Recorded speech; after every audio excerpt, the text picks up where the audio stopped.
Mr. President, Mr. Secretary General, distinguished delegates, ladies and gentlemen. At the outset, I wish to extend my heartfelt congratulations to Your Excellency, Mr. Philemon Young, President of the 79th session of the UNGA. I wish you every success in your important work during this session. Every time when I participate in the General Assembly, I find great pleasure observing this sculpture entitled Consciousness, created by a renowned Mongolian artist and located in the garden of the UN headquarters. This sculpture inspires deep contemplation, reminding us of our responsibilities, awareness, and dignity in the context of humanity's history and our obligations to future generations. This profoundly meaningful work symbolizes the historic moment when countries around the world embraced the UN 2030 Agenda for Sustainable Development and the Paris Agreement on Climate Change. During my visit this year, the monument stood solemnly, as if urging us to reflect on the goals and commitments we have made for the future generations.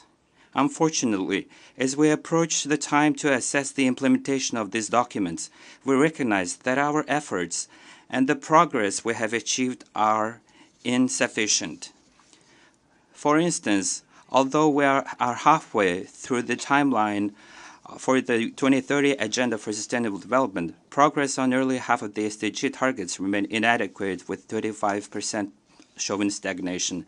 In response, UN Secretary General Antonio Guterres has initiated the Summit for the Future to reassess our realities, revitalize our commitments, and amplify our collective efforts. At the summit held just 2 days ago, we engaged in discussions on policies, objectives, and avenues for cooperation concerning sustainable development, science, technology, innovation, youth, and governance transformation. I'm pleased to note that Mongolia actively participated in the negotiation process for the Pact for the Future, Declaration on Future Generations, and the Global Digital Compact, all of which were discussed and adopted at the summit. The countries of the world, including our own, must work diligently and cooperate to implement these proposed actions. I'm pleased to see that heads of state, government, and their representatives have wholeheartedly supported these commitments and actions, voicing their positions from this esteemed podium. Distinguished delegates, our lives are rapidly evolving and integrated in this age of technological progress and digital advancement. However, tensions, armed conflicts, and wars continue to escalate in many parts of the world, fueled by geopolitical tensions stemming from prejudice, extreme ideologies, mistrust, misunderstanding, and disrespect. Mongolia believes that strengthening multilateral cooperation based on international law and the UN Charter is essential for ensuring international peace and security. Dialogue, mutual understanding, and trust are the foundations for sustainable and peaceful coexistence. To sustain peace, combat climate change, protect public health, reduce economic inequality, and establish justice, the international community must seek optimal solutions and foster innovative cooperation that address the evolving dynamics of our era. This year, presidential and parliamentary elections took place in over 60 countries, with nearly half of the world population exercising their right to vote, making a year of significant choices. In Mongolia, parliamentary elections were also held, and I would like to highlight that both domestic and foreign observers, as well as international organizations, have commended the elections for being successfully conducted within the legal framework. Mongolia has always consistently sought to contribute to the international community's efforts for peace, security, and sustainable development. In this regard, Mongolia has established diplomatic relations with all member states of the United Nations and is dedicated to strengthening and developing friendly relations and cooperation with all countries around the globe. As a nation that consistently pursues to a peaceful, open, independent, and multipolar foreign policy, Mongolia respects the pluralism inherent in the diverse histories, cultures, civilizations, religions, national interests, and development paths of countries around the world. We strive to develop international relations based on multi-pillar principles. Therefore, my country upholds the principles of the UN Charter, particularly the commitment to refrain from using force against the territorial integrity and political independence of any state. In addressing disagreement and conflicts, we call upon countries and nations around the world to prioritize diplomatic dialogue over confrontation, promote unity over hostility, and pursue collective goals rather than divisiveness in order to consistently cooperate in strengthening international peace and security. As Mongols, we have a rich history of valuing and seeking amicable solutions through dialogue.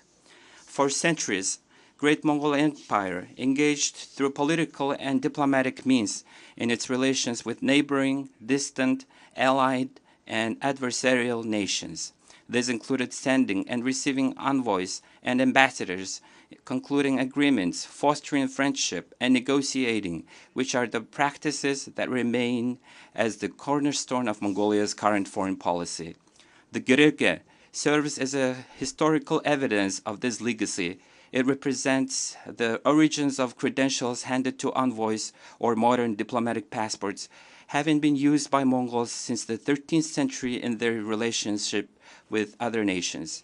The Gerege is displayed as a historic artifact at the United Nations headquarters.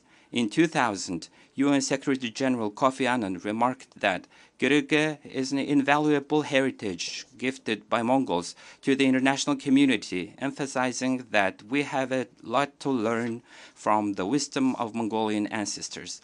The principles of maintaining peace and harmonious coexistence championed by our ancestors reflects the progressive ideals that underpin our current collective effort to sustain peace and stability. At present, humanity is alarmed by the deepening global geopolitical tensions which ignite the fires of war and heighten the nuclear threat. The collective efforts of countries around the world towards non-proliferation, disarmament, and the total elimination of nuclear weapons, as well as the expansion of nuclear weapon-free zones, must not be overlooked. Mongolia has made significant contributions to the elimination of nuclear threats by having its nuclear weapon-free status recognized at the international level. We reaffirm our commitment to continue pursuing and supporting nuclear weapon-free policies and initiatives. Mongolia calls upon all countries to collaborate in ensuring peace and stability, particularly in creating a world free from nuclear threats. We propose the convening of a special gathering on this issue within the framework of the United Nations. Mr. President, Mongolia deeply appreciates the role of UN peacekeepers, the Blue Helmets, who serve tirelessly and make significant contributions to international peace and security. Due to various factors, such as international terrorism, brutal acts of extremism, and the growing number of refugees, Blue Helmets are confronted with increasingly complex tasks under more challenging conditions. We must not forget that over 4,370 UN peacekeepers, including military, police, and civilian personnel, have lost their lives in the line of duty. Although Mongolia has a relatively small population, over the past 20 years, more than 20,000 peacekeepers have been deployed to hotspots around the world to contribute to peace and security of humanity. In particular, in alignment with the Women, Peace, and Security agenda of the UN Security Council, we aim to increase women participation in UN peacekeeping operations. Currently, Mongolian female officers made up to 11% of our peacekeepers. To ensure the competence of our peacekeepers, it is crucial to improve their psychological well-being. Therefore, Mongolia initiated and developed a pilot project for supporting peacekeepers and their families, which was submitted to the UN DPKO. Mr. President and distinguished delegates, in recent years, the rapid development of information and communication technologies has significantly significantly impacted the daily life of our people and is seen as a factor that may fundamentally reshape the development of civilization in the future. In line with these intensive discussions on information and communication technologies and artificial intelligence have arisen in the international fora and the recently adopted Global Digital Compact is a timely and essential step. Our country aims to keep pace with the development of information technology, placing great importance on UN resolutions, documents, and other international legal frameworks related to this issue, and keenly participating in their discussions. In March of this year, the UN General Assembly adopted a resolution calling on member states to ensure the reliability and security of artificial intelligence for the first time, which is a significant step forward. To accelerate the implementation of the Sustainable Development Goals, countries around the world are focusing on policies that promote economic diversification, energy and digital transitions, reduce the negative impacts of climate change, enhance adaptive capacity, and increase access to essential social services, particularly in education and health, while also prioritizing employment and food security. On the other hand, global debt accumulation has reached unprecedented levels, with debt service payments in developing countries exceeding the amounts borrowed, further constraining the budgetary space needed to implement Sustainable Development Goals. Mongolia fully supports the international community's efforts to not only ensure debt sustainability, but also fundamentally reform the international financial architecture under the initiative outlined in the UNSG's report, Our Common Agenda.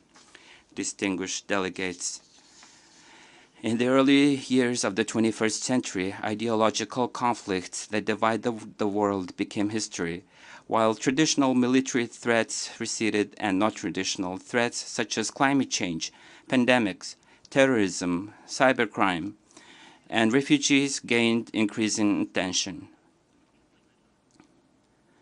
However, this situation has changed drastically in the recent years, with traditional threats resurfacing and negatively impacting international security and sustainable development. In other words, the overlap and expanding scope of traditional and non-traditional threats requires countries around the world to pay special attention and strengthen their collaborative efforts. In particular, global warming and climate change have transcended natural and economic boundaries, exacerbating sensitive social issues and disputes over resources and triggering migration that bring numerous direct and indirect dangers and risks. If this situation continues, humanity will face not just a choice between development or stagnation, but rather a choice between existence and non-existence. Therefore, we must carefully assess the situation and recognize the need for smart solutions based on the advancement of our era, as well as implementation of new technologies, and share good practices while collaborating to overcome challenges posed by climate change. As descendants of nomads, we, Mongols, have preserved and honored our unique cultural heritage and traditions to this day. The origin of our nomadic civilization is, in fact, the philosophy of green development, which emphasizes caring for and protecting nature while responsibly utilizing its benefits. This indicates that we have substantial traditional wisdom and initiatives regarding the future of green development, thus in line with the goals of the Sustainable Development, as well as Vision 2050 long-term development policy of Mongolia has successfully been implementing national movements and programs such as Billion Trees, Food Security and Safety, Healthy Mongolia, and Digital Mongolia. These initiatives represent our contributions at both international and regional levels in achieving the Sustainable Development Goals. I'm also pleased to announce that Mongolia is actively working to implement the resolution adopted by the UNGA, declaring the 2026 as the International Year of Rangelands and Pastoralists. Furthermore, we are also preparing to host the 17th conference of the parties to the United Nations Convention to Combat Desertification in Ulaanbaatar in 2026. I'm confident that the international community and member states will support and collaborate with us in these efforts. Mr. President, Mongolia, as a landlocked country with its unique location on the Central Asian Plateau and extreme weather conditions, has consistently paid particular attention to the issues of countries in similar special situations. We have already collaborated with them to safeguard our interests and make tangible contributions to amplify our voices on the global stage. Mongolia and Austria co-chaired the preparatory committee for the third United Nations Conference on LLDCs for 2023-2024 and successfully facilitated discussions on the draft outcome document among member states. We're pleased that the draft of the action program to be adopted at the upcoming conference in Botswana next December includes innovative content outlining specific goals and measures to guide the development of LLDCs over the next decade. Therefore, we urge all LLDCs, transit countries, and all UN member states and development partners to engage at the highest level in the third conference on LLDCs and to contribute creatively to discussions for the successful implementation of the Program of Action. Mr. President, at the Fourth World Conference on Women held in Beijing in 1995, it was proclaimed that women's rights are human rights and human rights are women's rights, setting forth the significant goals of eliminating barriers to gender equality on the global stage. We, Mongols, have a long-lasting culture and tradition of honoring and respecting women with a history of Mongol queens and women who played crucial roles in governance and social affairs throughout our nation's history. This rich traditional and cultural heritage have continued to evolve, positioning Mongolia as one of the leaders in promoting gender equality in Asia. In its first constitution, Mongolia became the first country in Asia to guarantee equal rights for women, including the rights to vote and to be elected. This year we celebrate the centennial anniversary of the establishment of the National Organization for Women, the Mongolian Women's Federation. As we approach this historic anniversary, in 2023, we have implemented legal policy reform designed to enhance women participation in both social and political decision-making level. As a result, in the recent parliamentary election, 25.4% of elected members were women, exceeding the average rate of 21.2% in Asia. Moreover, in August this year, our country successfully hosted the World Women's Forum under the theme Towards a Green Future in Ulaanbaatar in collaboration with the United Nations. This forum brought together women leaders and from governments, international organizations, and influential representatives from diverse sectors, social, economic, and cultural, across 5 continents. They proposed numerous creative initiatives to enhance women's role and contributions toward achieving sustainable development goals, including economics, environment, climate change, food security, education, sports, culture, and the arts. I'm pleased to highlight that the Ulaanbaatar Declaration Towards a Sustainable Future was adopted as the forum's outcome document. Building on the momentum of the World Women's Forum, Mongolia will continue to actively promote gender equality and the empowerment of women. Mr. President, distinguished delegates, the General Assembly of the United Nations is the most important and honorable podium for amplifying the voice of ideas and aspirations for international peace and security, well-being, and development of humanity. Mongolia has consistently supported the efforts of member states to reform the UN Security Council into a more equitable, accessible, transparent, effective, democratic, and responsible system.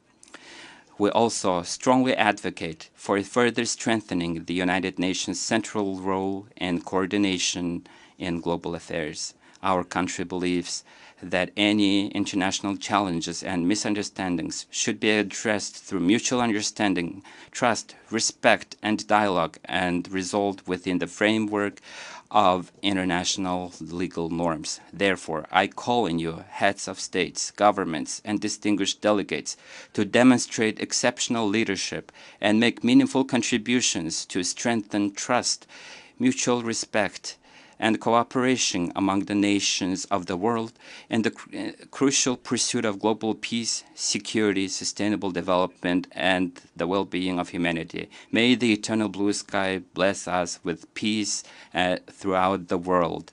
Thank you very much for your attention. On behalf of the Assembly, I wish to thank the President of Mongolia.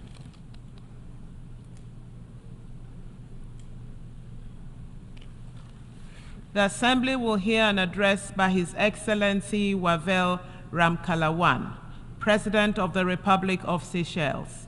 I request protocol to escort His Excellency and invite him to address the Assembly.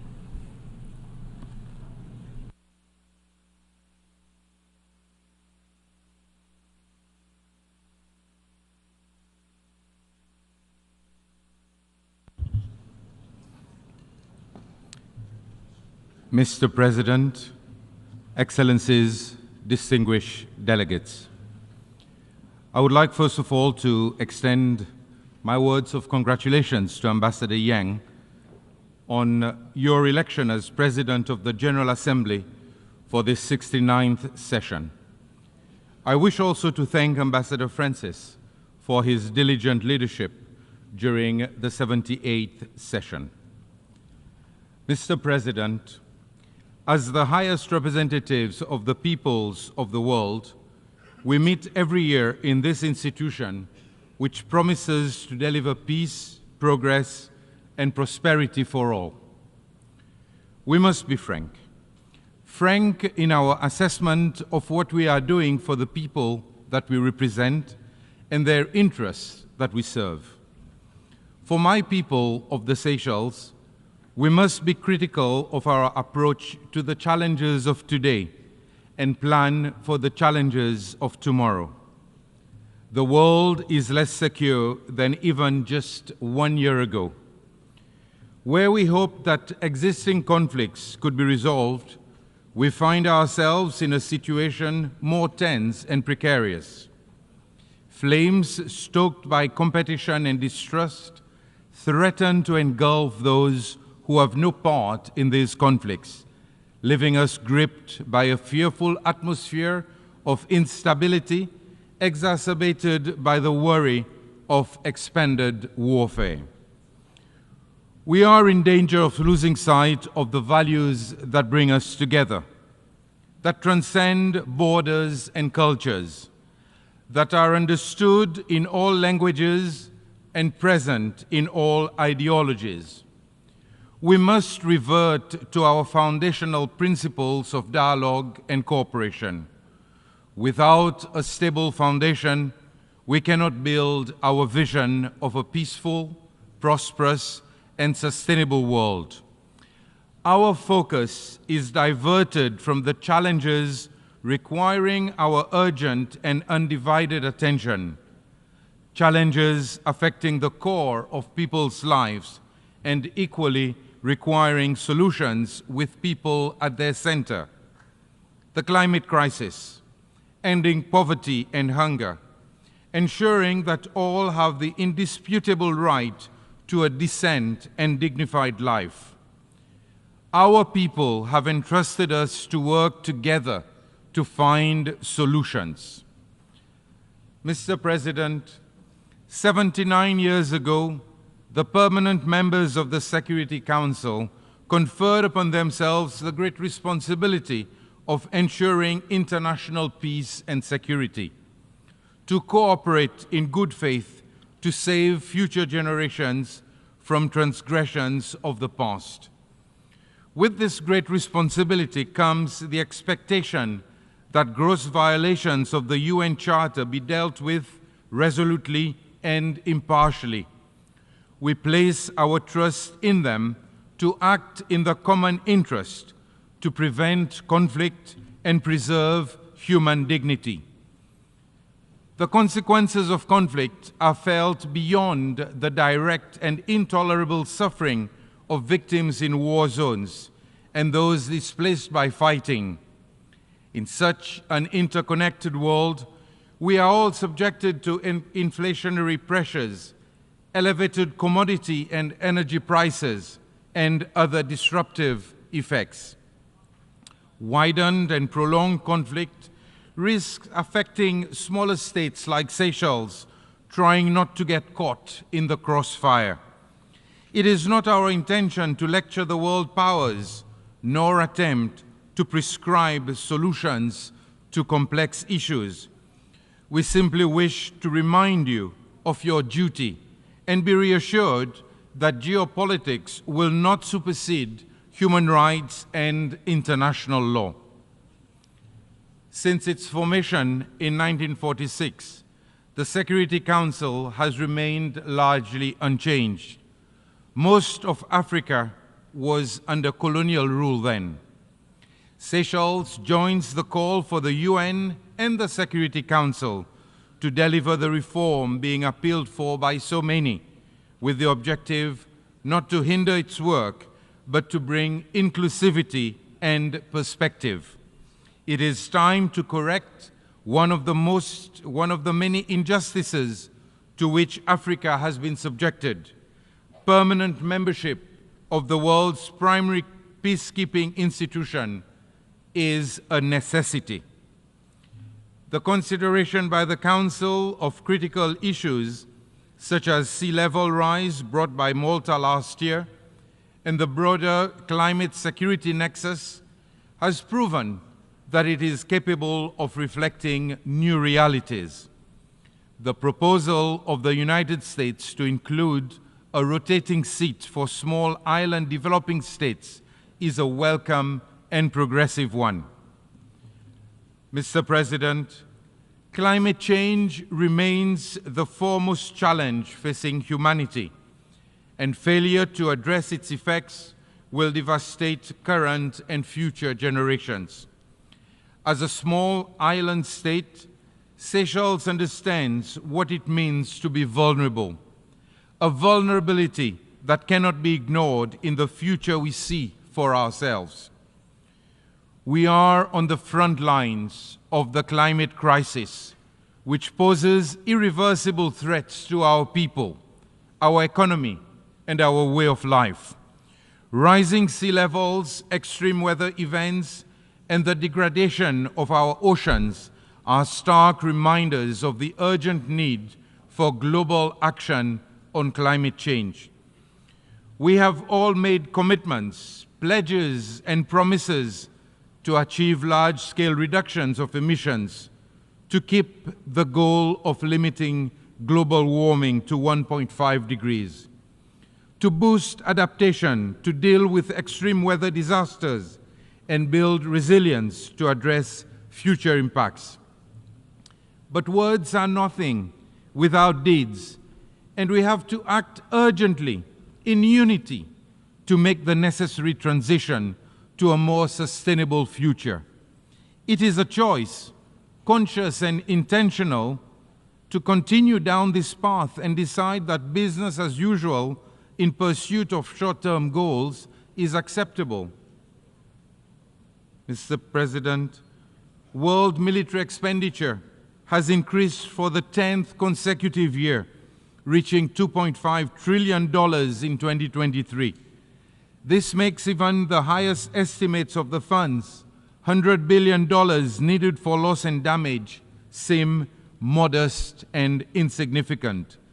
This is a worrying reflection of the world's priorities.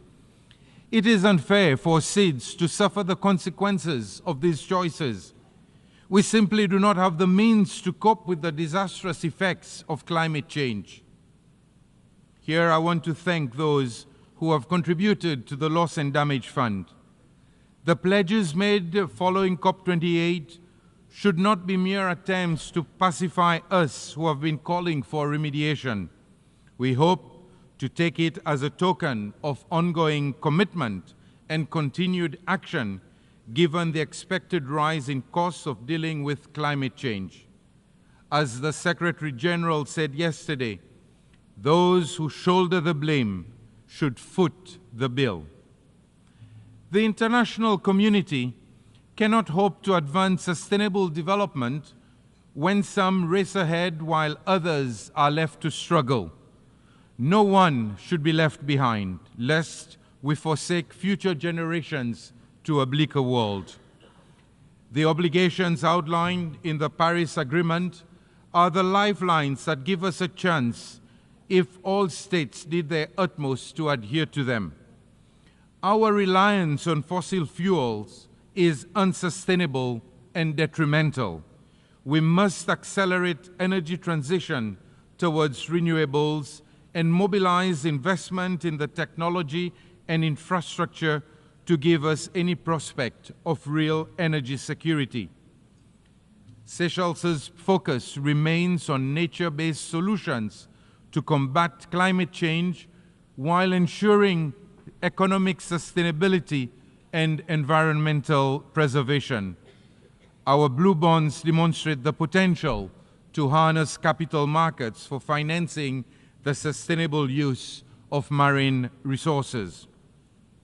Mr. President, ambitious and innovative strategies of securing long-term economic development are futile without finance that is accessible and sustainable. The average debt to GDP ratio in seeds exceeds 70%. It is crippling and impedes our development by diverting critical resources away from where they are most needed, in infrastructure, education, and healthcare.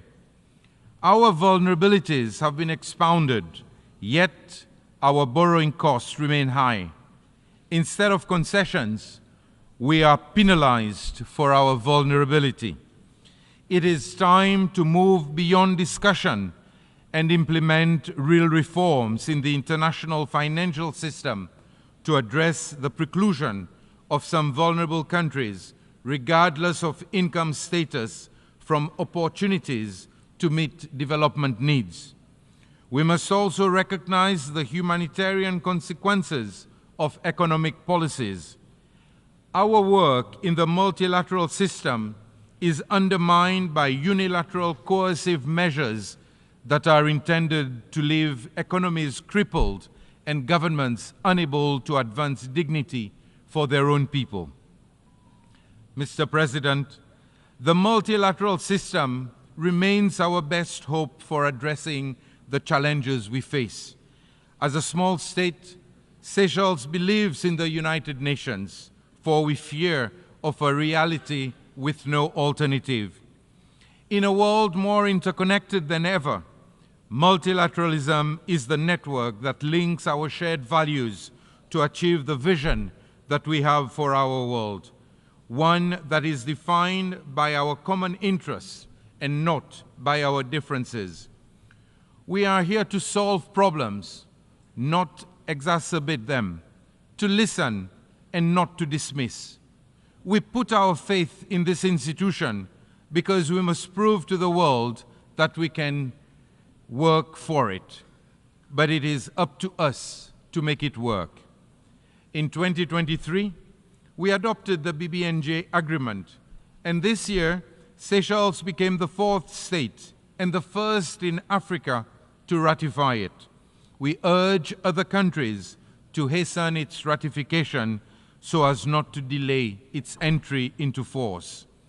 This year's 4th SEEDS conference in Antigua and Barbuda shone a timely light on the challenges that we face in a global economic landscape for which we are ill-equipped to navigate.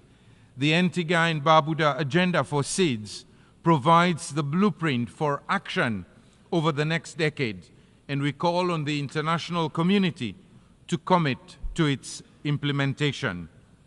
The MVI resolution adopted here last month also represents a triumph of the multilateral system to consider new approaches to complex and evolving issues.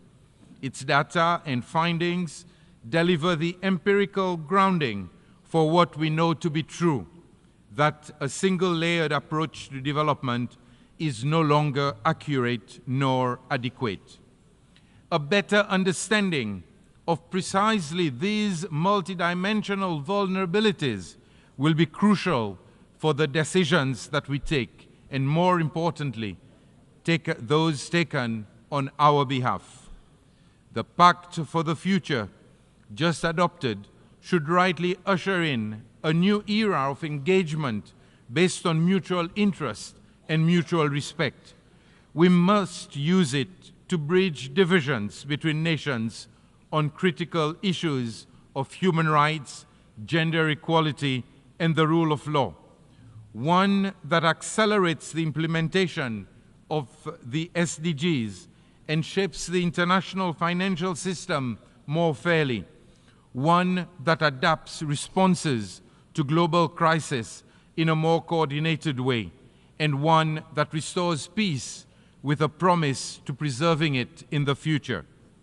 For Seychelles, the Declaration on Future Generations should signal our commitment to safeguarding the rights of all people who will be born by the end of this century, most of whom in developing countries. People who should not be born into hardship. We must envision a world where survival is not a struggle, a world that ensures everyone's rights to prosperity. Basic rights should not be difficult to provide. Mr. President, I firmly believe that these are the foundations on which our cooperation and progress should be built, the things that our people need the most, and what should guide us to building a world that is more secure and sustainable. Let us strive to be the architects of a world where no one is left behind. I thank you. On behalf of the Assembly, I wish to thank the President of the Republic of Seychelles. The Assembly will hear an address by His Excellency Peter Pavel, President of the Czech Republic. I request protocol to escort His Excellency and invite him to address the Assembly.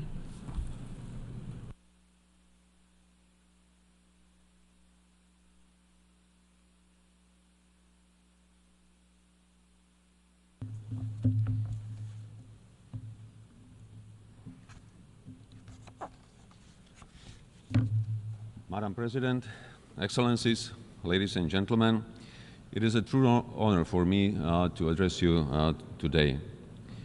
Much to my regret, since the last time we met here 1 year ago, the world has not become any safer. On the contrary. To start with, let me recall that the United Nations was created to save humanity from the scourge of war and destruction, and to promote peace, justice, and better quality of life for all humankind. Together, we have managed to build a global system of rules and cooperation with the ambition to advance security and human rights instead of conflict and suffering. Fostering economic development instead of overlooking mass destruction. Aligned around the UN Charter, we have subscribed not to repeat the mistakes and disasters of the past. Unfortunately, we still do. The world and its citizens need and deserve an effective UN that can respond quickly when needed and deliver better on our shared global commitments. Without a functioning multilateral system, alternative and exclusive structures would lead to more fragmentation and less predictability. It is our duty as national and global leaders to find common solutions to the most pressing problems before they get out of hand. Finding a compromise is never easy. It requires time and patience. Only if we realize that together we can achieve much more than when antagonized, can we make our nations and the United Nations truly united behind common goals. A comprehensive reform of the UN Security Council is long overdue. Making the Council more effective, inclusive, accountable, and better reflecting today's realities by strengthening the voice of underrepresented regions is crucially needed. In the face of unjust and unprovoked Russian war against Ukraine, we must realize that Security Council membership is not a carte blanche. No one has the right to abuse power and bully other members of the international community without sanctions. Together, we must exercise more pressure on Russia to end its unjust and brutal war. The Peace Summit in Switzerland clearly confirmed that peace in Ukraine must be based on international law and principles of sovereignty and territorial integrity. The cynical nature of Russia's policy and its disinterest in genuine peace talks has global consequences. These include impairing nuclear safety, diminishing food and energy security, and damaging rules-based international order. Czechia calls on those who have not yet supported our common effort to evaluate the possibility of signing the joint declaration agreed at the Peace Summit in Switzerland. So far, many with the aspiration to become respected regional or global actors have remained silent. But respect cannot be forced. It can only be earned. Let us not forget that hesitation strengthens the aggressor. If you remain silent to injustice and aggression, soon there will be others waiting in line to see how far they can go in bending international rules as they please. Some of you might think that Russia's actions against Ukraine are just another regional conflict and both sides need to go halfway. But there is no such thing as just a regional conflict. Conflicts in one part of the world cause food insecurity and create refugee waves in other. With globalization, our security and prosperity starts way beyond our own borders. Being fully aware of that, Czechia is committed not only to security of Europe, but also in Middle East, Africa, and elsewhere. I applaud the fact that many nations, including African, spare no effort to achieve and safeguard peace and security in their own regions and far beyond. Czechia will continue to engage with African countries and closely listen to their views and needs. I believe that despite political differences, together we can create mutually beneficial partnerships based on the principle of equality, mutual respect, and without any historical burden or future material demands. Africa is a continent with huge economic potential, which is waiting to be unlocked. We want to see Africa flourish, enhance its capabilities, and create opportunities and jobs for young people. The last topic I want to touch upon is cybersecurity and technology. With progressing digital transformation and our increasing reliance on advanced technology, the gravity and scale of cyber threats are increasing and respect no borders. Cyber espionage and attacks against our hospitals, media, infrastructure, national institutions and businesses aim to destabilize our democratic system and undermine its principles. Just as offline, we cannot allow the cyberspace to become a lawless criminal world. The agreed framework of responsible behavior of states in cyberspace should guide us in our effort to strive for a safer online world.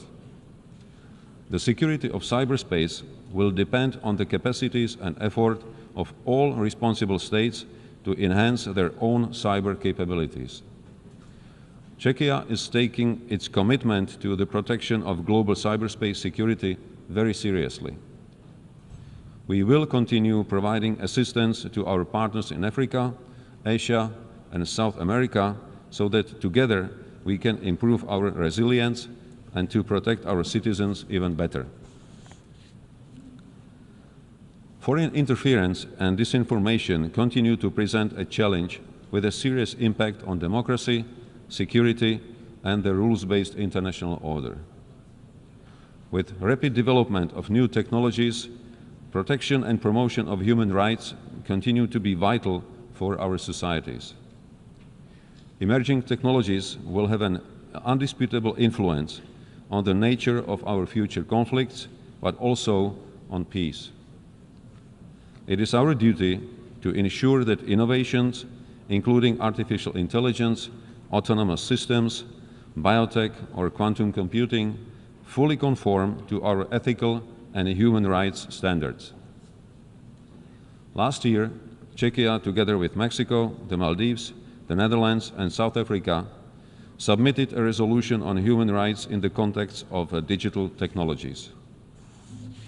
Furthermore, last month, during the GlobeSec Security Forum, I sat down with top managers of global tech companies at the Prague Geotech Summit.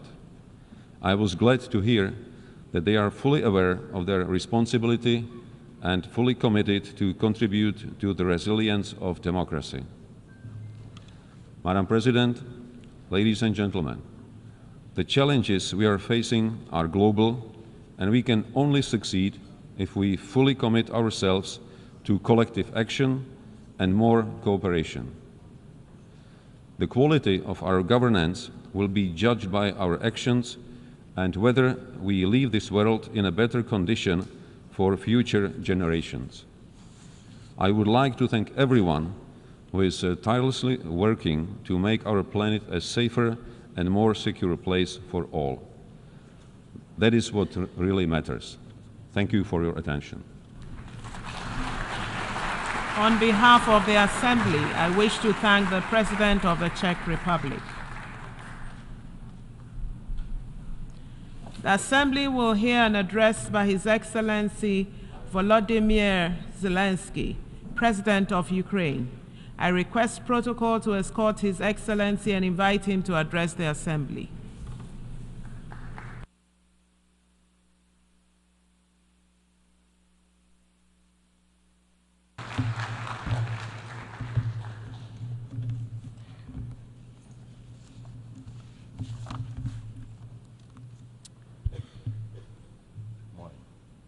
Thank you very much. Dear leaders, Your Excellencies, today I want to tell you about a day that has already passed and a day that must never come. On the night of March 4th, 2022, I received one of the most terrifying reports since the beginning of a full-scale Russian invasion against Ukraine. The report was about Russian tanks firing directly at the buildings of our Ukrainian nuclear power plant, the Zaporizhzhia nuclear power plant, the largest one in Europe, 6 nuclear reactors. The Russian army stormed this facility just as brutally as any other during this war, without thinking about the consequences, possibly disastrous. This was one of the most horrifying moments of the war, when no one could know how Russian strikes on the nuclear facility would end, and everyone in Ukraine was reminded of what Chernobyl means. Now, the Zaporizhzhia nuclear power plant remains occupied by Russian forces, unfortunately, and it's at risk of a nuclear incident. This is the major source of radiation danger in Europe, possibly in the world. That's why in the peace formula I presented, the first point is about nuclear safety. in Ukraine, we know exactly what we are dealing with. And I want to thank you, the General Assembly members, for adopting a resolution in July this year on the safety of nuclear facilities in Ukraine. Most in the world understand what's at stake. The General Assembly demanded that Russian return control of the Zaporizhzhia nuclear power plant to Ukraine. Only then real nuclear security will return to Europe and the world. And now about the day that must never come. Since Russia can't defeat our people's resistance on the battlefield, Putin is looking for other ways to break the Ukrainian spirit. One of his methods is targeting our energy infrastructure. And these are deliberate Russian attacks on our power plants and the entire energy grid. As of today, Russia has destroyed all our thermal power plants and a large part of our hydroelectric capacity. This is how Putin is preparing for winter, hoping to torment millions of Ukrainians, ordinary families, women, children, ordinary towns, ordinary villages. Putin wants to leave them in the dark and cold this winter, forcing Ukraine to suffer and surrender. Just imagine, please, your country with 80% of its energy system gone, with such a destroyed part of the system. What kind of life would that be? Recently, I received yet another alarming report from our intelligence. Now Putin does seem to be planning attacks on our nuclear power plants and their infrastructure, aiming to disconnect the plants from the power grid. With the help of satellites, by the way, ladies and gentlemen, satellites of other countries. Russia is getting images and detailed information about the infrastructure of our nuclear power plants. But what does this really threaten? Any missile or drone strike, any critical incident in the energy system could lead to a nuclear disaster. A day like that must never come. And Moscow needs to understand this, and this depends in part on your determination to put pressure on the aggressor. These are nuclear power plants. They must be safe. Ladies and gentlemen, 2 years ago, in the fall of 2022, I proposed a comprehensive strategy to end the war and to ensure security, and I presented the peace formula at a highly inclusive political platform for world leaders, the G20 summit in Indonesia, representing billions of citizens from all parts of the globe. And it's important for us that all these people can understand us, understand that Ukraine wants to end this war more than anyone in the world. War always poses a threat to many. You all see in the media and read in reports what is happening in Ukraine because of Russia's war. It's something many are imagining happening to themselves. And yes, the smoke from fires in war-torn cities can reach other countries. And if, God forbid, Russia causes a nuclear disaster at one of our nuclear power plants, radiation will not respect state borders. And unfortunately, various nations could feel the devastating effects. Many are concerned, but the deepest understanding of war is always found in the home it destroys. It's the Ukrainian people who feel the full pain of this war. It's Ukrainian children who are learning to distinguish the sounds of different types of artillery and drones because of Russia's war. It's our people who are forcefully separated by occupation because Putin decided he could do whatever he wants. It's our heroic soldiers who are giving their lives to defend our country from invaders trying to steal our land. That's why we say, rightfully so, there can be no just peace without Ukraine. And I thank every leader, every country that supports us in this, that understands us, that sees how Russia, a country more than 20 times larger than Ukraine in territory, still wants even more land, which is insane, and is seizing it day by day while wanting to destroy its neighbor. And Russia found very special bodies for that: North Korea and Iran, telling choice of friends. And now every neighbor of Russia in Europe and Central Asia feels that the war could come to them as well, and just think what kind of losses that would mean for the world. And I thank nearly 100 nations and international organizations that have supported the peace formula. It's truly a global community: Africa, Asia, Europe, Latin America, North America, the Pacific region, all united by the peace formula. And I am glad that the first peace summit was so reminding of the UN General Assembly. Everyone was equal. All nations that participated in the peace summit, large and small, no veto right, no blocking authority, those that have been independent for ages and those that have only recently gained independence, those that have gone through wars themselves, and those accustomed to peace. All were equal. That is what Russia hates the most and cannot control. That's why Russia says the peace formula doesn't suit it.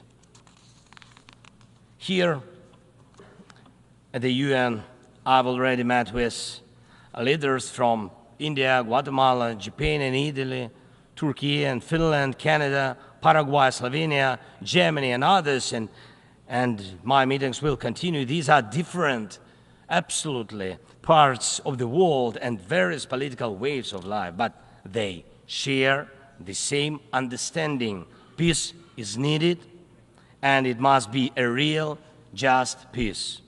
Unfortunately, at the UN, it's impossible to truly and fairly resolve matters of war and peace because too much depends in the Security Council on the veto power. When the aggressor exercises veto power, the UN is powerless to stop the war, but the peace formula can. Once again, there is no veto power in it. That's why it's the best opportunity for peace. Everyone is equal, and it's effective and comprehensive. When some propose alternatives, half-hearted settlement plans, so-called sets of principles, it not only ignores the interests and suffering of Ukrainians, who are affected by the war the most. It not only ignores reality, but also gives Putin the political space to continue the war and pressure the world to bring more nations under control. Any parallel or alternative attempts to seek peace are, in fact, efforts to achieve a lull instead of an end to the war.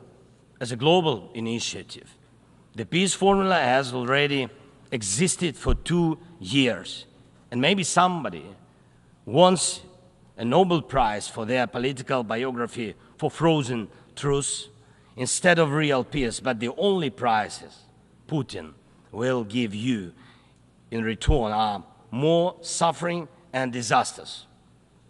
We must restore nuclear safety. Energy must stop being used as a weapon. We must ensure food security. We need to bring home all our captured soldiers and civilians forcibly deported to Russia. We must uphold the UN Charter and guarantee our right, Ukraine's right to territorial integrity and sovereignty, just as we do for any other nation. We need to withdraw the Russian occupiers which will bring an end to the hostilities in Ukraine, and we must hold those responsible for war crimes accountable. We need to prevent ecocide and stop the destruction of nature caused by the war. And we must not allow a second or third phase of this Russian invasion. And we need to make it clear the war is over. This is the peace formula. What part of this could be unacceptable to anyone who upholds the UN Charter?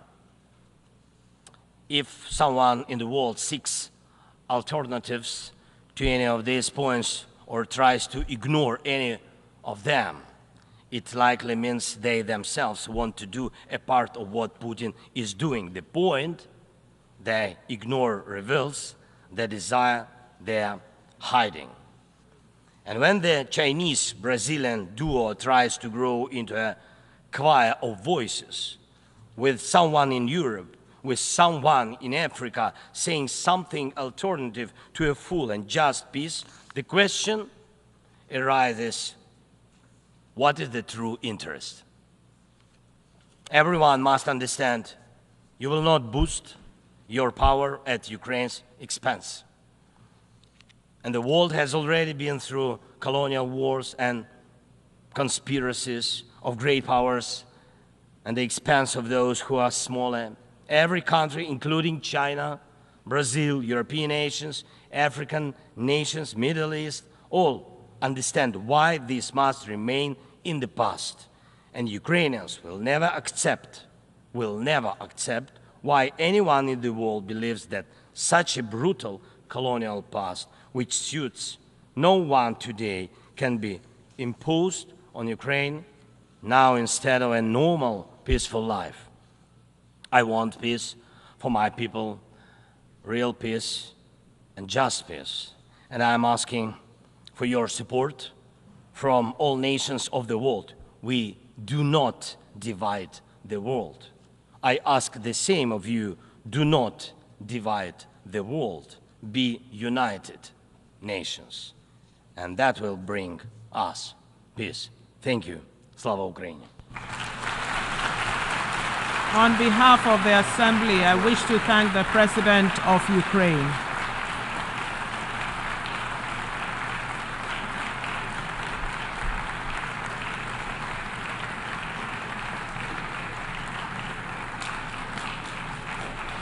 The Assembly will hear an address by His Excellency Nana Addo Dankwa Akufo-Addo, President of the Republic of Ghana. I request protocol to escort His Excellency and invite him to address the Assembly.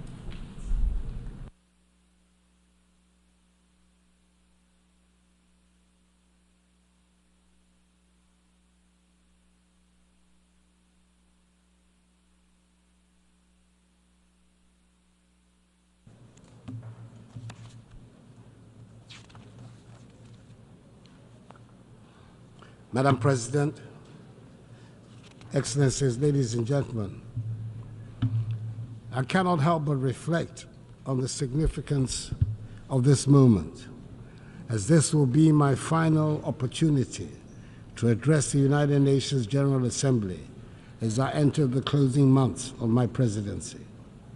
Over the past 8 years, I've had the privilege of speaking on several variations of the essential themes that quite properly dominate the deliberations of this global assembly: the condition of humanity and the state of the planet.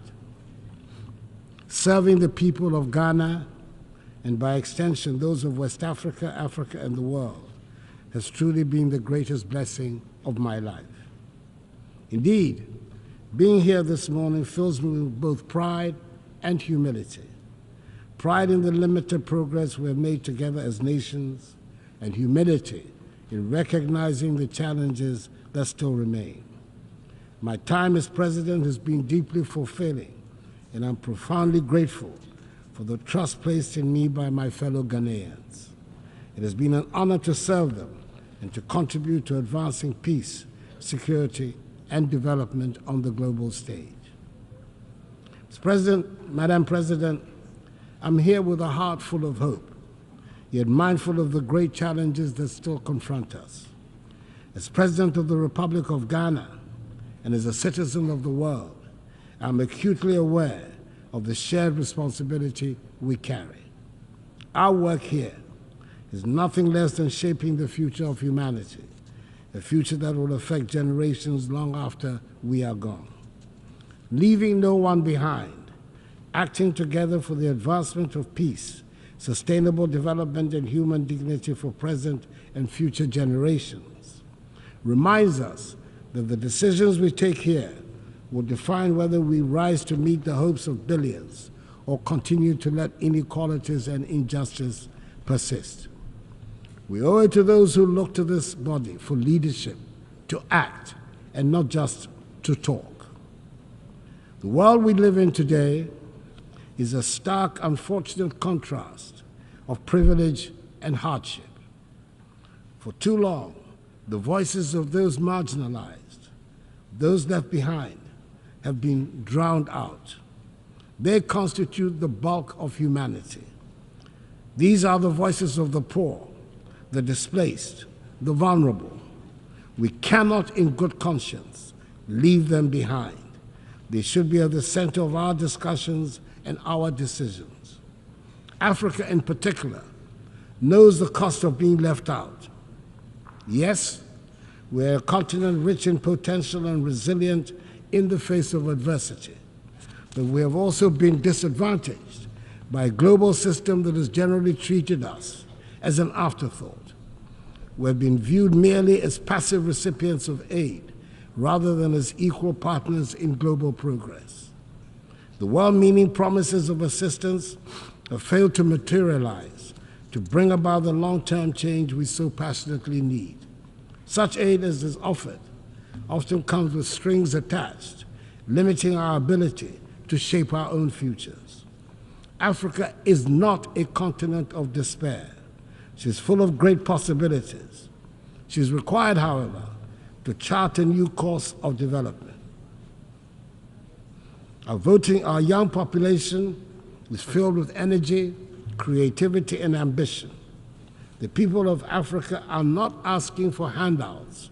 They're demanding opportunities in a new global architecture so they can have access to education, healthcare, and jobs to be able to build better lives for themselves, their families, and their descendants. In Ghana, we've taken bold and decisive steps to ensure that no one is left behind in our national development, and we have shown that it is possible.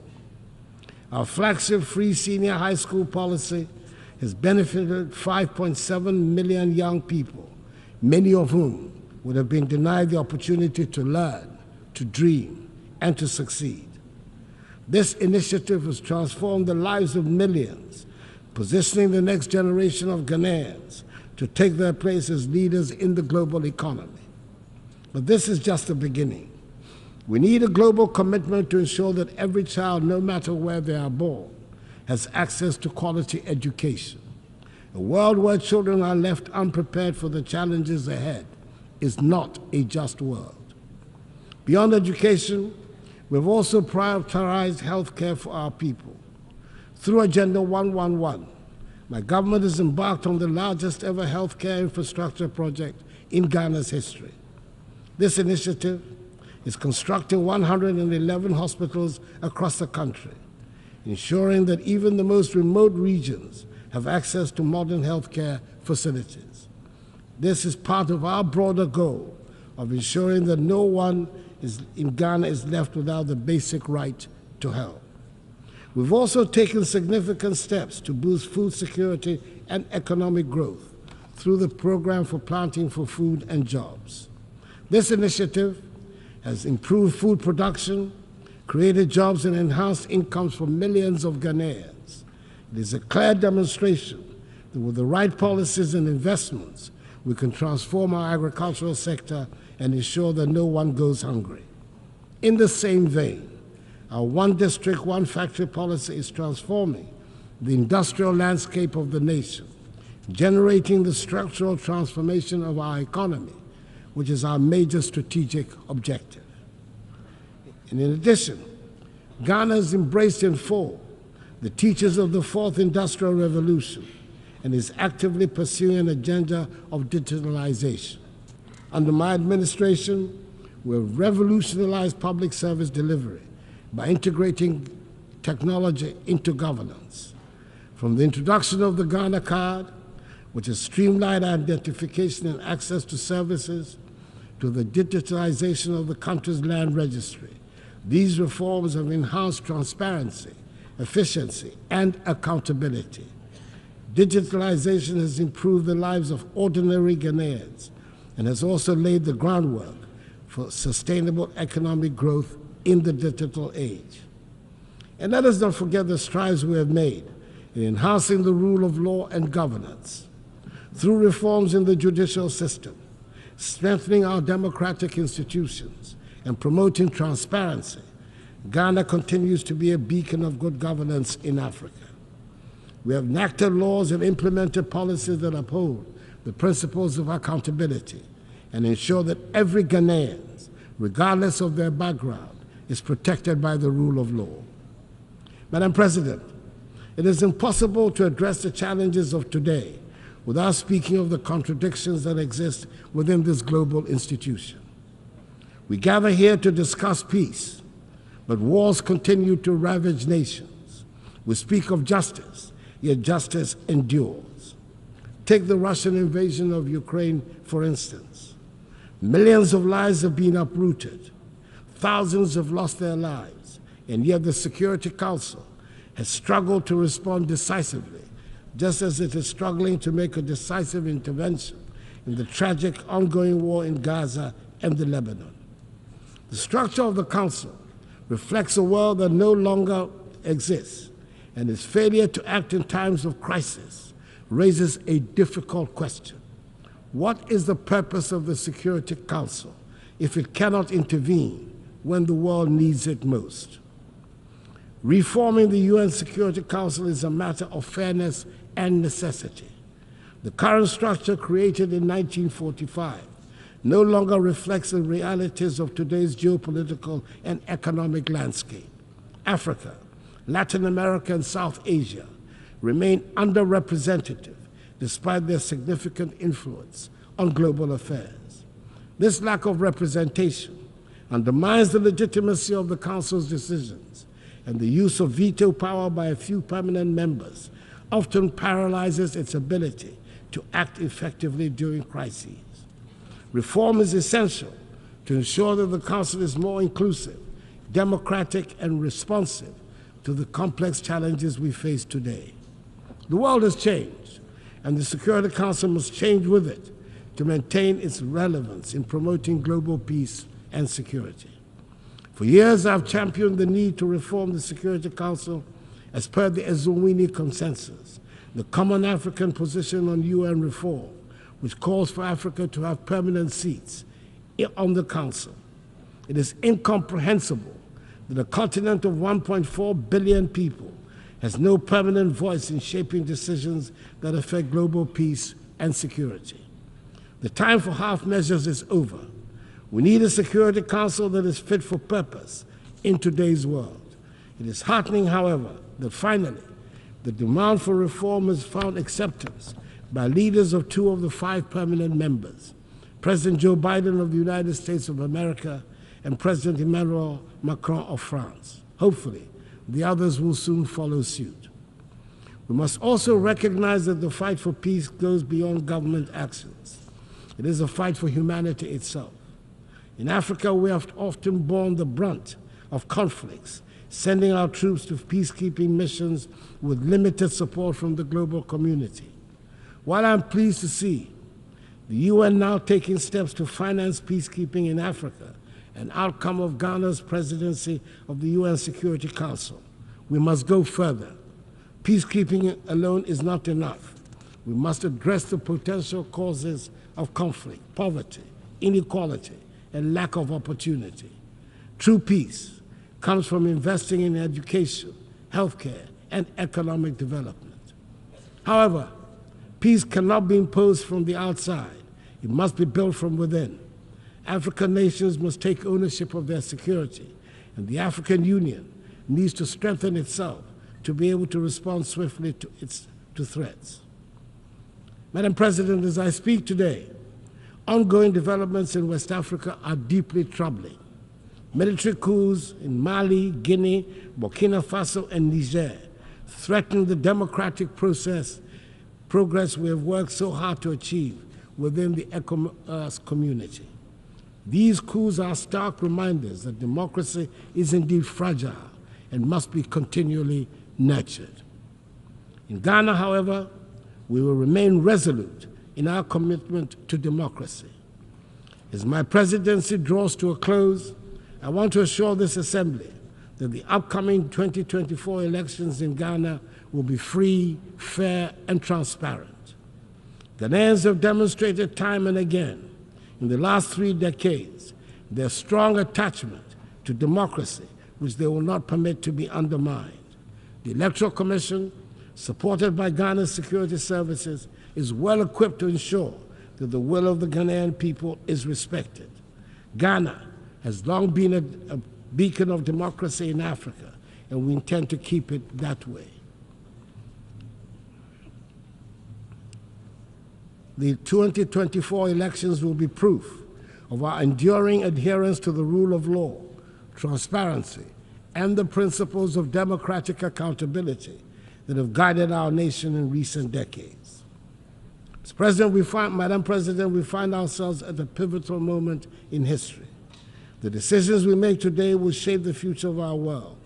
We can choose to act with courage, compassion, and a commitment to leave no one behind, or we can choose inaction and allow the suffering of millions and the degradation of the planet to continue.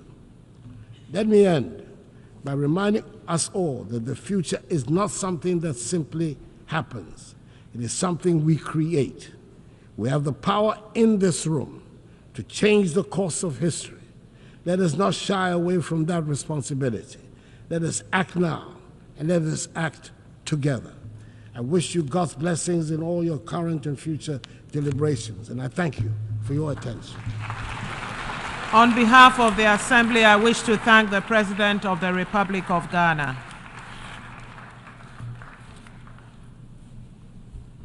The Assembly will hear an address by His Excellency Rumen Radev, President of the Republic of Bulgaria. I request protocol to escort His Excellency and invite him to address the Assembly.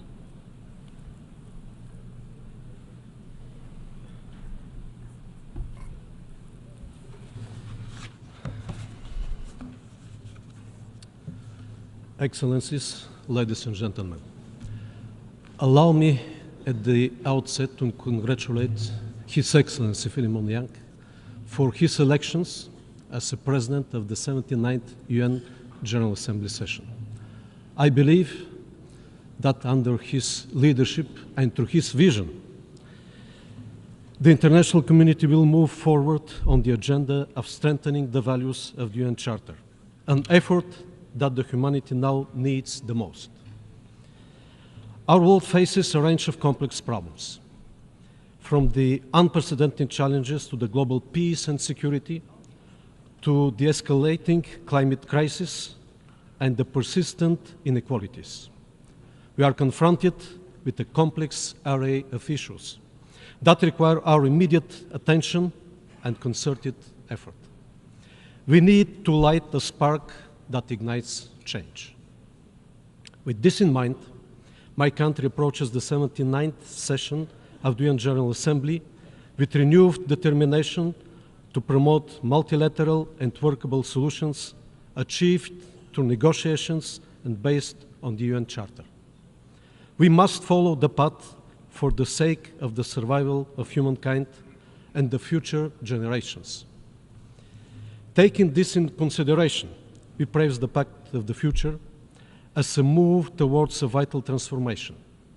It becomes increasingly clear that our success hinges on a firm commitment to upholding multilateralism and the respect for international law, which are the cornerstones of our global order. This order that has been forged in UN by you and your predecessors is now under severe threat.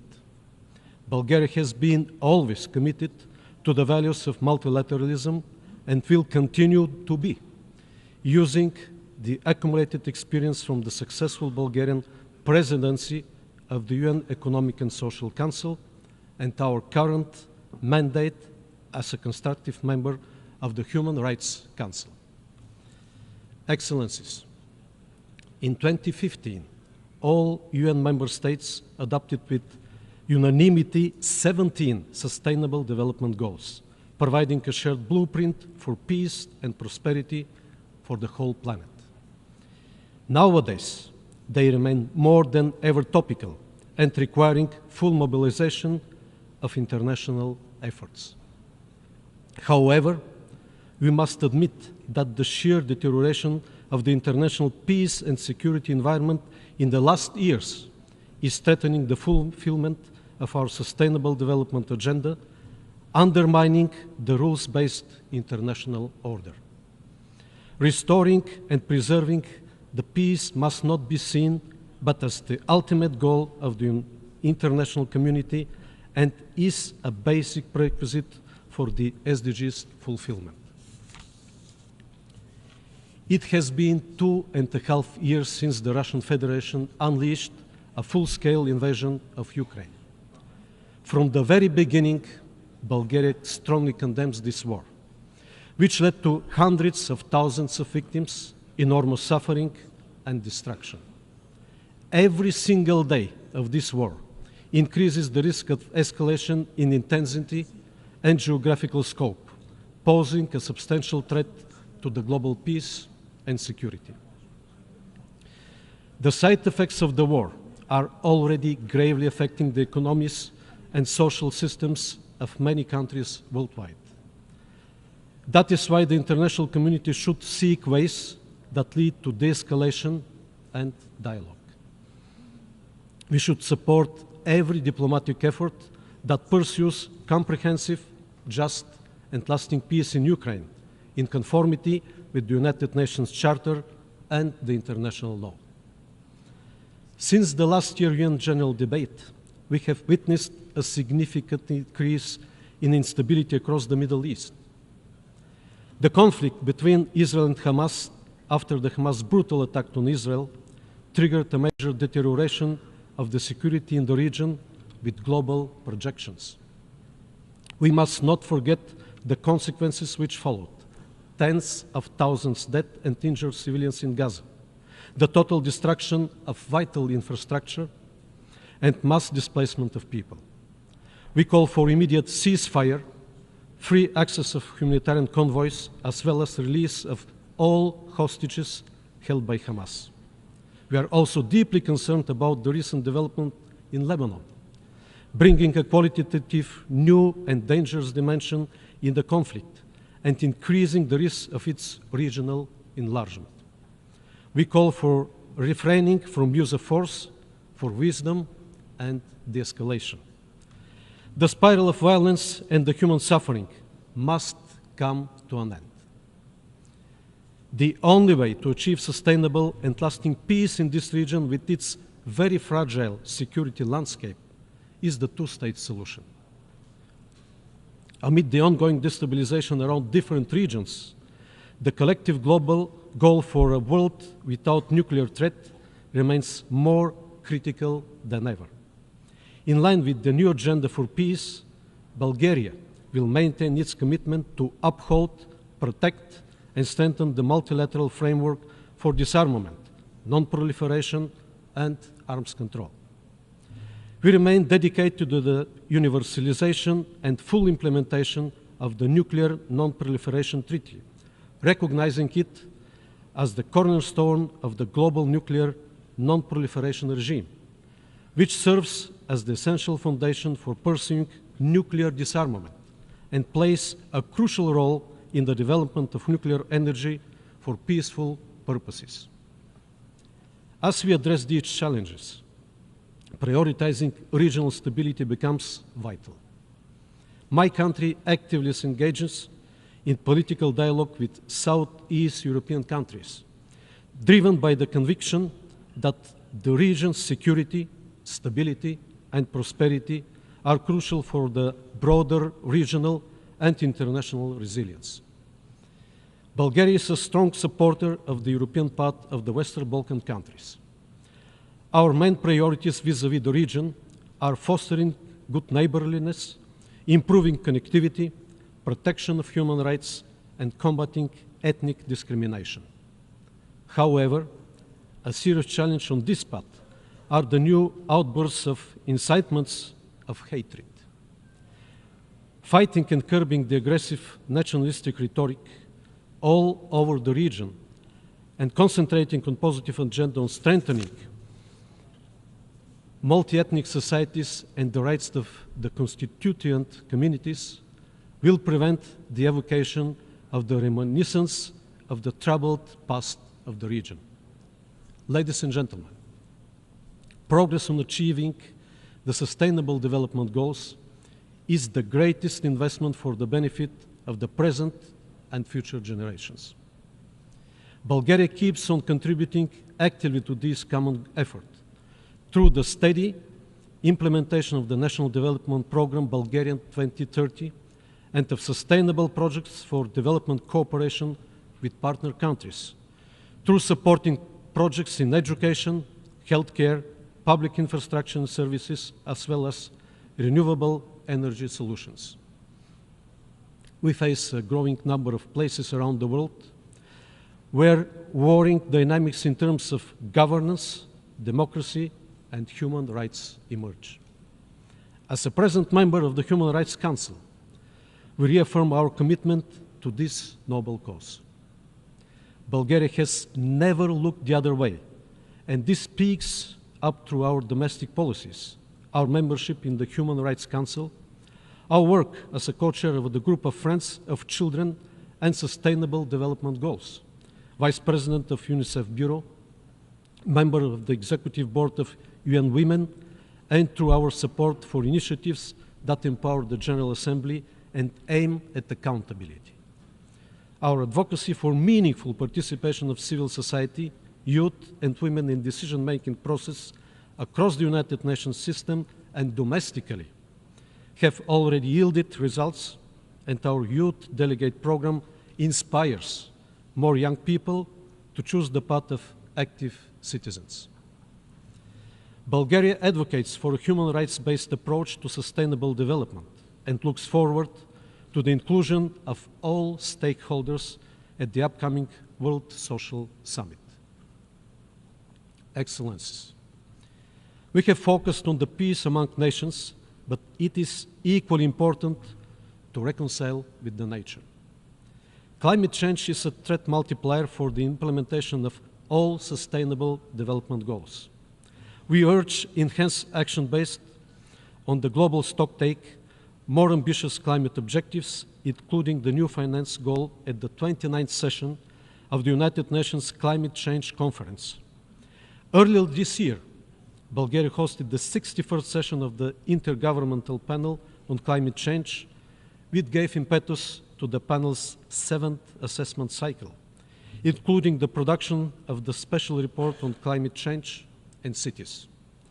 Through various panel events, we were able to invigorate the science and science discussion, paying due attention to the climate risks in the Black Sea region, as well as to the urban environment, the role of cities, and the need to adapt to changing climate.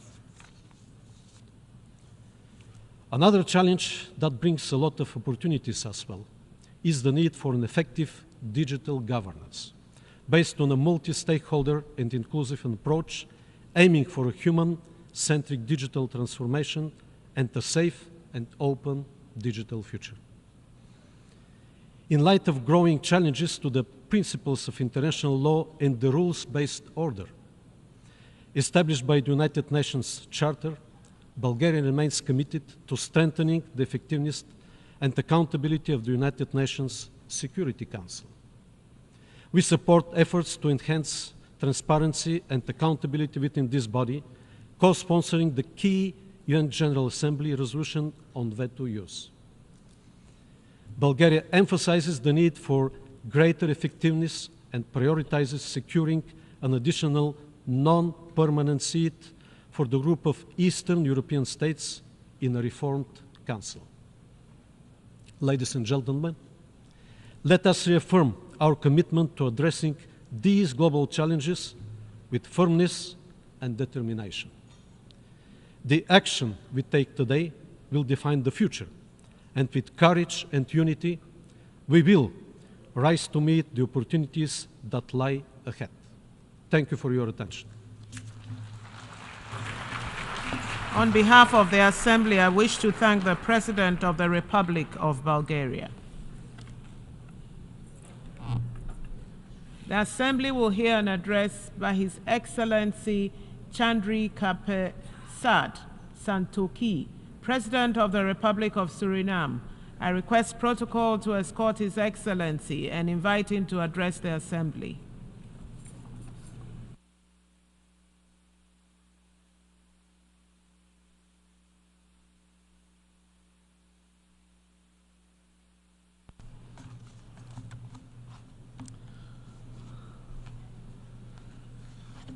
Madam President, Excellencies, Heads of Delegations, ladies and gentlemen, good morning.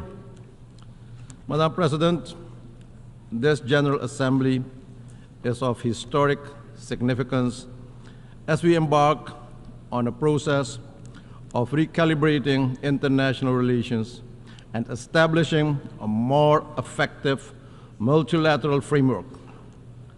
I therefore extend my heartfelt congratulations to the President on his election to preside over this esteemed body, and allow me to congratulate the outgoing Chair of Trinidad and Tobago on a job well done under difficult circumstances. Madam President, this organization was founded after 2 devastating world wars. Its original purpose remains relevant today to save current and future generations from the disastrous consequences of wars and armed conflicts and foster peace and political stability for sustained prosperity for all. We, however, observe instead that the world is marked by a complex political and security crisis, weakening our global multilateral framework of collective solidarity, international law, and respect for humanitarian law. The conflicts that divide us are not isolated incidents. They are symptoms of deeper systemic challenges, rising inequality, environmental degradation, and breakdown of global trust. The time has come to dare to make bold decisions, revisit our global governance architecture, and to recommit to the original goals of the United Nations.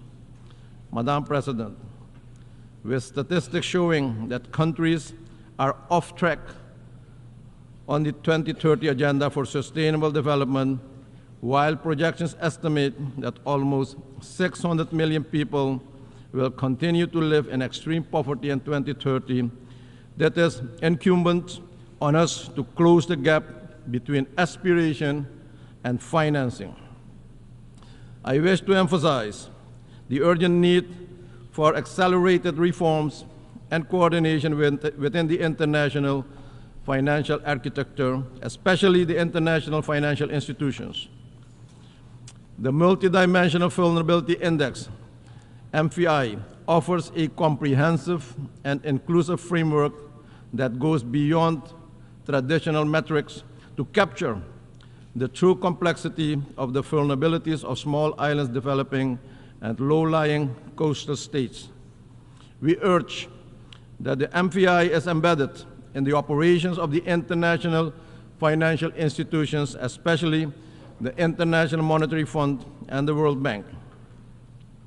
Apart from the MVI, we see other financial obstacles in place that have a major negative impact on our ability to generate development, especially de-risking measures of international banks, which are based on general assessments, do not consider the country's reality and the severe impact on development objectives of the country.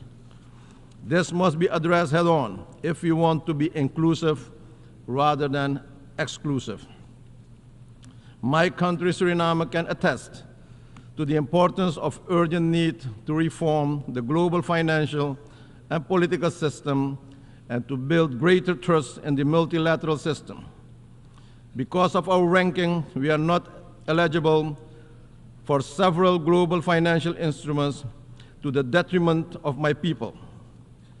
Since taking office in July 2020, my government has successfully started a policy of financial economic reforms, including restructuring the debt portfolio supported by an IMF program and international financial institutions. The impact of the various crises and national efforts to reform the economy has not been easy for the population, but we are on the road to recovery now. Macroeconomic stability has been achieved. We established a social safety net and increased several social benefits, all meant to make sure that we did not forget or excluded that part of our population from restoring a healthier economy. Madam President, 2024 statistics reveal that progress in the area of climate action is inadequate, with global greenhouse gas emissions still rising. Despite the need for reductions, climate action can no longer be postponed nor ignored. Soon, we'll meet in Azerbaijan for COP29. Madam President, will we be repeating ourselves with empty promises and pledges, or will we take decisive action to save this planet from extinction? Madam President, Suriname is committed to the Paris Agreement. Suriname has also submitted ambitious nationally determined contributions and has recently started the process of carbon credit trading. Suriname aims to remain a carbon-negative country with a high level of biodiversity and more than 90% forest coverage. With this conscious choice to limit deforestation, we sacrifice economic development for our people. For this, Madam President, we are not compensated while everyone benefits from our decision. Carbon negative and carbon neutral countries must be supported for maintaining that status. We are in favor of a just transition to a carbon-less economy for the coming decades, but we also expect to be allowed to develop our natural resources in an environmentally friendly and balanced manner in compliance with the international standards and practices. In fact, we have already embarked in such a development path by introducing more renewables to our energy grid, utilizing technological innovations to reduce our carbon footprint even further. Madam President, Suriname has had, over the past 100 years, industrial development of bauxite industry, onshore oil production, gold production, as well as agriculture production and other industries. And despite these activities, Suriname is among the 3 carbon-negative countries in the world. At the same time, Suriname is among the 7 most vulnerable countries with respect to the effects of rising sea levels. Madam President, not only have the international pledges for climate financing not materialized in the way pledged, but access to the available resources is an enormous challenge. Simplification of the application and appraisal procedures must be put in place to have the required impact at local level. Regretfully, we also observe that a large part of these funds finds their way in time-consuming and expensive studies, consultancies, and advisory services. In the meantime, the situation on the ground in the affected regions and countries is deteriorating. Often the requested assistance comes too late. Madam President, to transform the well-being of our communities, we must embrace diversity and work towards social justice and inclusion. That is what responsible leaders do, making sure no one is left out or excluded. We must practice what we preach, Madam President. While the humanitarian and security situation in the Republic of Haiti remains of concern, we are pleased to note also through leadership of the Caribbean community, a roadmap towards free and fair elections has been initiated and a transition government with a clear mandate has been installed. We cannot leave Haiti and its people alone and behind. Haiti fatigue is not an option. We urge the international community to financially and technically support Haiti on its path forward. Suriname will contribute to the MSS with security personnel and remains committed to assist in whatever way we can. We urge and call for a more effective, coordinated, and coherent approach and the transparent sharing of information regarding the different initiatives to serve more effectively the objectives of facilitating peace, security, and prosperity in Haiti and the Haitian people. Madam President, leaving no one behind should also include lifting the long-standing economic embargo against Cuba and its people. Adopting the Pact of the Future represents an opportunity to redirect a new path for humanity to address current challenges while laying the groundwork for sustainable solutions. We need to foster collaboration and strengthen partnership to address the long-term global issues as climate change, social inequality, and access to affordable health care and quality education for all. Small nations need the support for digital transformation, providing the tools and capacity building initiatives needed to fully integrate into the global digital economy. We must, Madam President, utilize technology in a positive and constructive manner to facilitate financial inclusion for all, access to general education and skills training, but also telemedicine and treatment, as well as instant government services. Madam President, 2024 marks the 5th time for me to address the General Assembly. In 2020, I made my maiden address virtually through the optimal use of modern technology. At that time, I remarked that multilateralism came under attack on several occasions. And 4 years onwards, we still have a long way to go. We must work collectively and with a sense of urgency and positive attitudes towards a renewed commitment to a multilateral framework that is more inclusive, more equitable, more accountable, with the ultimate goal to create a better, safer, and more productive planet for our people now and in the future. In conclusion, Madam President, the theme, "Leave No One Behind," is a call to action, but is also a challenge. For smaller countries like Suriname, the global system often continues exclusion, sometimes in new version and new style.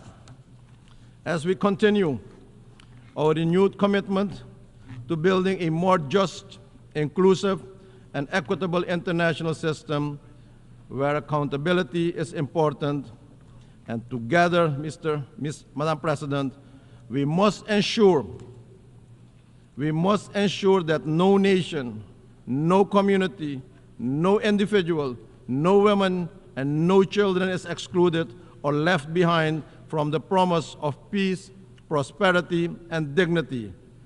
Let's live up to the spirit of one for all and all for one. I thank you, and may God bless you all. On behalf of the Assembly, I wish to thank the President of the Republic of Suriname. The Assembly will hear an address by His Excellency Nikos Christodoulidis, President of the Republic of Cyprus. I request protocol to escort His Excellency and invite him to address the Assembly.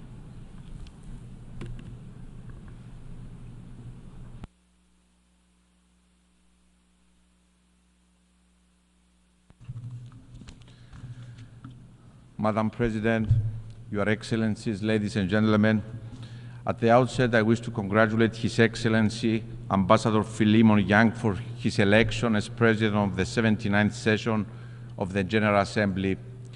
Rest assured, Mr. President, of Cyprus' steadfast support for your mission. Your Excellencies, I humbly stood at this podium for the first time last year. My main premise then was that the UN Charter is not a reality. It is a promise, a sacred pledge that we inherited from our predecessors, from those who had the remarkable courage, the clarity of vision to put pen on paper, vision to action, and to solemnly declare, never again. These great visionaries who had the audacity to build peace upon still burning ashes of war assumes the tremendous responsibility to look beyond the horrors of the past, to learn from history, no matter how painful, and to lay the foundations for a world anchored on peace and stability, respect for international law, the sovereignty and territorial integrity of states, a world that leaves no one behind, that ensures prosperity and human dignity for all. Burning like a torch lit from those ashes, this promise was passed to us. Their voices are echoed in the halls of this building, which stand as a beacon and a symbol of the only path to the fulfillment of the UN Charter, which each and every state, each and every one of us undertook to uphold: multilateralism and respect for international law, diplomacy, peaceful settlement of disputes, cooperation over use of force and aggression, laying down arms. A world order that does not appease the aggressor, the violator of international legality. Ladies and gentlemen, only a few weeks after last year's General Assembly, on October 7, the world was shocked by the unimaginable, horrendous brutality of the terrorist attack against innocent civilians. No one was spared the blindness and cruelty of terror that Saturday morning. Women raped, children killed and abducted, the elderly witnessing the burning flame of their loved ones, their future extinguished before their eyes.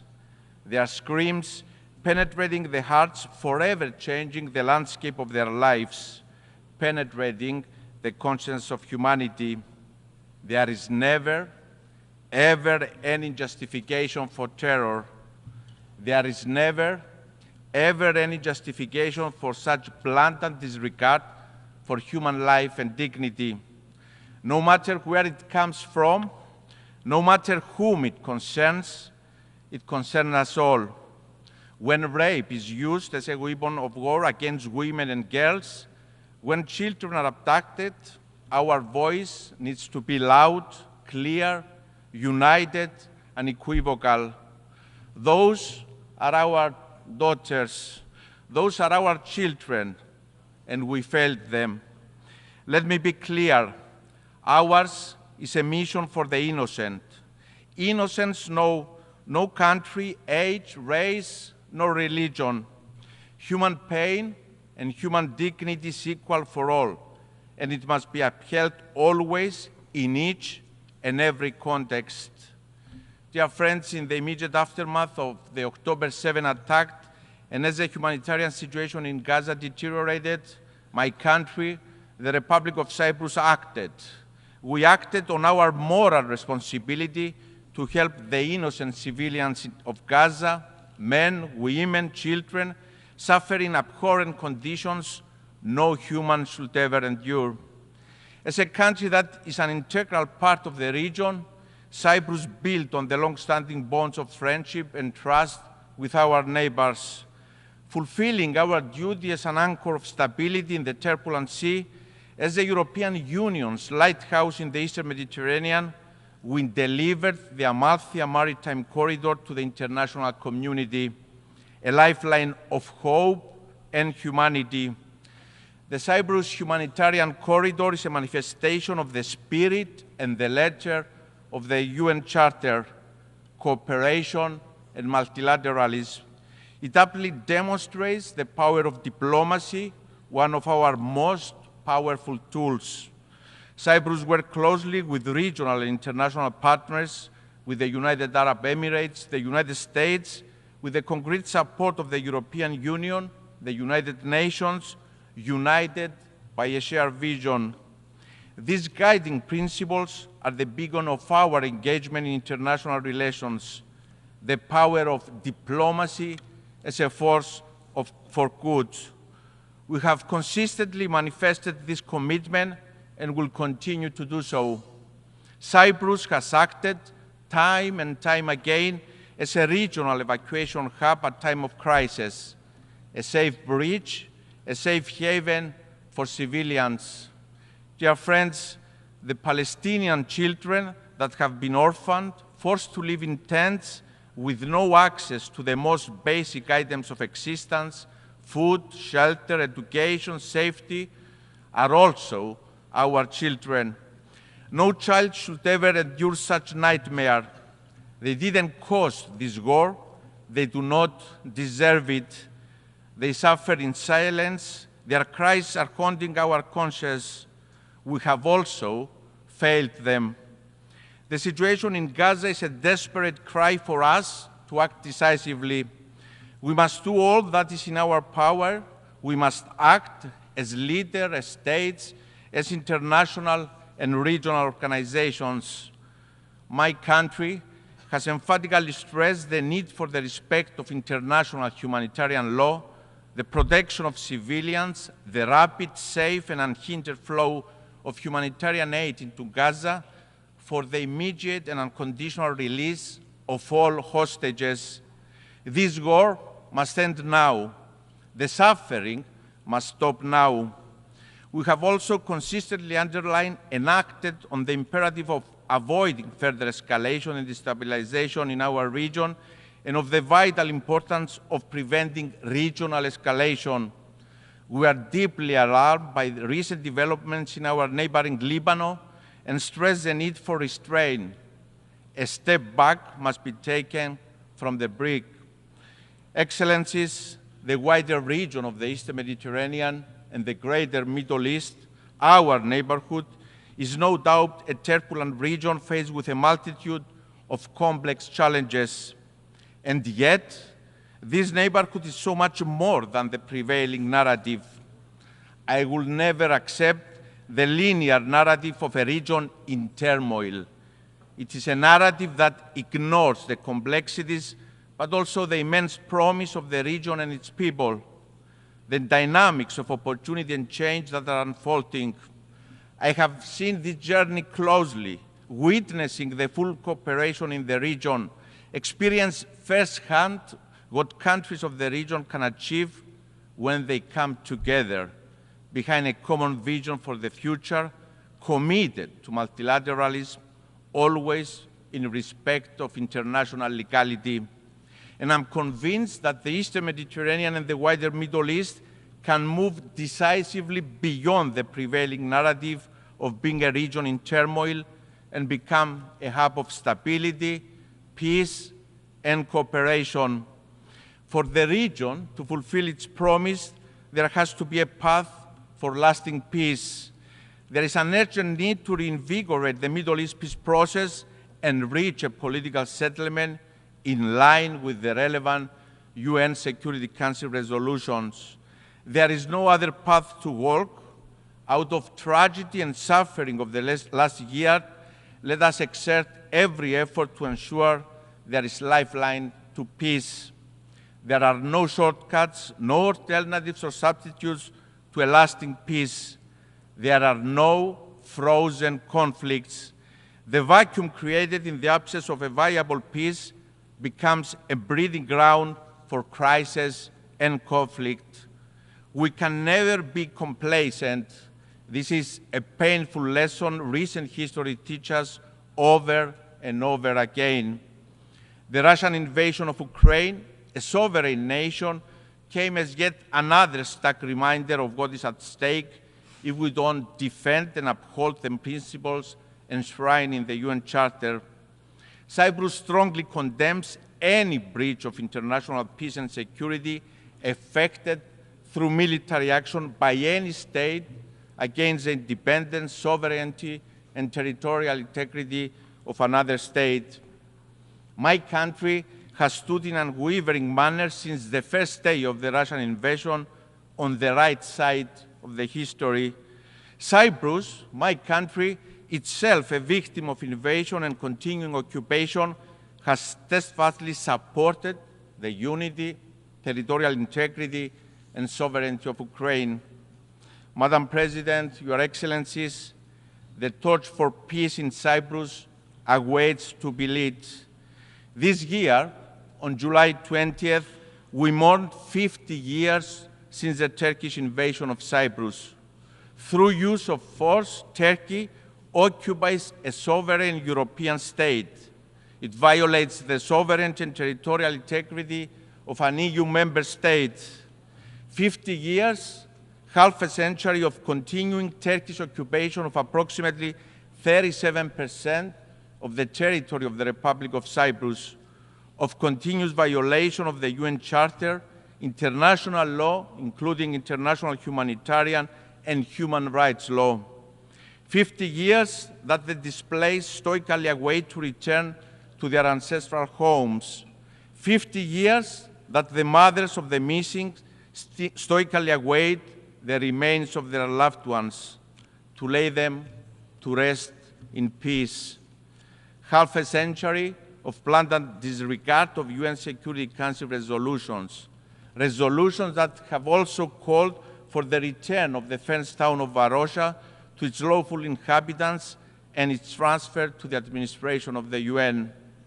And yet, 50 years of resilience and hope by Cypriots, hope for peace, a burning desire and a deep belief by my people, by all Cypriots, that this cannot be the future of Cyprus. It cannot be the future of our children and of the generations to come. They deserve to live, to thrive in coexistence and co-creation in a reunified country in conditions of viable peace. I'm often asked, dear friends, if I'm optimistic about peace in Cyprus after 50 years.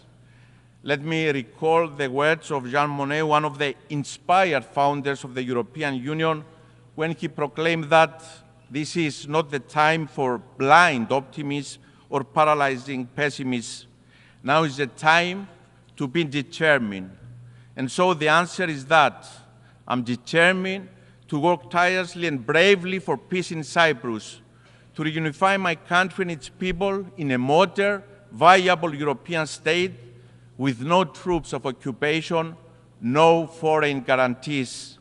I'm determined to provide for all Cypriots all rights and fundamental freedoms that other Europeans enjoy. They deserve nothing less. I'm determined not to fail them. To my Turkish Cypriot and Greek Cypriot compatriots, I hear your call for peace. It has not faded over time. It has grown louder, more determined. We look to the UN Secretary General, who understands the imperative of reunification, to fulfill the promise of peace, to deliver on the pledge of the UN Charter. I'm determined to continue exerting all efforts to resume negotiations for a viable solution to the Cyprus issue with the only framework, the relevant UN Security Council resolutions that call for a bizonal, bicommunal federation with political equality as defined by the relevant UN Security Council resolutions and fully in line with EU law, values, and principles. Your Excellencies, since the last time I stood before you in this hall, we have exerted every effort to resume the peace process. There is no alternative to the path of peace. I'm committed and I'm ready to sit at the negotiating table today, not tomorrow, today. I have clarity of vision for the future of my country, for the future of our children in a unified, prosperous, viable European state. To Mr. Erdogan, history will judge us, and history is unforgiving in the light it casts on leaders who have an opportunity to deliver peace and instead choose the path of revisionism and disregard for international law. Those who want to lead must lead by example. The voice of morality, Mr. Erdogan, cannot have selective historical amnesia or selective sensitivity to violations to international law.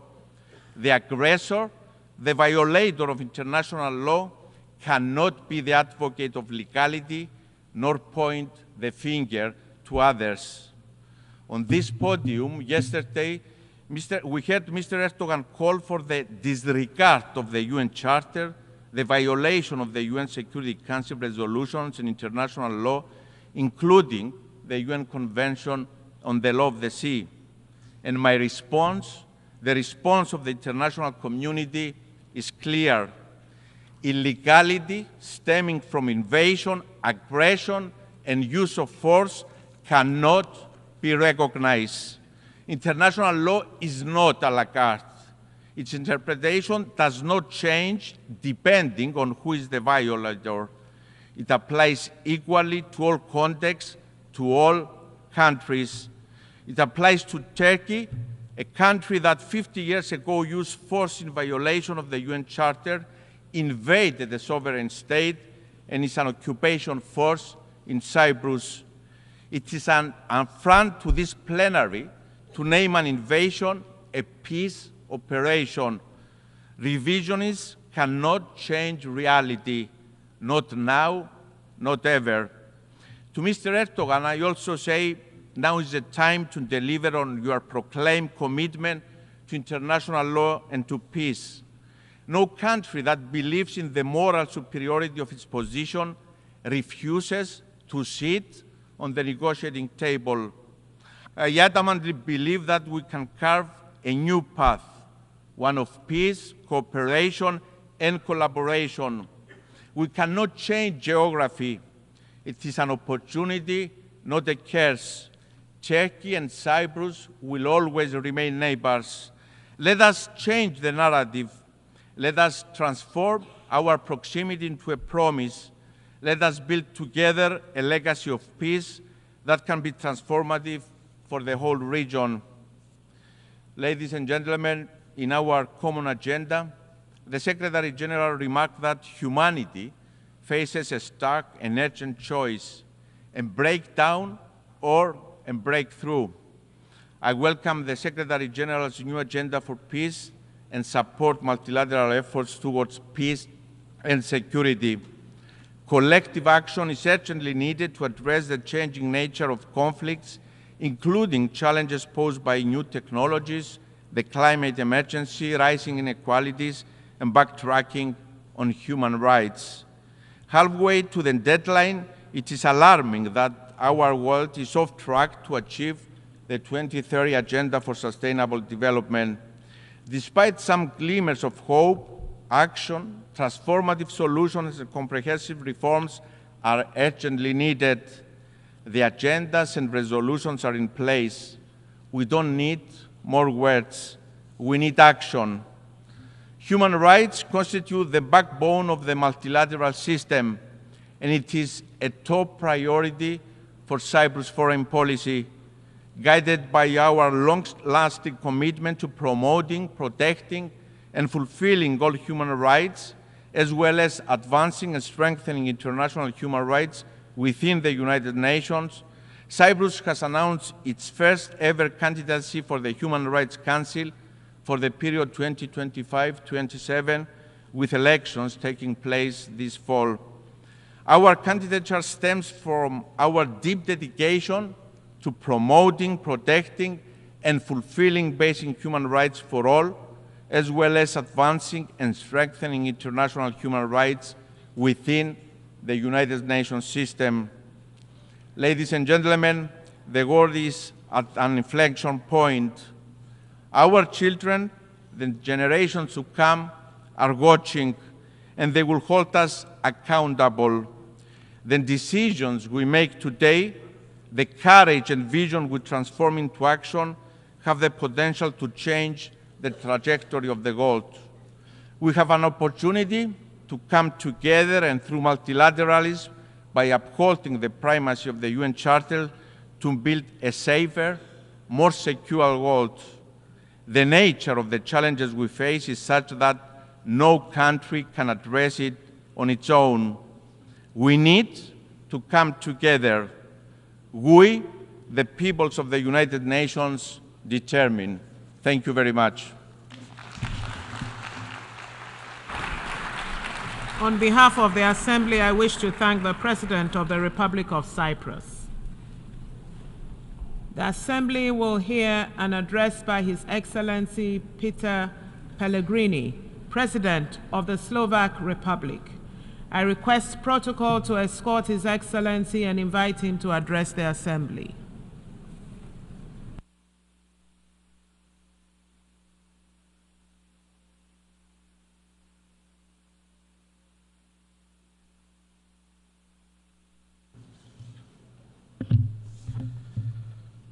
Madam President, Excellencies, ladies and gentlemen, it is an honor and privilege to address you from this place. It's the first time for me in my capacity of President of Slovakia. The United Nations organization, which we helped to found with our brotherly Czech nation under Czechoslovakia's flag, has been here for almost 8 decades. We could spend hours discussing its imperfections or flaws. We have a legitimate right to ask how the UN delivers on its core mission, and that is maintaining peace, guaranteeing international law, and protecting human rights. And most importantly, why it fails to do so quite often. Despite all its faults and failures, the UN is the only truly global forum we have. It is the backbone of the world order based on rules and international law. The cornerstone of the world as we know it. The UN is a vital international ecosystem for most countries in the world, including Slovakia. The sovereignty of the majority is, to a great extent, based on our ability to cooperate, show solidarity, and look for points where our often different interests meet. It builds on our readiness to reach a compromise and respect our diversity based on shared universal values, rules, and obligations. Especially in today's uncertain times, it is a powerful pillar of sovereignty, just like its classic features, territorial integrity or independence of action. The way we cooperate tells us a story about us, where we do belong, what do we reach for, and eventually who we are as people, community, humanity. Our joint confidence in the existing system of international relations with the UN as its key element is what separates us from chaos and arbitrariness. In other words, from war and violence. There are countries and entities among us that believe that the absence of rules will be the breeding ground for their future success. They believe that the force is above the law. In reality, however, the collapse of a rules-based system would eventually get back at those who desire it the most today. In Slovakia's immediate vicinity, in Ukraine, a war has been going on for almost 1,000 as sovereignty and territorial integrity. It is worth reminding that our neighbor, Ukraine, legitimately defends its country and its people according to international law, including the UN Charter. Every day, this war continues to destroy the lives, the infrastructure, and the future of Ukrainian men and women. And it is of no good to Russia's people either, as they die too, and the war has come to them as well. The escalation grows. It is high time to start looking for a peaceful, sustainable, and just end to this conflict, based on the principles of international law and the UN Charter. Looking at the world's geography for parts of the globe, it might seem like a local and by far not the only serious conflict the world faces today. Let us recall the suffering of the people in Gaza after the horrific terrorist attack by Hamas against Israel and the casualties on both sides. Or the state collapses in Haiti or Sudan, both followed by humanitarian disasters. However, from the international community's point of view, what we see here is an existential struggle for the nature and future of international law and adherence to agreed rules. None of us today can think that the UN can fully prevent all wars and conflicts in Ukraine, the Middle East, Africa, or elsewhere. The reason, however, isn't some kind of alleged dysfunction of the organization and its agencies. It is rather the lack of joint political will in its highest body, the Security Council. On the other hand, it's a fact that the UN was born with powerful and exclusive checks without effective balances. For years, there has been a general understanding that the UN needs a deep reform, and Slovakia stands ready to continue assisting this legitimate effort. We see that we must rather look for effective prevention, management, and eventually solutions to conflicts within local or continental alliances. The role of the UN remains central, but the need for partnership with regional organizations is growing. For us in Europe, it is NATO and the EU. This is the only way for the UN, with its foundations laid in the last century, to withstand the threats and challenges of the current one. I don't find it appropriate or useful to divide the world into global north or global south, east or west. Much more important is to look at who respects our shared rules and obligations and who doesn't, who is interested in making them stronger and acting by them, and who is rather undermining them or applying double standards. All of us are far from perfect. However, it fills me with hope that those of us who respect our shared values and rules form the vast majority here, and those who despise, systematically ignore, harm, or apply these rules only when it comes in handy are only a few. It's often those who try to take apart not only the rules but also the meaning of words. In the flood of information and misinformation that we face today, we must not renounce the truth. The reverse is still the reverse and not the face. A lie is just a lie, not a fact of an alternate reality. Aggression is no defense. Occupation is no brotherly help, liberation, or some mythical togetherness. Likewise, war remains war, no matter what euphemism they call it. We must not forget that words and those who speak them, including traditional and social media, remain the most powerful weapons, determiners of good and evil. They can both fortify or disrupt unity and trust in our societies and communities. They can promote tolerance or spread hatred. It is of utter importance that we speak out against those who abuse words by giving them alternate or even opposite meanings. Promoting information integrity should be high on our priority list. The global debate on climate change is a good example proving we can do this. The denying of climate change and its evidence by renewed scientific teams around the world, quite common until recently, is in the face of increasingly destructive climate conditions and disasters now obscure even in the most marginal opinion groups. Our emissions are already beyond the imaginary line of our Paris commitments, before which we could still significantly slow down what we, humanity, have caused through our activities. Blaming each other won't help either. We'd better do what we can. Let's invest part of our personal and political activity into what is already happening with our climate, mitigating the consequences of hurricanes, floods, and extinguishing fires, both figuratively and unfortunately also literally, is today's urgent climate agenda.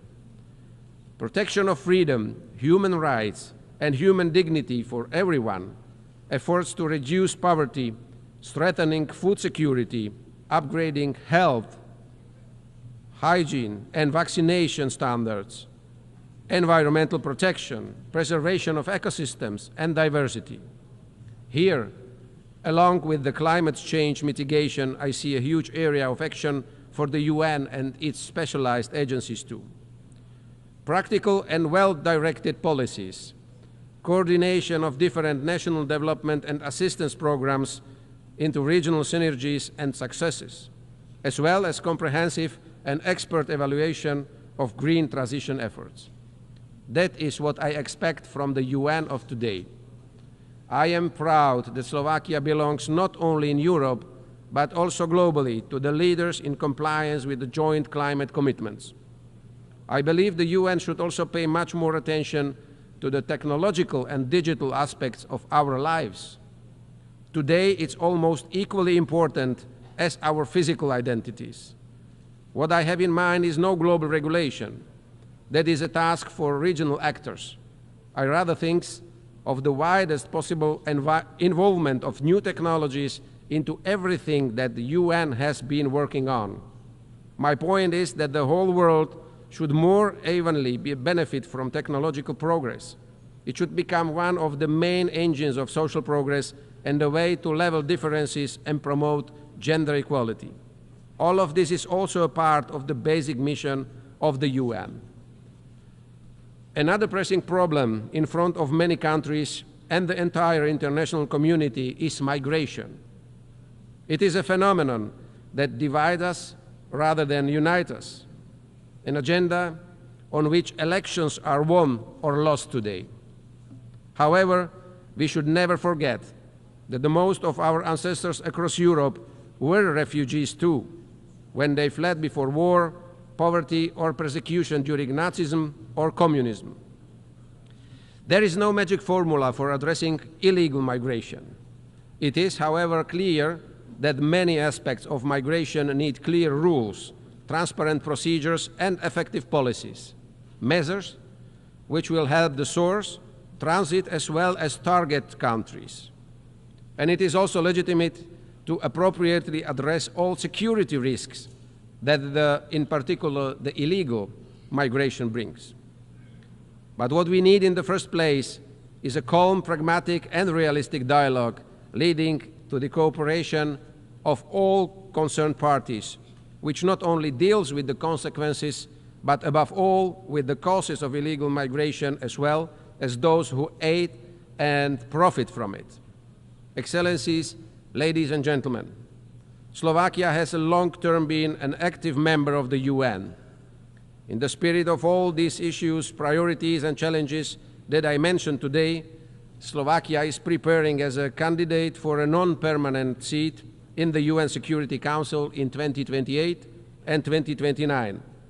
Our diplomats and experts are sitting in executive boards of several specialized UN agencies. The roots of Czechoslovak and today's Slovak diplomacy are closely linked with international cooperation. Names like Milan Rastislav Štefánik, Štefan Osusky, Ivan Krno, or Jan Papanek are well known in the diplomatic community, and some of them left a strong footprint here in the UN corridors too.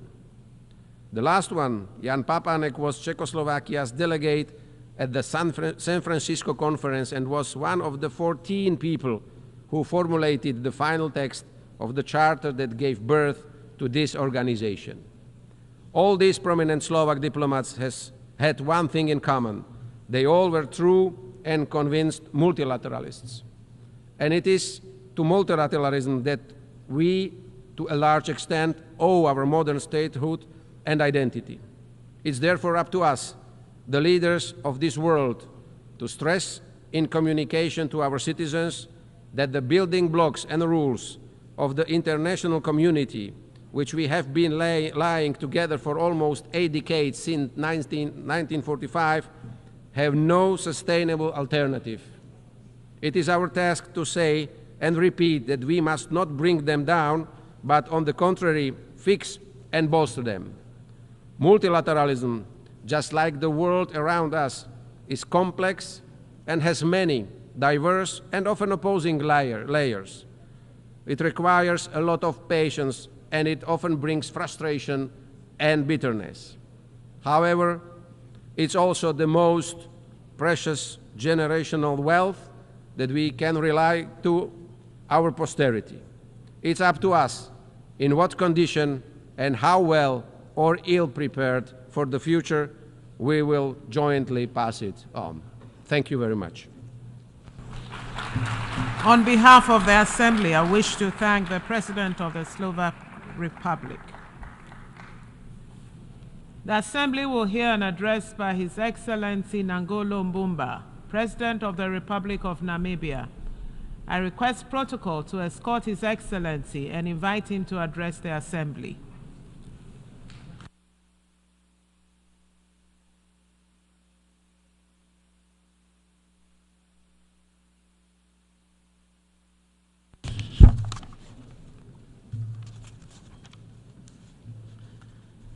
Madam Deputy President, the Secretary General of the United Nations, Your Excellencies, delegates,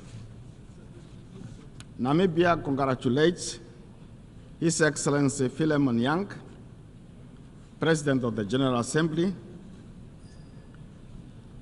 I also extend my appreciation to his successor, His Excellency Dennis Francis, for successfully steering the Assembly through trying times. It was during the 78th session where the relevance of the Assembly's work repeatedly came to the fore through reaffirmations.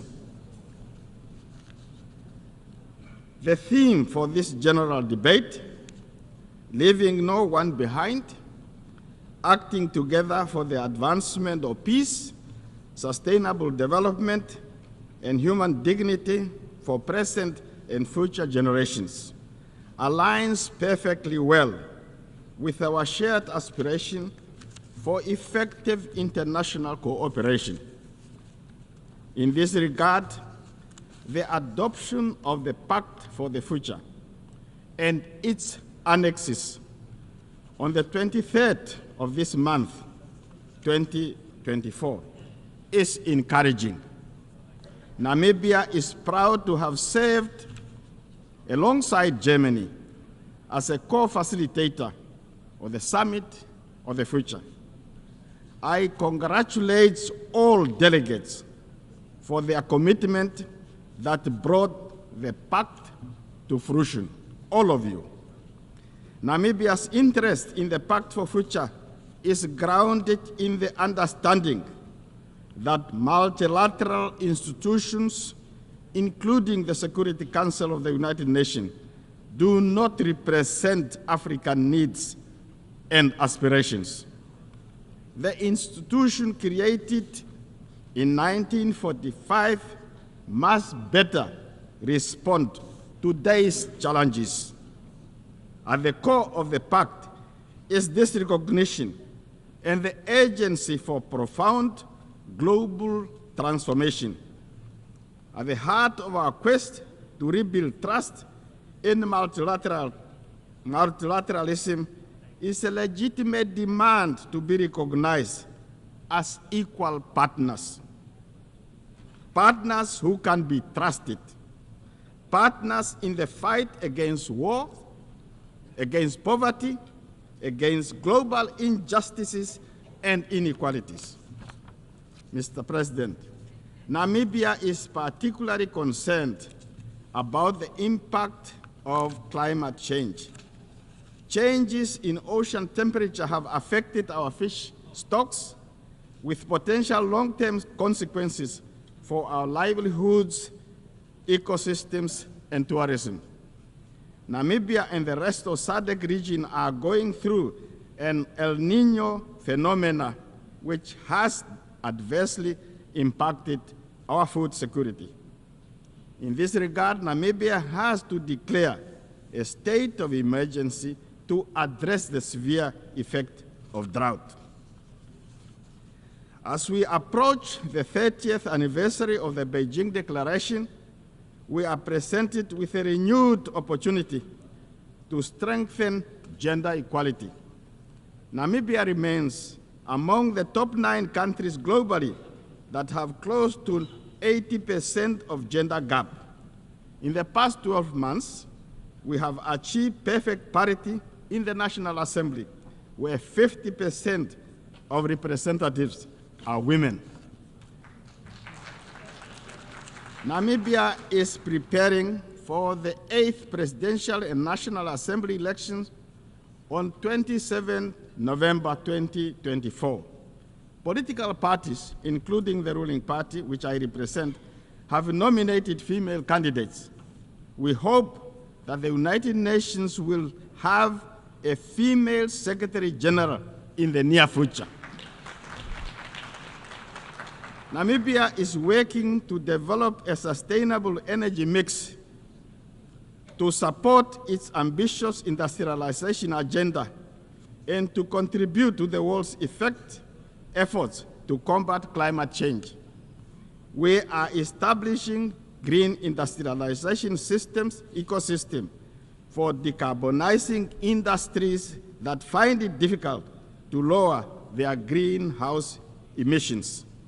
Investment in these key sectors is critical in Namibia. And Namibia is urging developed nations to scale up support for developing countries to facilitate gradual energy transition. Turning to international peace and security, there is an urgent need for this assembly to support the modalities to actualize the adversary opinion rendered by International Court of Justice regarding the ongoing conflict in Gaza. Prolonged occupation does not justify or make acceptance the hardship and injustice endured. This is particularly true for the people of Gaza, who continue to be brutally massacred. As a country that has endured genocide, Namibia believes that Israel, by intent and by action, is committing genocide. Namibia continues to call for a ceasefire and humanitarian assistance to flow unhindered into Gaza. On economic matter, economic hardship continue to affect the sister Republic of Cuba in stark contrast to the ideals of inclusivity and the goals of leaving no one behind. Namibia calls for the end of economic, financial, and commercial blockade against Cuba and calls for removal of Cuba from states that are accused of sponsoring terrorism. Namibia also reiterates its call for the immediate and unconditional lifting of illegal sanctions against our neighbor Zimbabwe, which hinders the country's capacity to achieve sustainable development goals. Further affronts to United Nations Charter, its purpose and principle is the continued disenfranchisement of the people of Western Sahara, who are denied the right to self-determination. The 79th session of the UN General Assembly must do more to change that situation. In conclusion, Namibia is a child of international solidarity midwifed by the United Nations, and therefore remains its firmest of proponents. The United Nations system can be strengthened if we hold hands and work together as bridge builders to illustrate, as illustrated by the Summit of the Future, by choosing the way of collaboration over enmity, peaceful dialogue over war and conflict, and de-escalation instead of escalating things, we can achieve our shared goal of more peaceful, just, and prosperous world. And I thank you for your attention. On behalf of the Assembly, I wish to thank the President of the Republic of Namibia.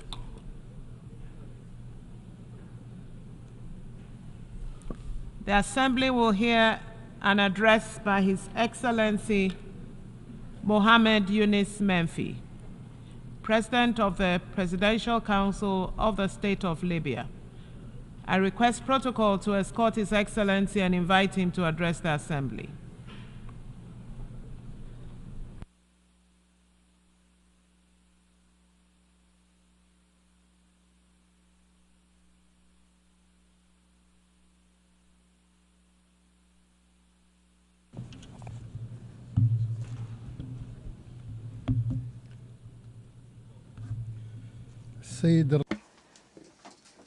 Mr. President, ladies and gentlemen, at the outset, I would like to congratulate you on your election as President of the 79th session of the United Nations General Assembly. I wish you and your team all the success.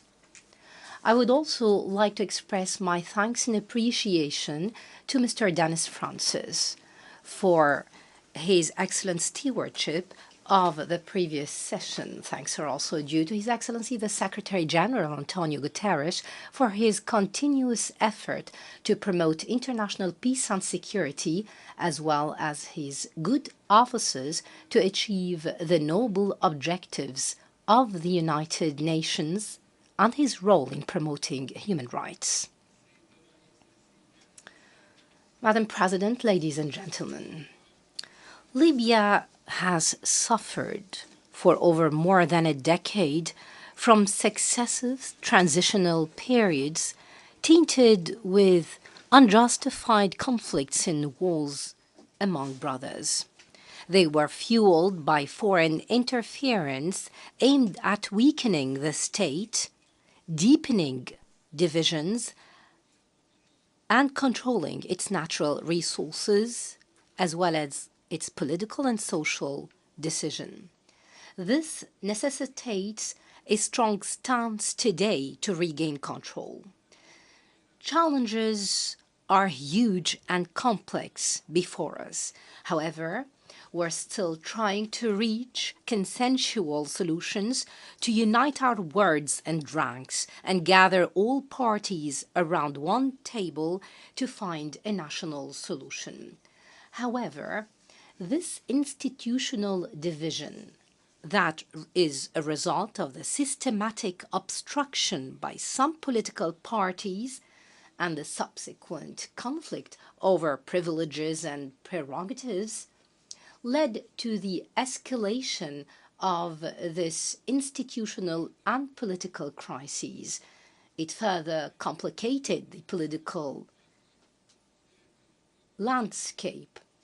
This started with building parallel bodies, leading to the freezing and cancelling of our commitment to certain political agreements and resolutions of the Security Council, and the use of the resources of the state as a tool for political pressure, and the last of which was also attacking the Libyan prosecution and adjudication. And it is our duty to shoulder our responsibility to ensure the safety of our country and its strength. The comprehensive political solution, including the financial, economic, and security paths, in addition to national interests, is the only way to ensure our stability so that we can hold elections and renew the legitimacy of all institutions so that the Libyan people can ensure self-determination. We commend all national and international effort aimed at promoting dialogue among different Libyan parties. We firmly believe that the Libyan people have the right to decide their destiny and choose whom to govern it and run its affairs. And this will be achieved when we renew the legitimacy and regain the control that some parties are trying to prevent. Libyans are the most capable to decide on their destiny, and people can choose whom to represent it through the fair elections and referendum to overcome any political stalemate. Ladies and gentlemen, the National Reconciliation Project, under the sponsorship of the Presidential Council, is undergoing a slow process due to the recent developments witnessed in the country, especially that some political parties are trying to obstruct it by all means. We reiterate the need to accelerate this path, to build trust. In this vein, we commend the efforts of the African Union. We call for a Libyan dialogue to ensure a national pact and a comprehensive reconciliation conference. We stress the need for all stakeholders to participate constructively to reach a peaceful settlement based on a Libyan solution away from any foreign dictations or interferences. We cannot reach sustainable solutions without a serious and honest dialogue among Libyans without any foreign interference. This would ensure the unity of our country, its social cohesion and sovereignty. This month coincides with the first anniversary of the destruction of parts of the city of Darna due to Hurricane Danielle. This was an unforgettable and painful event that left behind a lot of destruction and huge human and material losses. However, we also remember the effort of the Libyans who came together to draw a clear lesson on the ability of the Libyan people to overcome the obstacles and crises they face. That's when they decide to solve their problems domestically without any foreign interferences or dictations. We renew our support to the sincere effort for recovery as we pave the way for the reconstruction all over the country. Ladies and gentlemen, the genocide and ethnic cleansing committed by the Israeli occupation against the Palestinian and Lebanese peoples represent a heinous violation of international law. We uphold the principles of accountability, and we should not allow any impunity and ensure accountability. And therefore, Libya joined South Africa's case before the ICJ on the grave violations of the Israeli entity to all international rules and laws. And we must ensure accountability for the mass genocide and violations that the Palestinian people are subjected to. We stress the need to work on addressing the situation and eliminate the specter of a regional war in the region through addressing the situation in Gaza and putting an end to the heinous violations against Palestine. We stress the right of the Palestinian people in self-determination and establishing their independent statehood with Jerusalem as its capital. Ladies and gentlemen, Mr. President, turning to the regional and international affairs, we stress the need for concerted effort to counter illegal migration and terrorism. This represents a huge challenge, not only to Libya, but to many other countries, especially the African countries, the countries in the region, and Libya, for we are a transit country that shoulder a huge burden in this vein. We believe that the solution to this matter necessitates concerted effort while taking into account all national legislations, humanitarian aspects, and the protection of migrants' rights. Turning to terrorism, Libya has gravely suffered from this scourge. We succeeded in defeating Daesh thanks to the sacrifice of our people and the effort of the military institution, as well as the support of the international community. We continue to work on promoting domestic security and protecting our borders through the cooperation with the international community.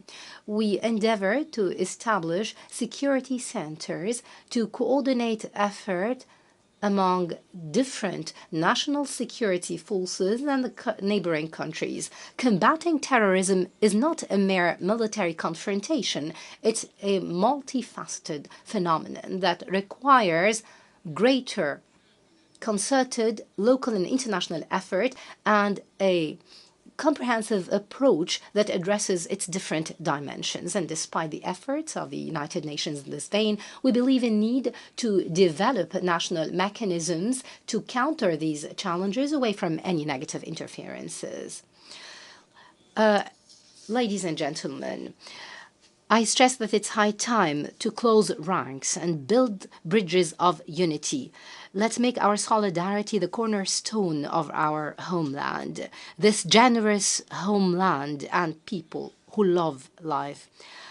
I assure you that we would not enjoy our wealth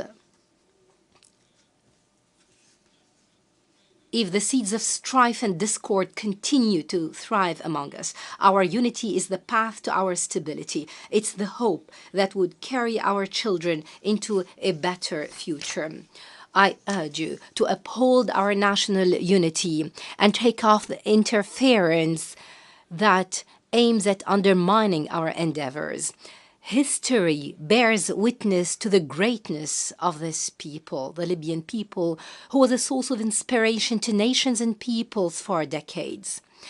They proved that despite all challenges experienced, they always raise up stronger and more resilient and adamant. Libyans will not forget those who stood by them in times of hardship. We will continue to work to build a bright future worthy of the aspirations and hopes of our people. We will spare no sacrifice for its sake. Thank you, and peace and blessings of God be upon you. On behalf of the Assembly, I wish to thank the President of the Presidential Council of the State of Libya. The Assembly will hear an address by His Excellency Luis Rodolfo Abinader Corona, President of the Dominican Republic. I request protocol to escort His Excellency and invite him to address the Assembly.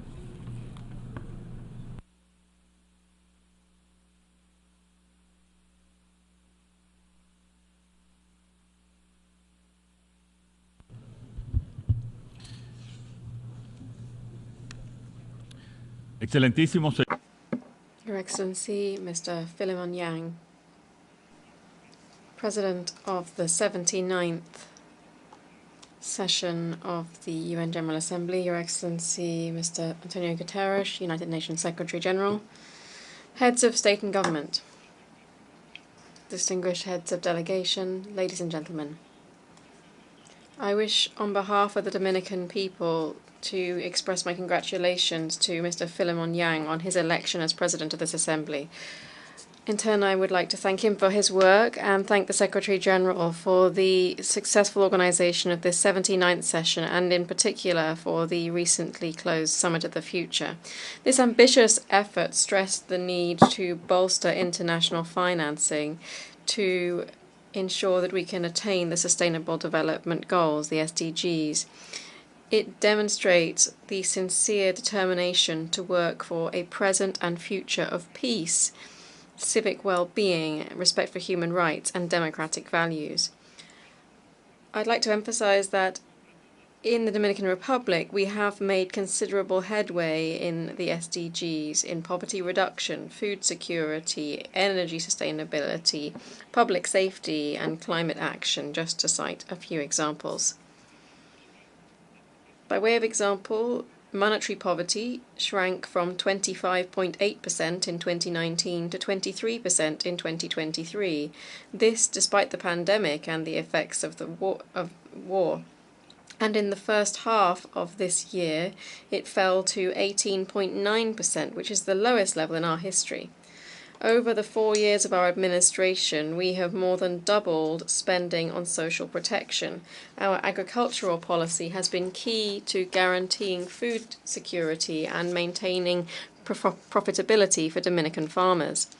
Despite being an island with limited amounts of arable land, we have managed to boost our food self-sufficiency from 88.5% in 2019 to 90.6% in 2023. Indeed, we've established self-sufficiency in this sector to a large extent. Turning to the generation, transmission and distribution of affordable and clean energy, we've made significant strides and important improvements in electric regulations. We are beginning to build 2,000 new megawatts in thermal generation, and we've signed contracts for 1,600 megawatts of renewable energy, with 600 megawatts already in operation and 1,300 in construction.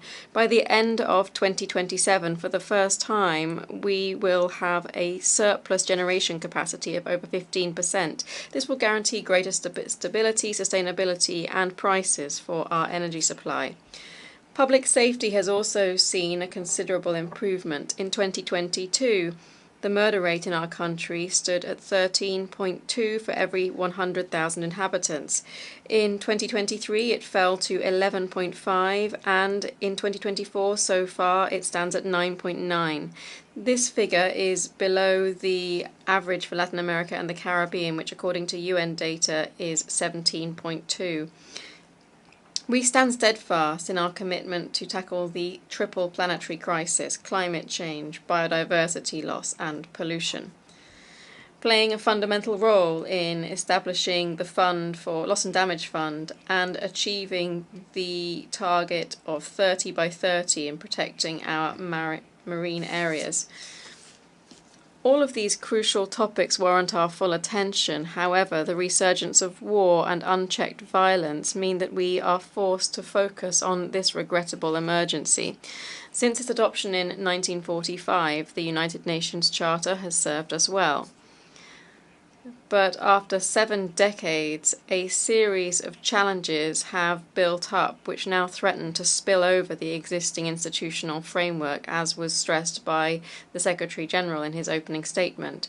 There is a widespread consensus that we urgently need a new model of global governance. A model that fosters greater trust and effectiveness in the decisions that emanate from this crucial concert of nations. For the Dominican Republic, commitment to effective and renewed multilateralism is a priority. We believe this approach is needed to guarantee respect for international law and to protect nations from global threats that compromise their security and well-being. Without concerted, principles-based action, the foundations of the international community will continue to erode. Since its formation, the Dominican Republic has been a standard-bearer for peace and the peaceful settlement of conflicts. The loss of thousands of innocent lives of children and the aging is unacceptable. For this reason, we speak up to strongly demand effective protection for our civilian population in line with the norms of international humanitarian law. There is a solid theory that posits that democracies rarely go into war against others. Dominicans are convinced that the promotion of democracy is essential for the building of lasting peace. Democracy cannot be reduced to a system of mechanic procedures. Democracy has to be a living reality which positively transforms our citizens' lives. President, we stand at a crucial juncture for democracy in Latin America and the Caribbean. Over the last few decades, we have borne witness to considerable deterioration in the quality of and support for democratic systems. In line with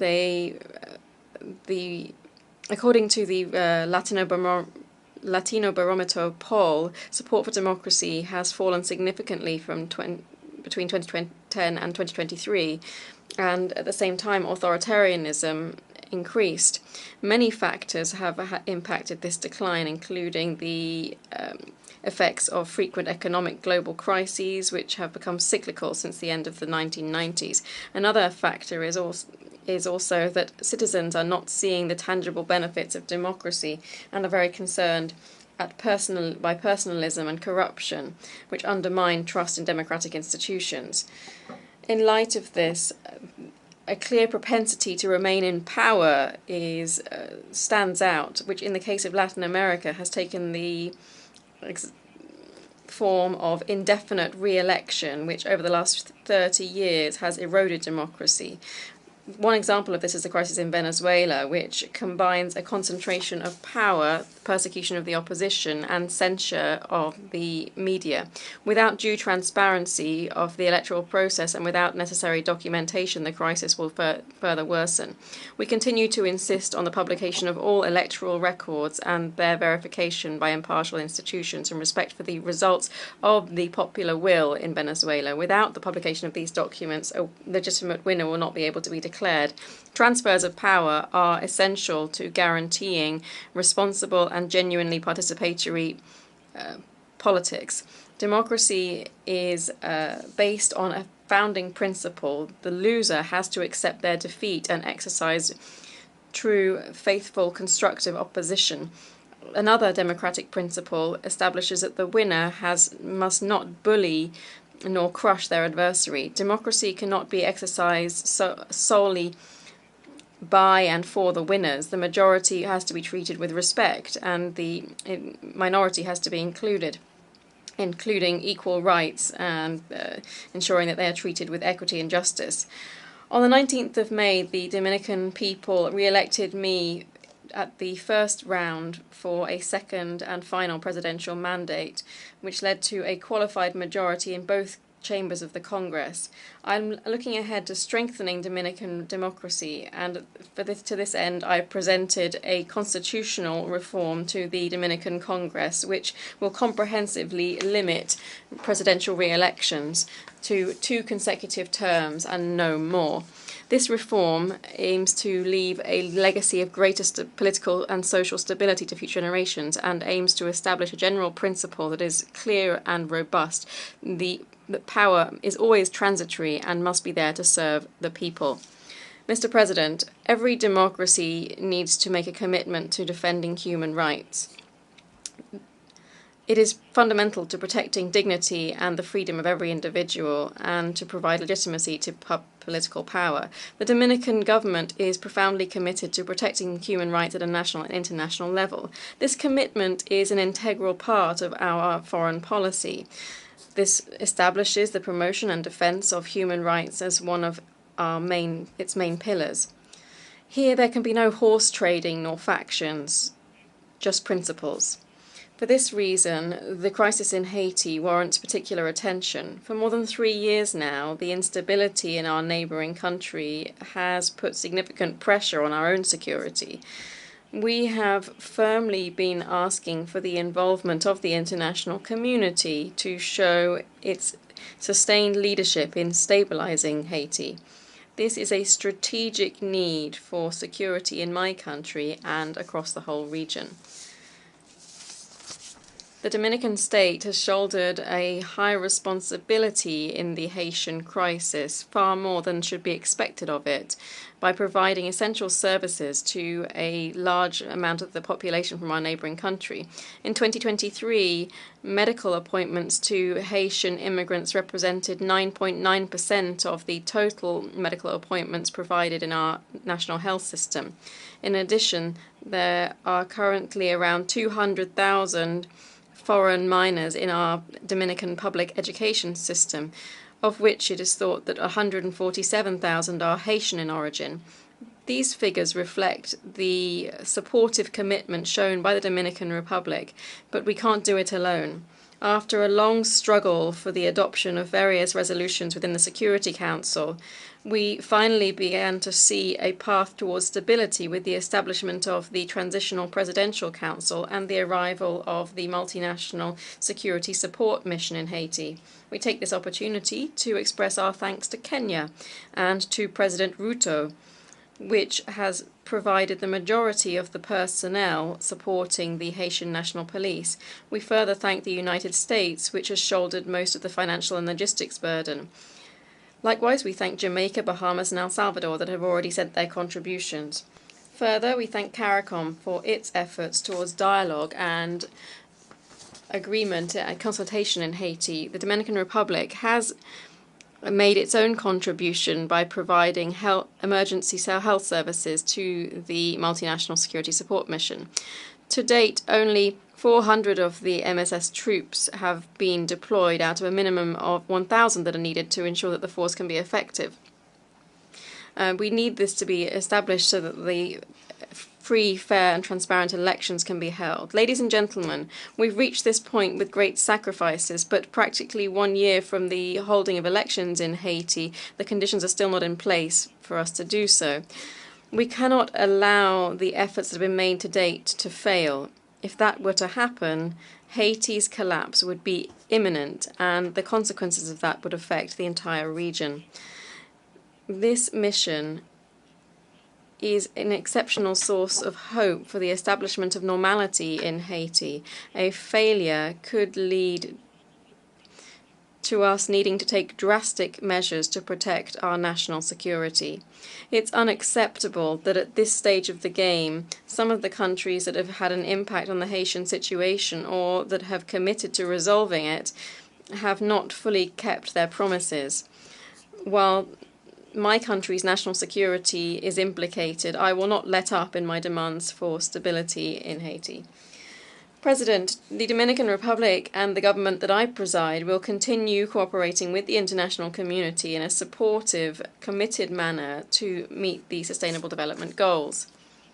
The global landscape means that we need to act as a cohesive community with, like a true concert of nations, with one common goal and an aligned vision for the future.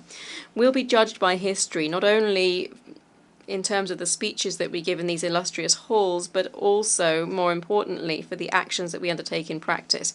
We cannot fail our peoples. We cannot fail humanity. We cannot fail the future. Thank you very much.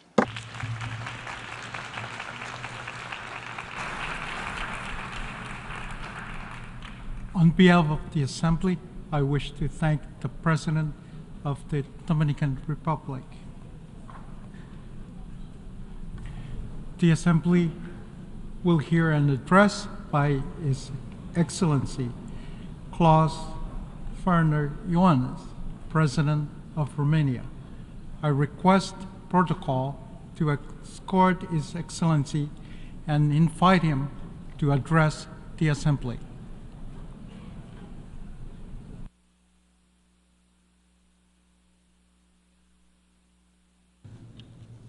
Mr. President of the General Assembly, Mr. Secretary General, Excellencies, we have all gathered here, the world leaders with the responsibility of a better global vision and the will to make it happen. There is no better and more representative framework than our 79 years old United Nations, anchored in the UN Charter and the international law. However insecure the world is today, the answer to our problems will always be more cooperation and more solidarity. Romania will always uphold the international world order with the United Nations at its core. If we want to find the solutions, we need to have a more responsible look at our world, to understand its challenges. Let us remember what brought us here together in the first place: peace as a state of spirit, as a purpose, as a tool. Regrettably, we see around the globe that insecurity, violence, conflicts, and even war have taken a firm grip on our world. Our main challenge is finding the much-needed solutions to restore and safeguard peace. Otherwise, the international order and the international law are ours to lose. When diplomacy is the most difficult tool to use, it is precisely then when we need to use it most. Look at the dire global consequences of the Russian war against Ukraine. It has unleashed the greatest security crisis in Europe in recent history, in breach of the international law and with implications going well beyond Europe.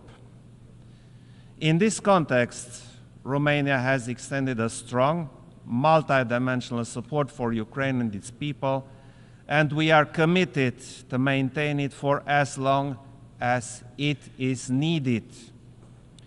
At the same time, Romania will continue its unwavering support to consolidate the resilience of the Republic of Moldova, the second most affected country by this war. Our security is not regional, it is global. This brutal war has already harmed nations and people across the world. Food security stands proof. My country has a crucial role in facilitating the grain exports from Ukraine through our ports on the Danube and at the Black Sea. A long-term conflict is unacceptable, and we must stay the course. Ukraine needs the resolute support of all UN member states determined to uphold the international law and the United Nations Charter. Romania fully supports the peace initiative of President Zelensky. It is the only approach to ensure a just and lasting peace in full agreement with the UN Charter and the international law. Ladies and gentlemen, protecting all civilians must remain our common objective. Almost a year ago, the heinous attack committed by Hamas against Israeli civilians has shocked the world. Against the spiral of violence that followed, our actions based on Security Council resolutions should prevail. The end of hostilities, a safe release of all hostages, and facilitation of the safe shipment of the humanitarian aid for the civilians in Gaza are imperatives no one can deny. Furthermore, we support all efforts to resume the political process based on the two-state solution, coexisting in peace and security within safe and recognized borders. More broadly, around the world, there are alarming calls to stop blatant violations of human rights under many forms and rooted in different causes. There is a sense of urgency that remains unanswered. Conflict prevention and peacekeeping are essential tools in this regard. At the same time, we must support the cooperation with regional organizations in view of their role in preventing, keeping, and enforcing peace. Distinguished audience, the impact of climate change is a growing threat to our security, and its consequences are already obvious. As these negative events increase, they impact demography, economies, energy, connectivity, and geopolitics. It is vital to further enhance international cooperation and ensure the much-needed civil protection mechanisms. Romania actively participates at the international level in the exercises, projects, and actions to provide emergency response, especially to limit the impact of wildfires. The UN system is essential to mainstream our efforts and to create synergies. We need to accelerate our work to keep the 1.5 degrees target alive. And since climate change is a threat multiplier, Romania supports an integrated approach to the climate and security nexus within the United Nations system. Green transition also includes energy transition, while ensuring energy security as an important development marker. Ladies and gentlemen, we live in an era when we could fully enjoy the opportunities offered by information, innovation, and connections. Nevertheless, instead of harnessing their potential to our common benefit, we see increased distrust and hatred. We see polarization and rise of extremism instead of coexistence and tolerance. Technology misuses, disinformation, and other hybrid tools are at the center of the problem with the aim of undermining our security. In such times, it has become way easier to destroy than to build. But it is now that we need to seek strength in global institutions, principles, and values, all of those which serve to safeguard human dignity. And human dignity cannot be secured without human rights. They are never optional and continue to stand as one of the fundamental pillars of the United Nations system. In this regard, international legal instruments have a crucial role. For example, in digital transition, we see that technology is a global amplifier of trends. It is up to us to decide whether it will contribute to a more effective and accessible public services. We also have to recognize the essential role of civil society, the human rights defenders, and the involvement of youth in advancing human rights. We are also following the situation of gender equality and the fight against gender violence. Romania is a firm supporter of gender equality, which we promote as member of the Human Rights Council and most recently of the Commission on the Status of Women. Distinguished audience, there is no viable alternative to the United Nations and the principles upon which the organization was built, which remain more valid than ever. Our focus is to continue the United Nations reform so that it will be fit to address current challenges and the ones looming, a more effective and more efficient United Nations, a more representative United Nations where trust can be fostered. Romania advocates for an extended Security Council where transparency and accountability are the norm, not the exception. A UN more accessible to the public and more meaningful, where youth can have a say on matters affecting them, where the voices of the civil society and other stakeholders are heard. This is why a pact for the future was so urgently required to give fresh shape and purpose to our vision for the next generations. Finally, the United Nations has a continuous aspiration for a better world, from those who dreamed of peace and tolerance to those who will never stop fighting for it.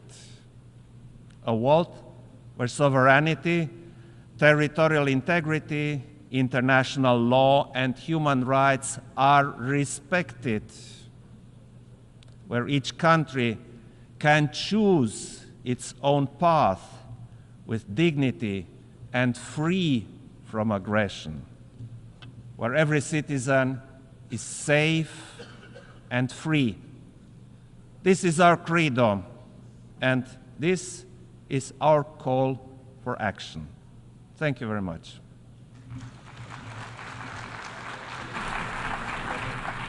On behalf of the Assembly, I wish to thank the President of Romania. The Assembly will hear an address by His Excellency Felix Antoine Tshisekedi Chilombo, President of the Democratic Republic of the Congo. I request protocol to escort His Excellency and invite him to address the Assembly.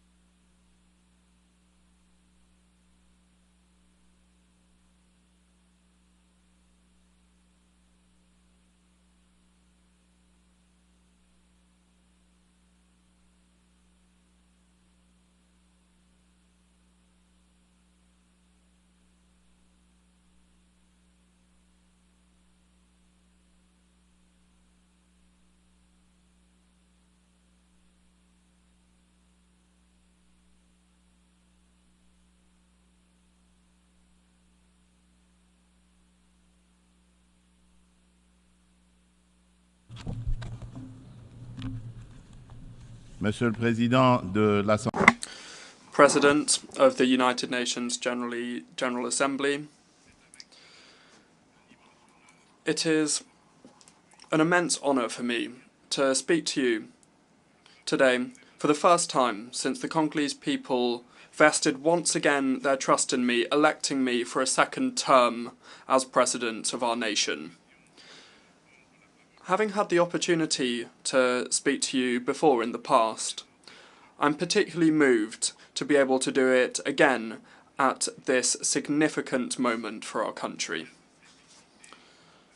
I wish to congratulate Mr. Philemon Yang upon his election as President of this 79th session, and at the same time I wish to pay tribute to your predecessors for their constant commitment at the service of this institution.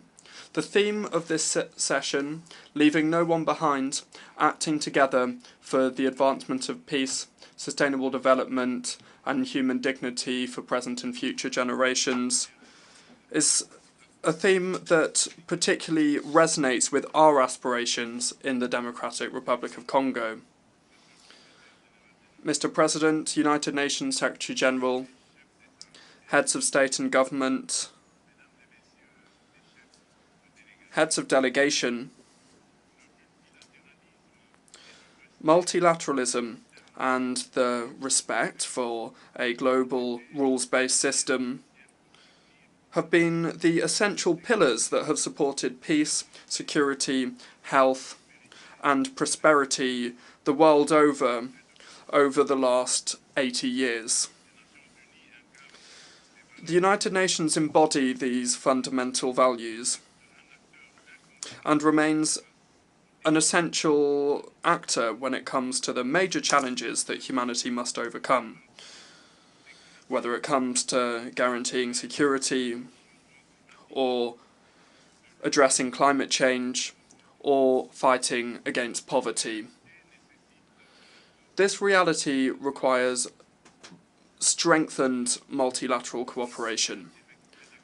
However, the noble ideals of those that drafted the United Nations Charter, that is, for it to serve as an instrument by which all countries govern their conduct, seems to be ebbing away, and the basis of collective security that it established is shaking. We have a responsibility to pool our efforts and to reaffirm our commitment to multilateralism, which is the key for truly transformational solutions in response to the challenges that we see across our world. As Dag Hammarskjöld, former United Nations Secretary General, whose sacrifice for peace in the Democratic Republic of Congo, which recalls how grave our mission is, so eloquently said, and I quote, "The goal of the UN is not to take us to heaven, but rather to prevent us from going to hell." At this critical juncture for multilateralism is of the utmost importance. It allows us to respond to common threats, to protect our planet, and to strengthen civil society and human rights. Indeed, we cannot ignore the alarming rise in saber rattling and the indecent resumption of practices of armed aggression and looting of natural resources which affect all continents. The Russia-Ukraine conflict that is ongoing and continues to affect the region is simply yet another manifestation among many others that threaten peace in the world. Yemen, Sudan, Syria, and the terrible tragedy unfolding on the Gaza Strip are part of the list of crises multilateralism needs to address. It is essential to act together to progress towards peace, sustainable development, and human dignity, thereby ensuring a better future for future generations. Let us not leave anybody by the wayside. This is the clear and relevant message that's inspired the theme selected to guide the work of this 79th session of this august assembly. Mr. President, the Pact for the Future and its annexes, that is the Global Digital Compact and the Declaration on Future Generations that we adopted during the recent Summit of the Future, highlight the importance of active collaboration to achieve a common vision of a peaceful and prosperous future. These documents represent an essential commitment to put an end to conflicts, to tackle extreme poverty and hunger, and to address challenges such as displacement of populations, illegal immigration, food insecurity, pandemics, and the risks associated with new technology. At the same time, the Global Digital Compact is an essential pillar, part of our quest for a prosperous future, and is at the heart of the fourth industrial revolution, where digital technologies have become essential. This digital transition is an unprecedented opportunity to achieve the Sustainable Development Goals by 2030, in particular for the least developed countries. It seeks to reduce the digital gap and to onboard unconnected populations with digital services with a high social impact. However, in order to address this major challenge inherent to the digital revolution, global reforms are required, involving a reassessment of the international financial architecture and involving adequate financing. For this reason, the Democratic Republic of Congo aspires to attract investment to develop connectivity in Africa and calls for cooperation from multilateral partners and telecommunications operators, with knowledge transfer being key. Indeed, support for the grids development process in our country is a promising solution to link the south and north of Africa and also to link the Indian Ocean to the Atlantic. This includes the establishment of viable partnerships with the Grant Inga hydroelectric project that seeks to respond to the growing energy demand of our country, which has been increased by the proliferation of connected devices. Furthermore, it's essential to strengthen traceability of strategic minerals, which are essential, and also technological equipment in order to ensure a responsible and sustainable exploitation of our resources. Furthermore, full participation and commitment from youth, both boys and girls, are essential to build a sustainable and inclusive society. This principle is the foundation of the Declaration on Future Generations and underscores our responsibility vis-à-vis future generations and how important it is to make decisions that enable them to flourish. For Africa, youth is a major asset for Africa's future prosperity.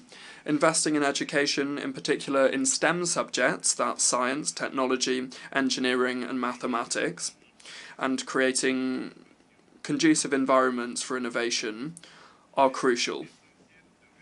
It is essential to deal with the disconnect between a fast-growing young population and the job market by providing the skills that they require to join the job market.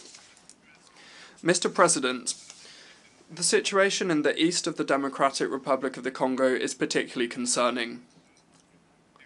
The resurgence of the M23 terrorist group, supported by Rwanda, has caused an unprecedented humanitarian crisis with close to 7 million internally displaced persons. This aggression is a major violation of our national sovereignty. We call upon the international community to firmly condemn these actions and to impose targeted sanctions against Rwanda for its destabilising and damaging role. We demand an immediate and unconditional withdrawal of Rwandan troops from our territory. While recent diplomatic initiatives such as the Luanda talks may be encouraging, they should certainly not overshadow how urgent it is to engage in this essential action. The Democratic Republic of Congo is actively committed to entrenching lasting peace in the east of the country and to promote economic development and the well-being of the so long-suffering communities experiencing this armed conflict. Nevertheless, we are not closing any door to any opportunity that would bring peace while maintaining our sovereignty and our territorial integrity. In this regard, we are resolutely committed to implementing the roadmap adopted as part of the Luanda process, and I fully support that promotes high-level dialogue seeking to re-establish trust between the Democratic Republic of Congo and Rwanda while minimizing the risk of the current security crisis descending into a regional conflict. Furthermore, my country remains open to any other initiative by our partners that would contribute to achieving this noble goal of peace. The Democratic Republic of Congo reaffirms our firm will to ensure lasting peace. Under my leadership, we are steadfast in our commitment to pursue the implementation of the Programme for Disarmament, Demobilisation and Community Recovery and Stabilisation, the PDDRCS, which is a key part of our national strategy to disarm, demobilise and reintegrate combatants by providing them viable economic opportunities that are also sustainable, while at the same time stabilising the regions affected by conflict. By ensuring a post-MONUSCO transition, we are also prioritising the repatriation of foreign combatants. The PDDRCS is a crucial tool for peace in the Democratic Republic of Congo, and I invite our partners and our friends to support it.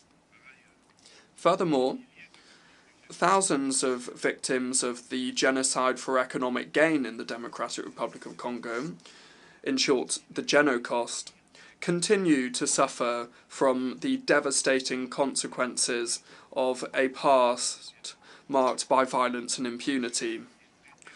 Recognising and addressing the effects of this tragedy is crucial to enable the recovery and reconstruction of the affected communities. Beyond immediate humanitarian aid, a long-term approach focused on justice, reconciliation and sustainable development is essential to allow the victims to recover and to return to a decent life.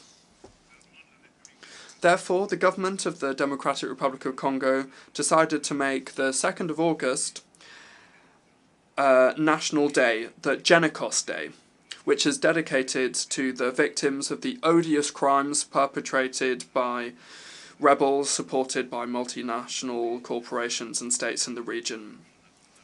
This is a national day of coming together, and it allows us to confront our painful past so that we can move forward.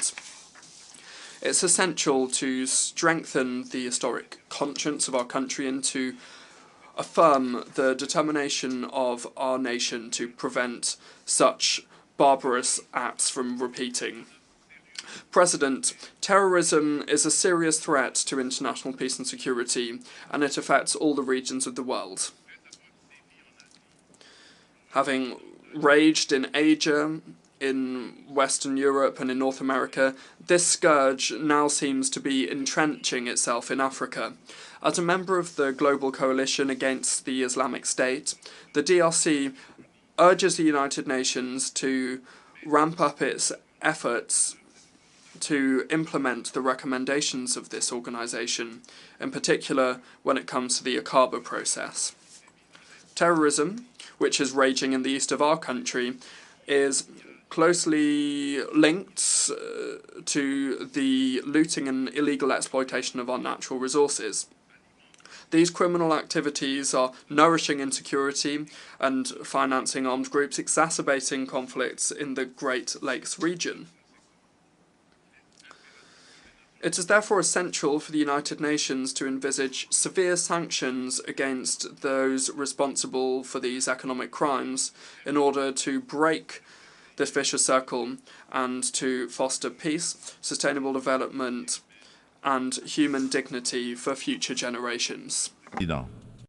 President, according to the most recent voluntary national review report for the SDGs, the Democratic Republic of the Congo has made significant progress towards several of the SDG targets, thanks to major reforms and interventions.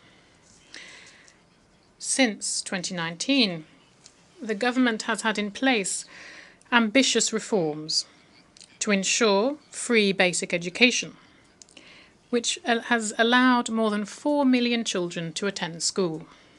Moreover, several measures have been taken to strengthen social protection, to introduce universal health coverage, and to promote gender equality, as well as fostering and supporting the development of infrastructure and rapid industrialization via, inter alia, the creation of special economic zones. Despite this progress, the Global Report on the Sustainable Development Goals underscores that at the current tempo, the Democratic Republic of the Congo will not be able to achieve the SDGs by 2030 due to persisting inequality and vulnerabilities, which are exacerbated by armed conflict. When faced with this challenge, a roadmap has been developed. This covers all the specific actions, interventions and reforms needed, the aim being to accelerate progress and tackle the issues set forth in the 2030 Agenda, with some measures underway already to make sure that the DRC will be in line with these SDGs by 2030. For this to work, the Democratic Republic of the Congo needs an annual investment of around $32 billion. It is therefore indispensable to strengthen partnerships for sustainable investment and to promote peace in order to support stable socio-economic development. To add to the list of global responses to climate challenges and the promotion of renewable energy, the Democratic Republic of the Congo, having already reaffirmed its commitment to ambitious climate action, wishes to underscore the crucial importance of financial and technical support, increased support, so its efforts can also therefore increase to achieve the goals set out in the Paris Agreement. Rich as we are in biodiversity and natural resources, the Democratic Republic of the Congo has taken on the role as a key player in the fight against climate change. Initiatives that are already underway to reduce greenhouse gas emissions cover 4 strategic sectors. These are agriculture, forestry, energy, and waste management. Structural reforms are also in place at the moment to reverse deforestation and to improve access to clean energy. This is the proof of the determination of our government to preserve natural resources and to support a green transition. Now, in terms of showcasing our tropical forests, Bali in November 2022 saw a watershed moment. This was the adoption of the Joint Declaration on Cooperation on Tropical Forests and Climate Action. This declaration was signed by Brazil, Indonesia, and the Democratic Republic of the Congo. This significant step forward demonstrates the collective political will that there is to use forests as a tool for sustainable development. The Trilateral Cooperation Alliance for Tropical Forests, which was created in Bali, will provide a framework to address biodiversity-related challenges and will also propose solutions for carbon credit markets, all the while ensuring full respect for the rights of indigenous peoples. Moreover, within the framework of environmental and global warming-related issues, it is also important to underscore the holding of the second summit of the biggest tropical forest basins in the world. These are the Amazon, the Congo, and the Borneo Mekong. This was held from the 26th to the 28th of October 2023 in Brazzaville in the Republic of the Congo. This African initiative, which was spearheaded by President Denis Sassou Nguesso, aims to implement, as part of the UN Decade for the Restoration of Ecosystems, create the first global coalition dedicated to the restoration of 350 million hectares of land and water ecosystems. These forests are a crucial bulwark against climate change. When faced with these problems that have been clearly identified and we have solutions within reach, it is therefore crucial to act in a concrete fashion. The Amazonian, Congolese and Borneo Mekong basins are home to more than 80% of the tropical forests and play a crucial role in the fight against climate change. And they also provide vital ecosystem services. It is therefore imperative that the improvement of social-economic conditions paid by local communities, they who play a key role in forest conservation, that their interests be given top billing in global governance.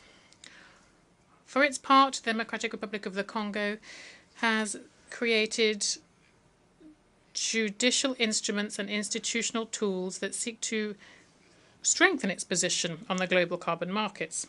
while we still remain open to partnerships in line with the Paris Agreement and our domestic laws. The growing awareness of the challenges linked to climate instability and the depletion of natural resources, which are often the origin of armed conflicts, this underscores the need to act on these issues.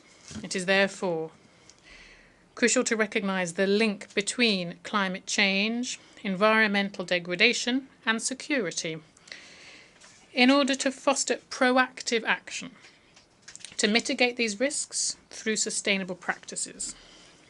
In this connection, we would call on the Security Council to create international mechanisms that include questions of climate security in their discussions.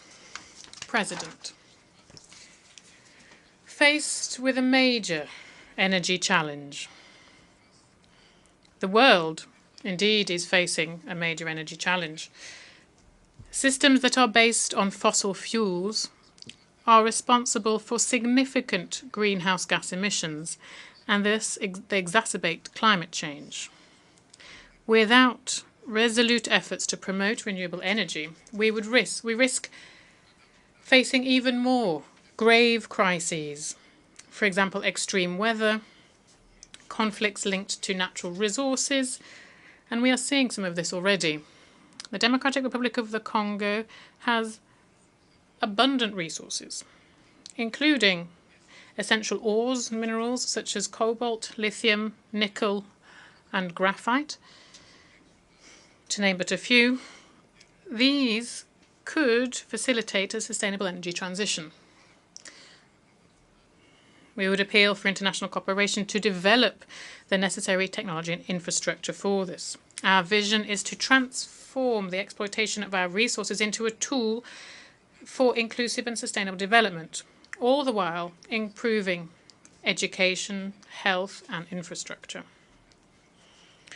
Social inclusion is at the heart of our strategy, as it guarantees the equitable distribution of the benefits of progress. As we invest in the fight against climate change and as we contribute to the SDGs, the Democratic Republic of the Congo is ready to play a key role in the transformation of global energy systems. Together, we can build a future where energy is clean, sustainable, and accessible for all.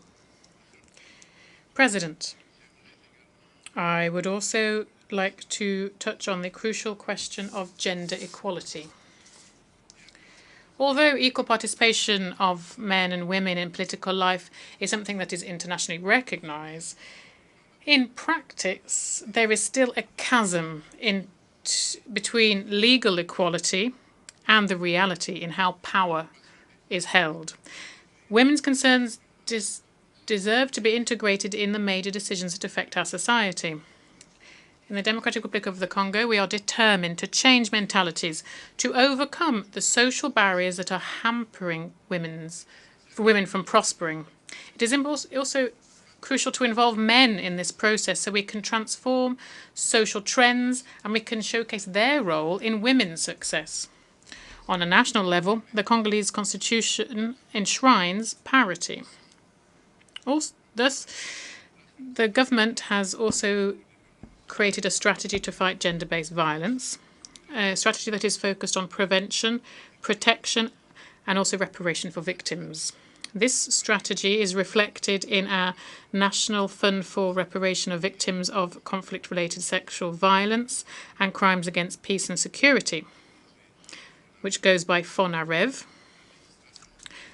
The current legislation seeks to guarantee this level of protection.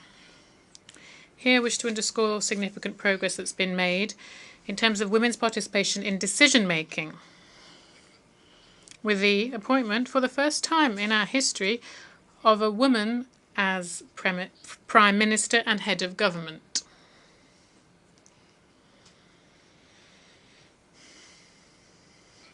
We're also seeing increased presence of women in governmental bodies, as well as in the judicial system and the parliament, as illustrated by the appointment of women as the first President of the Council of State and the head of the Central Bank of the Congo. President of the United Nations General Assembly, United Nations Secretary General, heads of state and government, heads of delegation, ladies and gentlemen. As we leverage this momentum, it is crucial that the international community, under the aegis of the United Nations, continue to support the processes underway and reinvent themselves when faced with the challenges of the current world. To retain the trust of the international community, the United Nations must prove how it is able to adapt to contemporary changes and overcome these in an effective and responsible way. It is crucial to breathe new life into multilateralism through targeted reforms of the United Nations Charter on key issues such as the Security Council, the veto, Chapter 7, and the use of force. Nevertheless, that won't be enough. Coordination and cooperation between the different institutions and agencies of the United Nations must also be improved. Numerous global issues are often dealt with redundantly in different fora, sometimes taking contradictory angles, while other problems remain completely sidelined. And each international bureaucracy seeks to justify its own existence.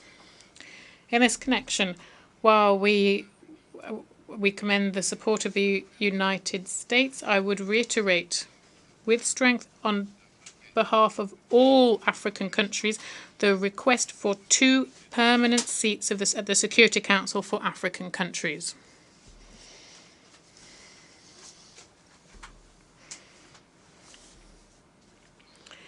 As the main decision-making body within the United Nations, this organ must include African representatives amongst its permanent members, with all of the associated prerogatives, particularly the veto. This is to guarantee fair geographic representation.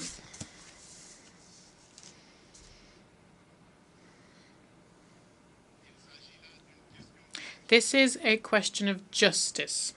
Justice for a continent whose role in international affairs is ever growing. We, Africans, are determined to see this through.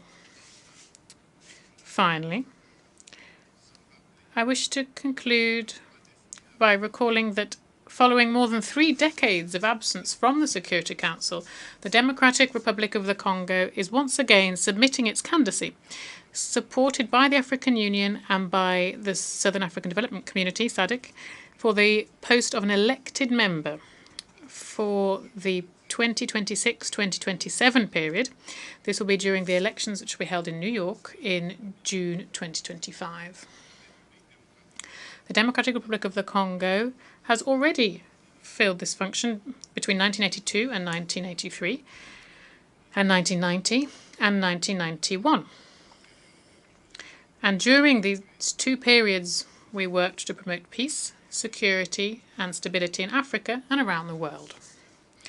Once elected, the Democratic Republic of the Congo plans on playing a proactive role within the Security Council and participate in the revitalization of the UN Charter and contributing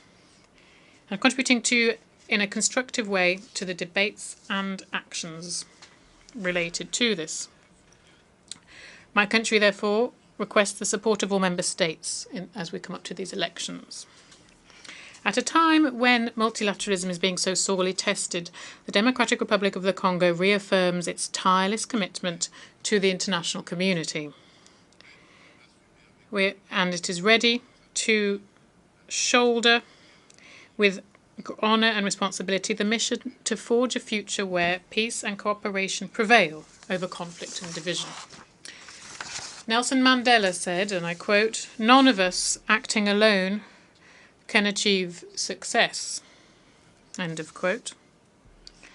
Thus, we are reaching out to each and every one of you, long-standing partners and new allies alike, to together write this new crucial chapter of our collective history. Together, let's make our world a place where every nation, big or small, can prosper in dignity and security. Thank you very much.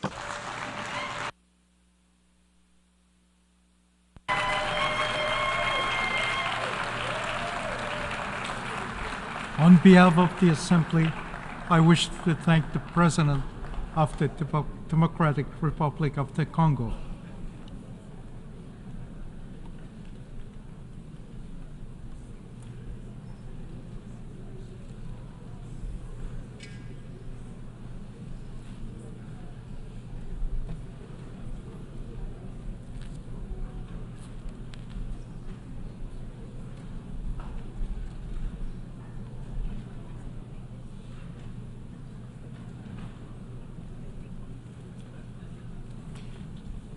The Assembly will hear an address by His Excellency Umaro Sissoco Embalo, President of the Republic of Guinea-Bissau.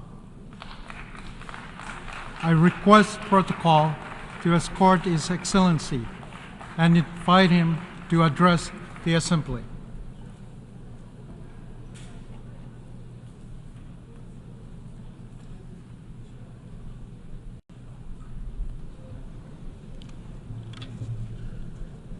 Señor Presidente. Mr. President, Mr. Secretary General, heads of state and government, ladies and gentlemen. I would like to offer my congratulations to Mr. Philemon Yang of the Republic of Cameroon on his election as President of the 79th session of the United Nations General Assembly. I wish him much success in a very complex international context. I also congratulate his predecessor, Mr. Denis Francis, for the results achieved during his term. To Secretary General Antonio Guterres, I express our acknowledgement of his deep commitment to the service of our common ideals and goals in a very difficult international landscape. The world faces grave challenges. The obligation to follow the principles and deliver on the promises of the United Nations Charter is the burden that each one of us carries. We witness devastating wars, the intensification of regional tensions, and other grave threats to international peace and security. Hundreds of millions of people continue to live in extreme poverty, without the basic means of subsistence, without hope for a better future, without human dignity. It's becoming even more urgent to implement reforms in global economic and financial governance, to make it more just, inclusive, and equitable. This is the only way to build adequate responses to the challenges that humanity faces. We must fight more efficiently against poverty and social exclusion through concrete actions. Specifically, we must strive to finance development programs, reduce inequalities, protect the environment, and mitigate the effects of climate change.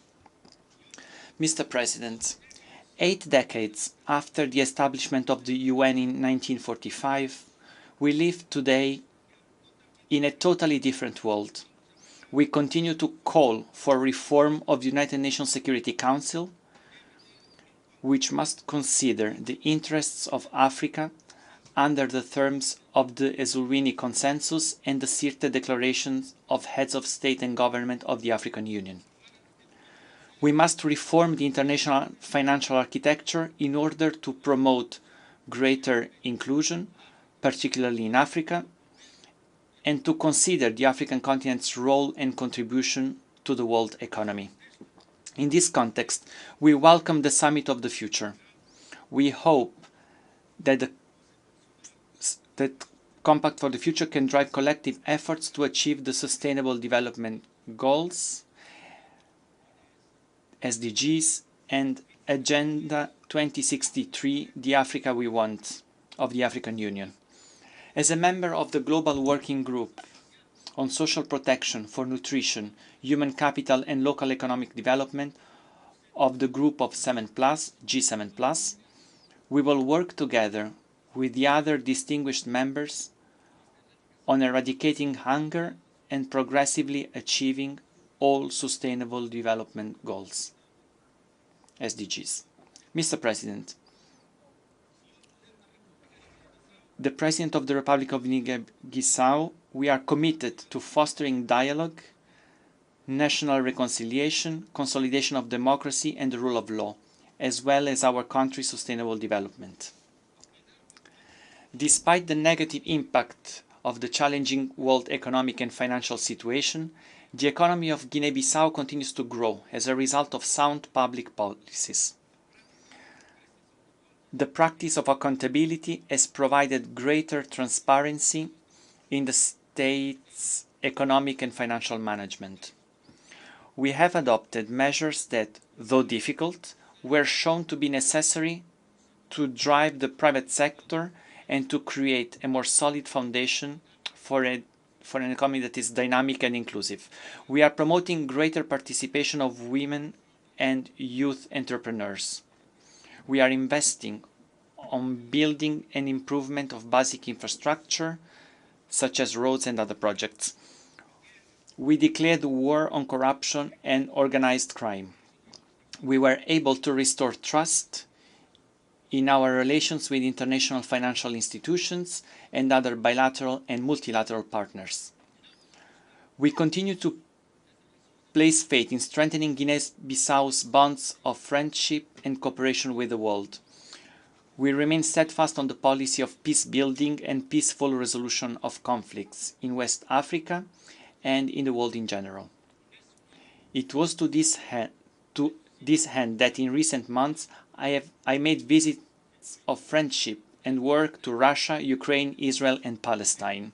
In this context, I reiterate my call for an end to the unjust and very harmful embargo that our brothers and sisters in Cuba have been subjected for decades. Mr. President, distinguished heads of state and government, ladies and gentlemen, I recently had the honor of serving Africa as President of the Alliance of African Leaders for Malaria. We made significant progress in a very difficult world environment. We endeavored to garner support to replenish the global fund. We worked with the private sector to promote the production of drugs and nets to combat malaria. We encouraged the transfer of technologies to African companies. We launched End Malaria Councils and funds and supported youth movements against malaria. Despite all the progress achieved, challenges persist. In the next 3 years, ALMA will run a $1.5 billion deficit. Global warming and rains associated with climate change are expanding. The geographic reach of mosquitoes, thus exposing more than 170 million people to the threat of malaria in the African continent. I take this opportunity to congratulate the Executive Secretariat of ALMA for their remarkable service. I also thank all of ALMA's partners for their crucial support in the fight against malaria during my term in office. Mr. President, ladies and gentlemen, in closing, I would like, on behalf of the population of Republic of Guinea-Bissau and my own, I would like to reaffirm our determination to continue to contribute to strengthening the friendship among countries and peoples, to promote international cooperation, multilateralism, the peaceful resolution of conflicts, the end of wars and suffering of innocent populations, to hold peace in the world. I thank you. On behalf of the Assembly, I wish to thank the President of the Republic of Guinea-Bissau.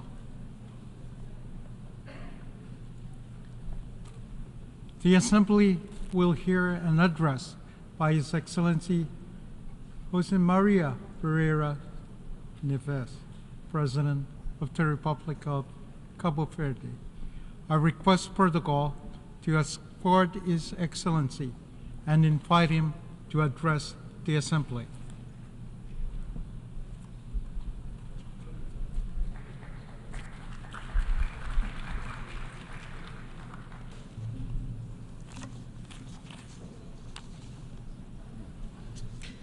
Excelências, Excellencies, numerous armed conflicts continue to ravage various regions of the world with devastating impacts on the populations, particularly in the Middle East, where the potential for escalation and risk of spreading are all too evident. Innocent lives are lost daily in an unrelenting and merciless cycle of violence. We urge all parties involved, alongside the international community and relevant organizations, to spare no effort to put an end to these conflicts, to commit to dialogue and uphold the values enshrined in the United Nations Charter, international law, and humanitarian law, thus allowing the gradual return to normalcy and the possibility of building a future free from the present-day destruction and indiscriminate death. Excellencies, at the national level, we remain committed to achieving the Sustainable Development Goals, the 2030 Agenda, and the African Union Agenda 2063. We are also focused on implementing policies toward ensuring universal access to quality education and healthcare, and on fully integrating the youth into all spheres of social, economic, and political life, ensuring that future generations are equipped with the tools they need to tackle global challenges.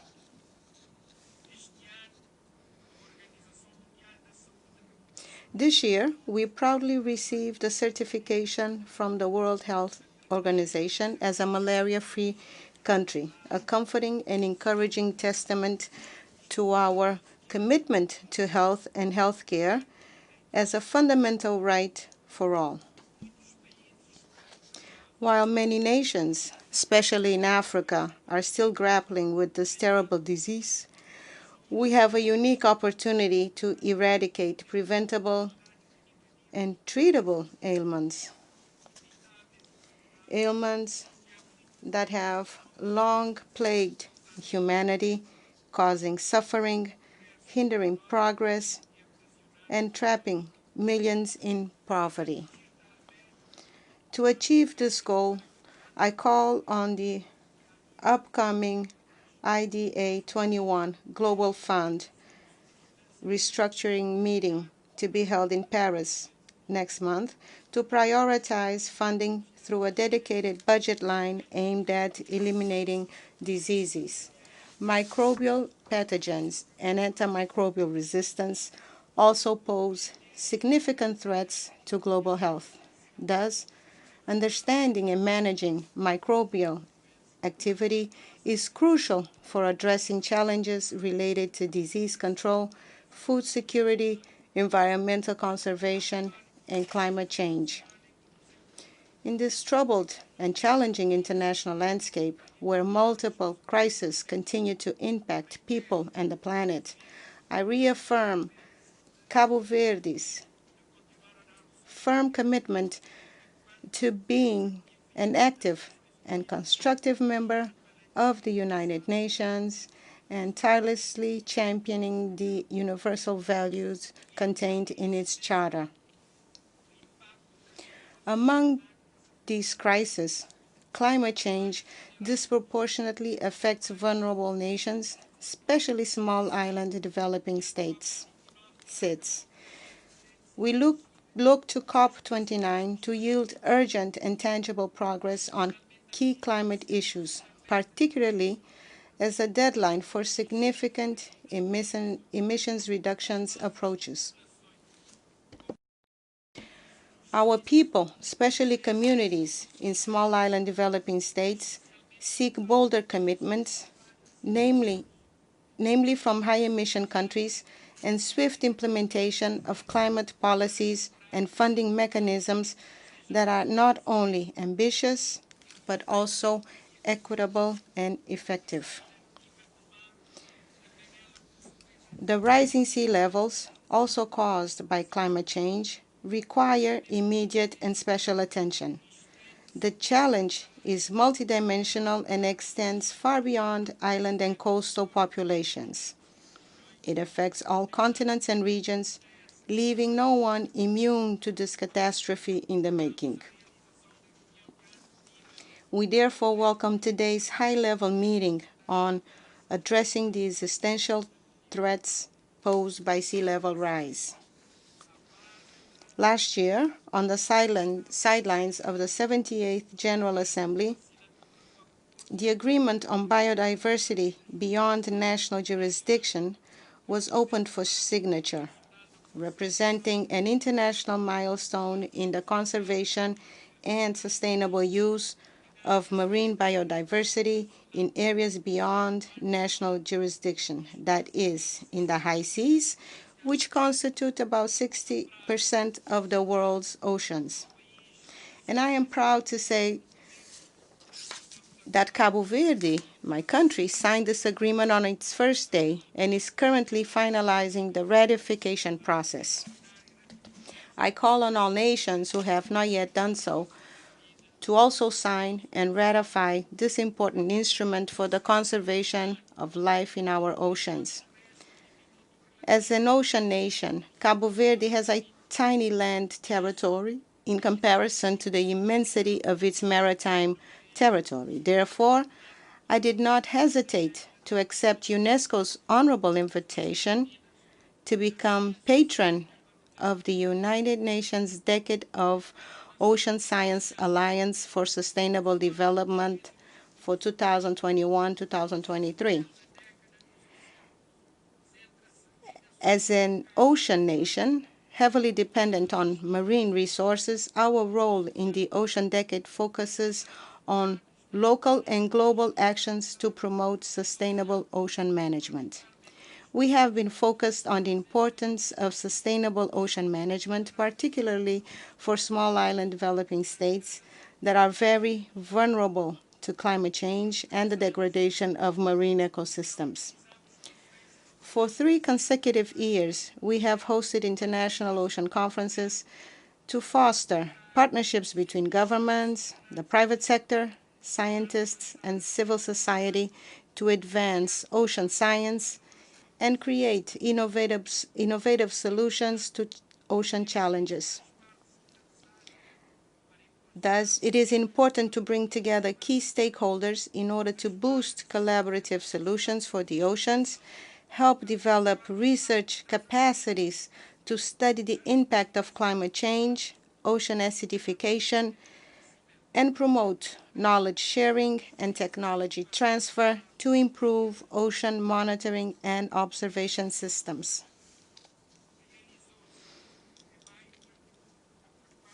The 4th United Nations Conference on Small Island Developing States, SIDS, was successfully held last month of May.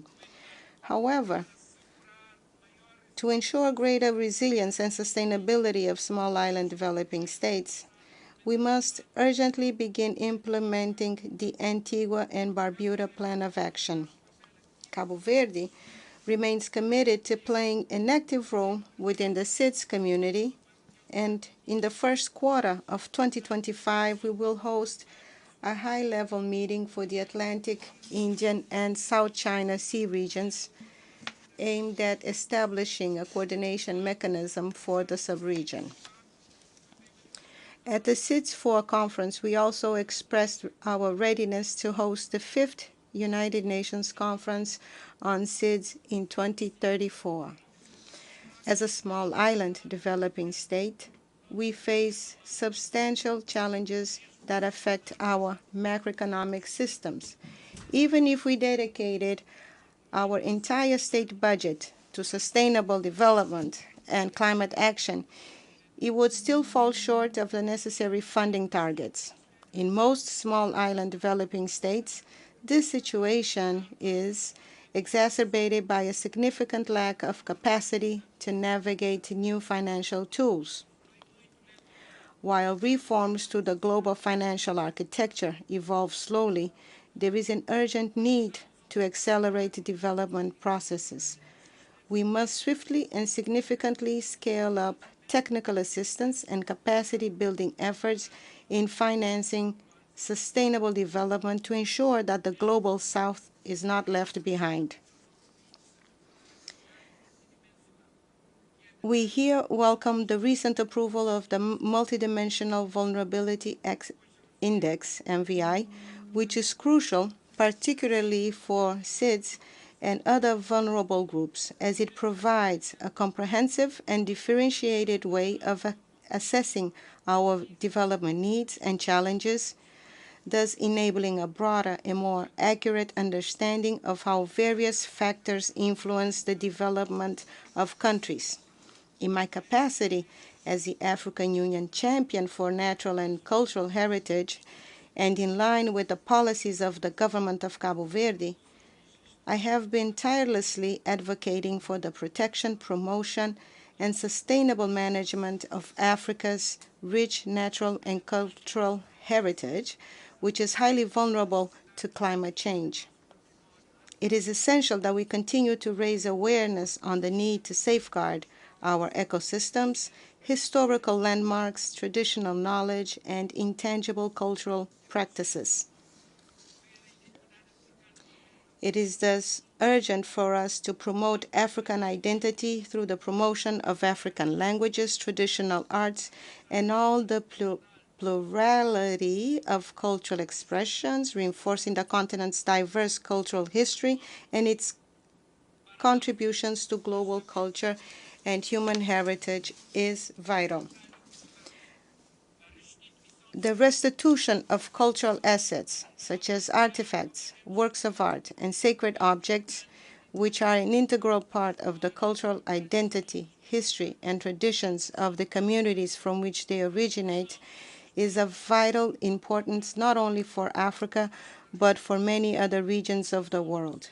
Their removal has disrupted cultural continuity, and their return would allow preserving their cultural and spiritual integrity as they are returned to their original environments, thus allowing local communities to reconnect with their heritage, fostering cultural pride, and preserving their identities for future generations.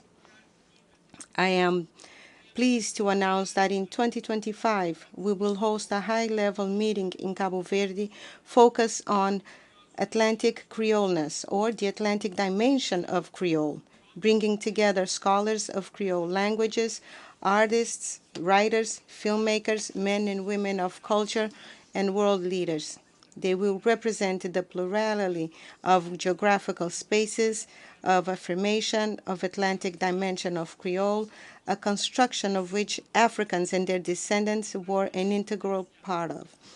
This meeting in 2025 aims to enhance initiatives like the Slave Route Project and the Decade of People of African Descent, as well as the United Nations Conference on Racism held in Durban in 2001. Our intention is to debate and praise Creole, the dimension of Creole, as a complex and very rich reality, the result of human relationships woven between peoples of the various peri-Atlantic continents during the ocean navigations that began in the 15th century.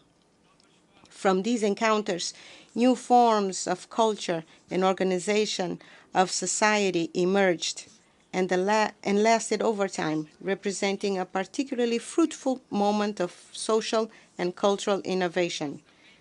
These will be, therefore, intense days of academic and scientific reflection, but also of artistic demonstration, cultural exchange and reconnection, from the performing arts to Creole cuisine, to handicrafts, to music. There will also be, of course, days of strategic political debate among decision makers on the dialogue between peoples and cultures and on the peace and the future of humanity. Thank you for your attention. On behalf of the Assembly, I wish to thank the President of the Republic of Cabo Verde.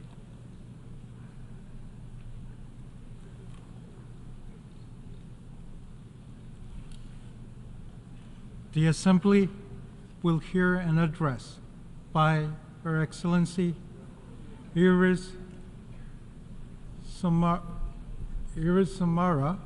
Castro Sarmiento, President of the Republic of Honduras. I request protocol to escort Her Excellency and invite her to address the Assembly.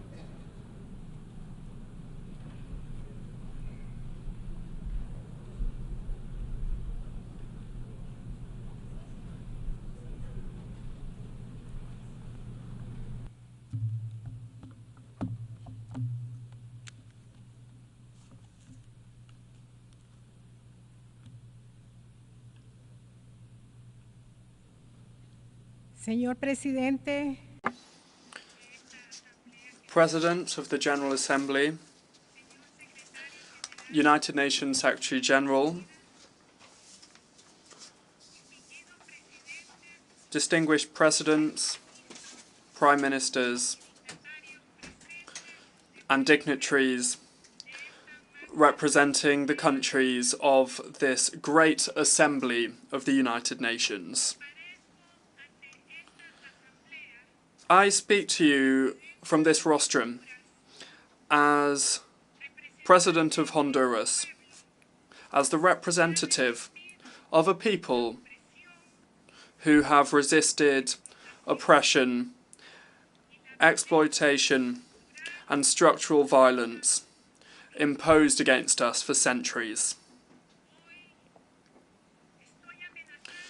Today, I am threatened by the same forces of capital that 15 years ago perpetrated a coup d'etat against President Manuel Zelaya. I called out this new conspiracy in the streets during the huge gatherings of people that took place on the 14th and 15th of September, our country's Independence Day.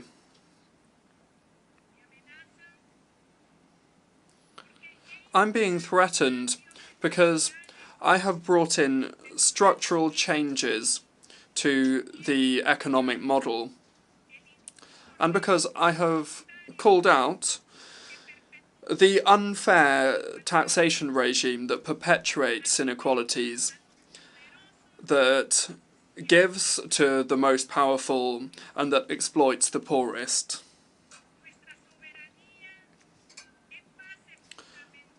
Our sovereignty is the fundamental basis and undeniable principle of international relations.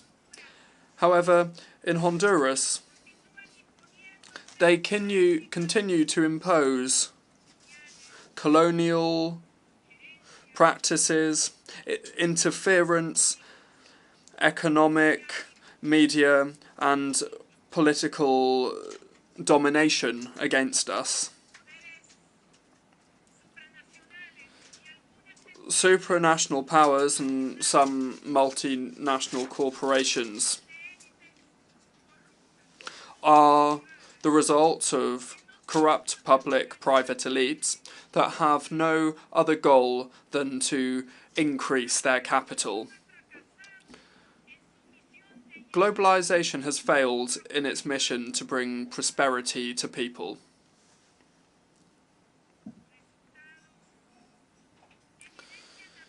Its results lay bare the concentration of wealth in the most rich countries and among the elites, whilst at the same time the working class is cast aside and forced to migrate in order to survive.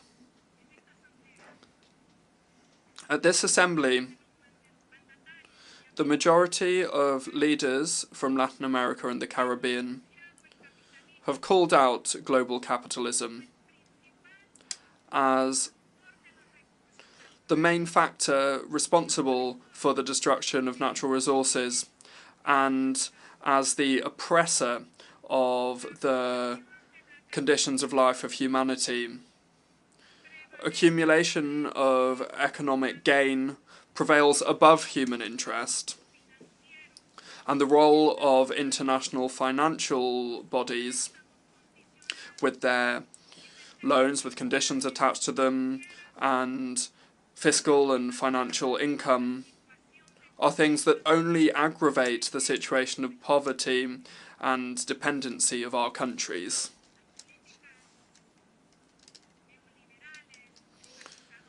Neoliberal privatization policies continue to weaken people's access to services, like services of water and energy, health services, education,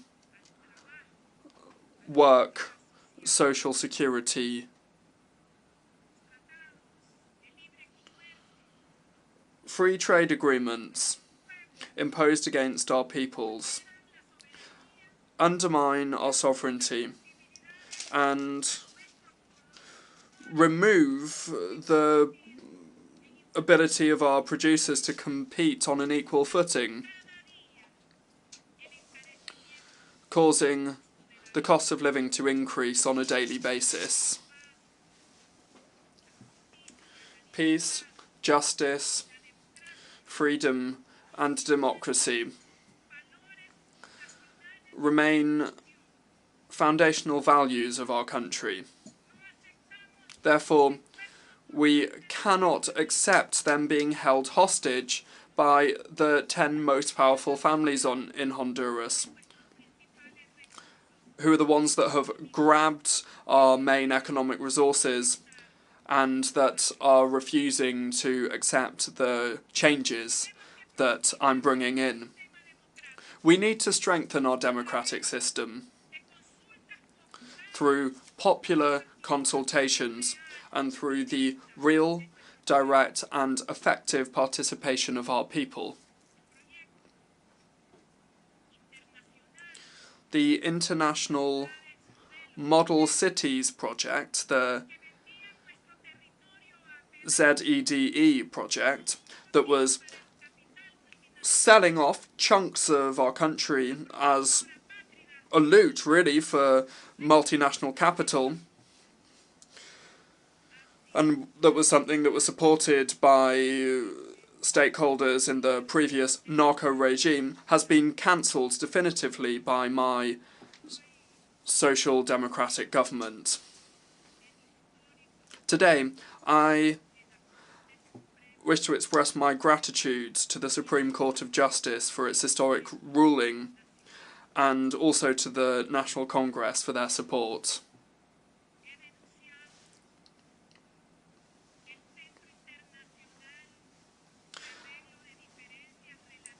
I have called out the International Centre for Settlement of Investment Disputes, the ICSID, because it is an unfair system of arbitration where private interests prevail above the interests of nation states. Over the last 2 years and 8 months, I have brought in a structural reform to return to a single treasury account for our country, cancelling a scheme of corruption that was built around the setting up of trusts that were used to loot the resources of the state. Thanks to us dismantling the scheme of corruption, I am now able to help boys and girls, children, in all of the schools of Honduras. And now, thanks to that, they receive a school lunch, free of charge school enrolment, and we are also bringing new projects to communities that live in extreme poverty. We are increasing production of grain in the first and second sowing, with more than 1.5 million technological grants being given to producers who now are receiving seeds and fertilizer free of charge. Furthermore, we are providing mortgages for homes and farming credits at the lowest interest rates we've ever seen in the history of Honduras. And we are also setting up rural community banks. We are rescuing the National Electric Energy Company, the Honduran Agricultural Market Institute, and the National Body for Basic Products, the Banasupro. All of these institutions I just mentioned were privatized and were abandoned for the 12 years of the narco-dictatorship. Today, we are benefiting more than 800,000 families who now receive free energy, and we are subsidizing the cost of fuel in order to benefit all of the consumers of Honduras with the lowest prices in Central America.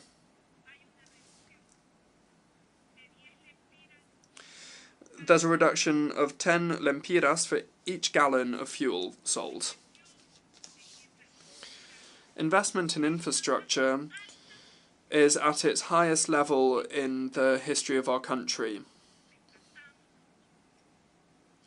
We've recovered the public sector with the historic approval of projects to build 8 hospitals, to repair thousands of schools, 3 national airports, the building of motorways, bridges, intermunicipal paths, multi-sport centres for the whole of the country. And we have also refurbished the 2 largest national stadia. I must also mention the biggest project, and the most ambitious project in the history of Honduras, which is the plan to build a railway between the 2 oceans. It will go from Puerto Castilla on the Atlantic coast to Puerto de Amapala on the Pacific Ocean. Over the last 2 years and 8 months, we have reduced poverty by 12%. And with the plan to deal with crime, confirmed by the Secretary for Security with the cooperation of the armed forces, we're seeing an historic reduction of 15 points in the murder rate, which is the largest reduction that we've seen over the last 20 years. My Zero Deforestation program for 2030 has achieved historic results in the conservation of protected areas of Honduras's forests and rivers. The use of public funds in the state single account in an honest and patriotic way is being done in order to benefit the people of Honduras. People of the world, I wish to raise my voice to speak out regarding the murder of Juan Lopez, a social leader and politician who constantly called out the exploitative, extractive model. I absolutely condemn this vile murder. I have ordered the use of the full force of law enforcement and the justice system in order to investigate, to identify, capture, and to prosecute the intellectual and material perpetrators of this crime. I extend my solidarity to his family, to his colleagues, and to his friends.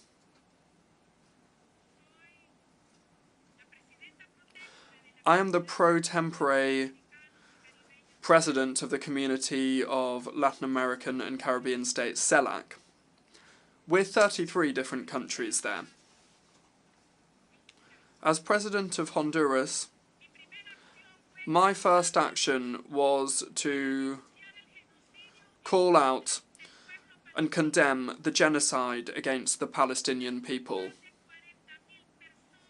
Already, more than 40,000 innocent people have been murdered by bombing, and in response to that, some countries have remained silent. I also must raise my voice and call for an end to this genocide.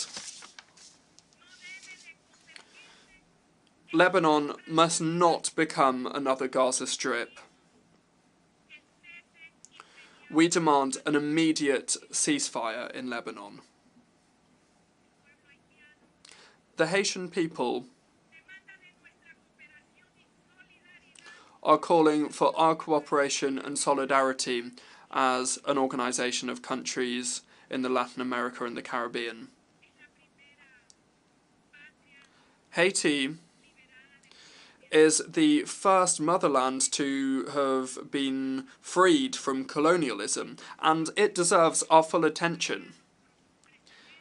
And so, in the next few days, I will convene the presidents that make up CELAC to show our commitment to Haiti.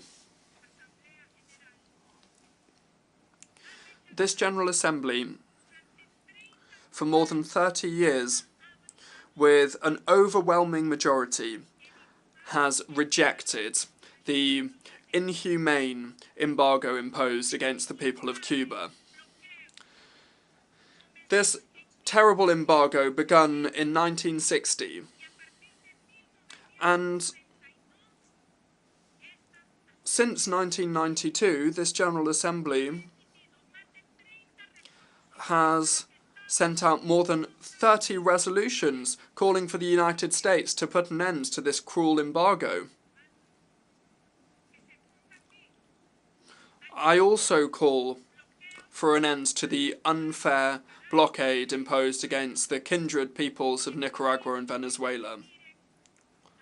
We also call for Cuba to be removed from the list of terrorist countries.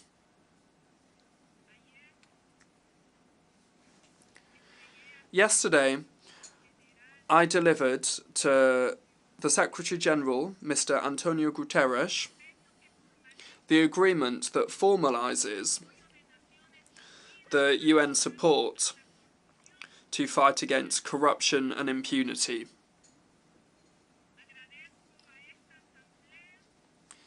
I thank this Assembly who approved our request to create this mechanism in order to combat public and private corruption.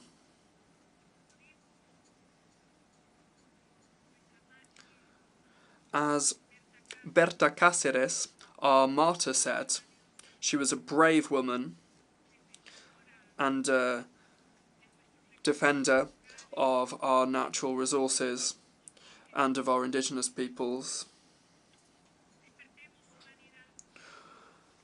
Let us wake up, humanity. We still have time. May this be the appeal and the motto of our generation. Thank you very much.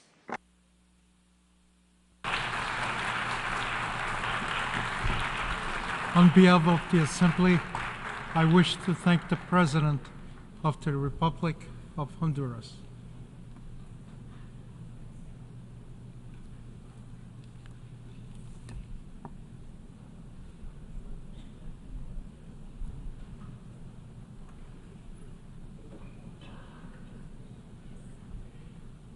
The Assembly will hear an address by His Excellency Joseph Numa Boakai, Sr., President of the Republic of Liberia. I request protocol to escort His Excellency and invite him to address the Assembly.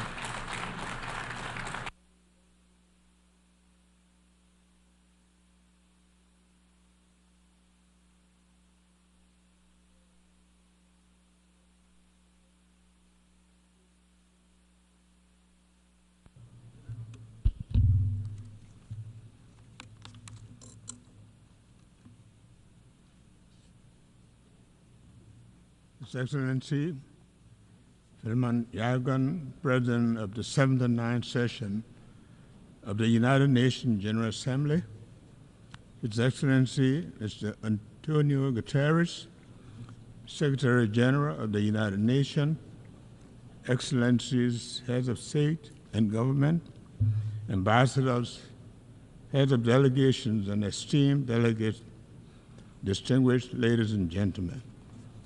I am honored to address the 79th regular session of the United Nations General Assembly for the first time as President on behalf of the government and people of Liberia after a smooth back-to-back democratic transition. Liberia congratulates His Excellency Philemon Yagan on his election as President of the 79th session of the United Nations General Assembly. You can be assured of Liberia's support as you steer the affairs of the General Assembly. I extol His Excellency Dennis Francis for his astute leadership during his presidency of the 78th session of the General Assembly and commend his determination to inspire and rekindle hope globally. I deeply thank Secretary General Antonio Guterres for the remarkable and visionary leadership he continues to provide in pursuit of our collective mandate. Mr. President, Excellencies, distinguished ladies and gentlemen, in the summer of 1945, Liberia joined other nations in San Francisco as one of the original signatories to the United Nations Charter. On that fatal day, the world, having suffered the scourge of war, was full of hope and determined to reverse the past.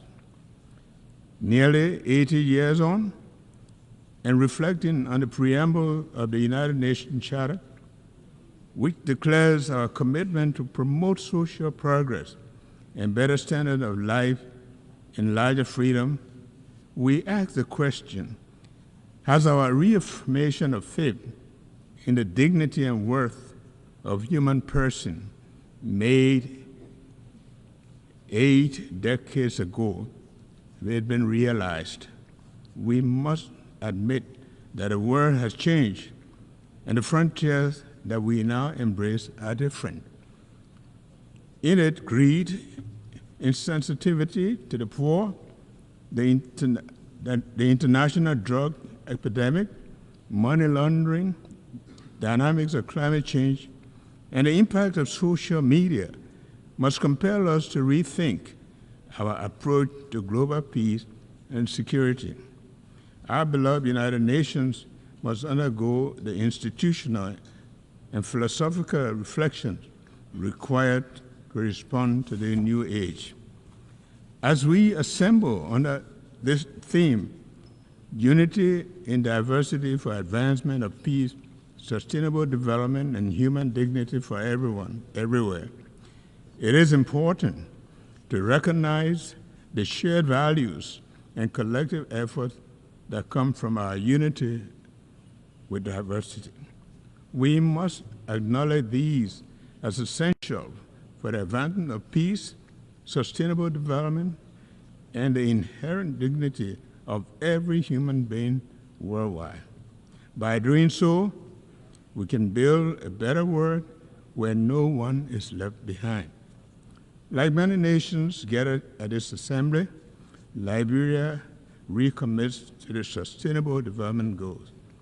Since the end of the country's conflict, we have strived to follow a development path that will lead to building a capable state.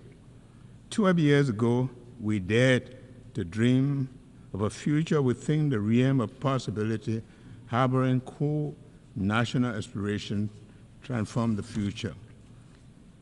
Named Liberia Rising or Vision 2030, it has been the driving force behind all of our planning efforts. The building of blocks and the tenets of Vision 2030 are significantly aligned with the Sustainable Development Goals. Our government's arrest agenda is a comprehensive approach developed to address the economic and social needs of millions of Liberians, especially the youth, who account for 60% of our population.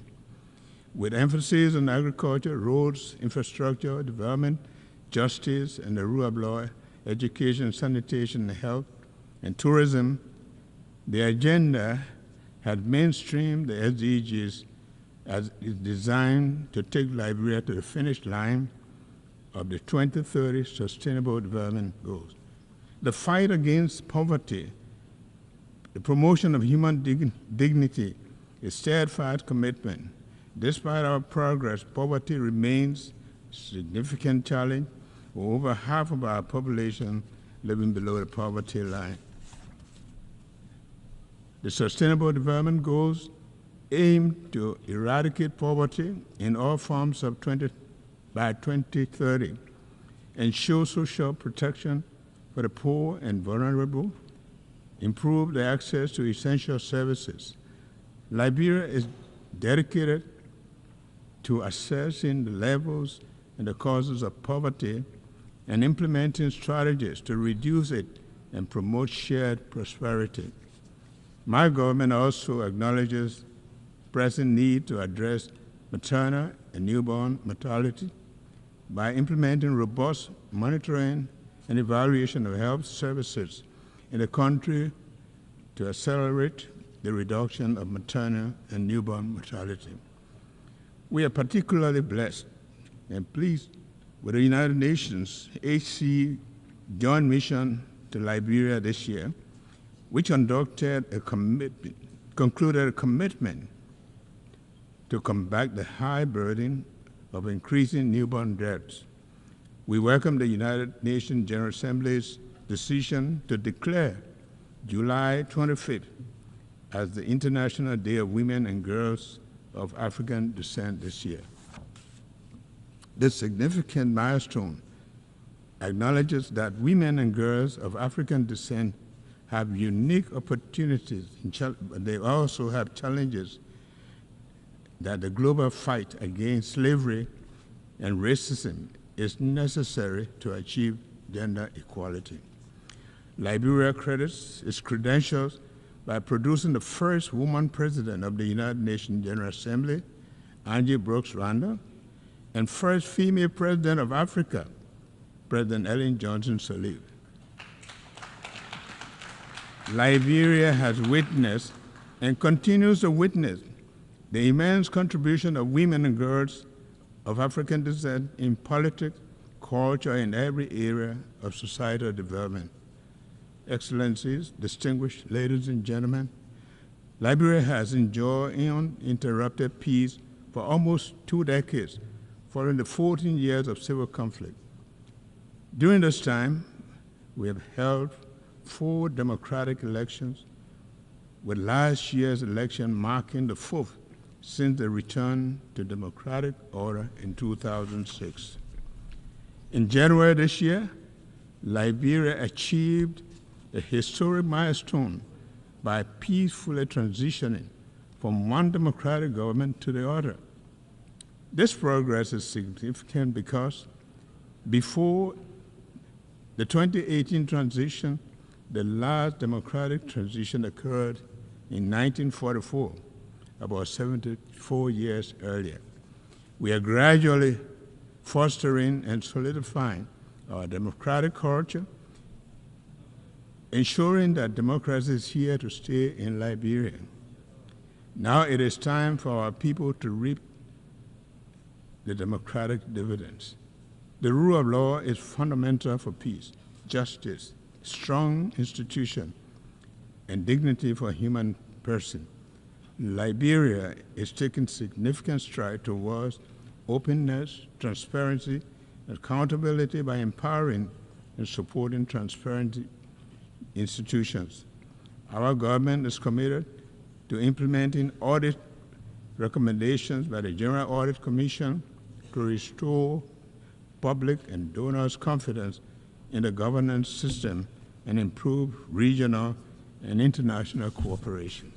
In addition, the country has taken a major step in confronting its conflict past to ensure accountability and justice for crimes and other human rights violations committed during the war and promote healing and national reconciliation.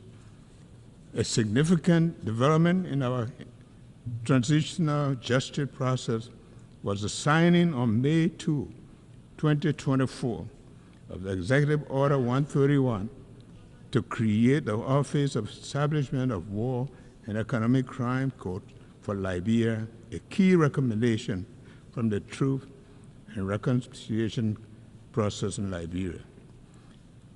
Our actions align with the International Covenant on Civil and Political Rights, joint follow-up on impunity and past human rights violations. As we embark on the process and acknowledge the enormity of the task, my government seeks the support of the United Nations, partners, stakeholders in the pursuit of justice for victims, peace, and reconciliation. Liberia is facing a drug crisis that is affecting our youth and jeopardizing the country's future. This epidemic, driven by international criminal enterprises and their networks, poses a severe threat. In response, we have not only declared the drug epidemic a health emergency and a national security threat, but we have also been taking steps to address this issue by establishing a dedicated national body to tackle drug abuse in Liberia. I urge international community to join Liberia in addressing this escalating drug crisis. Excellencies, distinguished ladies and gentlemen, the world is facing numerous crises, including global threats such as disease, security, and climate change, as well as food and resource shortages. Our vulnerabilities are evident, and we need to use a collective knowledge to find solutions that will preserve the planet for future generations.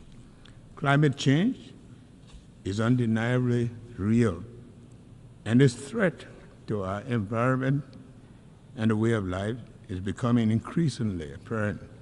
We must take urgent action to address this threat, including cooperative efforts to implement Article 6.2 of the Paris Agreement.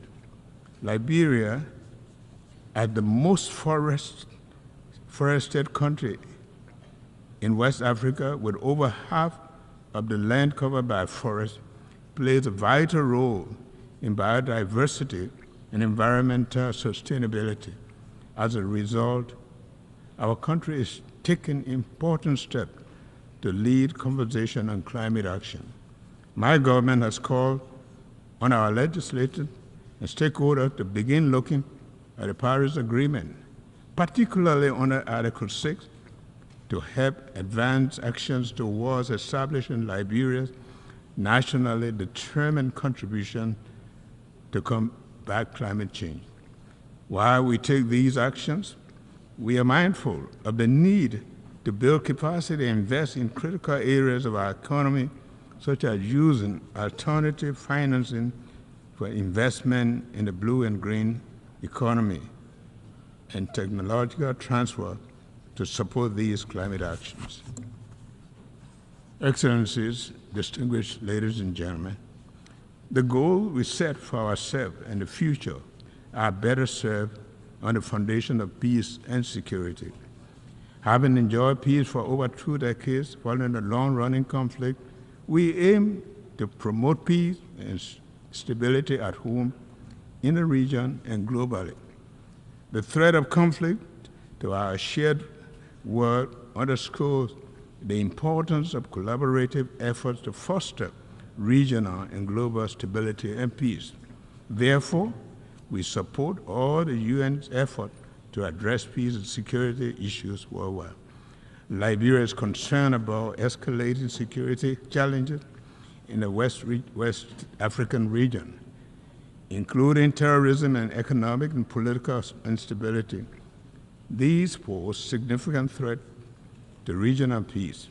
So we urge full dialogue and cooperation among West African nations to address these issues effectively. Meanwhile, Liberia firmly stands with the rest of West Africa in the resolve to maintain our 50-year-old Regional Economic Commission, ECOWAS, intact. We oppose efforts to disintegrate our union and will not accept the region being used for proxy conflicts.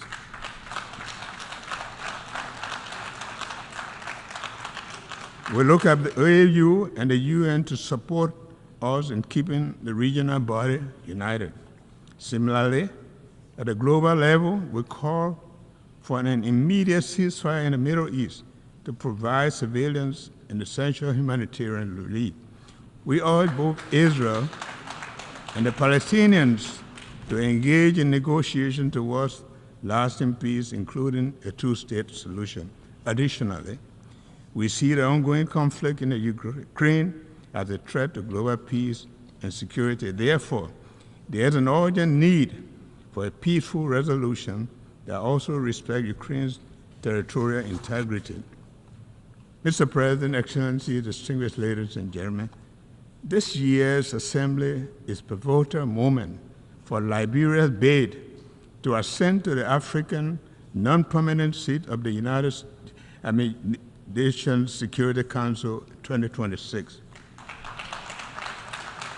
We have proudly announced our candidacy.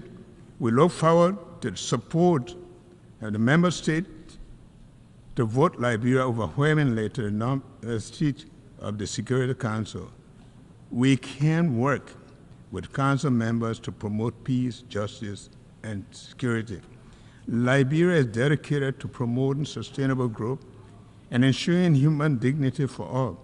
Liberia is prepared to work together with the United Nations and global allies and international community to accomplish the sustainable development goals, establish a fair, peaceful, and sustainable world. The commitment to unity is deeply ingrained in Liberia's history as a founding member of the United Nations and a post-war international institution, as well as regional and sub-regional organizations. It also affirms our strong belief in multilateralism and international rules and based world built on shared values and principles are crucial to the future. The future of a more peaceful, prosperous, sustainable world must be all-encompassing, fair, and dignified for everyone worldwide. One United Nations, one world. Thank you, and thank you very much.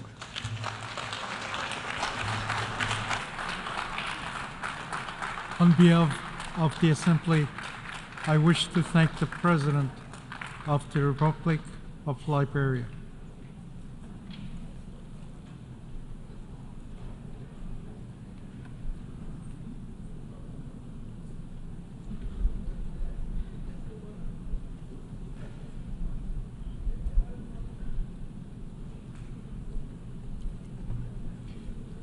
The Assembly will hear an address by His Excellency Mokwitisi Eric Keabetswe Masisi, President of the Republic of Botswana.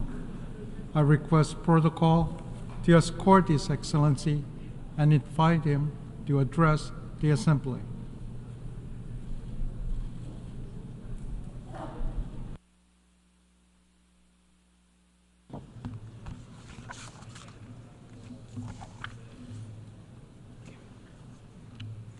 Mr. President, Excellencies, distinguished ladies and gentlemen, I wish to start by extending my congratulations to you on your election as President of the General Assembly at its 79th session.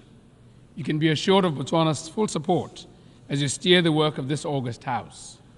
Mr. President, this Assembly continues to meet on the backdrop of an age of multiple and interconnected crises which were triggered by the COVID-19 pandemic and geopolitical tensions between major powers. These crises have been further compounded by the Israel-Hamas war, which erupted shortly after we concluded last year's high-level week.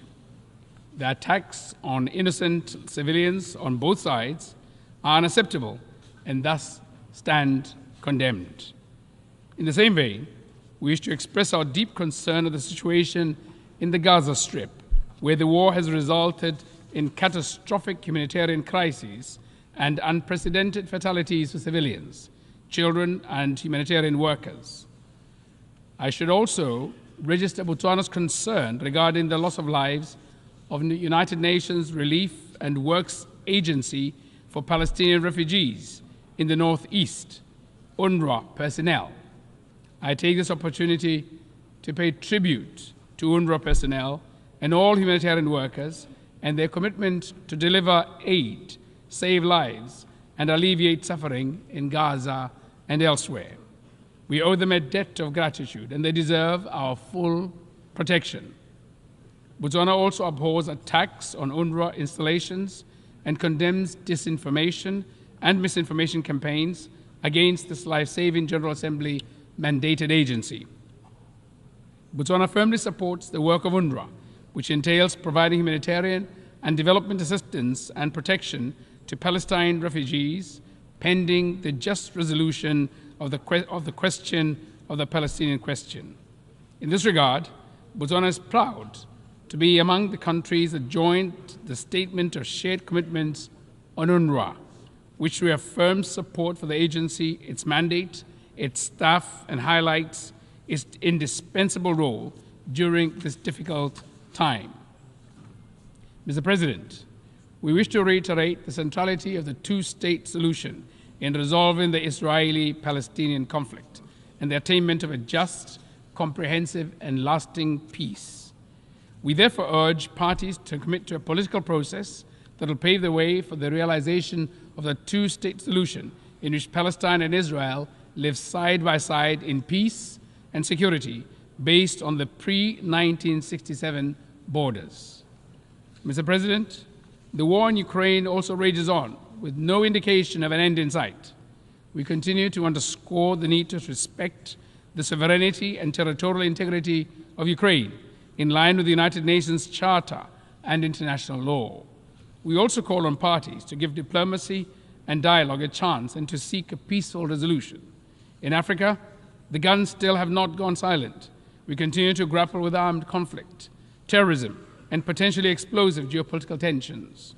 We commend the African Union, sub-regional bodies, as well as the UN for their efforts in addressing these challenges. In this vein, we welcome the adoption of United Nations Security Council Resolution 2719 of 2023 on the provision of support by the United Nations to AU-led peace support operations on a case-by-case basis and look forward to its operationalization. Mr. President, I must add that this time of escalated armed conflicts, violent crime, and humanitarian crisis requires intensified efforts and more vigilance to protect human rights, advance humanitarian action, and promote the accountability in line with the UN Charter, international law, international humanitarian law, as well as relevant principles such as the responsibility to protect, or R2P. Mr. President, it is evident that peace is under strain across the world. It needs to be revitalized. However, that task can not only be left to multilateral and regional bodies. Governments have a responsibility to create conditions that enable peace to thrive within their countries. Key steps that governments should take include, among others, building effective institutions, committing to good governance, protection of human rights, and upholding democratic values. As many are aware, Botswana has a long track record of commitment to these democratic principles. The implementation of recommendations from our recently concluded constitutional review process, as well as our upcoming general elections on the 30th of October 2024, provide opportunities to deepen our democracy and strengthen our good governance credentials. Mr. President, regrettably, while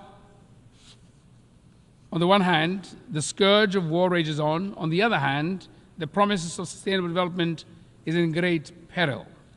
It is deeply concerning that with only 6 years before the 2030 deadline, sustainable development goals are way off track.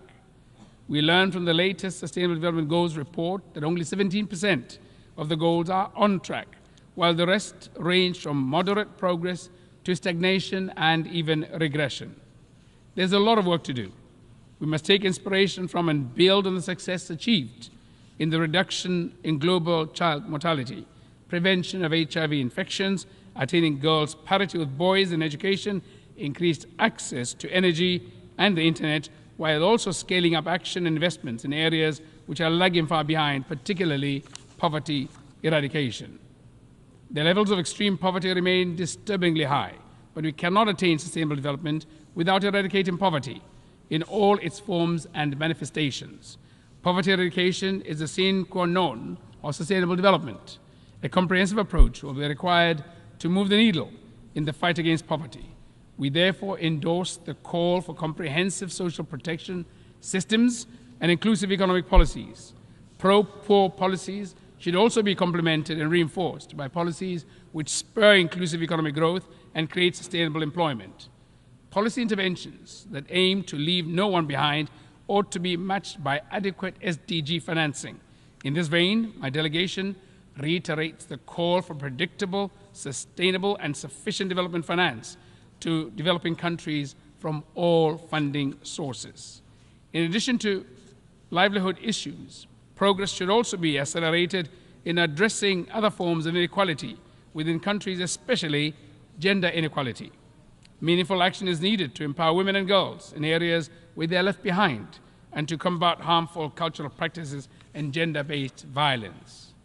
Mr. President, extreme weather events and related natural disasters continue to remind us of the severity of climate crisis and the urgency of mitigation and adaptation. In our sub-region, Southern Africa, the El Niño phenomena induced drought and floods, which resulted in devastating consequences on livelihoods and a humanitarian situation that affected over 61 million people.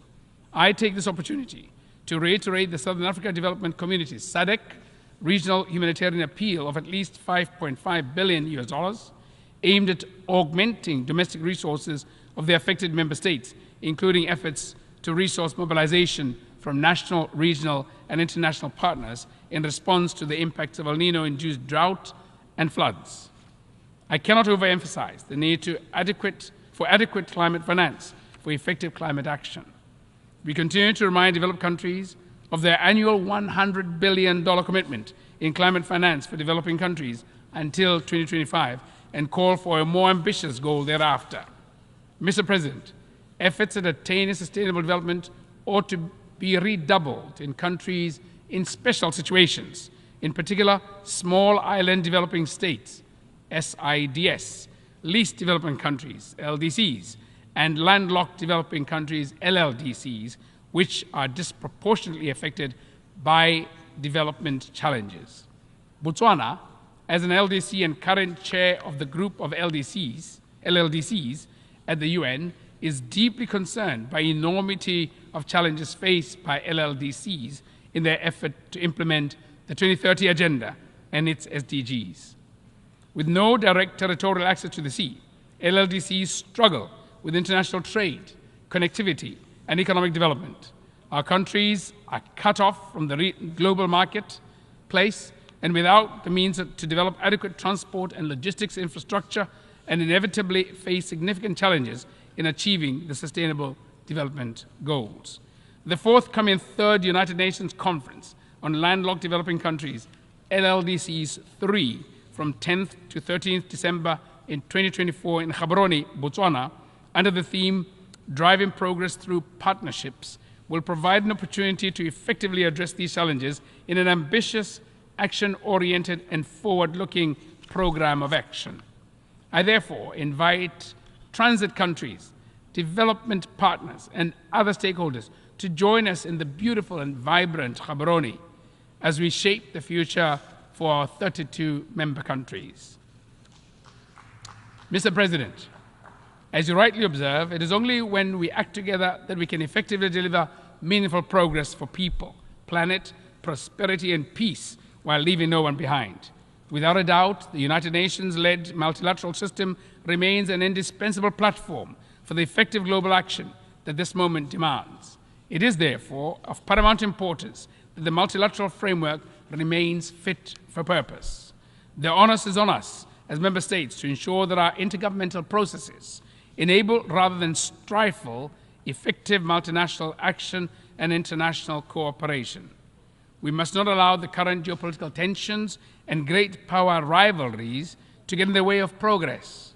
Our shared values, norms, and interests, as expressed in the UN Charter, the 2030 Agenda, and other relevant frameworks, should remain the North Star that guides our engagements. The spirit of consensus and solidarity ought to be at the front and center of our actions. Mr. President, allow me to conclude by reaffirming Botswana's commitment to working constructively on all agenda items before the General Assembly during this session. This session offers opportunities to turbocharge action for peace, sustainable development, and human rights for the benefit of present and future generations. Let us seize the moment. I thank you. Good afternoon.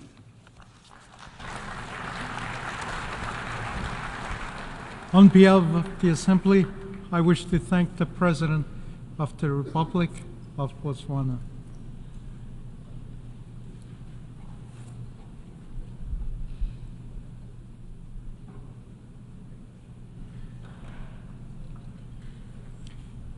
The Assembly will hear an address by His Excellency Emmanuel Macron, President of the French Republic. I request protocol to escort His Excellency and invite him to address the Assembly.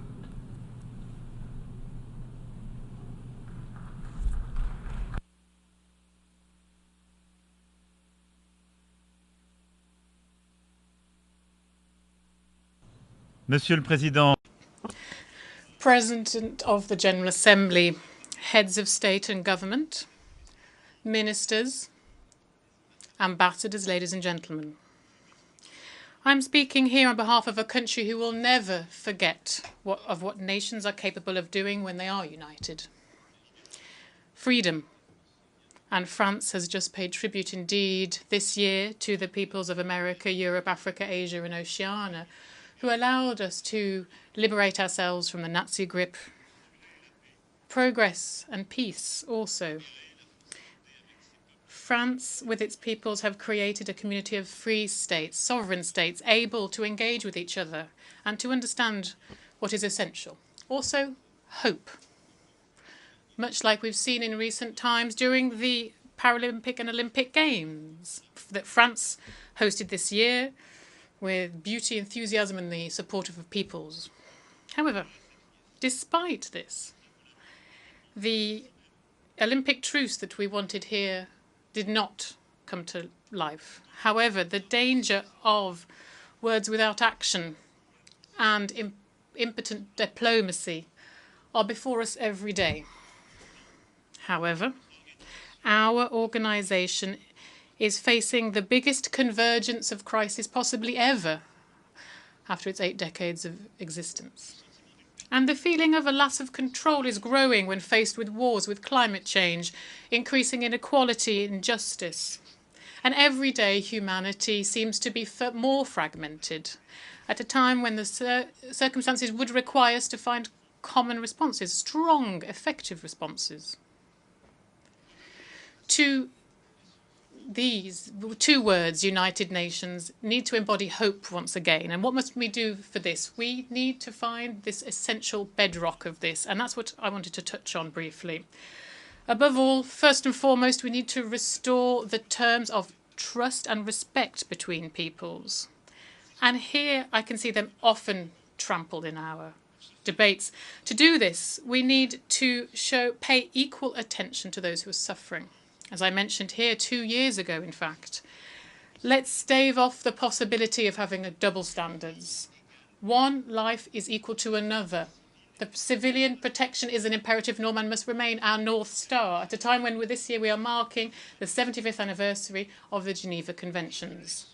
And let's not let the idea take root for a moment that those who died in Ukraine are from the north, that those who have died in Gaza are from the south, and those who die in the conflicts in Sudan in the Great Lakes region or in Myanmar would be those who've consequences, who are alone and ignored. Let's regain control and restore this confidence and trust, which means that we should look for peace everywhere and not accept any differences at a time, or indifference at a time when human lives are at stake.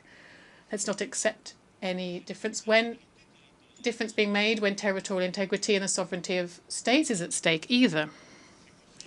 These conflicts today call into question our very capacity to ensure that our UN Charter is respected. And when I see some people want to propose peace by asking for capitulation, it's surprising. We can't even, how can we could support any idea like this? I would like to reiterate here how the protection of civilians, of all humanitarian workers, of all of those who are working to defend our common values is crucial in each and every one of these conflicts. Next, we must provide a common response to the great challenges, the two wars that are affecting Europe and the Middle East. Russia, indeed, is waging a war in Ukraine for territorial conquest, scorning the most fundamental principles of international life. They are guilty of violating the law, ethics and honour. Nothing that they're doing is in line with the common interest of nations, nor the specific responsibilities that they shoulder within this organisation. The fate of Ukraine is a question of peace and security in Europe and around the world.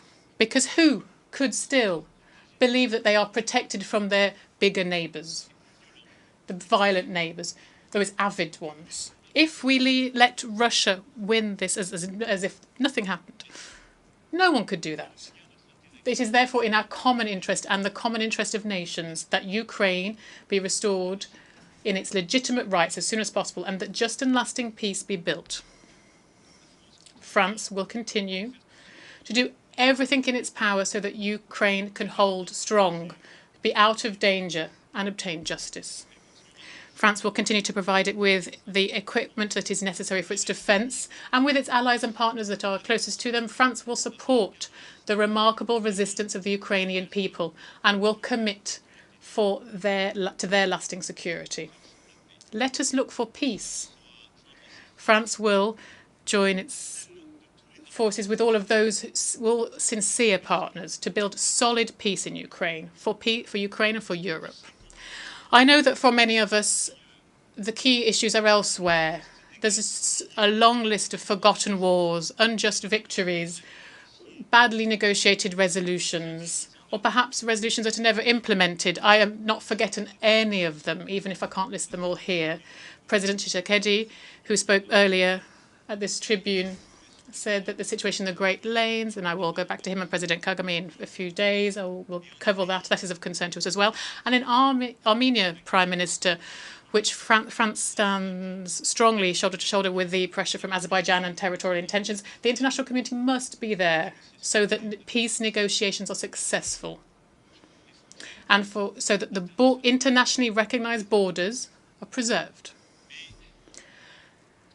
But I know that for a lot of the people here, the essential issue beyond these wars is together, and it's also for us together here in Gaza, where the fate of the Palestinian people is currently present and heavy over all of our debates. On this topic, on such a complex topic, I'd like to say clearly France's position from day one. We condemn strongly the terrorist attack, which was terrible and unprecedented, carried out by Hamas against Israel on the 7th of October. Terrorism is unacceptable, whatever the causes may be, and here we mourn the victims of the Hamas's attack on the 7th of October. They include 48 French citizens. I express my compassion, friendship, to all of those families who have lost children, parents, friends on the 7th of October. We ask also once again and solemnly for the hostages to be released. Amongst them, there are also several French compatriots too. And here I wish to commend the efforts of the United States of America, Egypt and Qatar to achieve this. This remains a priority for us all. Israel, when faced with this terrorist attack, has a legitimate right to protect their own people and to deny Hamas the means of attacking them again. And no one here could have suffered something like the 2nd of October without there being consequences. However, the war that Israel is waging in Gaza has gone on too long.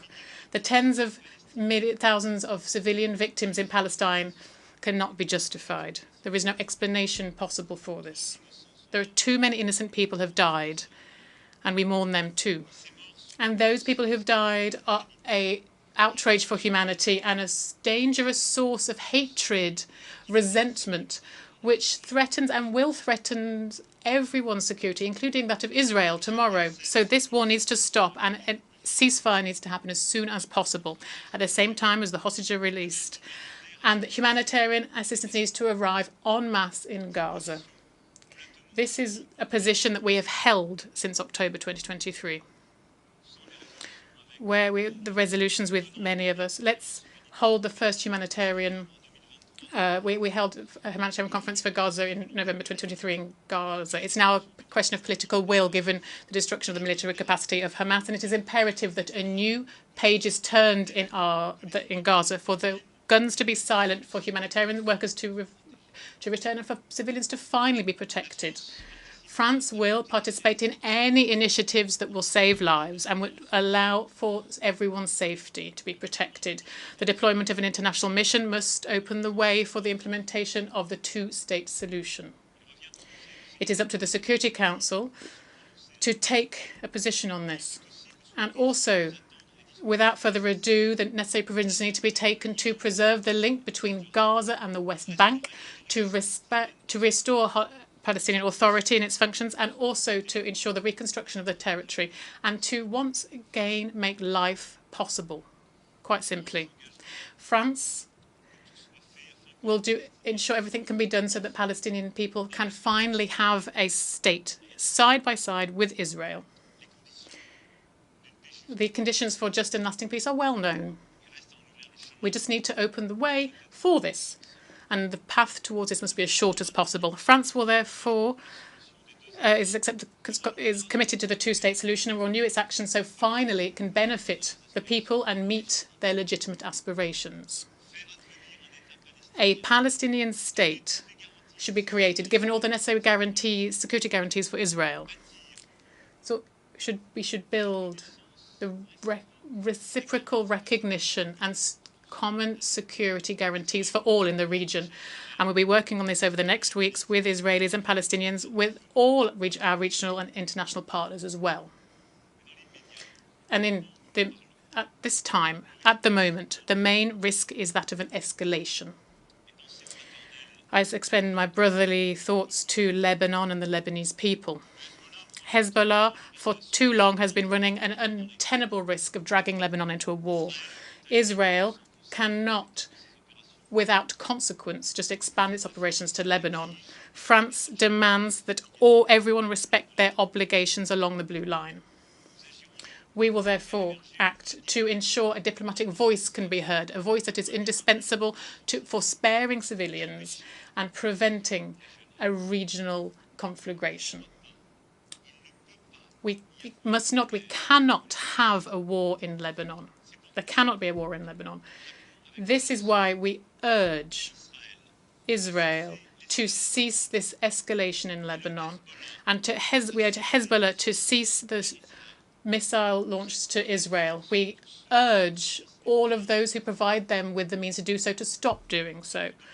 We have asked for the Security Council to meet today, indeed, to this end. And I welcome this. And the French minister at this end of the week will head to Lebanon themselves. It's the same unity that we must show when faced with the great regional challenges and the global challenges before us, because beyond the conflicts that we are seeing, that I've just mentioned, we need together to continue to ensure that sovereignty is respected, everyone's sovereignty. Regional and international solutions need to be built to tackle these challenges. And this is the idea behind the relationship we wish to have with Africa, a new partnership. And that is for what for the last 2 years we've been doing, working to do. France has done a lot over recent years for the African continent. France has done a lot over the last few decades, but more specifically in the Sahel, where the French army have fought successfully against terrorism, side by side with regional and international partners. However, the military coup d'etats in the region have meant that we had to take the necessary conclusions. But Europe and Africa have a shared destiny, which demands a broad partnership, a partnership for peace and security, of which the terms need to be renewed, more training, more equipment, more mutual respect.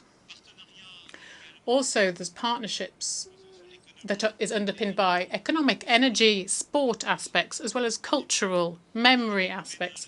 And that's what we've been in Senegal, Cameroon, Algeria, Morocco, and many other countries. This is what we have been patiently building over recent years, and it's something we will continue to do.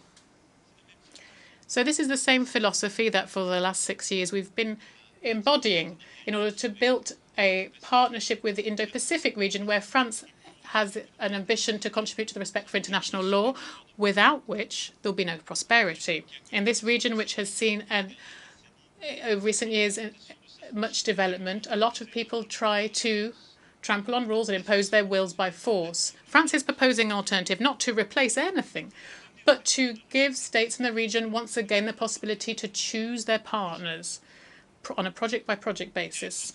French territories in the Indo-Pacific have unique expertise in the fight against climate change, protection of biodiversity, the development of clean energy, or the fight against cross-border threats. And our vocation is this in the region, and it is to cooperate with all on the environment. As you've understood, this partner-based logic is one that seeks to build new balances, to refuse that the world be fragmented, where old rule books are thrown aside. We respect each other. We build the paths towards peace and stability. So beyond that, the challenge that we have is, of course, affected by the conflicts that I mentioned. But we must not lose sight of our multilateral agenda because of all of this, nor should we lose the effectiveness that we've committed to. And having gone through the pandemic, which reminded us so blatantly of the importance of some of these common challenges, we should not forget that we need to bear all of this in mind. And so I believe profoundly that effective multilateralism has never been as necessary as today. It must give results. It must give results for development, fight against inequality, education, healthcare, climate, biodiversity, and technology. On each of these individual pillars, we need unity. And we need also to do everything we can to avoid a divide between the North and the South. And that's exactly the philosophy that we have developed in the Paris Pact for People and Planet that more than 60 states have already joined. Firstly, we need to ensure that never we will push a state to choose between these objectives. Why would the states of the North teach lessons to the states of the South and try and explain to them that they should respect climate and therefore renounce on very economic opportunities? This is something we didn't do 20, 30 years ago. It would be unacceptable. Therefore, we need to build an agenda that allows, at the same time, progress to be made in the fight against inequality and for social development, for education, for climate and biodiversity, and global health. Then, solutions need to be made, and these solutions need to be based on the proposals of the states themselves. And this is what we, for example, started to do with our partnerships for a just energy transition. Not having one size-fits-all solution for all from capitals where we go to inspect countries and ask them to all follow exactly the same recipe. Each country has their own path. That is the key to sovereignty. Now, then we need a public financing arranging and also leveraging the private sector too.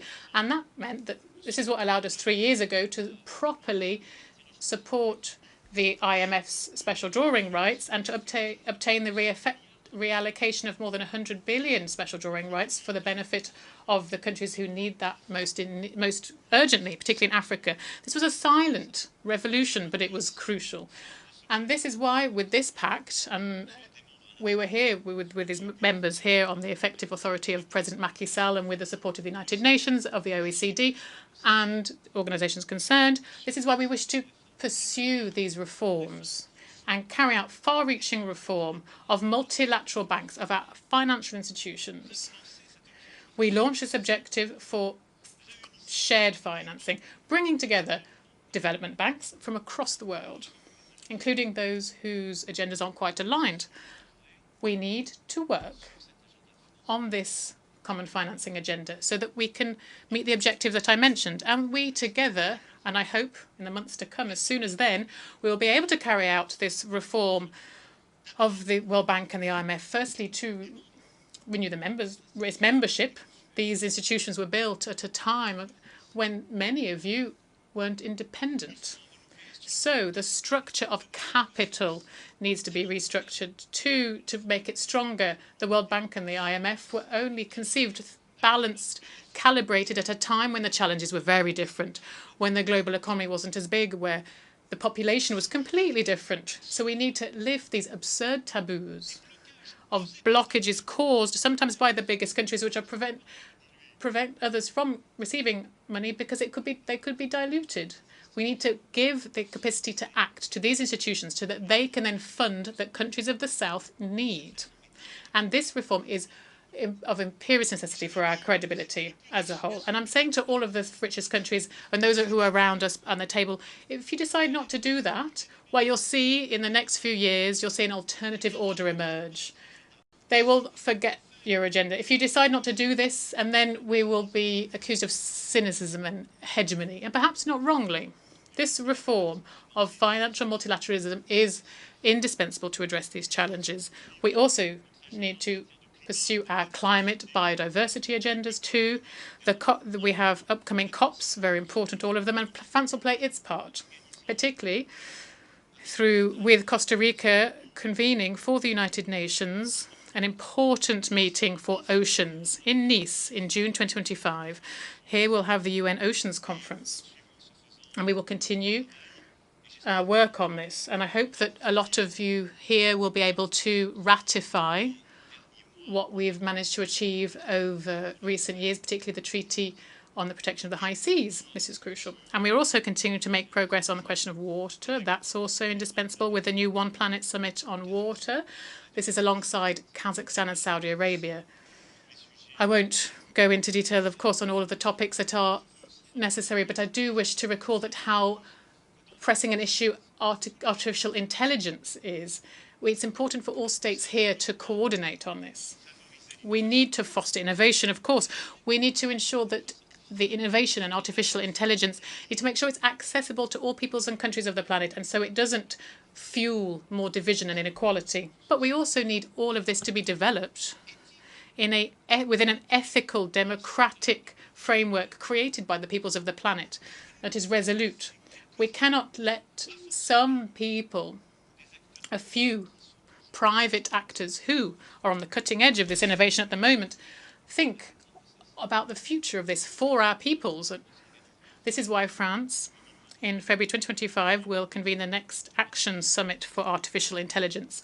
But I'm sure you've understood the aim is to build this common framework, and I welcome the work that's been done and coordinated by the Secretary-General and the Global Digital Compact, which is built using the best of expertise, and it enshrines this philosophy, which we subscribe to totally. To conclude, ladies and gentlemen, and I'm aware, of course, that I've forgotten so many difficult situations, from Venezuela to the heart of Africa, and so many other tensions in Oceania. I want to talk about our institutions. I hear a lot of people say that what we need to do to the UN is just throw it in the bin. There's no point in it. We can't resolve conflicts. Why do we have it? So here, let's show a constructive kind of impatience. And we can't just be satisfied with not being able to resolve things. But we know who's responsible. While we have a Security Council that is blocked reciprocally according to each another's interests, while that's still the case, we won't be able to make progress. Is there a better system? I don't think so. So let's make the UN more efficient. Firstly, perhaps making them more representative. And that's why France, as I reiterate here, is in favour of the Security Council being expanded. Germany, Japan, India, Brazil should be permanent members, much like two countries that Africa will decide to represent them. These new elected members will also need to be accepted. But the reform of the composition of the Security Council is not sufficient alone to make it more effective. And so I wish this reform also how it should also change the working methods to limit the right of veto in case of mass crimes, and also to focus on operational effective decisions that peacekeeping needs and maintaining international peace and security needs, rather. This is why we need to be brave and audacious and to do so. And with the current permanent members, this is something we should be doing. Almost 25 years after the Millennium Summit, it is now high time to be more effective, to act better on the ground for states and for civil society. And then beyond the United Nations, we must also mark a new era in each of our multilateral institutions, as I just mentioned. These are the few words I wanted to share with you, ladies and gentlemen, today.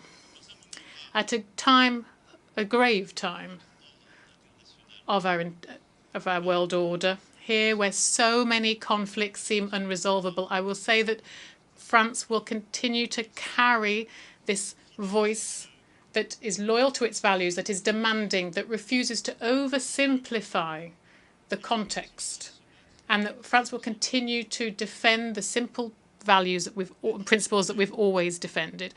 Human dignity, the respect for the principles of the Charter, and beyond conflicts and the current news cycle, we continue to build with you a fairer and more effective international order. This is what we will continue to advocate for alongside our friends and our allies. But also, we should be free to say no sometimes.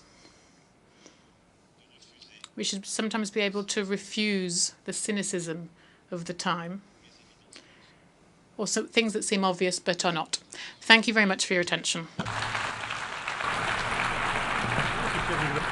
On behalf of the Assembly, I wish to thank the President of the French Republic. We have heard the last speaker in the general debate for this meeting. The 10th plenary meeting to continue with the general debate will begin at 3 p.m. The meeting is adjourned.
The 10th plenary meeting of the General Assembly is called to order.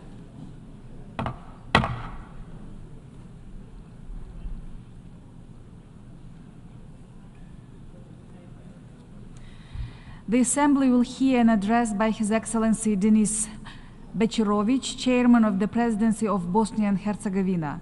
I request protocol to escort His Excellency and invite him to address the Assembly.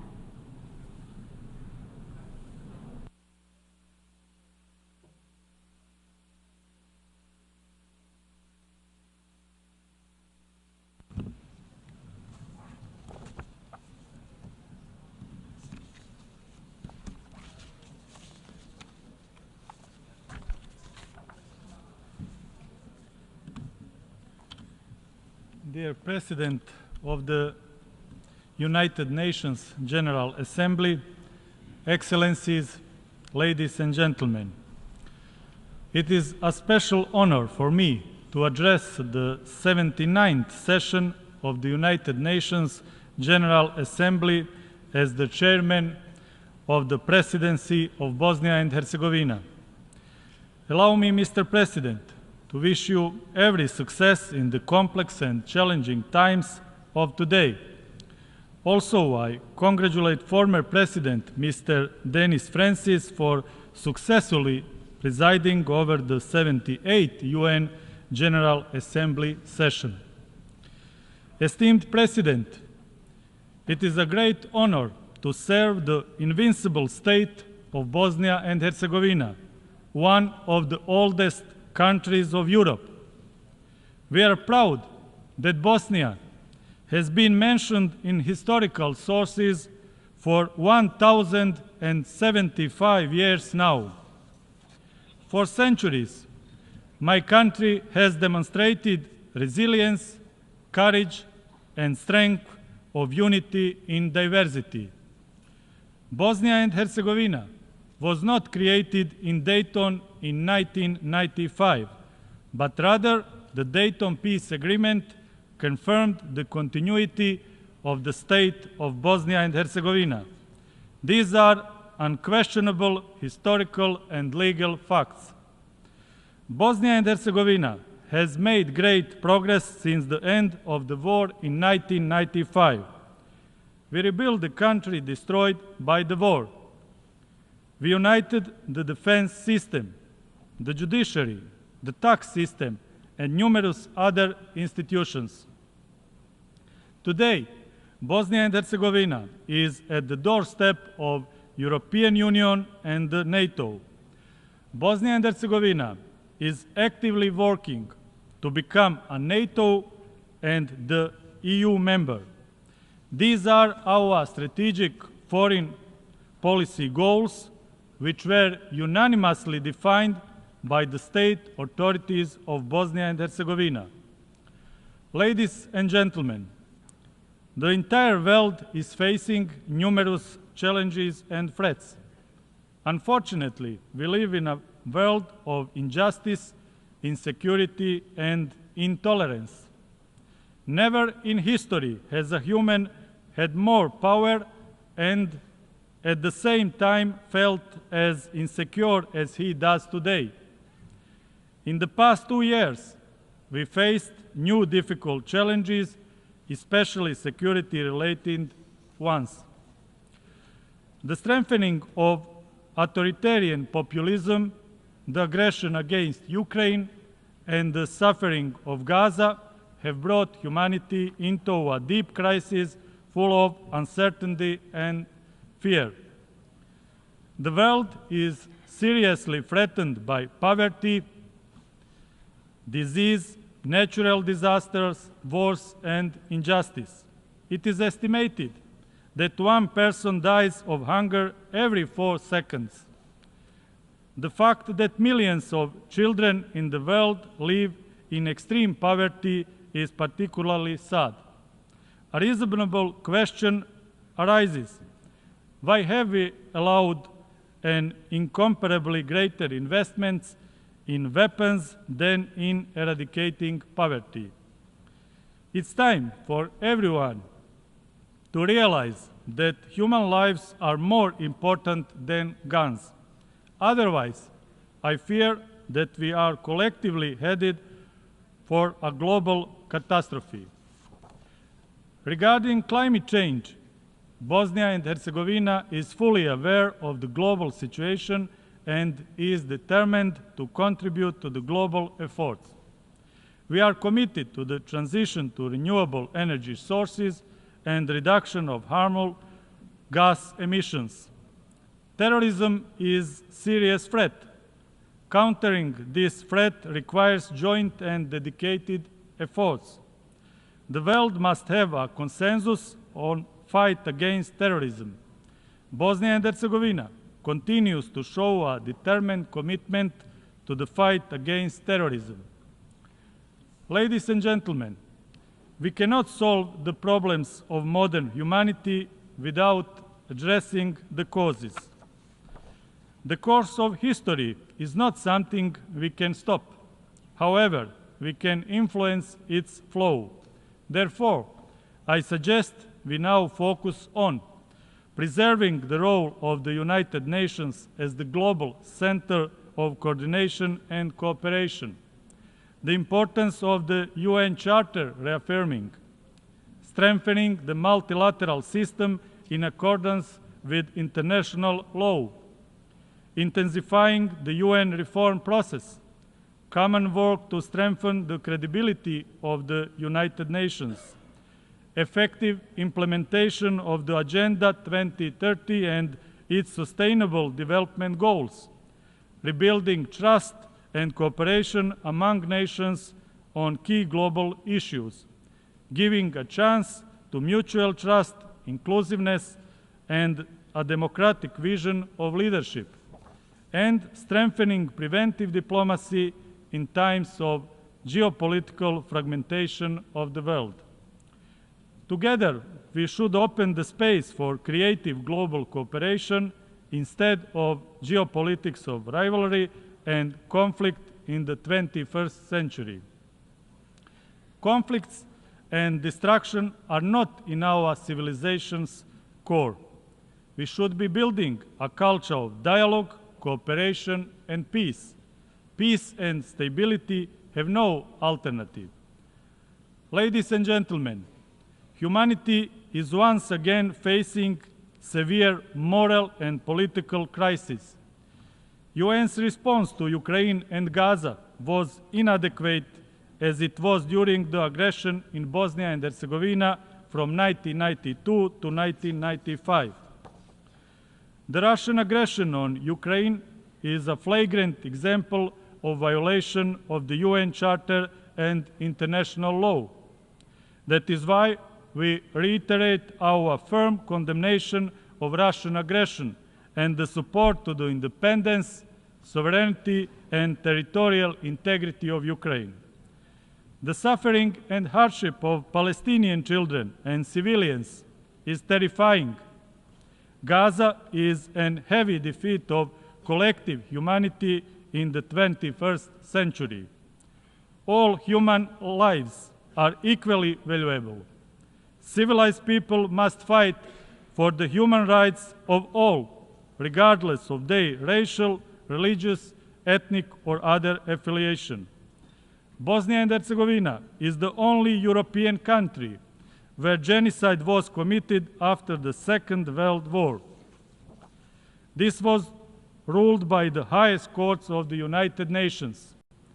Judgments on genocide committed against Bosniaks have legal, historical, civilizational, and moral significance. Unfortunately, the ideology, politics, and media that fostered the genocide are once again threatening Bosnia and Herzegovina. I would like to especially thank the UN General Assembly for adopting the resolution on May 23rd for establishing July 11th as the International Day of Reflection and Commemoration of the 1995 genocide in Srebrenica. The adopted resolution is a highly moral and civilized act and is just as important for the UN as it is for Bosnia and Herzegovina. Let's preserve the truth about the genocides in Srebrenica and Rwanda for the sake of the past, present, and most importantly, the future. Despite all the injustices, Bosnia and Herzegovina remains firmly committed to the regional cooperation, as that is one of our main strategic foreign policy goals. Bosnia and Herzegovina is a peaceful country committed to strengthening regional cooperation.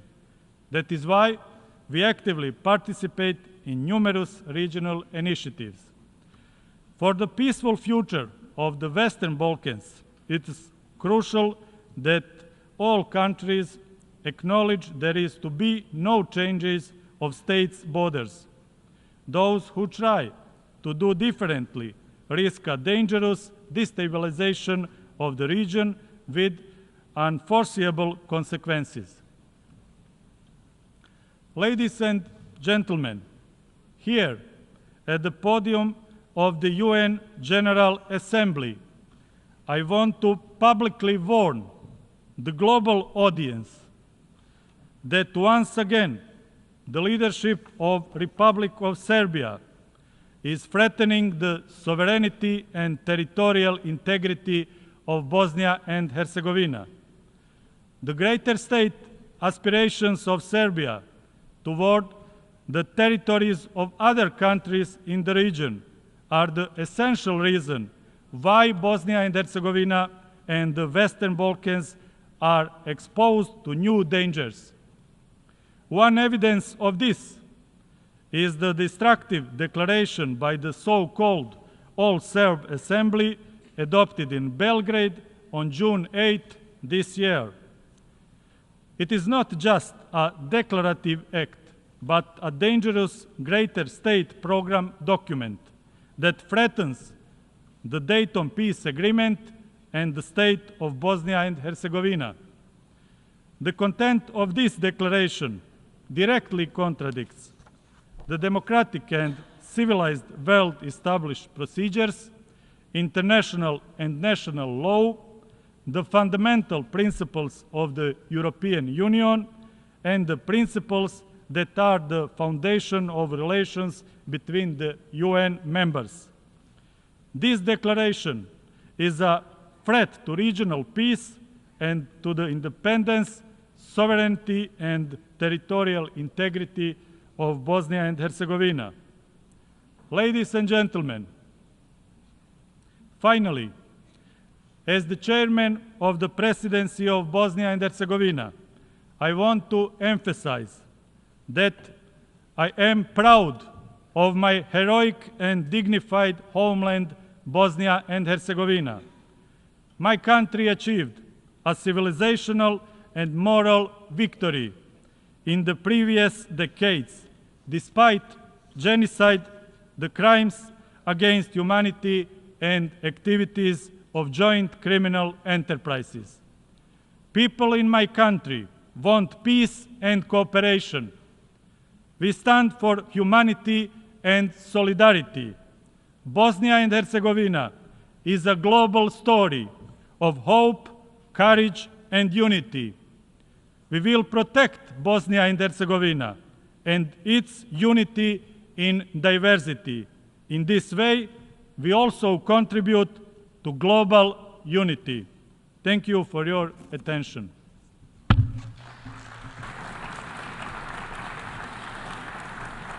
On behalf of the Assembly, I wish to thank the Chairman of the Presidency of Bosnia and Herzegovina. The Assembly will hear an address by His Excellency Alexander Stubb, President of the Republic of Finland. I request protocol to escort His Excellency and invite him to address the Assembly.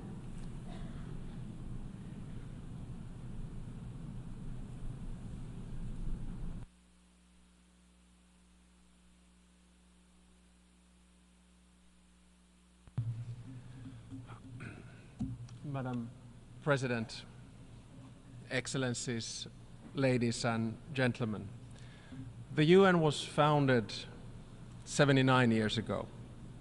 At the time, we were in many ways standing at a crossroads. The world had been torn apart by 2 world wars. Something had to be done to contain the belligerence of nation states. We needed common institutions and rules. The mission of the United Nations was actually quite simple: to end war and promote peace, to promote justice and a better life for the entire world. And for most of its history, it's been able to do exactly that. I come from Finland. We're a small country in the northeastern corner of Europe. We're a peace-loving nation.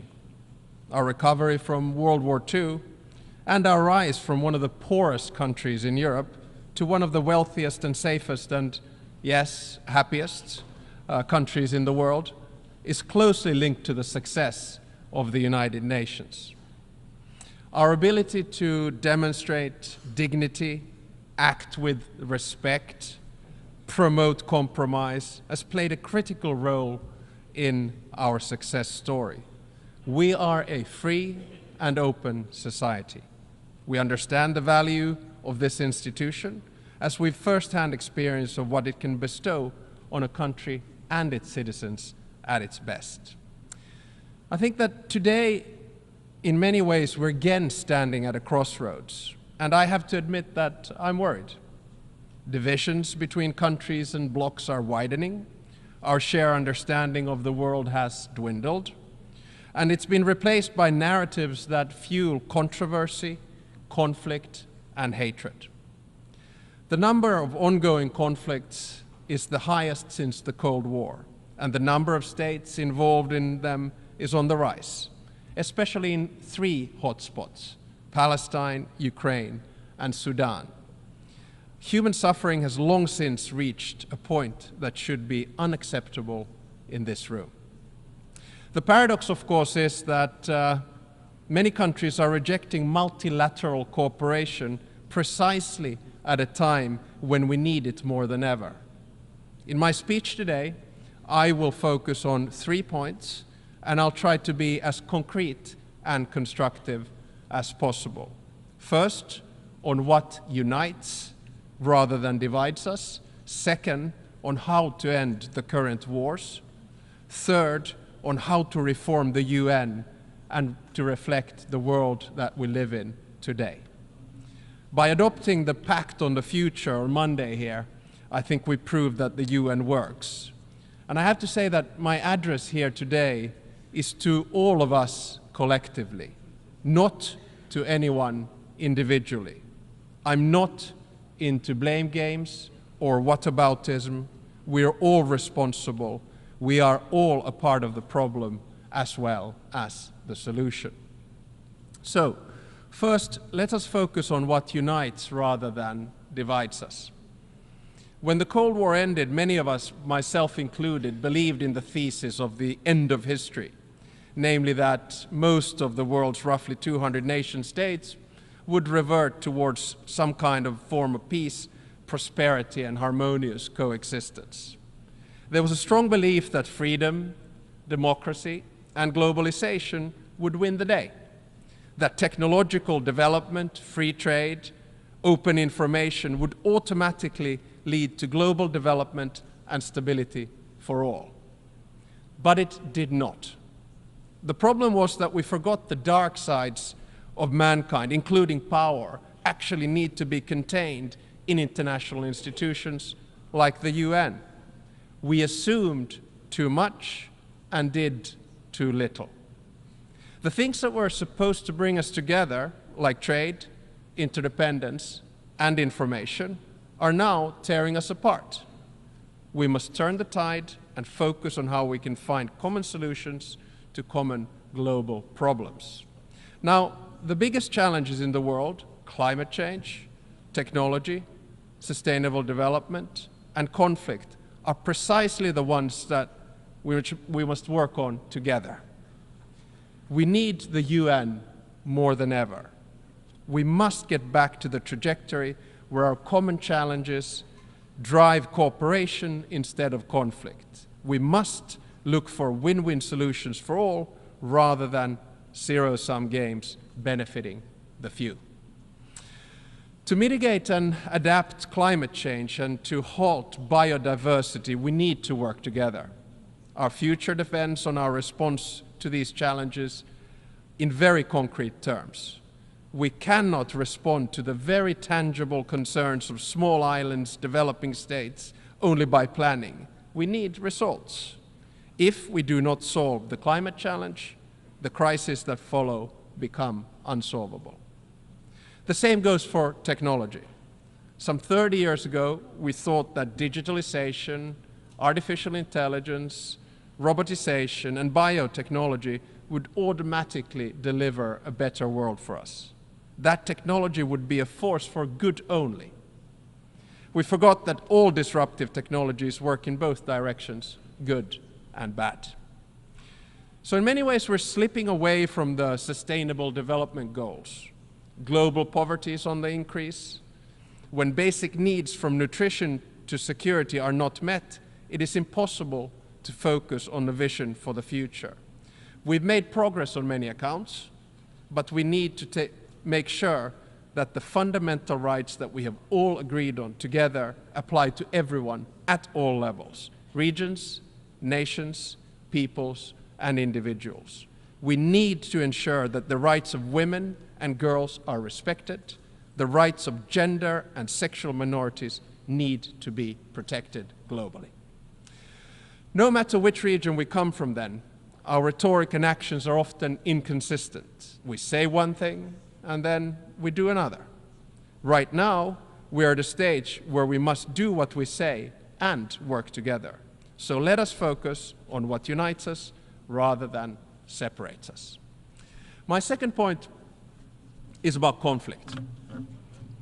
When the UN was founded, the underlying idea was never again. Never again should anyone experience the horror that our predecessors went through in the first half of the 20th century. The founders of the United Nations promised to save succeeding generations from the scourge of war. They, at least partially, succeeded. But are we, the new generation, succeeding? The simple answer is no. Only this year and last year, hundreds of thousands of people have been killed. More than 10,000 children in Gaza. Child abduction is being used as a weapon of war in Ukraine. Millions of people worldwide have been forced to leave their homes. Malnutrition and disease are on the increase. Current wars highlight a glaring contradiction. Critical decisions about war and peace are made by a tiny number of people, often driven by a cynical need to hold on to power. The global majority, who have the interest in peace, do not have enough power in the international system to keep them in check. This is true in Ukraine and Palestine, as well as Sudan. In Ukraine, a just peace, based on President Zelensky's 10-point peace plan, is clearly in the interest of the global community. The war continues because Russian leaders are not willing to end it.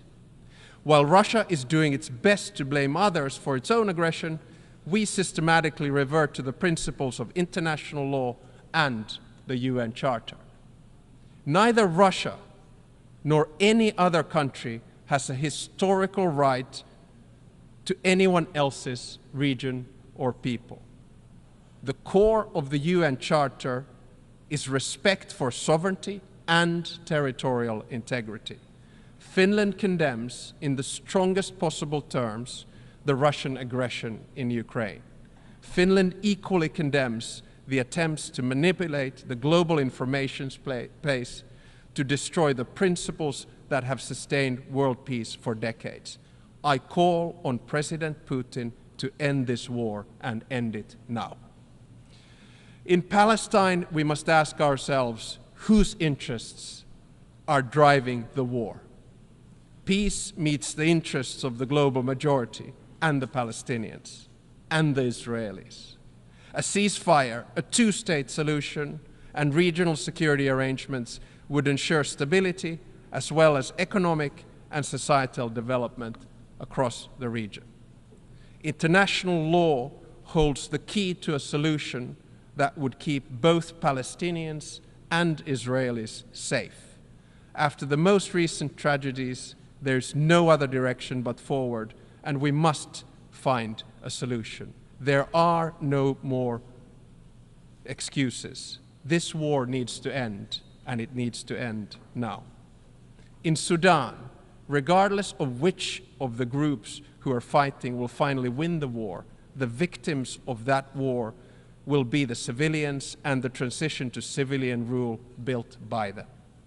The civilian rule behind which the entire international community has promised to stand, and the civilians for whom we promise to seek a better future. In Sudan, we have failed to apply the principle of African solutions to African problems. Instead, Sudan is becoming an arena for regional and international rivalry. Our shared goal is to build a Sudan that would be an equal partner for all of us in security, trade, and in the multilateral fora. And it is moving further and further away from it. No one benefits from this development in the long term. I call, therefore, upon the UN to take the center stage in conflict resolution and prevention once again. Peace mediation cannot be transactional. It has to be centered in the United Nations. International law, the UN Charter, and the territorial integrity and sovereignty of states must prevail. My third and final point is that we need the UN more than ever, and without far-reaching reform, I'm afraid it will be sidelined. It all begins with agency, with a feeling that we all have a say. Whether it's about climate change, technology, sustainable development, or conflict, the same challenge remains. The current international institutions do not reflect global realities. The majority of the world is not properly represented in the global institutions, and their interests are not met. This must change. Ending wars would benefit most of us, if not all of us, but currently we do not have the mechanisms to drive the interests of the global majority. Many countries do not feel they have a say in global institutions, and as a result, the institutions are losing their legitimacy. Shortcomings in multilateral institutions encourage many to seek solutions outside traditional international institutions. Alliances, whether based on interest or values or both, are creating a transactional world of disorder where size and power benefits a minority rather than the majority. The cold truth is that we cannot postpone reform any longer, and in many ways history is on our shoulders, just as it was with those who founded the United Nations in 1945. If our goal is to focus on what unites us rather than divides us, we need far-reaching reform of the UN Security Council. So let me try that reform then and see what you think. Finland, three-point proposal today is very concrete. Some might say overly optimistic, but I do feel we have to begin somewhere. So here we go. First proposal, all major continents need to be represented in the UN Security Council at all times. It is unacceptable that there is no permanent representation from Latin America and Africa, and that China alone represents Asia in the Security Council. We therefore propose that the number of permanent members be increased by 5. More concretely, 2 from Asia, 2 from Africa, and 1 from Latin America. The total number of permanent members would thus be 10. That, combined with 10 elected members, would ensure that the Security Council would hold roughly 10% of the UN's members at any given time. My part of the world, Europe, should think hard about how best to divide its existing 2 seats. Second, no single state should have veto power. I fully understand that the veto was necessary in the aftermath of World War II, but in today's world, it has too often incapacitated the Security Council and halted decision-making here in New York. The UN agencies are not subject to national vetoes and are working effectively precisely because no single member can prevent them from doing so. My third and final proposal is that if a permanent or elected member of the Security Council violates the UN Charter, its voting rights should be suspended. This decision should ultimately be taken by the General Assembly, and there should be no room for double standards in the United Nations. So, ladies and gentlemen, despite all of our challenges, I want to end on an optimistic note. My optimism stems from an innate belief that when humans are faced with a binary choice, we often end up doing the right thing. Our choice today is simple. We can continue towards a multipolar world of disorder, or we can start getting serious about solving our common problems through multilateral institutions and a reformed United Nations. As my mentor and great friend of the UN, the late President Martti Ahtisaari, said in his acceptance speech for the Nobel Peace Prize in 2008, and I quote, "Peace is a question of will. All conflicts can be settled, and there are no excuses for allowing them to be eternal." End of quote. Let us keep Martti's words in mind and start working towards peace. Thank you very much.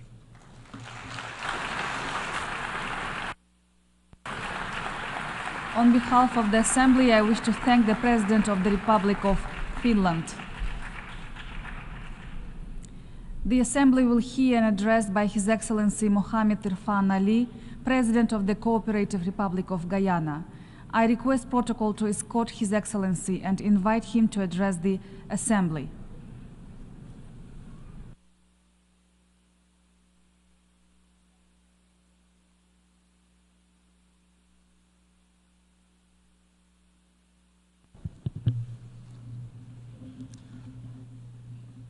Madam President, Excellencies, if it is, we all agree on ending and preventing wars. If it is, we all agree that the Security Council requires reform. If it is, we all agree that the international financial system is unfair and unjust to the developing world. And if it is, we all believe in climate, food, and energy security, then what is stopping us from acting? We will all be doomed in the court of conscience for knowing what is right while ignoring what is wrong.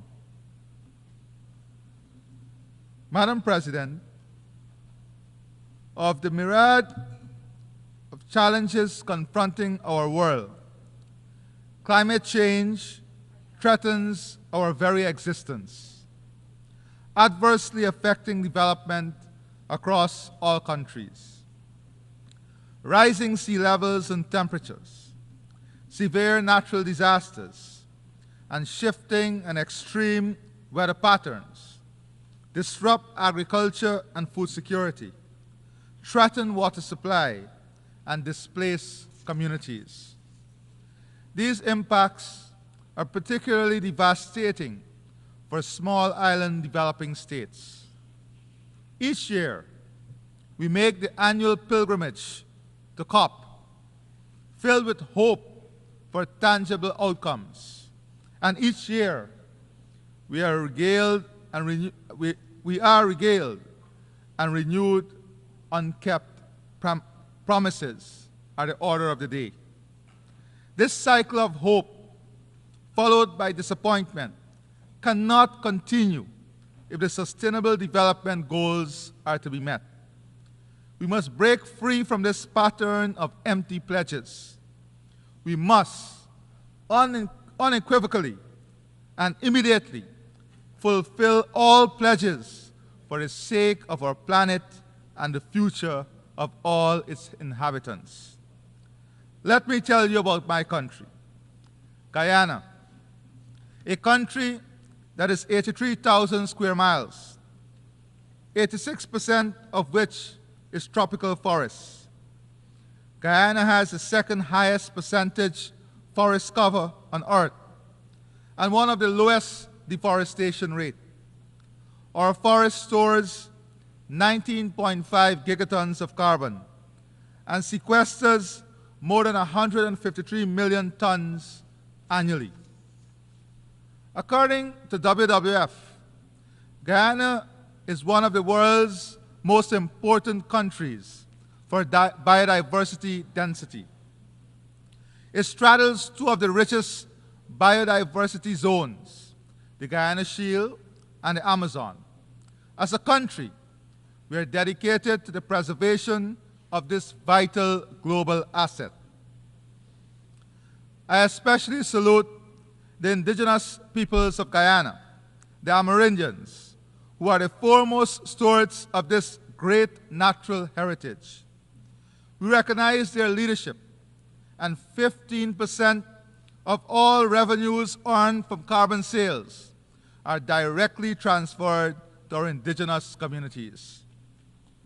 Madam President, even with our newfound natural resource, oil and gas, it would require less than 20% of sequestered carbon to offset our emissions at maximum output. We have preserved our biodiversity and know its value. We believe it is only fair and just that this global asset be monetized in a fair carbon market. Today, I am pleased to announce the launch of a global biodiversity alliance.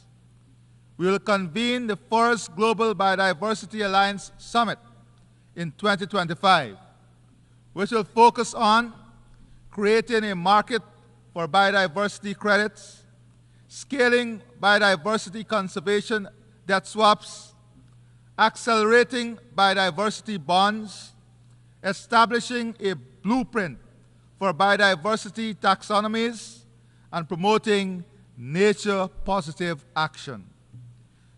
We do not make this announcement by mere words. Guyana is also committed to doubling its protected areas by December 2025 and achieving the global biodiversity target of 30% by 2030. These are real solutions that Guyana is putting forward to address the global problem of biodiversity loss. We do not lecture, we lead by example without arrogance. Madam President, according to the UN Food Security and Nutrition Report, in 2023, an estimated 28.9% of the global population, 2.3 billion people, were moderately or severely food insecure. The primary causes were conflict and insecurity, extreme weather events, including those related to El Nino and climate change and economic shocks. To effectively address food insecurity, we must take more concerted action to address its root causes, reducing conflict, mitigating climate change, and enhancing food production and trade in food commodities. By prioritizing peace and climate action, we can create environments where food systems, crops, and livelihoods are not threatened by conflict and weather extremes. In turn, enhancing food production and ensuring fair and efficient trade in food commodities can reduce food insecurity. So too can the full involvement of women and youth. In Guyana's National Agricultural Strategy and Policy, at least 35% of our agro-businesses will be owned by women and 60% by young people. While I've spoken of food insecurity, the global malnutrition rates are also alarming and must be addressed. Nutritious, safe, and sufficient food are crucial to a healthy population. Madam President, The United Nations must continue to be a beacon of hope amidst a turbulent global environment.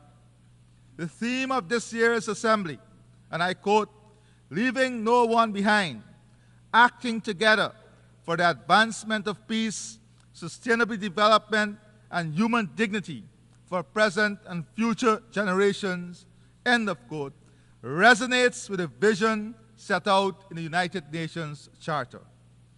This vision demands decisive action and enlightened multilateralism. Today, we find ourselves in a world where the quest for peace is met with a defiant echo of conflict, where the promise of sustainable development is eclipsed by the dangerous specter of climate change and food insecurity, and where the dignity of millions of people is trampled upon with impunity. In Ukraine, the sovereignty and territorial integrity of a nation are being violated. Yet, decisive action by the United Nations Security Council remains fettered by the veto. Justice demands that we defend the territorial integrity of all states, large, small, powerful, and weak. Equally concerning is the conflict in Sudan, which rages on with devastating consequences for the people of that country, including famine and mass displacement. This conflict will continue to undermine efforts to achieve lasting peace and sustainable development. This assembly must also condemn the continued oppression and persecution by the Taliban of women and girls in Afghanistan, who face not just lack of access to education and restrictions on their movements, but now even their voices cannot be heard in public. Closer to my home, CARICOM has been actively supporting a Haitian-led process for the restoration of democracy, peace, and stability in Haiti. We welcome the deployment of the UN-authorized multinational security support mission led by Kenya as a crucial step towards stabilizing the security situation. We call on the international community to urgently scale up financing for the MSS and secure its renewed authorization so that the mission can succeed. We must also address the dire humanitarian situation where almost half of Haiti's population suffer from acute hunger, mass displacement, and women and girls are enduring brutal violence, including sexual violence. Guyana is leading CARICOM's effort in mobilizing humanitarian effort and support for Haiti. Excellencies, I'll be reaching out to you for your support. We must stay the course with our Haitian brothers and sisters in their quest for durable peace and sustainable development. The people of Haiti deserve nothing less. Madam President, peace, stability, and safety are no more imperiled than in Gaza. Guyana reiterates its strong condemnation of the October 7 attacks by Hamas on Israel. However, the collective punishment of an entire population, including the indiscriminate slaughter of civilians, most of whom are women and children, has long gone beyond the realm of self-defense. As the world watches on helplessly, Israel continues to flout its international obligations, including the orders of the ICJ and successive Security Council resolutions. Instead, the right of self-defense is being used as a weapon of mass extermination, stoking legitimate fears of genocide. No state, large or small, should feel comfortable and safe when such atrocities are allowed to continue with impunity. The war in Gaza must end now. We reiterate our demand for an immediate ceasefire and the release of all hostages and Palestinians illegally detained. Madam President, For more than 75 years, the Palestinian people have been denied their right of self-determination. We must advance the two-state solution, as this remains the only viable option for a future where Palestinians and Israelis live in peace and security. Turning to our brothers and sisters in Cuba, their right to development continues to be stymied by the economic embargo. Guyana renews its call for revocation of the embargo and the removal of Cuba from the list of state sponsors of terrorism. Madam President, the United Nations has a special responsibility for the security of small states. Small states look to multilateralism and the rule of international law to protect them from foreign aggression. Guyana is a small state that has had to contend with aggression from the Bolivarian Republic of Venezuela for all 58 years of our nationhood. International law and its strict application have been our armor and our shield in our determination to protect ourselves from this aggression. We remind this August Assembly that the border between Guyana and Venezuela was fully, finally, and perfectly settled in an 1899 award by an international tribunal. Venezuela was fully represented in that tribunal, whose award it proclaimed in its own Congress and welcomed for more than 6 decades. Before reopening the issue on the eve of Guyana's independence, claiming 2/3 of our territory. This controversy, initiated by Venezuela, was submitted by Guyana to the International Court of Justice in accordance with a decision of the United Nations Secretary General and consistent with our position to settle this matter by legal and peaceful means. In 2023, in light of intensified acts of aggression by Venezuela, the ICJ issued provisional measures stating that, and I quote, pending a final decision in the case, the Bolivarian Republic of Venezuela shall refrain from taking any action which would modify the situation that currently prevails in the territory in dispute, whereby the Cooperative Republic of Guyana administers and exercises control over the area, end of quote. After years of refusing to participate in the proceedings of the ICJ and stating that it does not recognize the jurisdiction of the court, the Venezuelan government has now submitted a counter memorial to Guyana's submission. We welcome Venezuela's decision to participate in the court's proceedings and express the hope that Venezuela will accept the decision of the court, as Guyana has long pledged to do.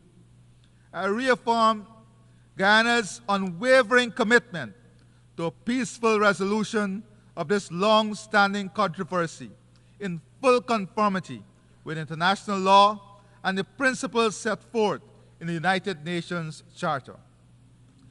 Madam President, peace, development, and human rights are pillars of the United Nations. We all aspire for a form of multilateralism that is equitable, inclusive, and ensures that no one is left behind. Women's participation in leadership in private and public sectors are integral to this. There is a growing movement in the developing world calling for the democratization of global political and economic relations. The disproportionate concentration of power favors a few powerful nations, whilst marginalizing the voices and concern of the broader international community. Developing countries are justly demanding more inclusive and representative decision-making processes in institutions and organs such as the UN Security Council, the World Bank, and the IMF.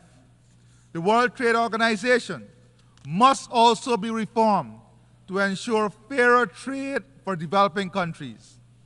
These reforms must go beyond fair representation and ensure that the policies and practices of these institutions align with the developmental needs and aspirations of all countries. In the emerging global order, we must ensure the United Nations remains at the forefront of global governance. If multilateralism is to trump unilateralism, the UN's role as the world's foremost multilateral organization is pivotal. With the necessary resources and resolve, the UN can ensure a future of peace, sustainable development, and human dignity. The future we seek, a future where no one is left behind, demands courageous action. The UN must fulfill its role as a custodian of greater global peace, the foremost promoter of sustainable development, and an unflinching protector of human rights, human dignity, and international law. And since the UN is all of us, this body of nations, this is a collective responsibility for us all. Let us not be found wanting. Let us act together for the advancement of peace, for the achievement of sustainable development, and the preservation of human dignity, now and for generations to come. I thank you.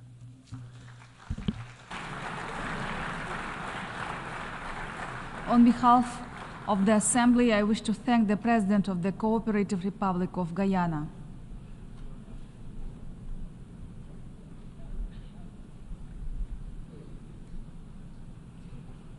The Assembly will hear an address by His Excellency José Raúl Molina Quintero, President of the Republic of Panama.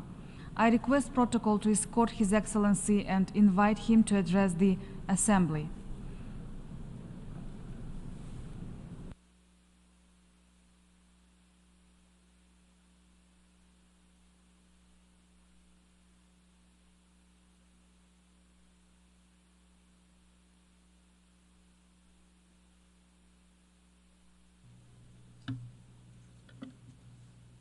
Muy buenas tardes. A very good afternoon, Madam President,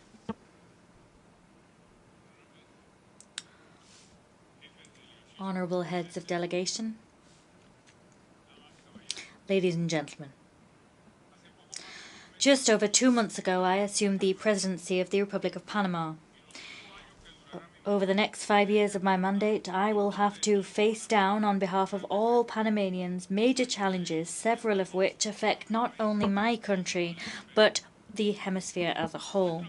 Our privileged geographical position has made us a bridge between and a meeting point for the Americas. We had the first railway to connect the Atlantic and the Pacific on our continent, the first customs office of the continent, and the first in Tierra Firme, the first Spanish city in the form of Tierra Firme. Our canal and our airport hub have made us strategic partners for all countries of the world. As things stand, our canal serves 180 maritime routes. These connect 1,920 ports in 170 countries. And that means that we are a major value add for products from throughout the world. Cognizant of our importance as a meeting point, our doors have always been open to all nationalities who, fair and square and playing cleanly, wish to harness the competitive advantages we have as our shield states, a country pro mundi y beneficio for the world. But today, Panama is facing a colossal problem as a result of its strategic location. Illegal immigration through the Darien Gap, which is being used as a gateway by hundreds of thousands of migrants and has been for some time. Migrants that are fleeing the grave political, economic and social problems they face and seeking the so-called American dream. I know that territory very well because just over a decade ago, when I was Panama's Minister for Security, I led the forces who took back the Darien Gap from the narco guerrilla. Today, it is a source of great pain to witness the social tragedy that is this treacherous journey, a journey embarked upon by women, children, and elderly persons who begin an inhumane crossing over rivers, jungles, and inhospitable corners. They face myriad risks to their very security in so doing. This movement of people is led by criminal organizations with bases in neighboring countries, organizations that receive dirty money to make a profit from the hope and needs of thousands of human beings. I fully understand how hard it is to decide to migrate to escape the poverty and oppression that one may experience in their place of origin. The vast majority of people wish to live, develop, and progress in the land where they were born. Let me say it again, causes are well known, but alone we cannot tackle them.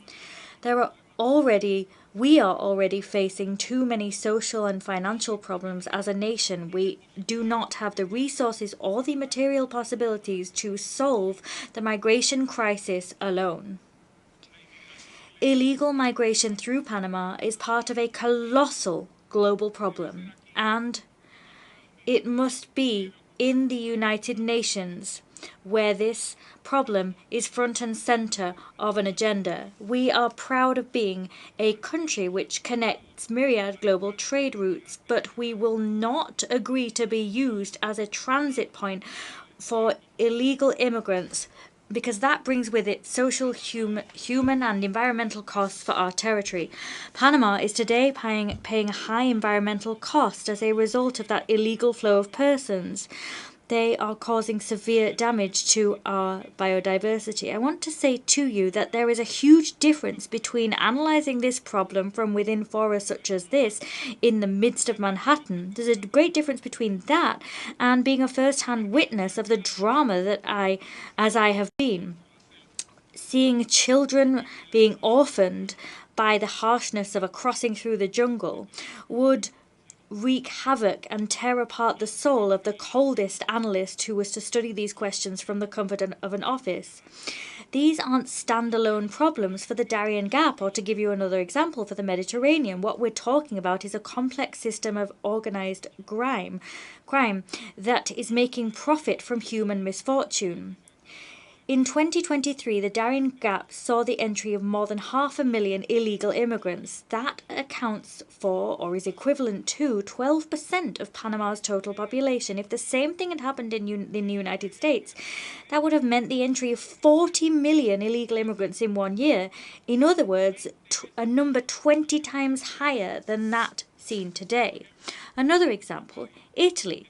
They also have a grave migrant problem. Last year, indeed, around 150,000 people entered the country illegally.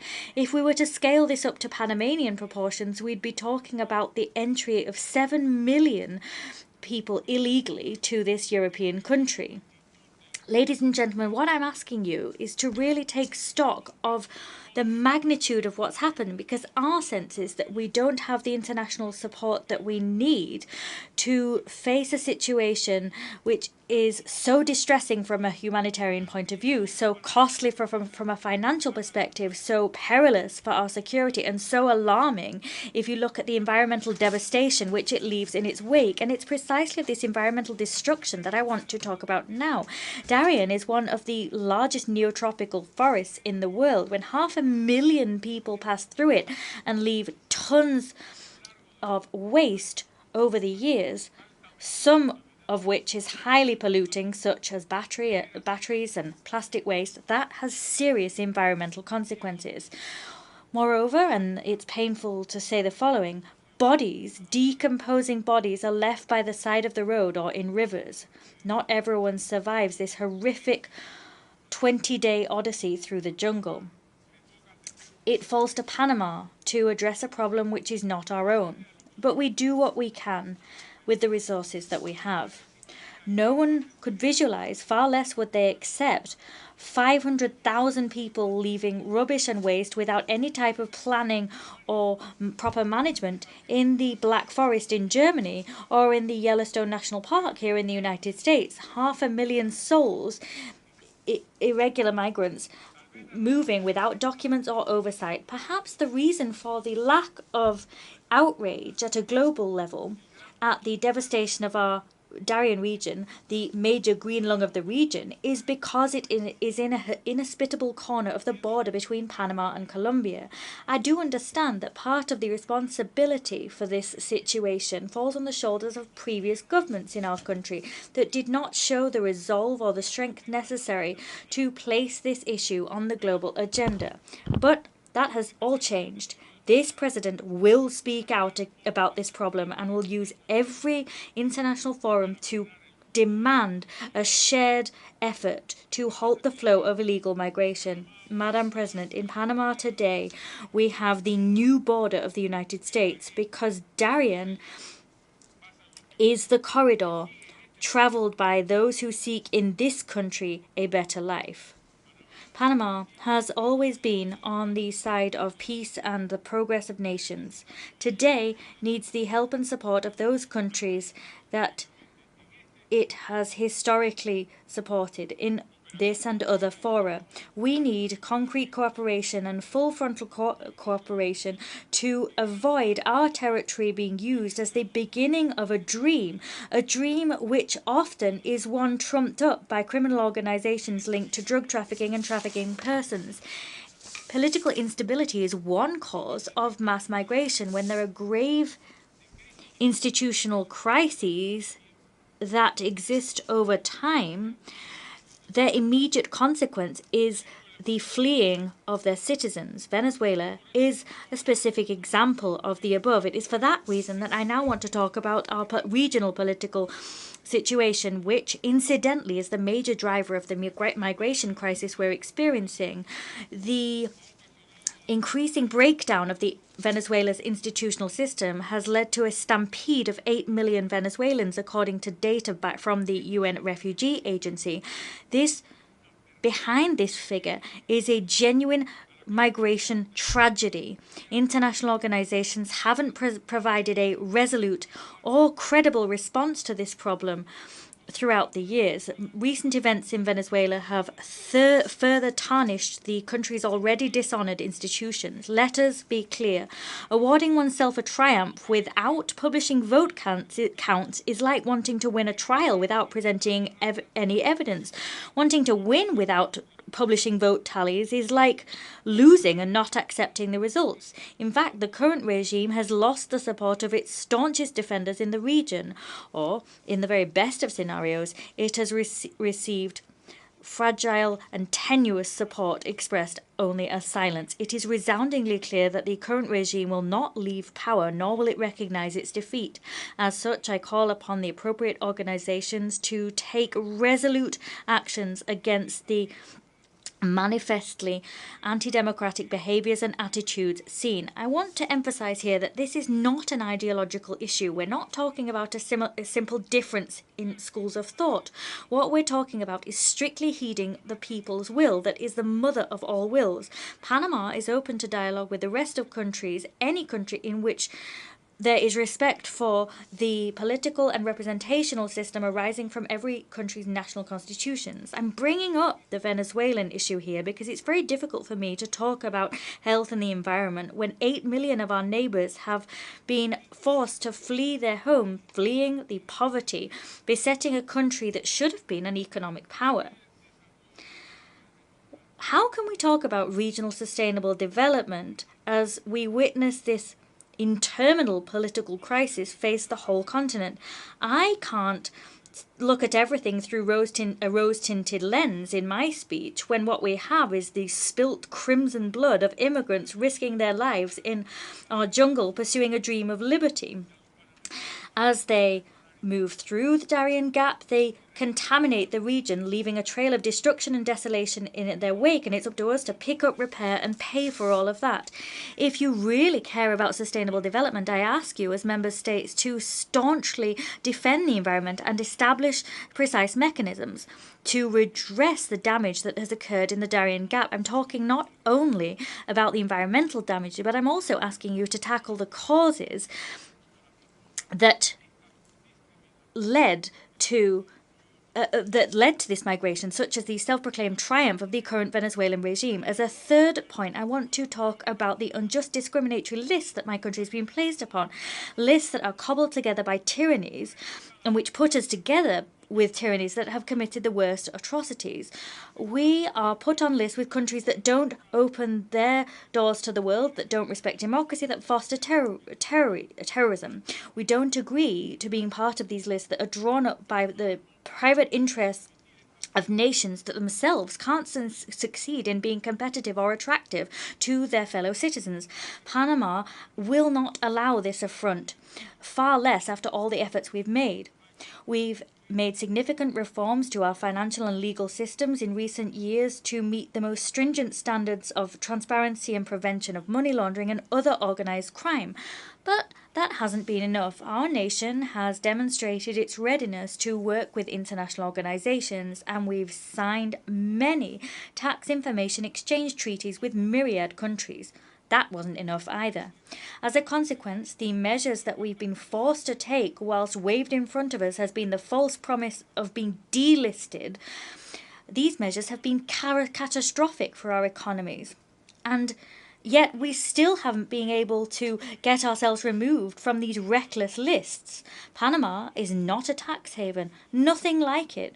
The people that are tax havens are those other jurisdictions allied with the countries that promote these lists. Those countries are analysed and measured by different standards to those used for my country. It's quite paradoxical, but the nations that approved Panama's inclusion on these lists use our canal. They participate in public tenders, they make money from consultancy services, and they lobby their businesses to get juicy contracts in our country. This president has taken the firm decision to not allow the businesses of countries that endorse these lists to participate in international tenders. Neither will those very same countries benefit from our vote in international fora. At the same time they point their finger at us, they've enjoyed benefits and have not suffered any restrictive measures. The aim of their bias is to ensure that despicable stigma continues to hover over Panama, that is a responsible country when it comes to financial fair play. I want the best for my beloved Panama. I didn't accede to the presidency to make other countries feel good. I did so to meet my country's demands. Talking of lists, I want to tell you that Panama is one of the countries in the world that is carbon negative. In other words, we remove more carbon dioxide from the atmosphere than the CO2 we emit. But this glittering status has brought us no benefit whatsoever. Vast swathes, of our territory is protected, and that brings with it major challenges in terms of achieving genuine development. Today, countries that utterly destroyed their biodiversity for the sake of development force other developing countries to abide by standards of environmental care that they dismissed.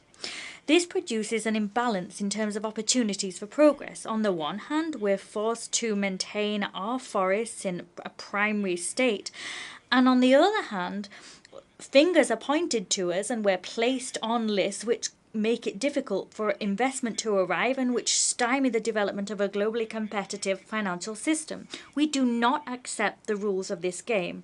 I want to reiterate the message I delivered when I assumed the presidency. I said there and I'll say now, Panama is an ally of good causes, and we will no longer allow fingers to be pointed at us unjustly in such a way that harms our economic capacity, our prestige, and in a way that besmirches the very image of our country.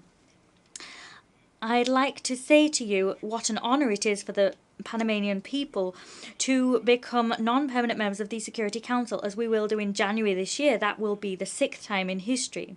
That accolade is the fruit of sustained work over time. We've been given that seat because of our country's work to fight against terrorism, to fight trafficking in persons, and to fight drug trafficking. Panama contributes to peace and concord between peoples. I am sorry for hammering home this point again and again and again, but all of this is completely impossible to reconcile with the aforementioned list. We can't accept that a country whose conduct is unimpeachable and a country that works in favour of peace, freedom and international security be lumped together and tarred with the same brush with those who do quite the opposite. We're placed on arbitrary lists that don't tally with reality. All of that is genuinely unacceptable. We'll continue fighting peacefully and doggedly to put an end to this unnecessary and discriminatory harassment at the hands of countries that would never abide by the same conditions we are forced to.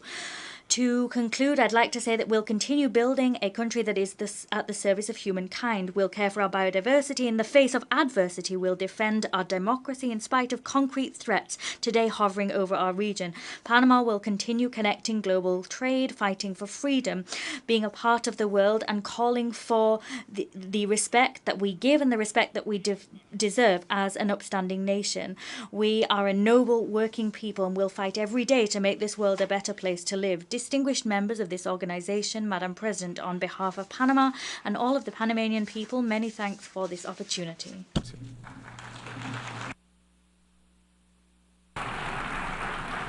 On behalf of the Assembly, I wish to thank the President of the Republic of Panama.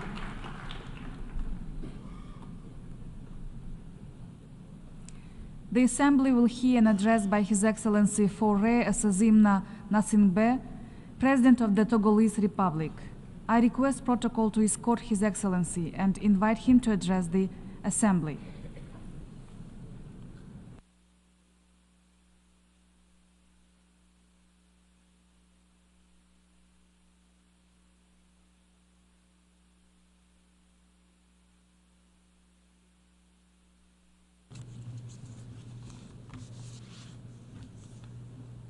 Monsieur le Président, President, Excellencies, Heads of State and Government, Secretary General of the United Nations, distinguished guests, ladies and gentlemen, the history of the United Nations is one of trust in collective responses to the most serious crises. But each of us today sees that today we are at a crossroads. On the one hand, our multilateral model and our aging institutions are no longer able to tackle new challenges which are admittedly of an unprecedented complexity. On the other hand, our discussions, just as our multilateral commitments in recent years, often are not accompanied by action. That is why there is real reason to be concerned as we look to the future.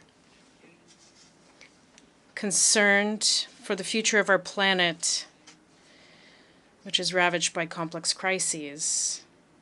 Concerned for the future of our youth, given the challenges that young people will inherit. And of course, I refer first and foremost to environmental challenges. And finally, concerned about the future of our institutions, which are not adapted to current realities and which no longer fulfill their promises. We have no choice. We cannot persist with our systems that no longer deliver on their promises and no longer reflect the realities of our world. We must begin a profound transformation.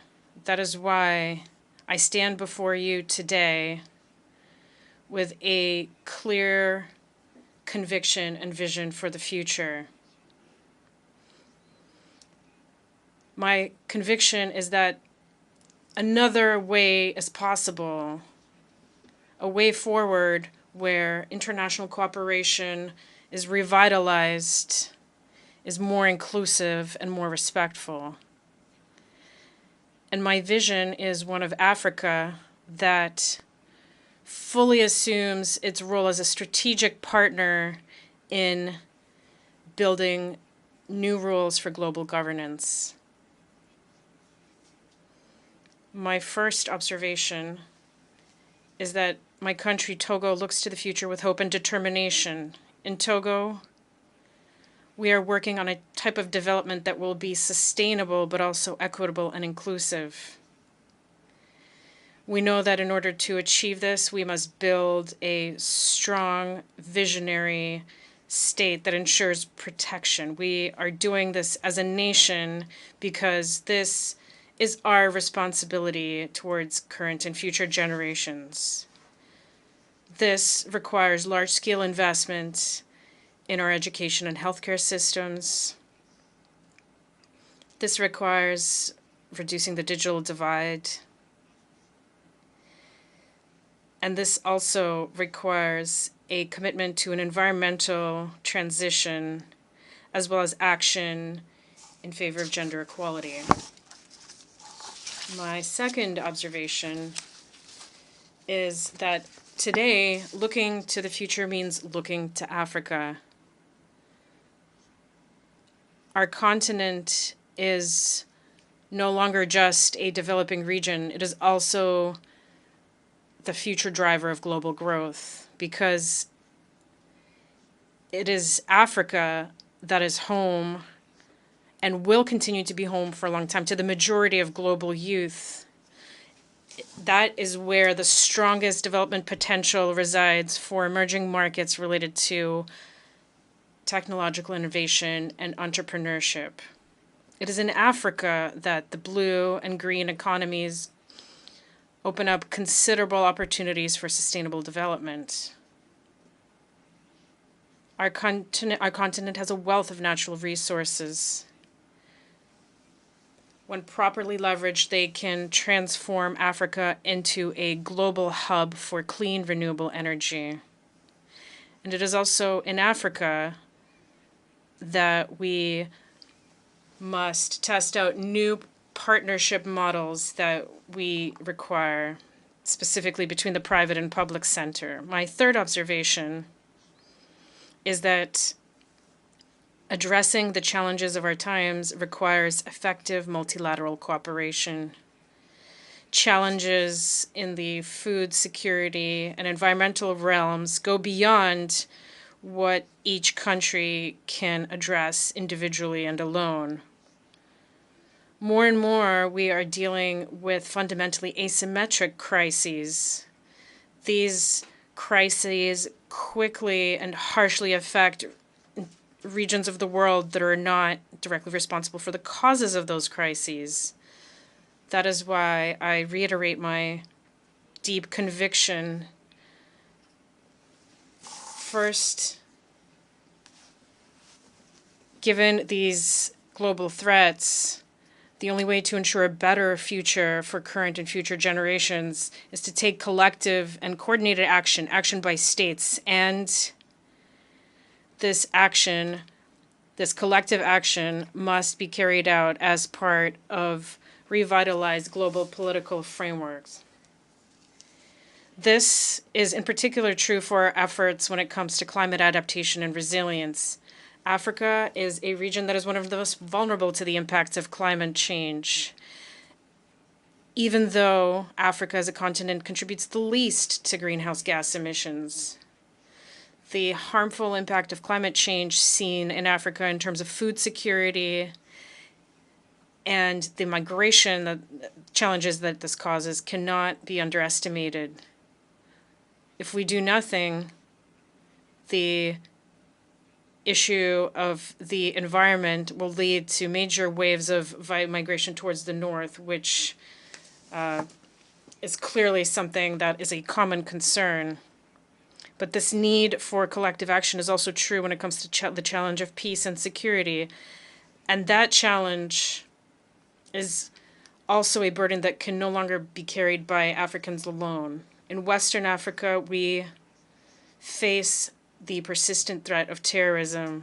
In my view, the answer to this requires a combination of inclusive dialogue, security reform, and economic development initiatives that would address and eradicate the root causes of violence.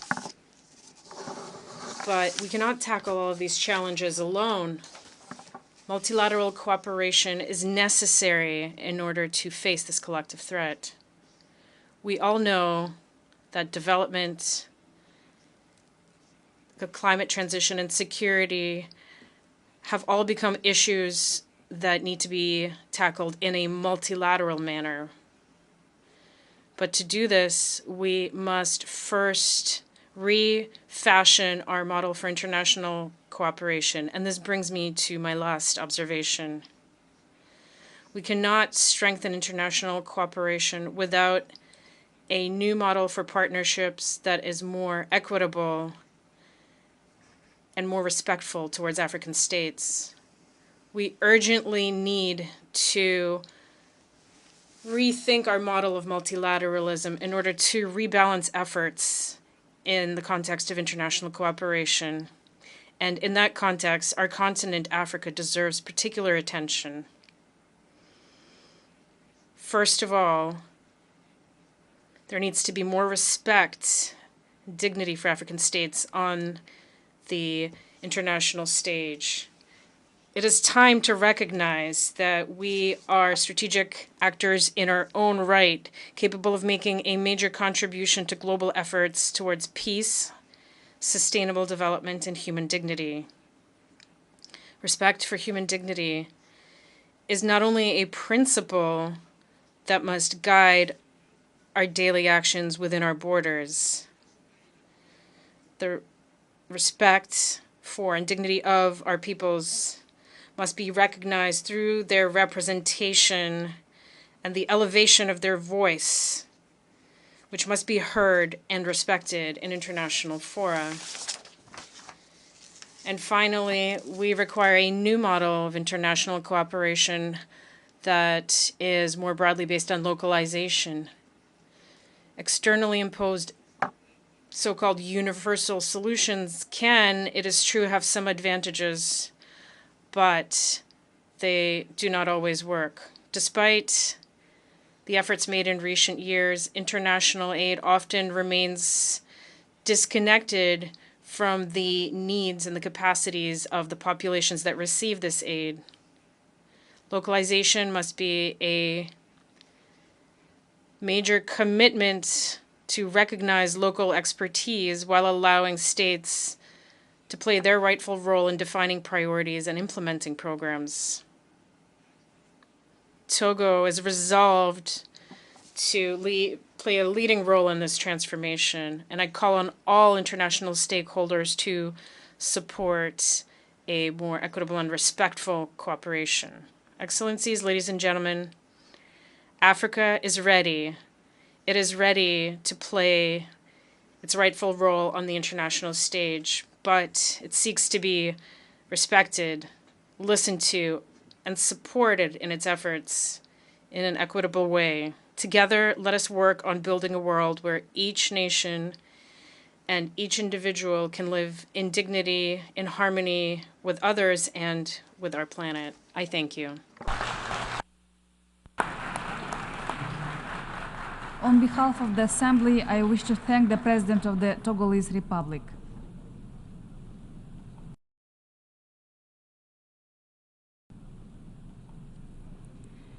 The Assembly will hear an address by His Excellency Bassirou Diomaye Diakhar Faye, President of the Republic of Senegal. I request protocol to escort His Excellency and invite him to address the Assembly.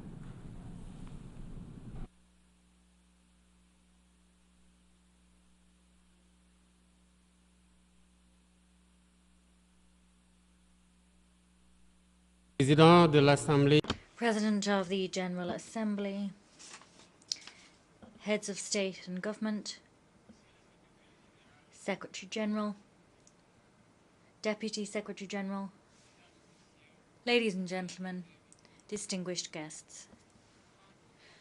At the outset, I wish to take this opportunity to once again pay tribute to the memory of my fellow countryman, Amadou Dango, who has just left us, former Director General of UNESCO. Until 1998, he was an eminent statesman and a staunch Pan-African defender of independence. I wish to congratulate Mr. Philemon Yang on his election to the presidency of this United Nations General Assembly. I also congratulate his predecessor for the contribution he made to the implementation of our common agenda. Through you, I convey my wishes for your every success when it comes to discharging your mandate. We see the unwavering commitment of our Secretary General Antonio Guterres. His efforts to promote peace, human dignity, and multilateralism are now more than ever before necessary. Senegal once again expresses its full support for his mandate in these times of global turbulence. As I take the floor before you today, I speak with the conviction, the deep conviction, that we are united in diversity. Indeed, unity in diversity is the key to guaranteeing sustainable development and human dignity for all, everywhere in the world.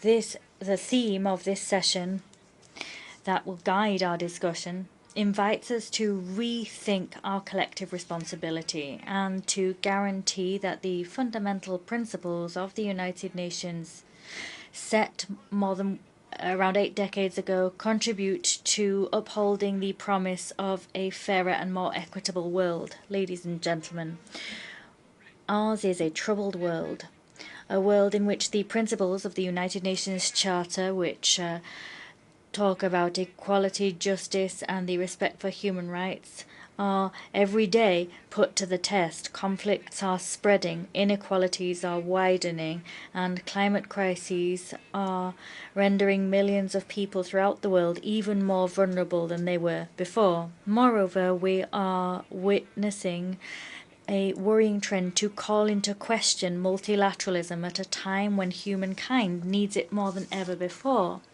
The world must stare the truth in the eye.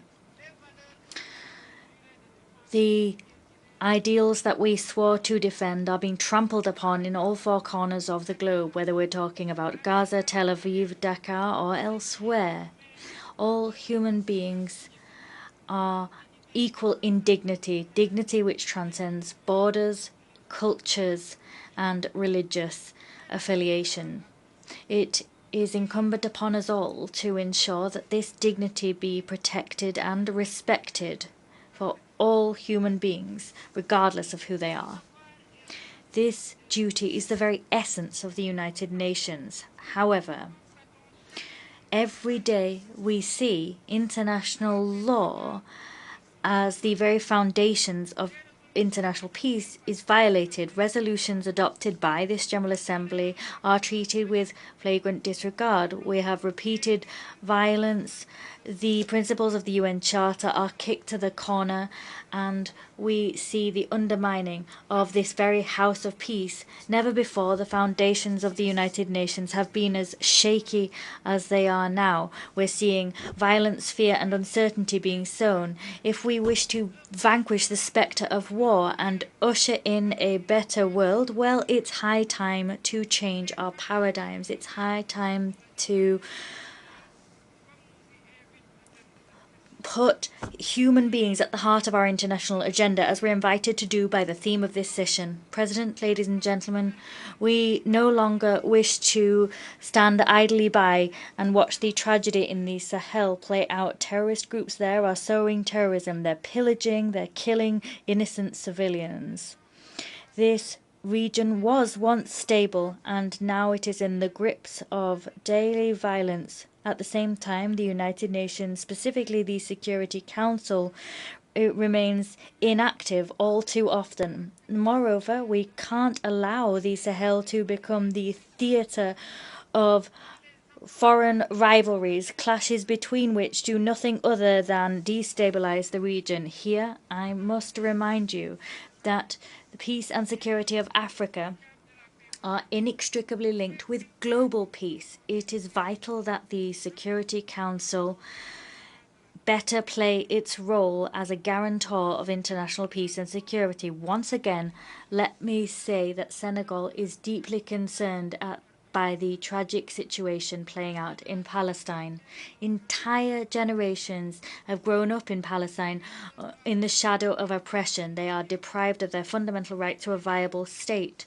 Senegal, as the chair of the Committee on the Inalienable Rights of the Palestinian People calls for an immediate, lasting ceasefire. We reiterate our support for the two-state solution, with East Jerusalem as the capital of Palestine, in accordance with the relevant resolutions of the United Nations. This war spares no woman, no child. It does not spare vital infrastructure and is an open wound on the international conscience. It's vital that international humanitarian law be restored in all conflict zones. It's vital that the United Nations fully play its role as mediator and guarantor of peace. Ladies and gentlemen, peace is not simply the absence of war. Peace is also every human being having the possibility of living in dignity, the possibility to feed themselves, have accommodation, get an education, and to receive healthcare. And yet, today, more than 750 million people are going hungry, and 1 million every day live in abject poverty. These figures are drawing the world ever further away from achieving the SDGs set for 2030. We can no longer allow mechanisms for global governance continue to reproduce these inequalities. It's high time to do away with a dog-eat-dog world and to build a new global contract based on solidarity and cooperation. This social contract must include major reforms to address political, economic, and the environmental challenges of our age. Firstly, it's vital that we safeguard and strengthen multilateralism as the unique framework within which we can achieve and protect international peace and security. Doing that involves an urgent reform of global institutions, namely the Security Council, the IMF, the World Bank, so that these institutions become more inclusive and reflect the economic and geopolitical realities of our time. The African continent in particular must have a more meaningful place in these decision-making bodies. Secondly, it's high time to repair the economic injustices which hinder the development of many countries in the global south: illegal trade, tax evasion, illicit financial flows, and abusive tax systems harm developing countries, namely in Africa. These injustices must be corrected in order to allow all countries to fully participate in global trade and to benefit from economic growth. Third, it is vital that we resolutely work to tackle climate change. We must do that by respecting the principle of common but differentiated responsibility. The industrialized country historically responsible for mass greenhouse gas emissions must step up their efforts to finance a just and equitable energy transition which does not penalize developing nations. We must, as an absolute imperative, protect our planet without sacrificing the rights of the most vulnerable nations to continue their development. Fourthly, we must thwart any attempts to impose unilateral ways of existing and civilizational models. Since its independence, Senegal has staunchly defended the equal dignity of cultures and civilizations. This diversity must continue to be the cornerstone of the peaceful coexistence between peoples.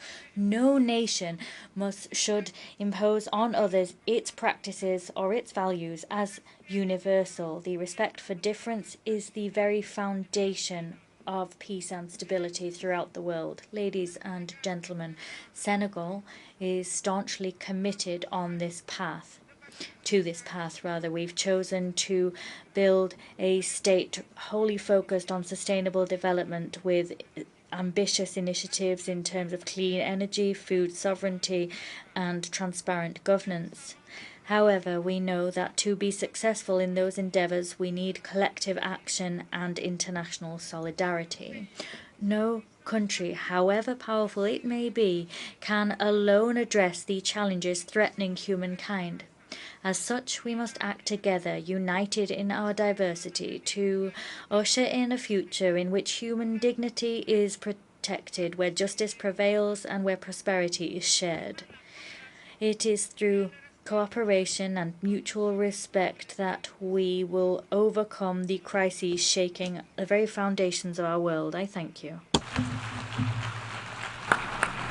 On behalf of the Assembly, I wish to thank the President of the Republic of Senegal.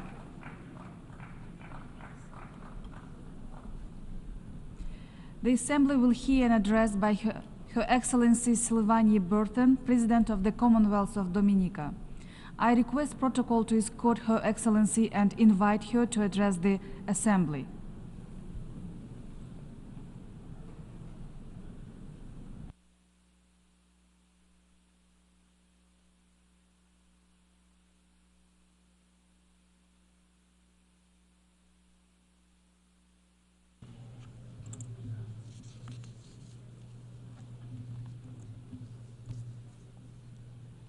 Madam President, Mabrika Mabrika, I greet you in the language of my Kalinago people, the first people of the Caribbean, of whom I am proud to call my ancestors. I proudly bring you warmest greetings from the citizens of the nature island of the Caribbean and the homeland of Olympian gold medalist Thea Lafont Gadson, the Commonwealth of Dominica.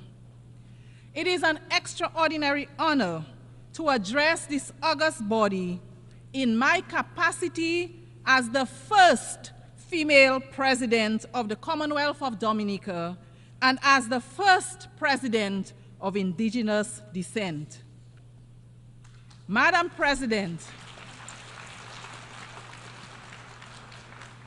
our organization was born out of the need to enable dialogue and facilitate cooperation among its members to avoid international conflict. Over time, however, our understanding of human development's contribution to peace building and civilization has improved to the point where cooperation to enhance the human condition now lies at the core of our organization's work. Madam President, progress in many spheres of human endeavor is not equitable, and deliberate action is required to ensure that the most vulnerable among us, namely women, boys, girls, the physically challenged, and senior citizens, are brought from the shadows of neglect and into the light of opportunity.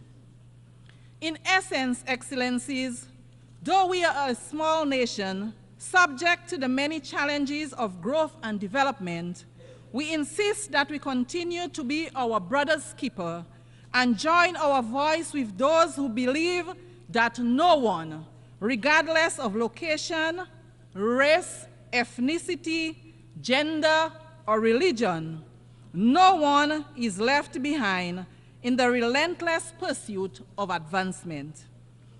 To leave no one behind in our quest for a sustainable and resilient future, we must embrace multilateralism to combat the many major global challenges we face. Madam President, we remain concerned that despite the resources and publicity given to UN Agenda 30, its outputs so far do not inspire confidence that we are on track to realize the much heralded goals.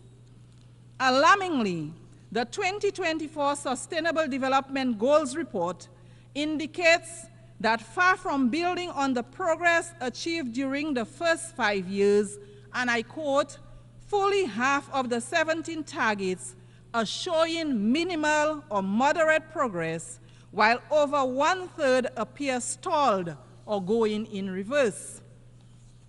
It is therefore the hope of my government and the Caribbean community, of which we are proud members, that this assembly will be known as the forum at which the United Nations family rededicated itself to ensuring that the SDGs remain central to our claim, that our civilizations are caring and progressive, and that our collective management, scientific and diplomatic capabilities will be assigned to ensuring that the well-being of the present and future generations is guaranteed. Madam President, for example, despite SDG 3, good health and well-being, the growing burden of non-communicable diseases, NCDs, is an urgent crisis that calls for a unified and aggressive approach by all global leaders. The World Health Organization, WHO, concludes that NCDs such as cardiovascular disease, diabetes, hypertension, cancers, and chronic respiratory diseases account for 75% of all deaths worldwide. These diseases not only shorten individual lives, but also imperil the future of our societies, our economies, and our shared global development goals. The fight against NCDs is not one that any nation, particularly a nation as small as ours, can win alone. That fight requires strong leadership, innovative strategies, and collaboration at every level. In Dominica, we have made significant progress in enhancing our healthcare system to better meet the needs of those at risk or living with NCDs. I had the opportunity to share Dominica's perspective, vision, and action on non-communicable diseases with the global group of heads of state and government for the prevention and control of non-communicable diseases at the 3rd annual gathering held here yesterday at the UN headquarters. Dominica is proud to play its part in this global effort, and we remain committed to working with international partners to share knowledge, resources, and best practices in the fight against NCDs. Madam President, we stand today at a critical juncture in human history. Climate change, as we know, is not just an environmental challenge. It is a threat to every aspect of life as we know it. For Dominica, as for many small island developing states, this is not a distant or abstract issue. It is a daily reality. We have said it time and time again. We see it so vividly year after year that our communities are on the front lines, facing intensified hurricanes, devastating floods, and prolonged droughts. We recall our own devastation in 2015 with Tropical Storm Erica, which wiped out 96% of Dominica's GDP. And then again in 2017, against the deadly Hurricane Maria, which destroyed over 225% of Dominica's GDP in a matter of hours, mere hours. That is why this year we watched in agony as Hurricane Beryl swept through the island states of St. Vincent and the Grenadines, Grenada, Barbados, and Jamaica. Madam President, these tragic occurrences embolden us to state firmly that the time for rhetoric has long passed. Business as usual simply will not suffice. We need urgent, bold, and decisive action to limit global warming to 1.5 degrees Celsius, as science clearly dictates. But to do this, we must drastically reduce emissions, boldly honor financial commitments, and build critical resilience infrastructure in regions particularly vulnerable in relation to climate change. This is a moral imperative, a matter of the utmost urgency, a matter of climate justice. Our future depends on the decisions made in these halls. Excellencies, This assembly is meeting at a time when the Commonwealth of Dominica and the rest of the Caribbean direct our gaze to the east and on the storms and hurricanes that emerge in the Atlantic. There is no denial that climate change is happening. We see, indeed, we feel its disastrous impacts on a daily basis. Already, the warnings of weather scientists regarding global warming and the consequent increase in frequency and severity of storms have proved to be accurate.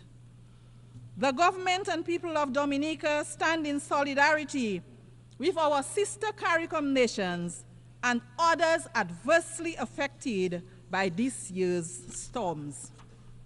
Dominica, along with other Caribbean states, have already prioritized the development of national climate adaptation strategies, invested in resilient infrastructure and agriculture, invested in community education and in renewable energy. Still, the reality is that, as important as our interventions in this crucial space are, they will remain ineffective if our friends and partners in the industrialized world do not honor their commitments to reduce global warming and provide the funding that is required to enable our low-emitting states to become resilient. We therefore seize this opportunity to urge that the ethical pledges made via the Kyoto Protocol, the Paris Agreement, the Climate Action Summit, and within the framework of the Green Climate Fund be honored in the interest of the global community. Prime Minister Honorable Dr. Roosevelt Skerrit has been sounding that call at every opportunity he gets. We are sounding that call again at this assembly. The high-emitting countries need to recognize and accept responsibility for their destructive practices and do the noble thing. We will not relent until they do. Madam President, our world is at the crossroads. Now more than ever, leadership at every level matters. My delegation is of the firm view that the fundamental principles of the UN Charter must be respected, no matter which member state may be under scrutiny.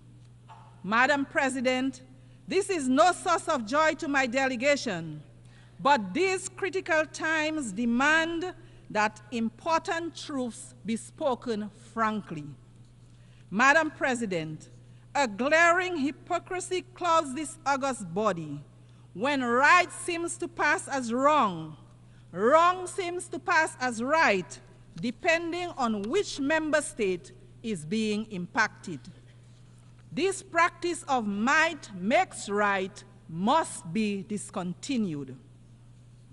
Madam President, my delegation remains deeply concerned about the ongoing conflicts, particularly in Ukraine, the Middle East, and Sudan, among others.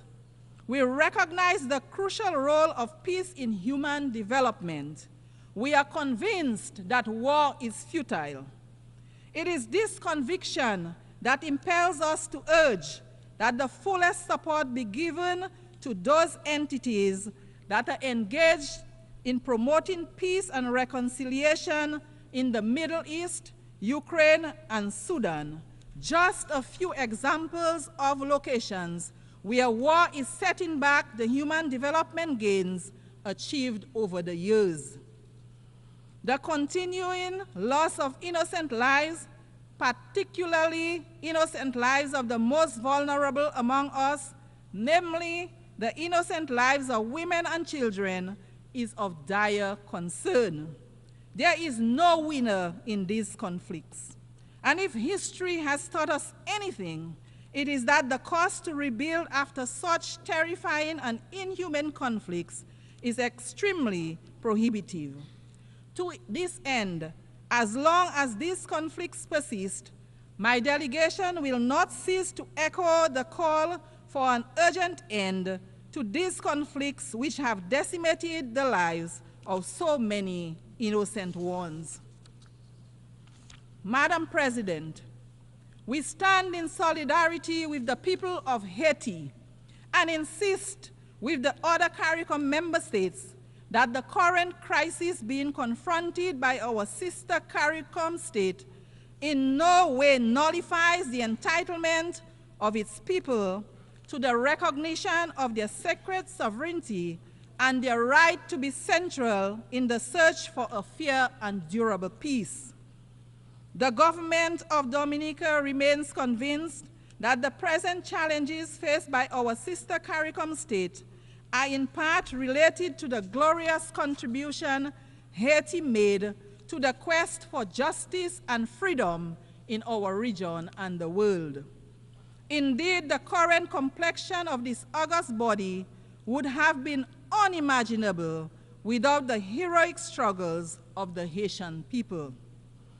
As such, the crisis in Haiti is much more than a Caribbean crisis, even if the solution is an obligation that all of the Caribbean states accept wholeheartedly. My delegation therefore unreservedly supports the position of CARICOM on the situation in Haiti, a position that rightly calls for a Haitian-led and owned transition process to bring across systematic changes to our fellow CARICOM member state. It is high time. The heroic sacrifices of Haitian blood and treasure that opened the door to the liberation of so many of our countries, making it possible for us to be members of this august body, deserve no less than the abundant peace and prosperity of the wonderful Haitian people. It is, Madam President, in this same spirit that we welcome the installation of the interim government under the leadership of Dr. Gary Conil and the swearing in of a new cabinet of ministers on June 12. This process of normalization of life for the people of Haiti has been nothing if not daunting. However, with the support of the international community, there is a glimmer of hope, the dawning of a new day as progress is being made. We remain ever optimistic that ordinary Haitian citizens will once again be able to live, work, and feel at peace in Haiti, an outcome they so richly deserve. Madam President, no mention of this glimmer of hope for the Haitian people would be complete without recognition of the strategic support of the Kenyan volunteers, who have played a major role in bringing the security situation under some measure of control. The Kenyan people standing so closely in the struggle for peace and prosperity with the Haitian people is as natural gets, because their stance echoes the ancestral and historical connections that we share, as well as the imposition history placed upon us to struggle for our liberation. We therefore thank the government and people of Kenya for their mighty effort. We thank also the United States of America and Canada for their generous support for the effort to stabilize Haiti. We also thank the other states which have made and pledged their support to Haiti towards the restoration of an environment conducive to peace and development. Recognition is also due to those who made material contributions to this effort. We urge member states who have pledged financial support to honor those pledges so that the humanitarian gaps can be closed and the food crisis can be resolved. The Haitian people, a people as heroic and resilient as people ever were, deserve better. It is our firm conviction that we in the international community have a responsibility to ensure that the living conditions of the Haitian people are brought to the natural standards of human dignity. Madam President, the Commonwealth of Dominica is keen to underscore its commitment to advocating for unity, justice, peace, and the sustainable human development that they foster. In this regard, we continue to urge that the long-running economic embargo against the people of Cuba be set aside. It hurts the people of Cuba as well as the image of its sponsors. The trade embargo imposed against our brothers and sisters in Cuba continues to be of great concern to us in the Caribbean. Its lifting grows increasingly urgent. Therefore, the Commonwealth of Dominica once again joins the voices of the overwhelming majority of members of this global organization to call for the immediate lifting of trade restrictions and export bans imposed on the good people of Cuba. They are unjustified, they are unjustifiable, they are antiquated, they belong to a bygone era. They should cease to exist. They fall, in our view, within the grand narrative of yet another Caribbean people's struggle for liberation. It is for these reasons that the government of Dominica strongly urges a radical reconsideration of these actions. Madam President, our steadfast advocacy for respect for the United Nations norms of sovereignty and non-interference impels us as well to urge that the right of the government and people of Venezuela to resolve internal challenges without outside interference be respected. We renew our condemnation of the United States' imposition of sanctions on Venezuela. The resulting hardship forced upon the people of Venezuela needs an immediate and complete end. Madam President, in closing, my delegation is pleased to leave this august body with reference to a most valuable and appropriate gift for this forum at this point in time. My ancestors, the Kalinago people, lived in harmony with Mother Nature, drawing on nature for food and general well-being, including medicinal plants.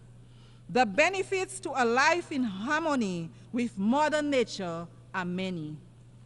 Their impact on the environment was minimal.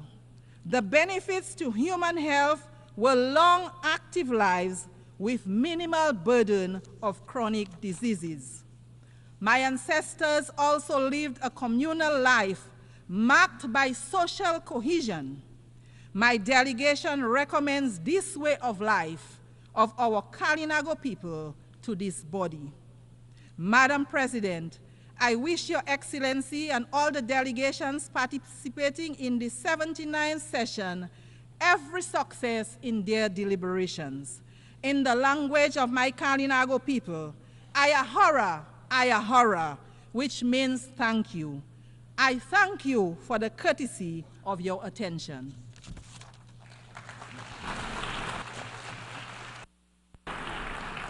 On behalf of the Assembly, I wish to thank the President of the Commonwealth of Dominica.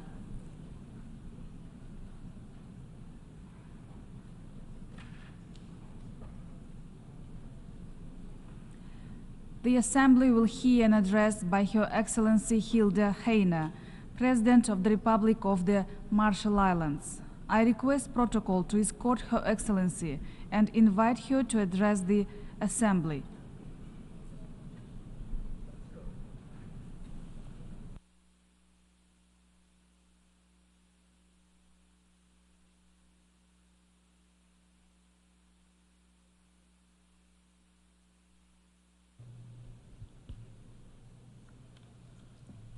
Madam President, Mr. Secretary General, Excellencies, I bring you warm greetings of Yahweh on behalf of the Republic of the Marshall Islands. Madam President, I congratulate you upon your election and look forward to your leadership. Madam President, we cannot ignore that our common multilateral progress is failing us in the hours of greatest need. Perhaps most at risk are human rights, the fundamental freedoms which must be afforded every citizen of this planet. This accountability applies to all, without exception or double standards. The Human Rights Council must also work towards a balanced agenda, an inclusive approach to human rights within our diverse global setting. Our own unique legacy and complex challenges with nuclear testing impacts, with climate change, and other fundamental challenges informs our perspective that the voices of the most vulnerable must never be drowned out. These convictions are why the Marshall Islands is a candidate for UN Human Rights Council term 2025 to 2027, with the endorsement of the Pacific Islands Forum leaders. Madam President, for nearly a year, nations around the world have expressed grave concern regarding extreme violence in Gaza and Israel, not just the horrific events which led to this grave conflict, but also the disproportionate and devastating response visited upon an innocent civilian population. Madam President, as we look forward to next year's UN Oceans Summit in France, it is vital that the international community takes action to protect the health and biodiversity of our oceans.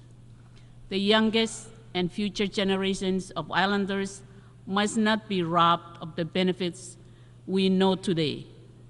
Without sustainable ocean ecosystems, the economy, stability, and cultural identity of our region will collapse. Through regional institutions, our island nations are defining sustainable fisheries and changing the global market. Our distant fishing partner nations at the Western and Central Pacific Fisheries Commission, many of whom are also global superpowers, need to place long-term sustainability ahead of immediate commercial goals. Illegal, unregulated, and unreported fishing is not just a threat to our own economic future, but also global food security. Madam President, the world needs to ensure that the high seas seabed is not stripped of its unique biodiversity before we even document it. Without a clear-eyed scientific understanding of impacts and risks, the world's oceans are too fragile to turn into a speculative experiment. The Marshall Islands joins the growing chorus applying a precautionary approach towards high seas mining, at least until there is adequate and meaningful agreement at the International Seabed Authority on binding environmental measures and the mining code. Madam President, sea levels have risen, and we are too late to prevent them from eating away at our shores. But we must also be clear. We will not be wiped out off the map, nor will we go silently to our watery graves. Sea level rise poses a threat to long-term ability to remain in our islands and to our fundamental security as a nation and within our ocean-locked Pacific Island region. But for small island developing states, our stability and legal identity remains fixed in the future, just as it is now. The Marshall Islands strongly supports the recent declaration of the heads of state and government of the Alliance of Small Island States on sea level rise and statehood, and we urge other nations to join us in support. The Marshall Islands welcomes this year's high-level meeting on sea level rise and the ongoing work of the International Law Commission. as an opportunity to engage on complex multilateral questions, even where states have already established state practice. Madam President, we must do all that we can to prevent further melting of the cryosphere. By February next year, every nation on Earth has committed to putting forward new nationally determined contributions that set out how they'll reduce emissions to keep global temperature rise below 1.5 degrees Celsius. We need governments to show both ambition and cooperation, as we all agreed last year, to triple renewable energy deployment, double energy efficiency, and most importantly, to accelerate the transition away from fossil fuels and end the subsidies that support them. Despite this, we have seen some of the planet's wealthiest countries break their pledges as they double down on fossil fuels. This failure of leadership must stop. There must be no new coal mines, no new gas fields, and no new oil wells. The financial needs of this energy transition for adapting to climate impacts and for repairing the rising loss and damage are in the trillions of dollars. In Baku later this year, we will decide whether that money is made available to developing countries.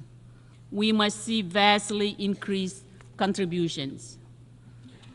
We must also find money wherever we can. Instead of rewarding some of the richest and most polluting businesses on the planet, we should repurpose these funds to the rollout of renewables and to directly supporting the poorest and most vulnerable. Right now in the IMO, Pacific Island negotiators are leading efforts to agree on a universal greenhouse gas levy, which gives the right incentive to drive decarbonization of the shipping industry and raises revenue in the billions, a portion of which should be used to address the climate impacts from shipping pollution and help build resilience in vulnerable countries. I urge every country to join us. The Marshall Islands emphasizes the importance of the advisory opinion from the International Tribunal for the Law of the Sea regarding the marine environment from climate-driven pollution. We look forward to the advisory opinion from the International Court of Justice regarding the climate obligation of states. Madam President, the Marshall Islands experienced 67 known atmospheric nuclear tests between 1946 and 1958, resulting in an ongoing legacy of death, illness, and contamination. The impacts are handed down generation to generation. These impacts continue to challenge our human rights. In our culture, our identity is our land. Testing impacts left behind deep scars, with communities remaining in exile from their home islands, billions of dollars in unmet adjudicated claims, and a social and environmental burden upon our youngest and future generations. To help ensure nuclear risk is eliminated, the Marshall Islands is working towards accession to the 1963 Partial Test Ban Treaty, as well as the Treaty of Rarotonga and its nuclear-free zone. Madam President, we did not choose this nuclear fate. It was chosen for us. UN Trusteeship Resolution 1082 and 1493 were adopted in 1954 and 1956 respectively, despite petitions to the contrary by our Marshallese leaders. These tests were undertaken by the United States, acting as the United Nations administering authority. These resolutions remain the only time in which any UN organ has ever explicitly authorized the detonation of nuclear weapons. We cannot undo the past. But as a United Nations, we owe it to ourselves to make amends through the adoption of a resolution which formally apologizes for the failure to heed the petition of the Marshallese people. By doing so, all of us will begin the process of healing and to reestablish faith and trust in this institution. Madam President, our strong work on human rights and nuclear testing impacts is a fundamental and foundational effort to address transitional human rights, and we call attention to document HRC/57/77, the report of the UN High Commissioner for Human Rights on the nuclear legacy in the Marshall Islands and its human rights impacts. In particular, I emphasize my nation's unequivocal support for the High Commissioner's important conclusions and recommendations on further action for my own government, for the United States, and for the United Nations. Madam President, as a nuclear affected state, we seek to work with other affected nations and peoples, including Kiribati, French Polynesia, Australia, Algeria, Kazakhstan, North Korea, and the Xinjiang province of mainland China, and within the United States.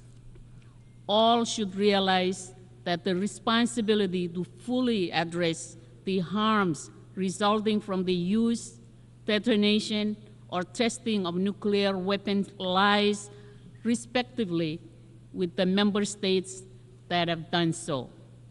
This is the basis of UN General Assembly Resolution 78/240 on victim assistance and environmental remediation.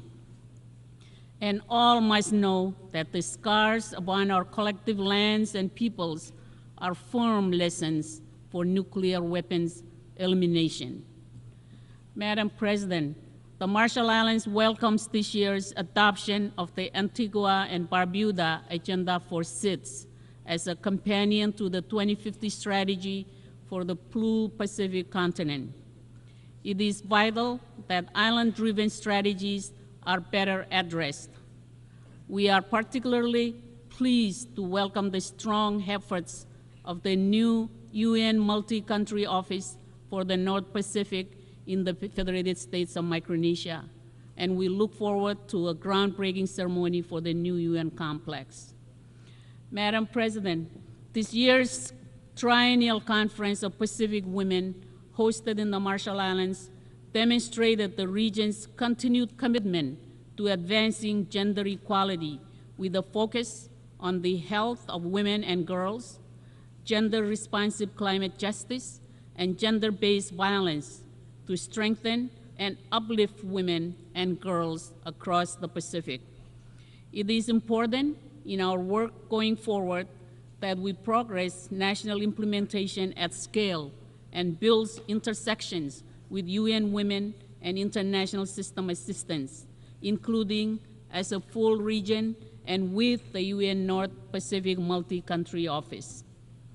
Madam President, we have long understood island-led security in our region, but for many, we are only starting to build formal security foundations at a time when full policy strength is needed to turn the Pacific Islands Forum Boyd Declaration on Regional Security into action.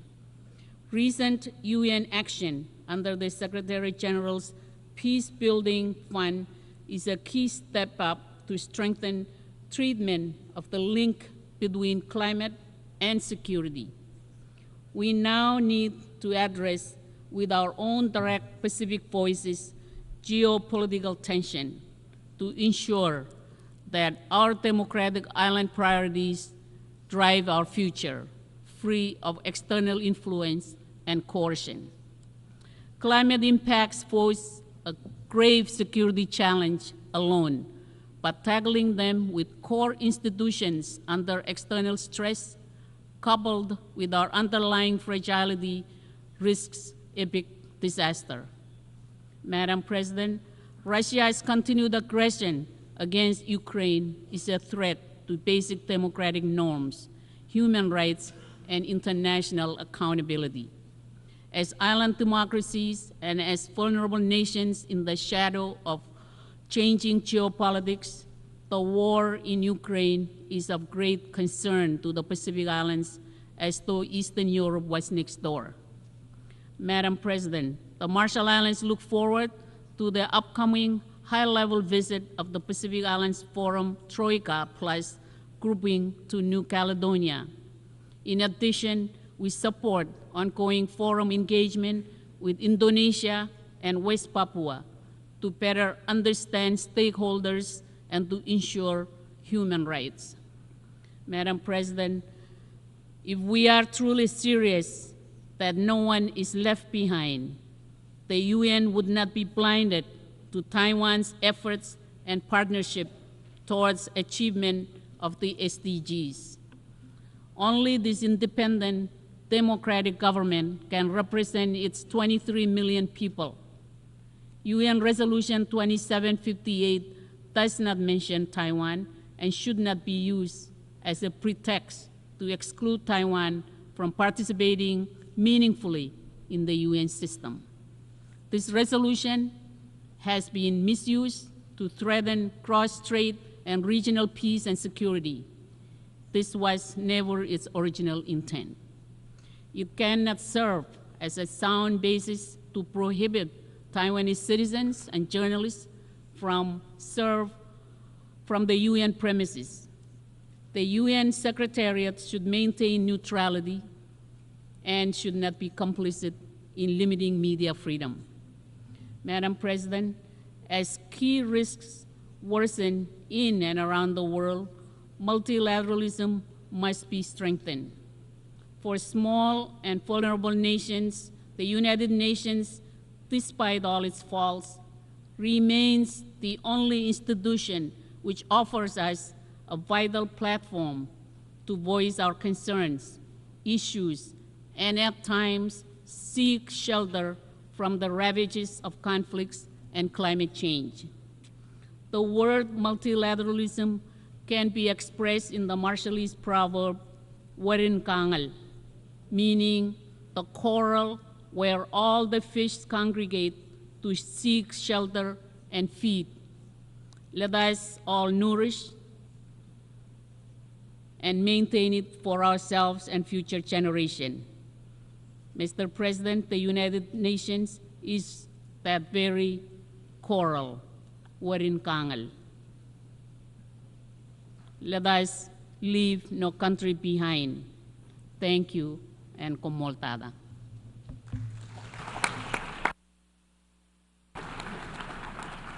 On behalf of the Assembly, I wish to thank the President of the Republic of the Marshall Islands.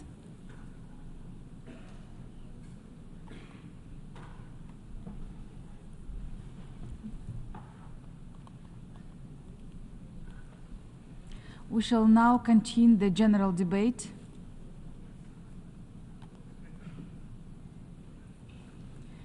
The Assembly will hear an address by His Excellency Irakli Kabahidze, Prime Minister of Georgia. I request protocol to escort His Excellency and invite him to address the Assembly.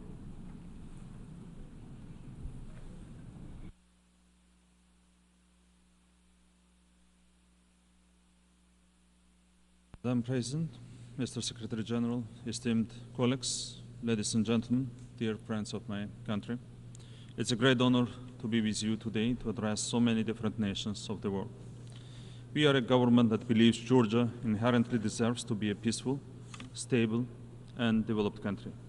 With this in mind, over the last decade, we have ensured that Georgia develops along this trajectory.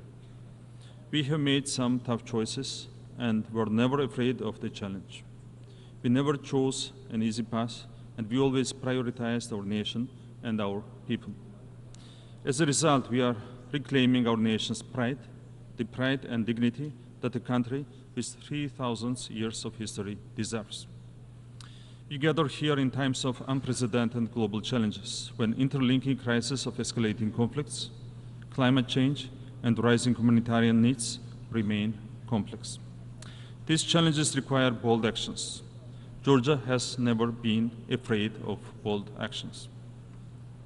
The last couple of years have been difficult for our region. While we should be concentrating on global challenges such as development and problem solving, the ongoing war in Ukraine has caused an unprecedented level of uncertainty and a humanitarian crisis. I would like to underline once again Georgia's support for the sovereignty and territorial integrity of Ukraine within its internationally recognized borders remains firm and unwavering. Understanding the first-hand importance of peace, we have led the effort to transform our immediate South Caucasus region from a region of conflicts into a region of opportunities. We welcome the process of peaceful settlement between Armenia and Azerbaijan, and in particular, the efforts aimed at normalizing relations with neighboring countries. We have been and are willing to provide a regional cooperation format that will support collaboration and trust building between countries to make sure differences are left in the past and that we move forward together to capitalize on all the resources and advantages our region has to offer the world. Georgia's strategic location, serving as a natural bridge between Europe and Asia, makes Georgia the shortest route between East and West. With our sea access and strong relations with China, as well as Central Asian countries, Georgia is a key player in the regional and broader Eurasian context. We are a hub not only for the exchange of goods, but also for energy transit and much more. Georgia ensures that 7 landlocked countries of the South Caucasus and Central Asia are connected with the rest of the world via our port infrastructure, which we are committed to further developing with the soon to commence Anaklia deep sea port construction. If you look at the political map, Georgia is the single safest and most reliable transit route to ensure the timely and efficient movement of goods and services. Our commitment to maintaining and enhancing our role as a reliable transit corridor ensures we are able to support our strategic partners in Europe with their energy security needs. By diversifying supply routes and investing in robust infrastructure, Georgia can offer additional predictability in east-west connectivity, especially within the framework of the Middle Corridor initiative. As we all know, the last couple of years have brought significant challenges. Despite these multiple tests, Georgia has demonstrated a remarkable resilience to such external shocks. Our average annual economic growth since 2021 has been 9.7%. Thanks to strong macroeconomic fundamentals and fiscal discipline, the government debt and the fiscal deficit declined to 39.3% and 2.5% respectively. Additionally, Georgia has maintained one of the lowest regional inflation rates, further showcasing its economic stability. Despite significant economic improvement and cutting the poverty rate in half over the last 10 years, further reducing poverty and inequality is at the heart of Georgia's socioeconomic development agenda. In 2023, the employment rate showed significant improvement, coinciding with an increase in the labor force participation rate. The positive trend continued in the first half of 2024 as well, when the unemployment rate decreased to a record low of 13.7%. Georgia's effective performance is duly reflected in international rankings from the world's most reputable agencies. The Global Competitiveness Survey by the World Economic Forum ranks Georgia 20th in the world and 11th in Europe in terms of corruption control, while in terms of rule of law, Georgia ranks 29th in the world and 14th in Europe. The International Budget Partnerships Open Budget Survey ranks Georgia as #1 in terms of budget transparency globally. Transparency in the time of war by the European Research Center for Anti-Corruption and State Building placed Georgia 17th in its 2023 ranking, ahead of 15 EU member states and 4 G7 states. Additionally, Georgia is the 25th freest economy in the world according to Fraser Institute's Economic Freedom of the World Report, once again ahead of many leading economies. The Heritage Foundation's Index of Economic Freedom ranked Georgia 19th in Europe and 32nd globally, once again ahead of many EU countries. According to the OECD FDI Regulatory Restrictiveness Index, Georgia ranked 8th among more than 80 countries as one of the most open economies in the world in terms of attracting investments. That's the reason why Georgia's FDI to GDP ratio is one of the highest among peer countries. FDI in 2023 amounted to 1.9 billion USD, representing 6.2% of GDP. In the post-pandemic period until now, Georgia has attracted 6.2 billion USD in FDI, further supplementing Georgia's transformation into a regional multifunctional hub that serves all things business. Even so, we hosted more than 7 million tourists last year, showing a strong bounce back in post-COVID recovery. Georgia still maintains one of the lowest crime rates globally. According to Numbeo, Georgia ranks 8th in Europe and 21st globally, thanks to our law enforcement agencies and professionals. Despite the fact that 20% of our territories are under illegal occupation, we continue to thrive, continue to grow, and continue to make sure that our children live in a better, stronger, and more dignified Georgia. We are diligent and tireless in our quest to make sure Georgia is a country that every citizen is proud of. I want to use this opportunity to address our people on the other side of occupation line, in the Abkhazia and Skhin Valley regions. Whatever actions we take are done to help our people so that one day, with our children, we can live together in one happy, united, and developed Georgia. On this side of the occupation line, we will always meet you with an open heart. We have to rebuild all the broken bridges in our country. Dear colleagues and friends of my country, in conclusion, Georgia is at a pivotal point in its modern history, and we, as the government of the people, are determined to guide our country in the best interests of the nation, to make sure we overcome all our challenges and become stronger and more successful than ever before. We are optimistic that Georgia's desire to become a full-fledged member of the European Union will be achieved by 2013. As we look ahead to the future with a commitment to shaping a prosperous community together with our allies and partners, our united efforts will persist in supporting peace-building measures and sustainable development. In doing so, we will advance human dignity, not only for the citizens of Georgia today, but also for the well-being of all future generations to come. Thank you very much. On behalf of the Assembly, I wish to thank the Prime Minister of Georgia.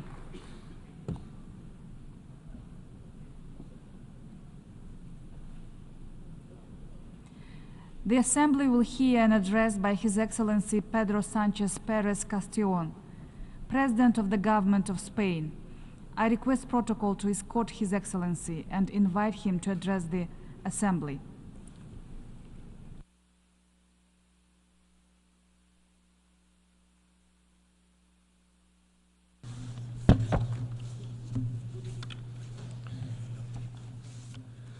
Señora Presidenta, señoras y señores jefes de Estado, de Gobierno, embajadores, embajadoras, delegados, delegadas, les hablo en nombre de un país comprometido con los valores que esta institución encarna y con un orden internacional basado en las normas y en los principios consagrados en la Carta de Naciones Unidas.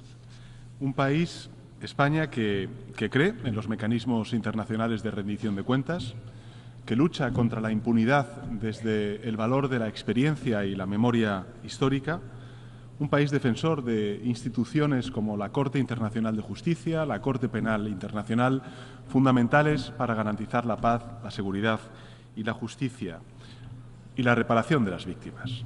Un país, en definitiva, que practica y se conduce desde una máxima fundamental y es el valor de la coherencia, la que nos ha llevado a decir lo mismo en Ucrania, en Gaza y en cualquier otro lugar. Defensa de la paz, de los derechos humanos y de un orden internacional basado en reglas. Y que, ante las dudas de otros, responde con más confianza en el multilateralismo. Ese mismo sistema multilateral, el que el mundo levantó pieza a pieza de las cenizas de la barbarie, se encuentra hoy bajo una enorme presión. Una presión que impacta de lleno en tres aspiraciones esenciales para el progreso de las naciones: la paz, la democracia y el desarrollo. Tres aspiraciones inalcanzables por separado, las unas y las otras. La paz es incompatible con la tiranía.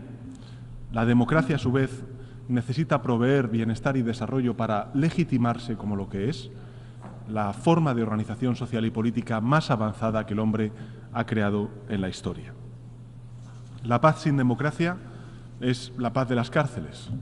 La democracia sin desarrollo ni progreso es la antesala de la autocracia, como atestigua un pasado rico en enseñanzas que nunca deberíamos olvidar. Por tanto, trabajar activamente por la paz, la primera de esas tres aspiraciones, es hoy mucho más que una exigencia moral, es una necesidad existencial. Por primera vez, señoras y señores, en 2 décadas, crece el número de conflictos en el mundo. Crece el número de países involucrados en guerras fuera de sus fronteras, a niveles sin precedentes desde 1945. Aumenta el número de víctimas, de heridos, de heridas, de mutilados, de personas desplazadas. Y lo hace también el impacto económico de la violencia, hasta el 13% de todo el producto mundial, según algunos estudios. Es decir, el equivalente a toda la riqueza creada en un año por 180 países juntos. Estas cifras no solo ponen voz a un gran fracaso colectivo, que lo es, son la constatación de una enfermedad global que corroe tanto los cimientos del sistema multilateral como los de un orden internacional basado en principios y en normas. Principios que hasta hace poco parecían inviolables: el respeto a la soberanía, la independencia política, la integridad territorial de los países, como ocurre, por ejemplo, en Ucrania.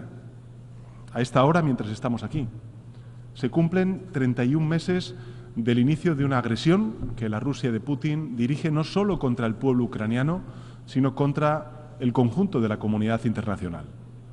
Una agresión que no debería prolongarse ni un día más.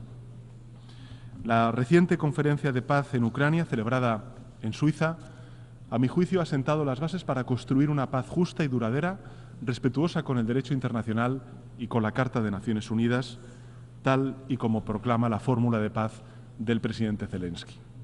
Invito, por tanto, a todos los países que aún no lo han hecho a sumarse a esta iniciativa, así como trabajar también en el siguiente paso, que es la recuperación y la reconstrucción de Ucrania.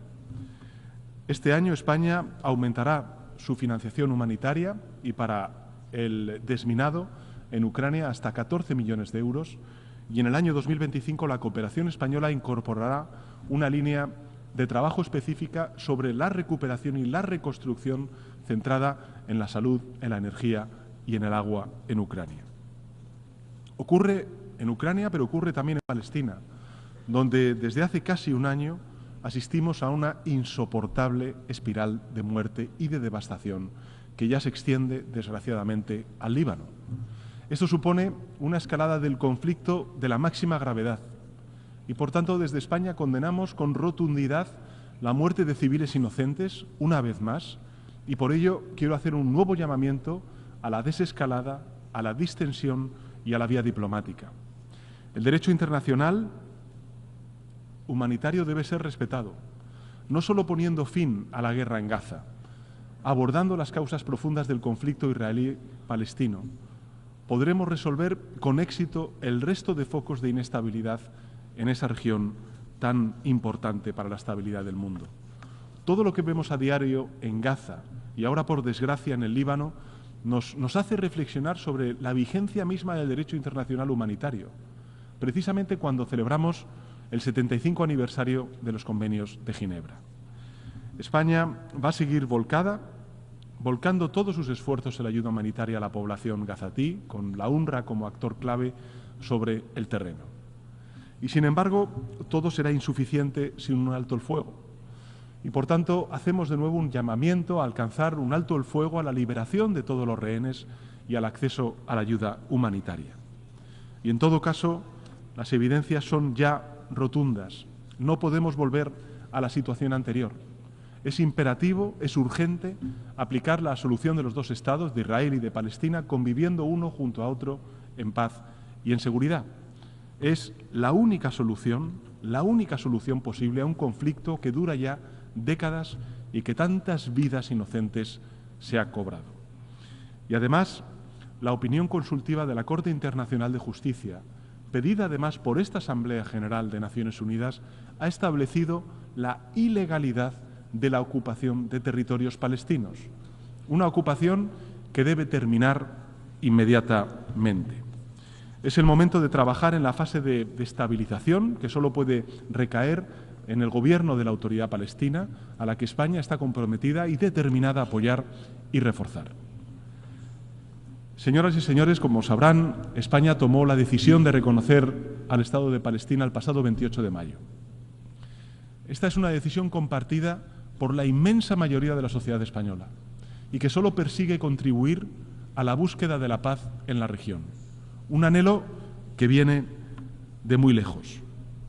Nada más y nada menos que en 1949, un español, Pablo de Azcárate, ejerció como primer representante del mediador de Naciones Unidas en Palestina. Todavía hoy emociona leer sus notas sobre aquella misión, llenas de amargura ante la catástrofe que se intuía. Azcárate era un español exiliado, un republicano español al que una dictadura impedía regresar a su patria y quizá por ello empatizó como nadie con el sufrimiento de aquella tierra. Su figura hoy cobra aún más valor, es más reivindicada en esta casa 75 años después de aquellos hechos. Y antes de que acabe este año, España y Palestina vamos a celebrar la primera reunión intergubernamental para ampliar y profundizar nuestra relación bilateral. Y asimismo quiero destacar la importancia de la reciente reunión en Madrid del Grupo Euroárabe Islámico para impulsar el proceso de paz y para materializar la solución de los dos Estados. Urge, en definitiva, señoras y señores, la celebración de una conferencia de paz con las partes, con la comunidad internacional, apoyada hoy por nada más y nada menos que más de 90 países, cuando israelíes y palestinos se sentaron en una mesa. Una conferencia de paz que nos devuelva aquel espíritu de diálogo que Madrid albergó a principios de los años 90, cuando israelíes y palestinos se sentaron en una misma mesa a negociar. En un contexto tan complejo como este, quiero también reafirmar el compromiso y la contribución incondicional de España, como lo demuestran los casi 670 efectivos españoles desplegados en la Fuerza Interina de Naciones Unidas en el Líbano, al mando de un general español. La labor de las misiones de paz es instrumental en estos momentos y también en otros muchos escenarios, como el Sáhara Occidental, donde mi país, España, seguirá apoyando al enviado personal del Secretario General de Naciones Unidas para alcanzar una solución mutuamente aceptable en las normas y en el marco de Naciones Unidas. Pero está claro que, más allá de las misiones de paz, debemos abordar causas subyacentes de los conflictos, como señala la nueva Agenda para la Paz impulsada por el Secretario General, que España apoya decididamente. Y en este sentido, el Indo-Pacífico se ha convertido en un centro de gravedad y todos debemos contribuir al mantenimiento de la paz en la zona y de exigir el respeto de principios básicos del derecho internacional, como la libertad de navegación en el mar. España está dispuesta a colaborar para mantener allí la estabilidad y también la seguridad. Si bien este panorama convulso, señoras y señores, puede llevarnos al desánimo, podemos mirar a algunos proyectos como el proyecto europeo como ejemplo de esperanza. Nadie habría imaginado que en tan solo unas décadas cambiase de manera tan radical el panorama geopolítico en Europa. Y por eso, como parte de la Unión Europea, España está comprometida con esta agenda de paz. En diciembre del año 2020, España y el Reino Unido alcanzaron un entendimiento bilateral relativo a algo muy importante para España, como es Gibraltar, en el marco de la salida del Reino Unido de la Unión Europea. Seguimos trabajando intensamente desde entonces, ahora con un nuevo gobierno británico, para que dicho entendimiento siga o siente las bases de una futura relación de este territorio con la Unión Europea, confiando en que se pueda alcanzar lo antes posible un acuerdo entre la Unión Europea y el Reino Unido en torno a Gibraltar. Y este acuerdo debe ser, a juicio de España, plenamente respetuoso con la doctrina de Naciones Unidas sobre dicho territorio, con la que lógicamente España se alinea plenamente. Y también debe serlo con la posición jurídica de mi país con respecto a la soberanía y la jurisdicción en relación con el mismo. Deseamos trabajar por el desarrollo de una área próspera, social, económica, que abarque todo el espacio de Gibraltar y también el campo de Gibraltar. Y junto a las amenazas a la paz, el mundo se enfrenta a un riesgo real de retroceso de la democracia. Es la segunda aspiración a la que quiero referirme. Derechos que se creían consolidados hoy son cuestionados o incluso revertidos. Una agenda reaccionaria global se abre paso al calor de la desconfianza en las instituciones, de la polarización y de la reivindicación de un pasado inventado tan falso como sus proclamas.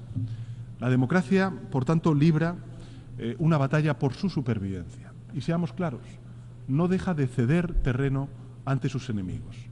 La democracia no puede aspirar a ganar esta batalla con una mano atada a la espalda. Y porque se enfrenta a gente sin escrúpulos, activistas de la mentira, los bulos, del odio, dispuestos a partir en dos sociedades para imponer su agenda reaccionaria. Es indispensable levantar un escudo que proteja las instituciones democráticas de quienes buscan socavar deliberadamente a las mismas. Y ya no basta con proclamar la superioridad moral de la democracia. Es necesario reconocer errores, trabajar por su regeneración interna, por ejemplo, reforzando la transparencia y la rendición de cuentas de nuestros sistemas democráticos y haciendo que los ciudadanos y ciudadanas sientan la democracia como algo cercano, como algo propio, como algo vivo. En este sentido, España impulsará esa visión a través de nuestra copresidencia de la Alianza por el Gobierno Abierto, que celebrará su 9ª cumbre global en octubre del año que viene en la ciudad de Vitoria-Gasteiz. En un contexto como este, también creo que la relación entre la Unión Europea y la América Latina y el Caribe cobra un renovado sentido. Somos dos regiones que están llamadas a trabajar juntas, con una visión compartida del mundo. Y la situación, desgraciadamente, en Venezuela, tras las elecciones del pasado 28 de julio, es enormemente preocupante. Quiero reiterar, una vez más, el compromiso inquebrantable de España con la democracia y con la defensa de los derechos humanos en este país. Condenar cualquier detención, amenaza contra líderes políticos. Es imperativo el respeto de la voluntad del pueblo venezolano, con un recuento de los resultados electorales en condiciones de total transparencia y verificación. Estoy convencido de que necesitamos más espacios comunes de diálogo.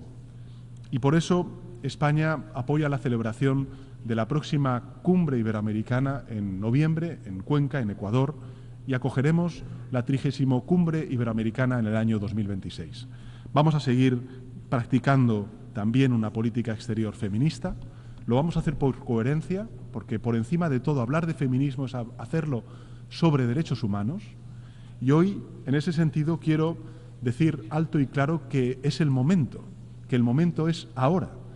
Tanto la Secretaría General como la presidencia de esta Asamblea, en la próxima renovación de estos cargos, deben recaer finalmente, ya por fin, en mujeres. España apoya y apoyará con firmeza la alternancia de género en esta organización y trabajará para poner fin a una situación sencillamente inaceptable. Para que la paz y la democracia prevalezcan, es imprescindible, señoras y señores, impulsar la tercera aspiración a la que quiero hacer referencia, y es la agenda de un desarrollo sostenible. La democracia como la paz se legitiman por el resultado, por su capacidad para proveer bienestar, seguridad, combatir las desigualdades en todas sus formas, de impulsar una agenda de justicia social, de promover la dignidad del ser humano. Pero no solo se trata de cubrir necesidades materiales en el presente, que también. Se trata de hacerlo sin comprometer la capacidad de las generaciones futuras para satisfacer las suyas propias. Se trata de que nuestros hijos, nuestras hijas, nuestros nietos, nuestras nietas puedan vincularse a eso que hemos llamado el desarrollo sostenible como una necesidad existencial, no solo como una exigencia moral. No voy a hacer un discurso fatalista sobre la emergencia climática. De sobra conocen su impacto, por ejemplo, en el aumento de los flujos migratorios, el precio de no actuar. Pero me niego a caer en la melancolía o en la resignación de quien da la batalla por perdida. Yo no lo voy a hacer. La ciencia, sin duda alguna, es la respuesta. una ciencia que pone al ser humano en el centro de sus preocupaciones, una ciencia que nos recuerda que solo hay una alternativa y es eliminar los combustibles fósiles, que haya más energías renovables y que haya más eficiencia energética. Si seguimos esa hoja de ruta, no solo hay luz al final del túnel, hay grandes oportunidades de desarrollo y mejoras sustanciales de la competitividad global. Lo sé por experiencia. Más de la mitad de la energía eléctrica que produjo España el año pasado venía de fuentes renovables. Y a estas alturas del año, ese volumen ya supera el 60%. Detrás de esas cifras hay mucho más que energía limpia, barata y accesible para millones de hogares. Hay más y mejores empleos en sectores emergentes y hay más oportunidades en territorios que hasta ahora no contaban con industria.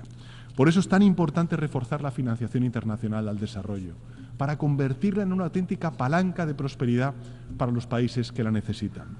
Y en ese sentido, España es un país que sabe que para que sus 48 millones de habitantes puedan aspirar a un futuro mejor, tenemos que trabajar para que los 8.000 millones de habitantes de nuestro planeta tengan también una vida digna y un futuro mejor. Tenemos espacios desde los que actuar para lograr una profunda reforma y actualización de las instituciones financieras internacionales y de los bancos multilaterales de desarrollo. Pero creo, señoras y señores, que hay que ir más lejos. Es imperativo avanzar hacia mecanismos más justos e inclusivos, abordar el problema de la deuda, movilizar más fuentes de financiación y, en definitiva, garantizar más ayuda a quien más lo necesite. Debemos implementar políticas tributarias más eficaces, transparentes, justas, que impulsen la movilización de recursos domésticos, incluido el impuesto mínimo global sobre las grandes fortunas y la plena implementación de los dos pilares de la OCDE y el G20 sobre la fiscalidad de las multinacionales como base para una futura convención marco de cooperación tributaria. Tendremos ocasión de avanzar en la cuarta conferencia internacional sobre financiación al desarrollo, que va a albergar, tenemos el inmenso honor y el orgullo de albergarla el próximo año, el mes de junio del año 2025, en la ciudad de Sevilla. Están todos ustedes invitados. Una cita clave para demostrar que somos capaces de actualizar nuestro sistema multilateral a las exigencias y los desafíos de hoy. Creo que es una oportunidad única para acelerar la consecución de los objetivos de desarrollo sostenible con los cuales España está comprometido, combatir la pobreza, acabar con el hambre, erradicar el SIDA, terminar con la discriminación contra mujeres y niñas, entre otros muchos objetivos. Señoras y señores, cuesta creerlo, pero aún hoy escuchamos delirantes discursos que critican fines tan nobles y ven imposiciones ideológicas allí donde lo que hay es sentido común y humanidad. Discursos que tachan esta agenda, la Agenda 2030, tan nítidamente humana como una construcción de supuestas élites globalistas. Es la locura de los tiempos que vivimos. Y España, lógicamente, será una voz de sentido común y trabajará para que el proceso de negociación sea transparente, inclusivo, favoreciendo el consenso para alcanzar resultados tangibles. Pondremos sobre la mesa el valor de nuestra experiencia reciente en la reforma del sistema de cooperación al desarrollo en España y con el objetivo que hoy quiero hacer público de incrementar nuestra contribución al sistema de Naciones Unidas en al menos un 25% de cara al año 2025 y del año 2025 al año 2027. Y en esta visión, pues lógicamente, África ocupa un lugar preferente para España. Y además tengo la convicción de que debería ocuparlo también para el conjunto de la comunidad internacional. No solo por su condición de socio imprescindible para hacer frente a los grandes desafíos, sino porque ya no caben más excusas. Ya ha llegado la hora de que el continente africano ocupe el lugar que merece. Y ese es el espíritu que impulsa nuestra agenda estratégica para África. Se trata no solo de fortalecer vínculos con los países de la zona, sino de asumir que nuestra prosperidad, que nuestra seguridad, que nuestro progreso están intensamente unidos a la prosperidad, a la seguridad y al progreso inclusivo de todo el continente africano. Señoras y señores, termino con dos reflexiones. La primera es que la humanidad se enfrenta a viejos desafíos como los que he mencionado someramente, pero también emergen algunos nuevos, como el que representa la expansión de la inteligencia artificial. Como tantas veces en el pasado, el surgimiento de un avance disruptivo genera miedo y desconfianza. Y si miramos al pasado, no es la primera vez. El descubrimiento, por ejemplo, de la escritura, dijeron algunos, liquidaría conocimiento a través de la memoria. La imprenta, dijeron otros, limitaría la profundidad en los pensamientos. Hasta la electricidad fue vista como un asesino silencioso en la paz del hogar por muchos otros. Toda disrupción abruma. Lo que marca la diferencia es nuestra capacidad para embridar las riendas del progreso, para conjugar el progreso con una ética imprescindible en este gran salto que, sin duda alguna, va a cambiar el mundo. Hace pocos días conocimos las 7 recomendaciones clave del órgano consultivo del Secretario General para la gobernanza global de la inteligencia artificial. Debemos apoyar estas recomendaciones, seguir adelante con ese esfuerzo común para asegurarnos de que las decisiones sobre inteligencia artificial no queden en manos de unos pocos y que su desarrollo se realice de manera ética y responsable en beneficio del conjunto de la humanidad. Y frente a los apóstoles del desastre, que siempre los hay, los datos nos dicen que sabemos cómo hacerlo. Y esta es la última reflexión que querría hacer ante esta Asamblea, señora Presidenta. En poco más de medio siglo, la mortalidad infantil se ha reducido del 50% al 4% en el planeta. El número de estudiantes universitarios se ha duplicado en tan solo 2 décadas. La presencia de las mujeres con escaño en parlamentos alcanza el 27%, es decir, el doble que en el año 1990. Y el mundo ha doblado la potencia solar instalada en tan solo 4 años, mientras la energía producida por los combustibles fósiles se reduce drásticamente año a año. Por tanto, no aceptemos como inevitable el inicio de una nueva era de violencia y de guerras. El futuro es una conquista relativamente reciente para la humanidad. Tener la capacidad de mirar hacia adelante, de ordenar prioridades, de pensar en el porvenir, es un privilegio que nos ha dado la modernidad. Honremos, por tanto, esa tarea mirando al horizonte sin miedo y con esperanza. Apostemos por la refundación del multilateralismo que nos permita dejar un futuro mucho mejor que el actual presente a nuestros hijos y a nuestras hijas. Hagámoslo con creatividad, con audacia, con ilusión y con la ambición que nuestro tiempo demanda. Nada más y muchas gracias, señora Presidenta. On behalf of the Assembly, I wish to thank the President of the Government of Spain. The Assembly will hear an address by His Excellency Allah Maye Khalina, Prime Minister, Head of Government of the Republic of Chad. I request protocol to escort His Excellency and invite him to address the Assembly.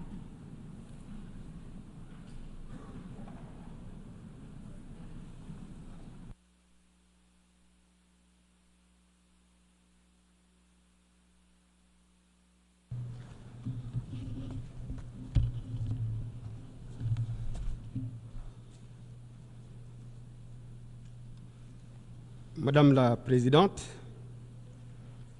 Mesdames et Messieurs les chefs d'État et de délégation, Mesdames et Messieurs, avant tout propos, au nom du Président de la République du Tchad, de ma délégation et en mon nom propre, je tiens à adresser mes chaleureuses félicitations à M. Philemon Yang, ancien Premier ministre de la République du Cameroun, pour sa brillante élection à la présidence de la 79e session de l'Assemblée générale.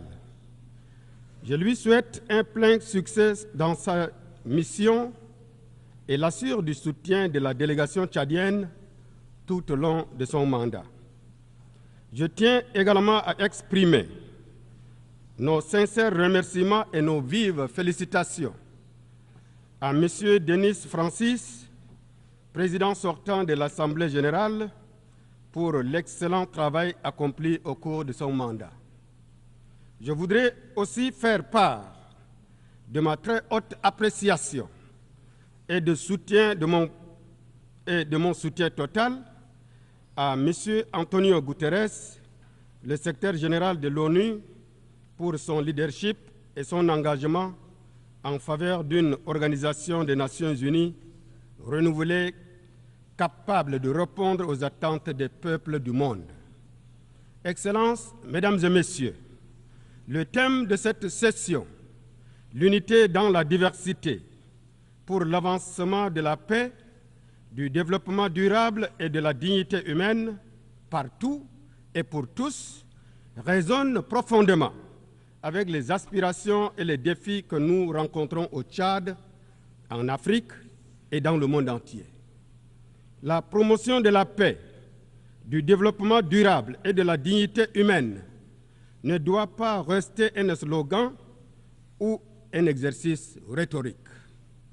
Cette session doit nous inciter à agir avec détermination et compassion pour construire ensemble un monde juste et pacifique où chaque individu et chaque communauté peut prospérer dans la dignité. Pour ce qui concerne le Tchad, mon pays, comme de nombreux pays du Sahel, la paix demeure un enjeu crucial.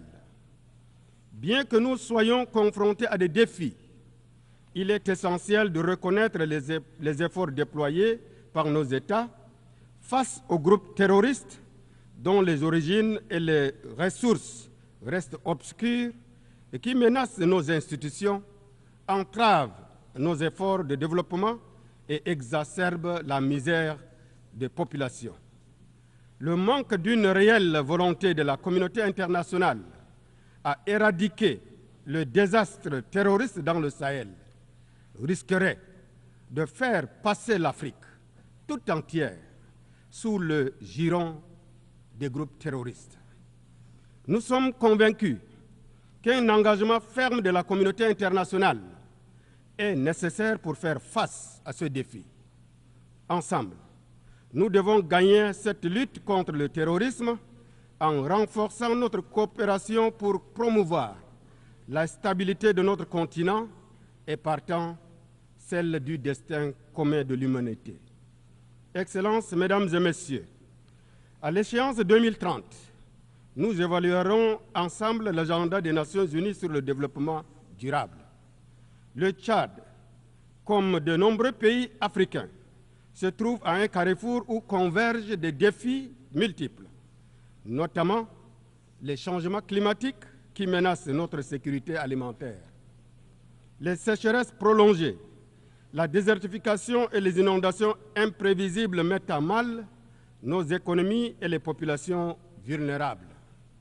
Nous appelons donc la communauté internationale à honorer ses engagements en matière de financement et de justice climatique, ainsi qu'au transfert des technologies vertes.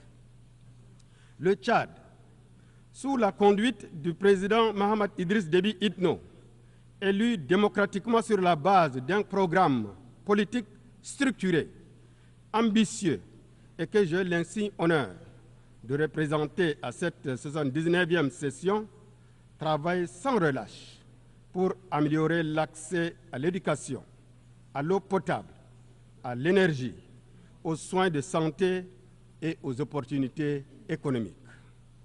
Nous devons combattre la pauvreté et les inégalités, surtout celles basées sur le genre, en construisant un partenariat mondial renouvelé qui reconnaît les besoins spécifiques des pays les moins avancés et qui engage une inclusion totale. Nous demandons un accès équitable aux vaccins ainsi qu'aux technologies médicales de pointe, car la santé et l'éducation sont les fondements de la dignité humaine. Nous sommes également déterminés à promouvoir l'inclusion sociale, l'autonomisation des femmes et des jeunes et la protection des droits humains. À cet égard, le soutien de la communauté internationale est crucial. Excellences, Mesdames et Messieurs, l'avenir que nous façonnons aujourd'hui déterminera le monde que nous voulons léguer aux générations futures. Au Tchad, notre jeunesse, représentant plus de 65% de la population, est notre plus grande richesse. Nous investissons dans son éducation et sa participation à la vie politique pour éviter son instrumentalisation par le radicalisme et l'extrémisme violent. Par ailleurs, nous appelons l'Organisation des Nations Unies à soutenir un marché de travail ouvert et à garantir un environnement propice à l'épanouissement de la jeunesse. L'immigration de la jeunesse africaine trouve ses explications dans le grand fossé qui sépare nos États, alors que nous avons un destin commun. Mesdames et messieurs, dans le cadre de notre politique intérieure, nous sommes fiers de notre transition politique couronnée par les élections libres, démocratiques et transparentes qui ont consacré l'élection du président de la République, Mohamed Idriss Déby Itno, à la magistrature suprême de notre pays pour un mandat de 5 ans le 6 mai dernier. Ce tournant témoigne de notre engagement envers une gestion pacifique, démocratique et inclusive du pays, renforçant ainsi notre démocratie. Excellences, Mesdames et Messieurs, le changement climatique représente également un défi mondial majeur, avec des conséquences dévastatrices dans les régions vulnérables comme le Sahel. Les récentes inondations dans mon pays, avec plus de 1,5 million de personnes affectées, illustrent cette réalité. Devant l'ampleur de cette situation, nous faisons appel à la solidarité internationale pour faire face à cette urgence. En parallèle, notre pays accueille plus de 2 millions de réfugiés, représentant environ plus de 15% de notre population. Cette situation pèse lourdement sur nos ressources et aggrave l'urgence humanitaire. Ce chiffre s'explique par un afflux massif de réfugiés soudanais, conséquence de la crise dans leur pays, s'ajoutant aux centaines de milliers de réfugiés provenant d'autres pays voisins. Nous appelons à une solidarité renforcée de la communauté internationale pour soutenir les réfugiés ainsi que les populations hôtes.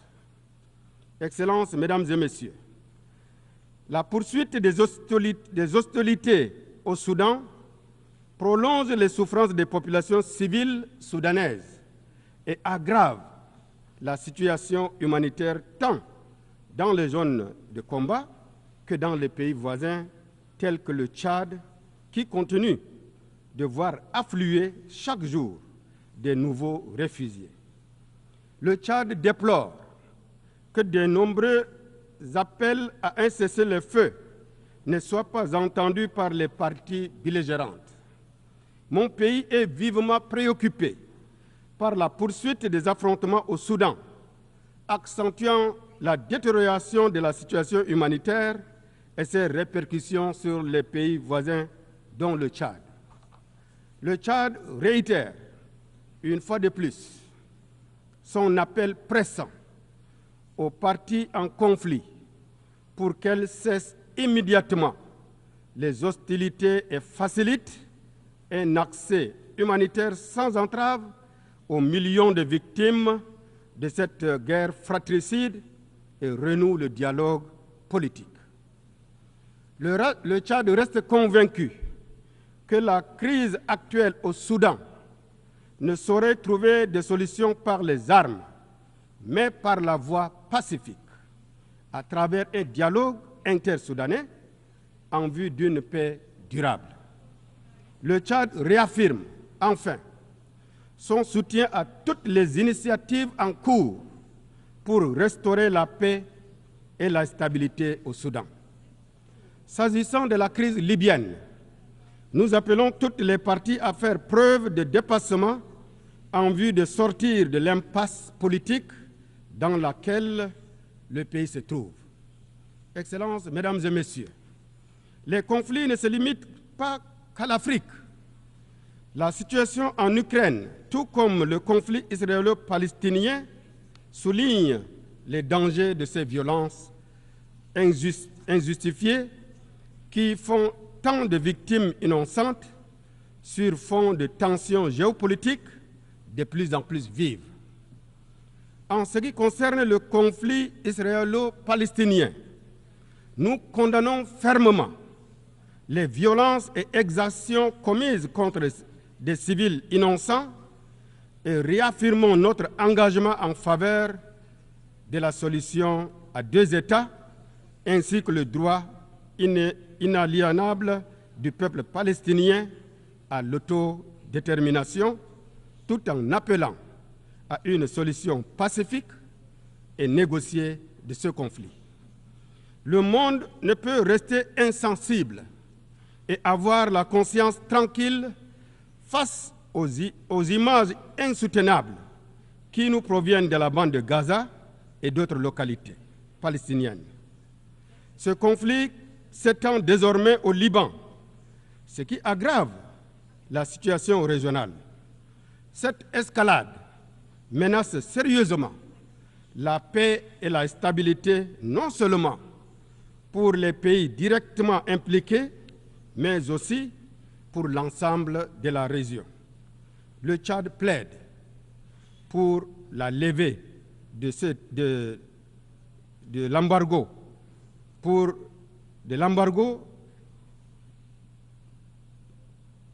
l'embargo sur le Cuba, qui nuit à son peuple et entrave son développement. Excellences, Mesdames et Messieurs, je réaffirme l'attachement du Tchad à la position commune africaine sur la réforme du Conseil de sécurité tel qu'exprimé dans le consensus des Ulvini et la déclaration de Sirte, et en appel au sens de justice et de solidarité de toutes les nations pour accélérer cette réforme tant souhaitée et attendue. L'Afrique ne demande pas autre chose que la réparation d'une flagrante injustice causée à tout un continent qui compte plus de 1 milliard d'âmes, privées injustement de sa place légitime dans la gouvernance mondiale. Madame la Présidente, Excellences, Mesdames et Messieurs, le chemin vers un avenir de paix, de développement et de dignité humaine est semé d'embûches. Mais il est de notre responsabilité collective de le tracer. Pour conclure, le Tchad réitère son attachement aux idéaux et aux principes fondateurs de la Charte des Nations Unies et exhorte la communauté internationale à renforcer le multilatéralisme afin de bâtir un monde pacifique, plus juste, plus équitable et plus solidaire. Je vous remercie pour votre bien aimable attention.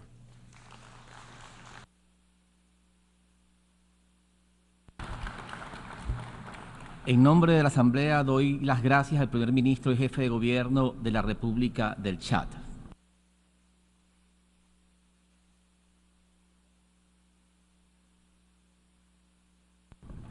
Doy ahora la palabra al excelentísimo señor Péter Szijjártó, ministro de Relaciones Exteriores y Comercio de Hungría.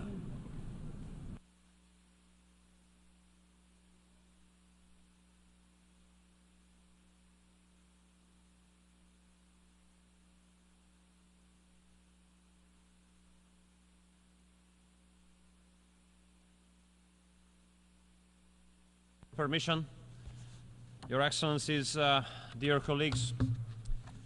Unfortunately, I have to start by saying that we are living in the age of dangers.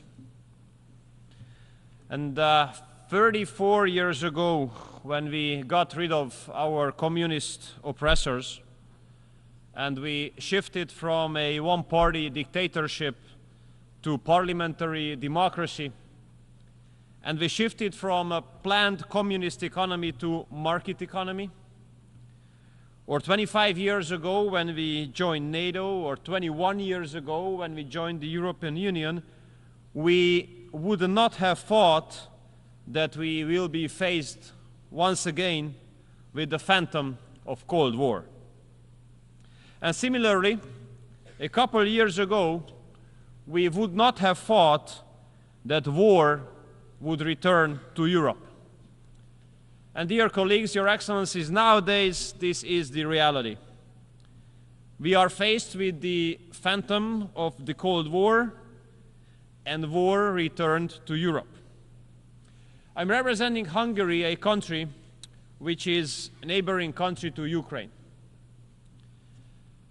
That means that for the last 2.5 years, we have been living in the shadow of a war. 2.5 years, almost 1,000 days. And we have been confronted with the consequences. 1.3 million refugees. Even nowadays, there are several hundreds of schools and kindergartens in Hungary which enroll the children of the refugee families. And we have been paying a price of a war which is not our war, and for the outbreak of which we do not bear any kind of responsibility.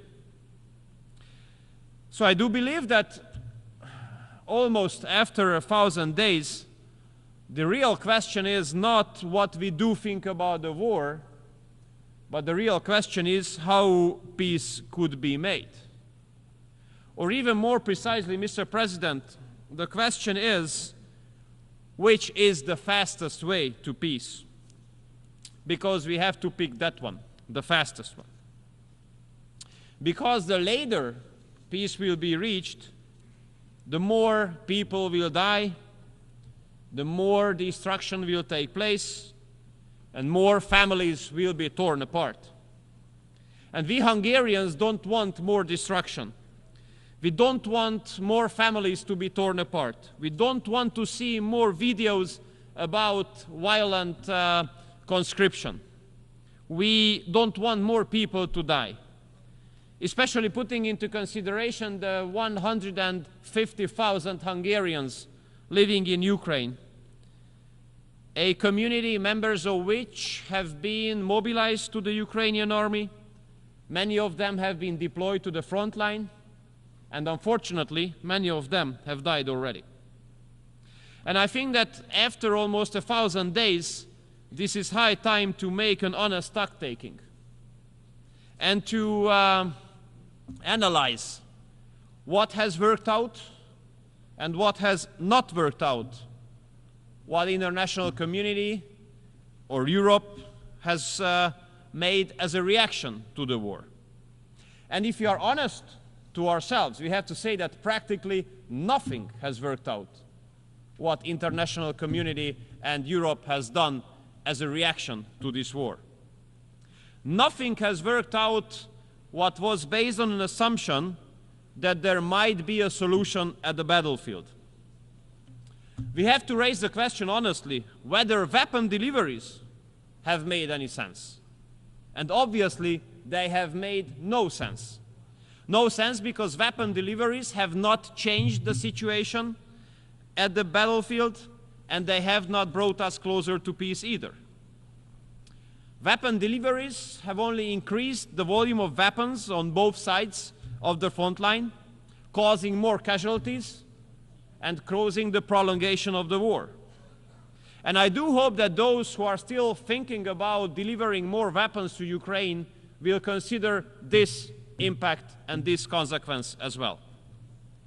And similarly, I hope that those who are supposed to make decisions whether the weapons delivered from the West would be allowed to be used against strategic depth in Russia will make a responsible decision.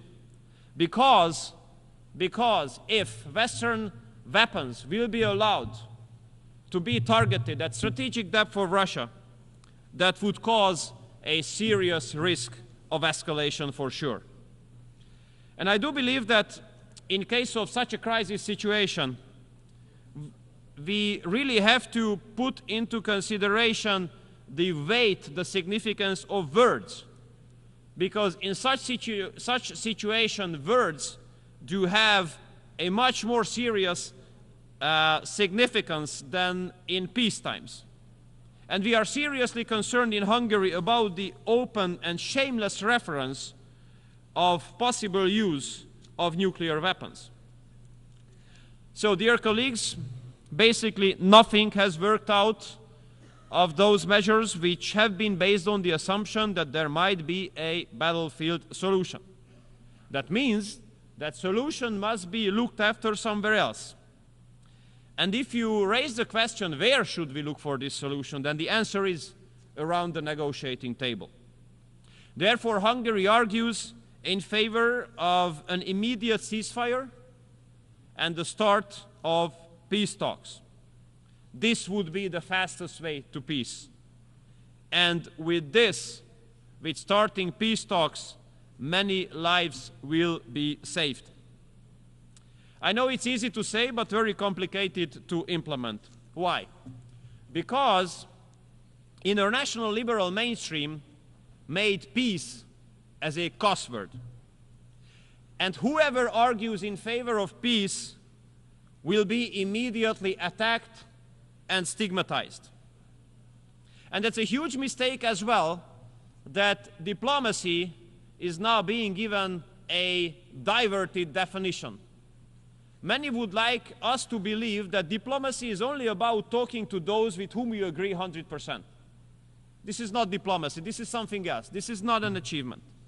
Diplomacy is a capacity to talk to those with whom you might not agree, to talk to those with whom you might disagree in everything. And here I do believe, Mr. President, that the United Nations should have a great role, because United Nations was not established as a group of like-minded countries. It was established to give platform for everyone to talk to everyone about everything. And UN gives a legitimate possibility even for those countries who are at war with each other to talk to each other. Therefore, we reject any kind of federalistic efforts which would limit or restrict us in whom we would like to talk in the framework of United Nations and what would be the topic. I'm representing a small or mid-sized, depends on the level of self-confidence, country coming from Central Europe, a landlocked one. And I have to tell you that we do consider it as nonsense and unacceptable that the representatives of the big powers are not ready to talk to each other.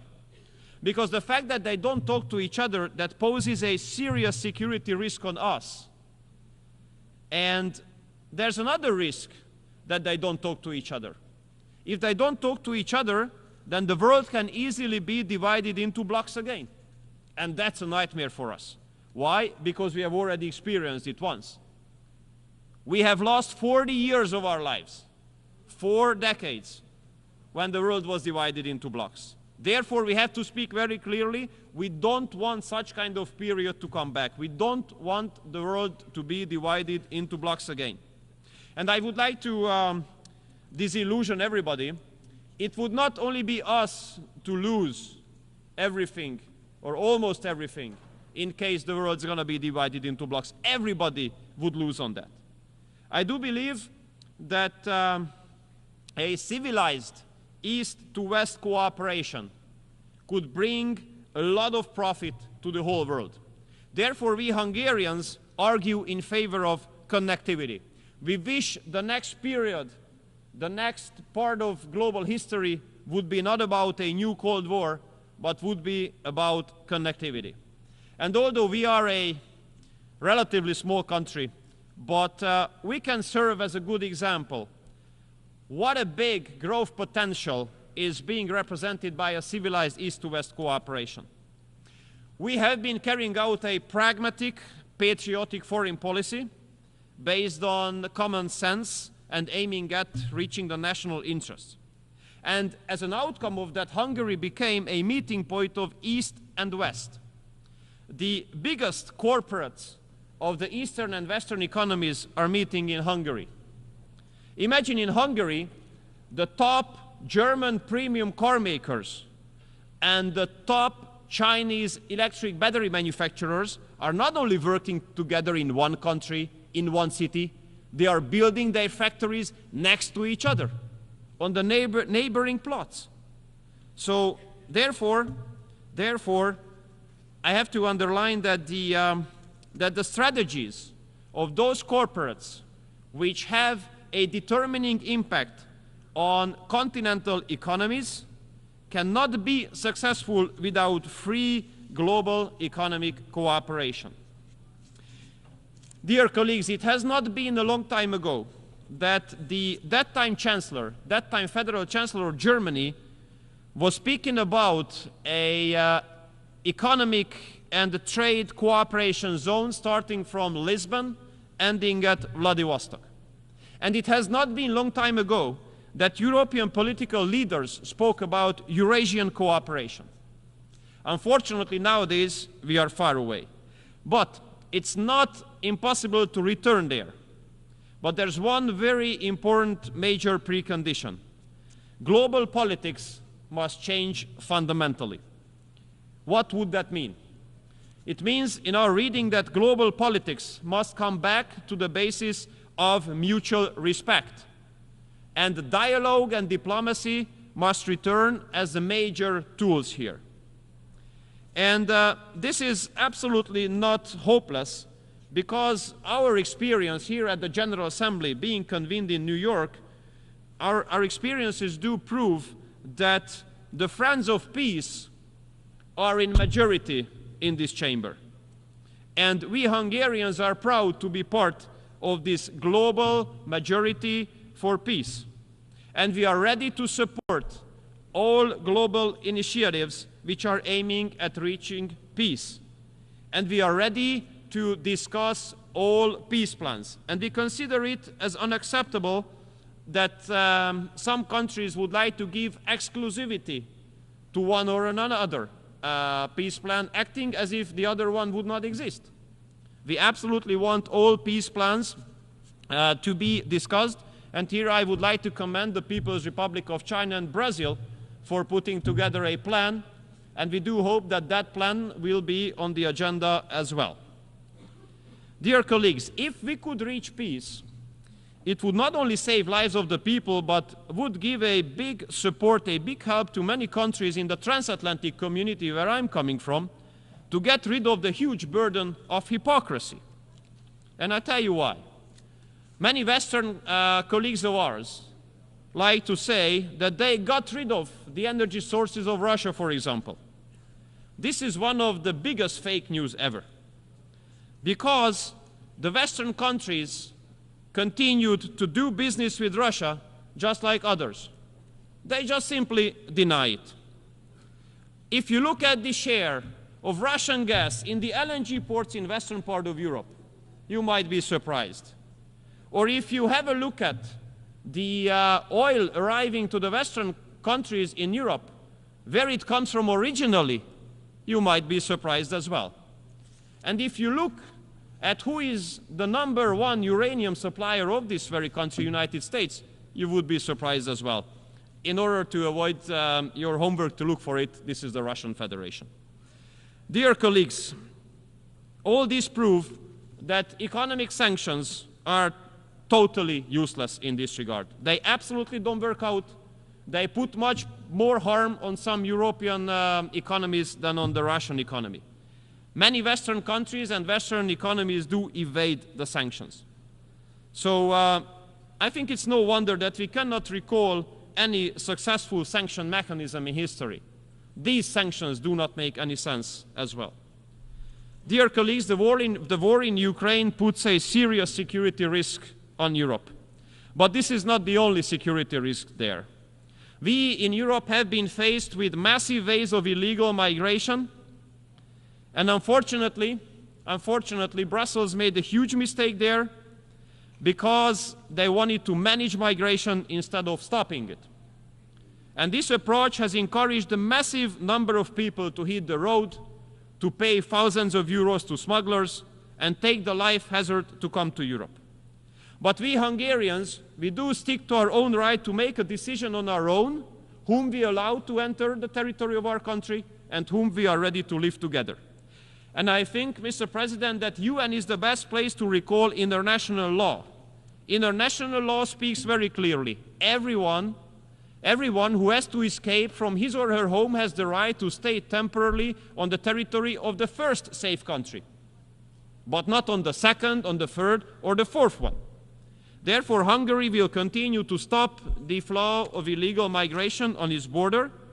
through which basically we save Europe from further huge security-related challenges. And in the meantime, this is insane that while Hungary is protecting its border, has to pay a fine of multiple tens of hundreds of millions of euros because of complying with international law.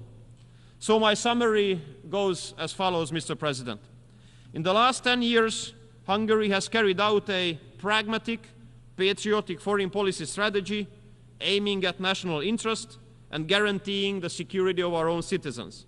And we will continue to do so, as we will continue to be always honest and open.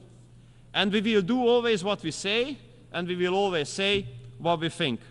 It might be unusual nowadays. How it is possible? It is possible because there's an unusual political stability in Hungary, which is very unique in Europe. We have won all elections in the last 18 years, the one-party right-wing government. That means that people like what we are doing, they support what we are doing, and they give the approval to continue. And the government will continue. We will not have the intention to satisfy NGOs or external actors, but we will always have the intention to satisfy our own electorate, our own citizens, because we do believe that democracy is all about that, the people. Thank you so much for your kind attention.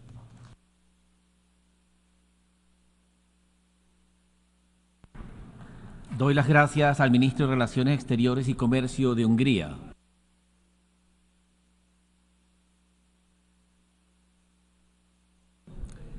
Doy ahora la palabra al excelentísimo señor Bakhtiyor Saidov, Ministro de Relaciones Exteriores de Uzbekistán.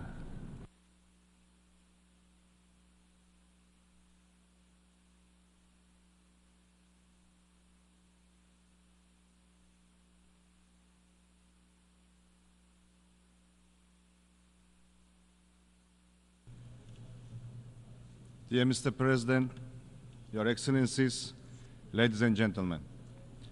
First of all, allow me to convey greetings and best wishes of peace and prosperity from the President of the Republic of Uzbekistan, His Excellency Shavkat Mirziyoyev, to the United Nations leadership, heads of states, and delegations participating at the 79th session of the General Assembly.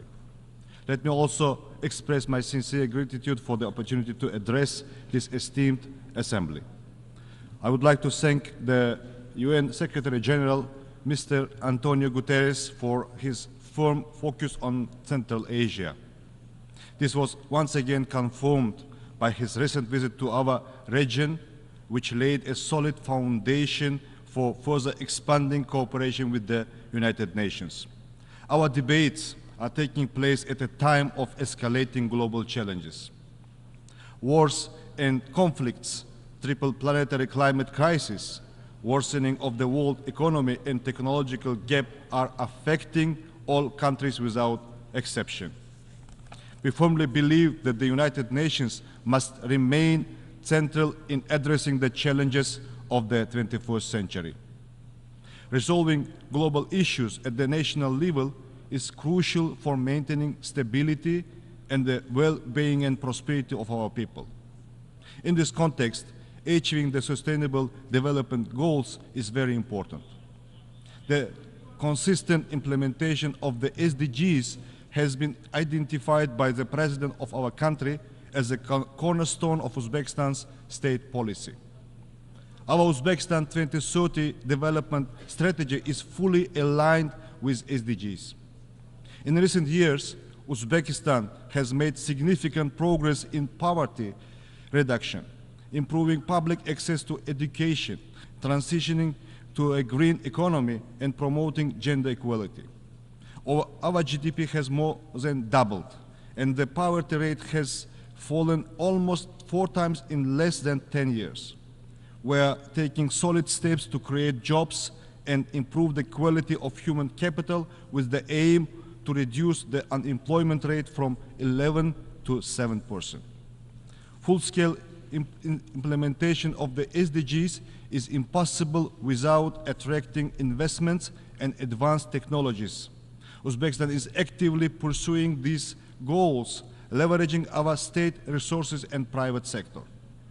However, many developing countries face challenges in accessing global financial resources. We share the view to reform the international financial system to establish a modern financial architecture.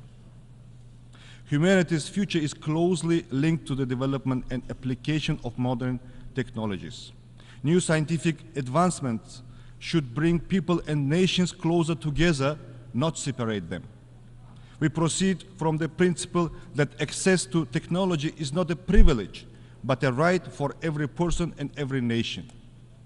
Digital technologies are especially crucial.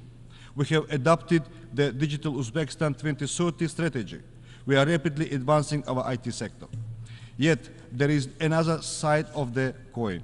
Rise of the digital technologies presents new challenges, particularly concerning the uncontrolled use of artificial intelligence. Based on this idea, at the previous session, Uzbekistan supported and co-sponsored UN General Assembly resolutions on utilizing safe artificial intelligence for sustainable development and strengthening international cooperation. We will continue to advocate for broad international collaboration to address these issues. Last year was one of the hottest in the history of meteorological observations. We have witnessed record-breaking heat and extreme cold conditions worldwide. This once again proves the growing urgency of the climate change problem. Central Asia is among the most exposed and vulnerable regions of the world climate change. The air temperature in Central Asia is rising faster than the global average. This creates a wide range of problems which pose serious risk to food and energy security. Thus, the level of the water availability per capita in Central Asia has halved over the past few decades. The Aral Sea disaster continues to have an extremely negative impact on the ecosystems of all states in the region. We call on the international donor community to expand projects in the Aral Sea region aimed at mitigating the devastating consequences of this disaster. The Aral Sea became the first region in the world to be granted by the UN the status of a zone of environmental innovation and technology. Our best experience could benefit other countries facing similar problems. Central Asian countries are unified on climate action. Last December, at the initiative of the President of Uzbekistan, the General Assembly by consensus adopted a resolution that Central Asia in the face of environmental problems, strengthening the regional solidarity for sustainable development and prosperity. We also developed a regional climate change adaptation strategy and established a climate council to create a national climate change program. At the same time, we are aware of the need for broad international cooperation to effectively overcome these challenges. In this regard, we propose to adopt the UN Resolution International Year of Land Restoration and Increasing Drought Resistance. Ladies and gentlemen, our updated constitution sets ambitious goals for building a welfare state. Uzbekistan is committed to enhancing social protection, improving service quality, and implementing international standards. For this purpose, we have established the Social Protection Agency. We plan to hold the World Conference on Social Protection in 2025, and we invite all UN member states to hit this important event. Empowering women and girls is a key component of our state policy. Uzbekistan has made notable progress in ensuring gender equality, ranking among the top 5 countries in this regard. The Asian Women's Forum, held in Samarkand in partnership with the UN Women, has become a crucial platform for dialogue on gender policy issues. We propose expanding this forum to a global women's forum and adopting the UN resolution on enhancing the social, economic, and political activities of Asian women. Youth represents our common future. In Uzbekistan, where over half of the population is under 30, effective youth policy is vital to build a new Uzbekistan. We are a global leader in implementing the UN Youth Strategy 2030. However, the rising radicalization and increased violence involving youth alarming. We must focus on fostering proper spiritual and moral education of young people to prevent their involvement in radical movements. We propose enhanced cooperation in this direction based on the UN General Assembly resolution, Enlightenment and Religious Tolerance, adopted at the initiative of our President in 2018. The global threat of terrorism requires unified international action. In the fight against this evil, there should be no place for selective approach and double standards. The Central Asian states maintain close cooperation in ensuring regional security. Together with the UN Counterterrorism Office, we have successfully launched the Regional Expert Council in Central Asia on rehabilitation and reintegration. We appreciate the UN's assistance in developing the national strategy of Uzbekistan to combat drug trafficking and drug abuse for 2024-28. As a state party to the United Nations Convention Against Corruption, Uzbekistan welcomes anti-corruption efforts. We support enhancing the role of the UN in fostering international cooperation against corruption. In December last year, together with the State of Qatar and support of the UN ODC, we have hosted the high-level International Anti-Corruption Award ceremony in Tashkent. In recent years, our country has become an active participant of all UN processes. For the first time in our history, we have joined the UN Human Rights Committee, ECOSOC, and the governing body of the International Labour Organization. In 2025, we will host the 43rd session of the UNESCO General Conference in Samarkand, an event that will be held outside of Paris for the first time since 1985. We invite all UNESCO member states to actively participate in this event. We have decided to run for the non-permanent membership of the UN Security Council for the 2035-2036. We count on your support of our candidacy. Dear ladies and gentlemen, Central Asia remains top priority in Uzbekistan foreign policy. The new political atmosphere in Central Asia allowed us to address many global issues regionally. We will continue to consolidate our efforts to transform the region into a zone of lasting peace, good neighborliness, stability, and dynamic development. Our region remains one of the least integrated economies in the world in terms of its transport and communication networks. Due to the geographical location of the Central Asia, the cost of transporting goods to the nearest seaports can reach up to 50% of the final value, which is 4 to 5 times higher than the global average. Today, our region is firmly focused on connecting to major global markets and revitalizing the Great Silk Road. Uzbekistan is taking strong steps to establish effective transport corridors leading to international markets. We are implementing an ambitious project to build the Trans-Afghan Railway, which will provide access to global ports and have a positive effect on the economic development of our vast region. The key to ensuring the stability and sustainable development in our region lies in addressing the Afghan problem. Afghanistan is an integral part of Central Asia. Unfortunately, the international community has been unable to implement measures capable of reversing the challenging situation in this country. Uzbekistan is pursuing a pragmatic policy towards Afghanistan. We will continue to contribute to Afghanistan's economic reconstruction and the development of its transport and energy infrastructure. We are ready to expand the educational center for Afghan citizens in the Uzbek city of Termez into the Global Training Center.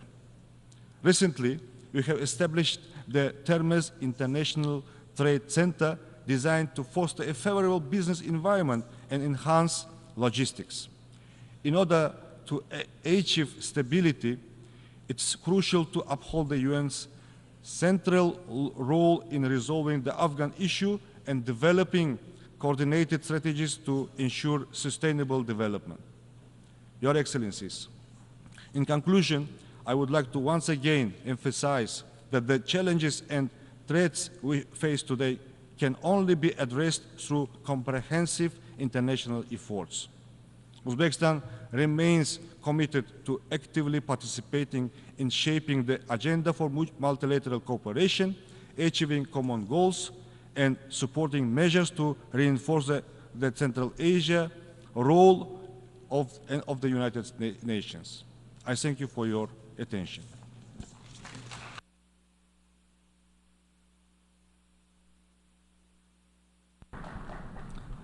Muchas gracias al ministro de Relaciones Exteriores de Uzbekistán. Doy ahora la palabra al excelentísimo señor Iván Gil Pinto, ministro del Poder Popular para Relaciones Exteriores de la República Bolivariana de Venezuela.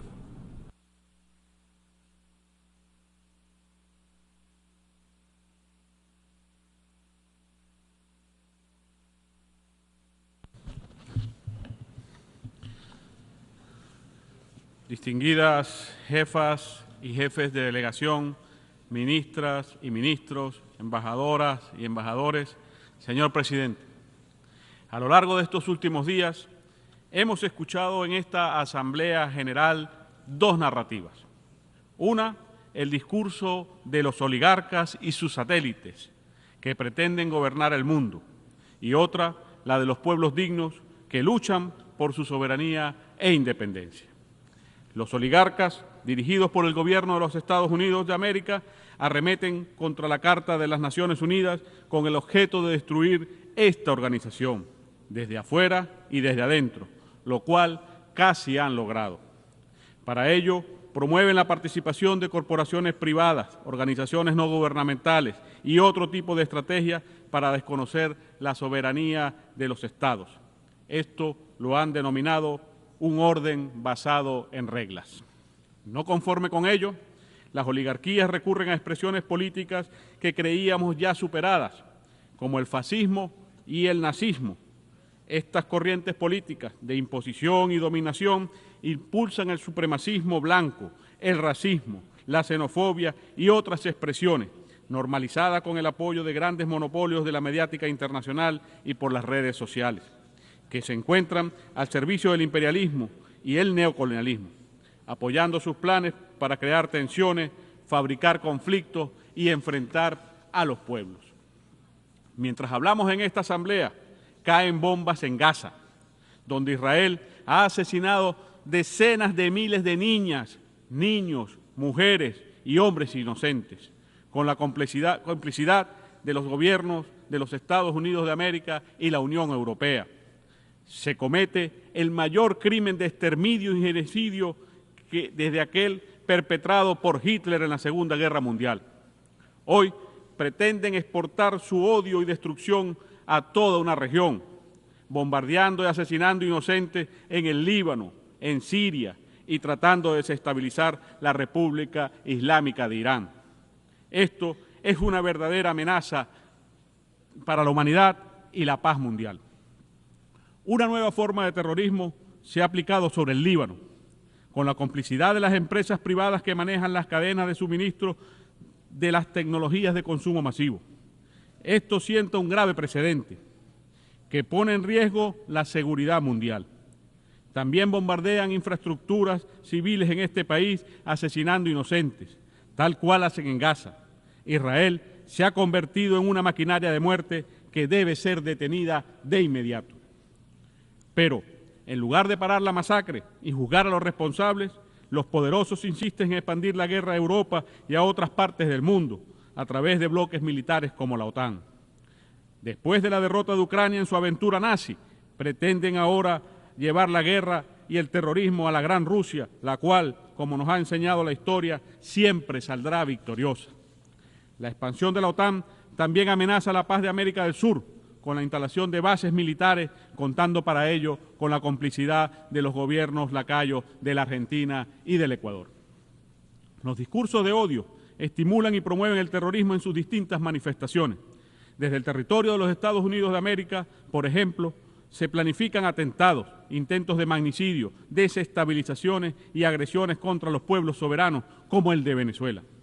Para ello, han recurrido al uso de tecnologías de la información y las comunicaciones, especialmente las redes sociales, controladas por los testaferros del imperio, quienes fabrican guerras psicológicas dirigidas a explotar los sentimientos de odio y destrucción sin ningún tipo de control. A esto se suman ataques cibernéticos a la infraestructura crítica vital, incluyendo servicios públicos, sistemas bancarios, petroleros y electorales, como ocurrió en mi país el pasado 28 de julio. Señor presidente, ¿cómo avanzar en los temas de paz y seguridad mientras el órgano encargado de velar por su mantenimiento se encuentra secuestrado por los Estados Unidos de América, cuyo gobierno insiste en brindar un marco de impunidad a los violadores del derecho internacional? Desde esta tribuna reiteramos nuestra inquebrantable solidaridad al hermano pueblo palestino, a quien respaldamos con determinación en su justa causa y en todo su esfuerzo encaminado a preservar un horizonte político claro, que preserve la viabilidad de la solución de los dos estados sobre la base de las fronteras previas a 1967. Saludamos que, por primera vez en la historia de esta Asamblea, la delegación de Palestina se sienta junto a nosotros como un Estado más. Hoy más que nunca es urgente que garanticemos su inmediata incorporación como miembro pleno derecho en esta organización.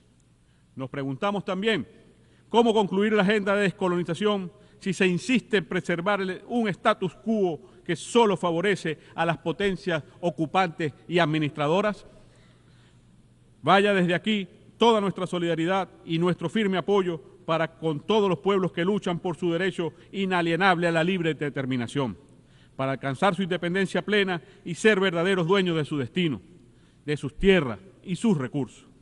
Es hora de que los anhelos de libertad de nuestras hermanas y hermanos del Sahara Occidental, de Puerto Rico, de Nueva Caledonia, de la Polinesia Francesa, de Bonaire y de tantos otros territorios sean finalmente realizados.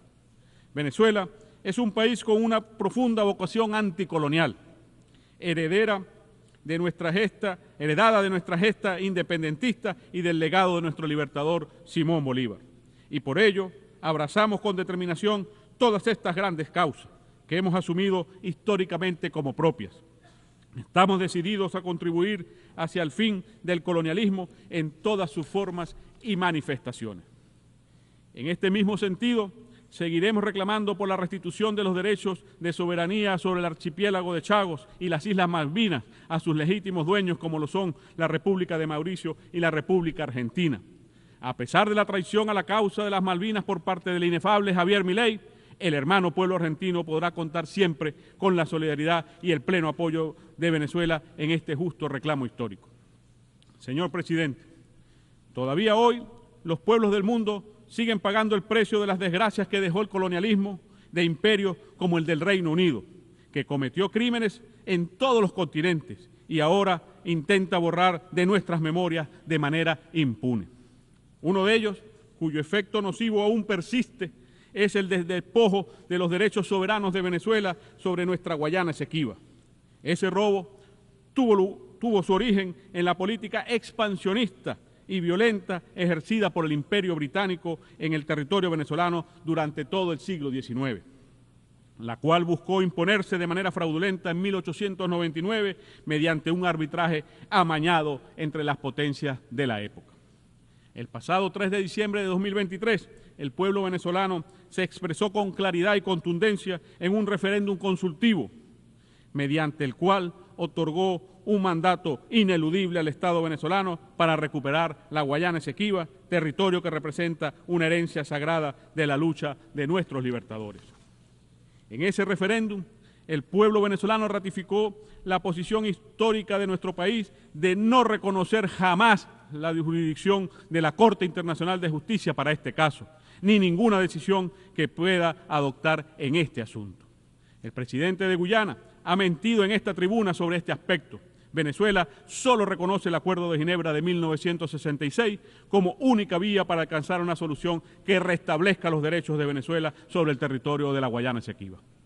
En la actualidad, los Estados Unidos de América y Guyana vulneran la Declaración Conjunta de Argyle, poniendo en peligro la paz, la seguridad y la estabilidad regionales, mediante la presencia militar de actores extrarregionales y el ilegítimo otorgamiento de concesiones petroleras en un área marítima no delimitada.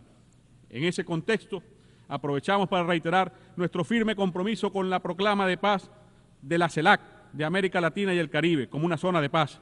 Es momento que Guyana demuestre su compromiso con esta proclama, con el diálogo, con el respeto mutuo, con la tolerancia y el entendimiento, volviendo al Acuerdo de Ginebra. Señor Presidente, la ilegal aplicación de medidas coercitivas unilaterales contra pueblos enteros por parte de Estados Unidos de América y de la Unión Europea representa una flagrante violación de la Carta de Naciones Unidas y de toda forma de norma de derecho internacional. Estas medidas se constituyen en violaciones en masa de los derechos humanos, incluyendo el derecho al desarrollo, así como en verdaderos crímenes de lesa humanidad. Reiteramos nuestro llamado al levantamiento completo, inmediato e incondicional de todos los regímenes de mal llamadas sanciones y bloqueos que hoy son aplicados contra más de un tercio de la humanidad, incluyendo 30 millones de venezolanas y venezolanos. Nuestra solidaridad con las hermanas y hermanos de Belarus, de la República Popular Democrática de Corea, de Cuba, Eritrea, Irán, Nicaragua, Zimbabue y a tantos otros que sufren día a día los efectos de estas políticas criminales. Señor Presidente, los pueblos dignos que luchan por su soberanía e independencia también han levantado su voz en estos espacios y deben ser escuchados. Venezuela enfrenta hoy los embates de novedosa forma de colonialismo y es desde hace varios años que el gobierno de Washington ha puesto en marcha un experimento neocolonial que busca destruir por todas las vías posibles nuestro sistema democrático, nuestras instituciones, nuestra soberanía, nuestra independencia y el derecho inalienable de nuestro pueblo a la libre determinación. Se trata de un gran plan de recolonización que busca, a partir de un golpe de Estado continuado, destruir nuestra república. Para la ejecución de ese plan, todas las opciones han estado y siguen estando sobre la mesa.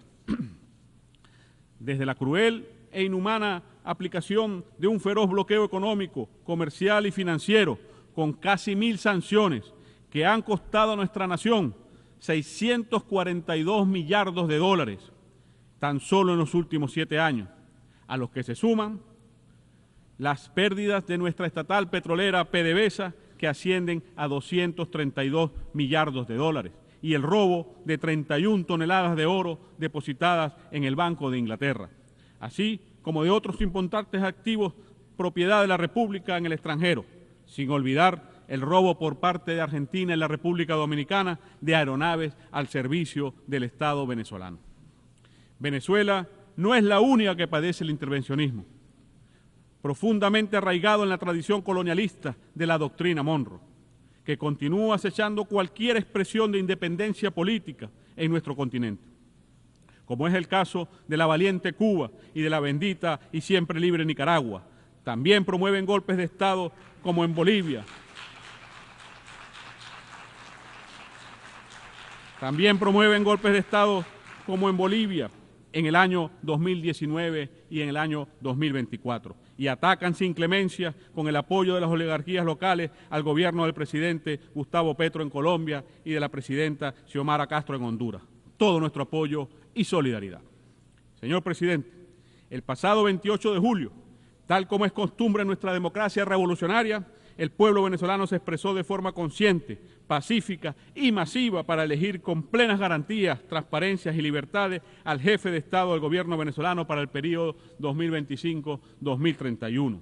El presidente Nicolás Maduro resultó reelecto con un apoyo claro y contundente. Luego de esa gran victoria popular, la oligarquía de mi país apeló una vez más al desconocimiento de las leyes y de las instituciones, generando una violencia criminal que dejó como consecuencia 27 muertos, cientos de heridos y la destrucción de propiedades públicas y privadas. Con el uso de bandas criminales instalaron barricadas, quemaron escuelas, hospitales y sedes de instituciones públicas y asesinaron a ciudadanos comunes solo por sus afiliaciones políticas. Nada de esto lo verán en los grandes medios.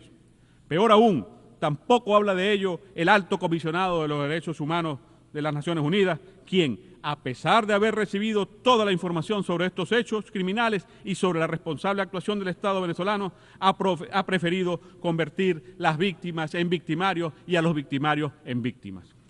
A lo largo de estos últimos días se han alimentado desde esta tribuna esa campaña fascista y de desinformación contra nuestro país.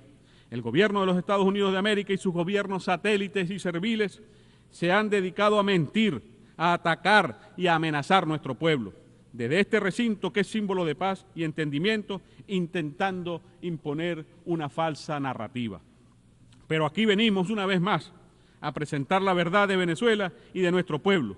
Hoy venimos a desenmascarar a todos esos farsantes. Señor presidente, al frente de esta gigantesca operación se encuentra, como ya de costumbre, el gobierno de los Estados Unidos de América y sus agencias, como parte de su fracasada política de golpe de Estado continuado contra la revolución bolivariana, iniciada ya hace más de 25 años. Desde su territorio, específicamente desde el estado de la Florida, se planifican ataques terroristas contra funcionarios e instalaciones públicas.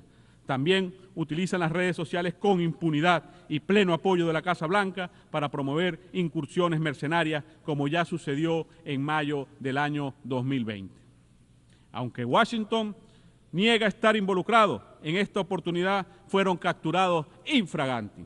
Las investigaciones sobre los últimos planes de agresión han arrojado que detrás de la violencia postelectoral se encontraban varios mercenarios norteamericanos y europeos, incluyendo un militar activo de los Estados Unidos de América especializado en operaciones terroristas y de desestabilización.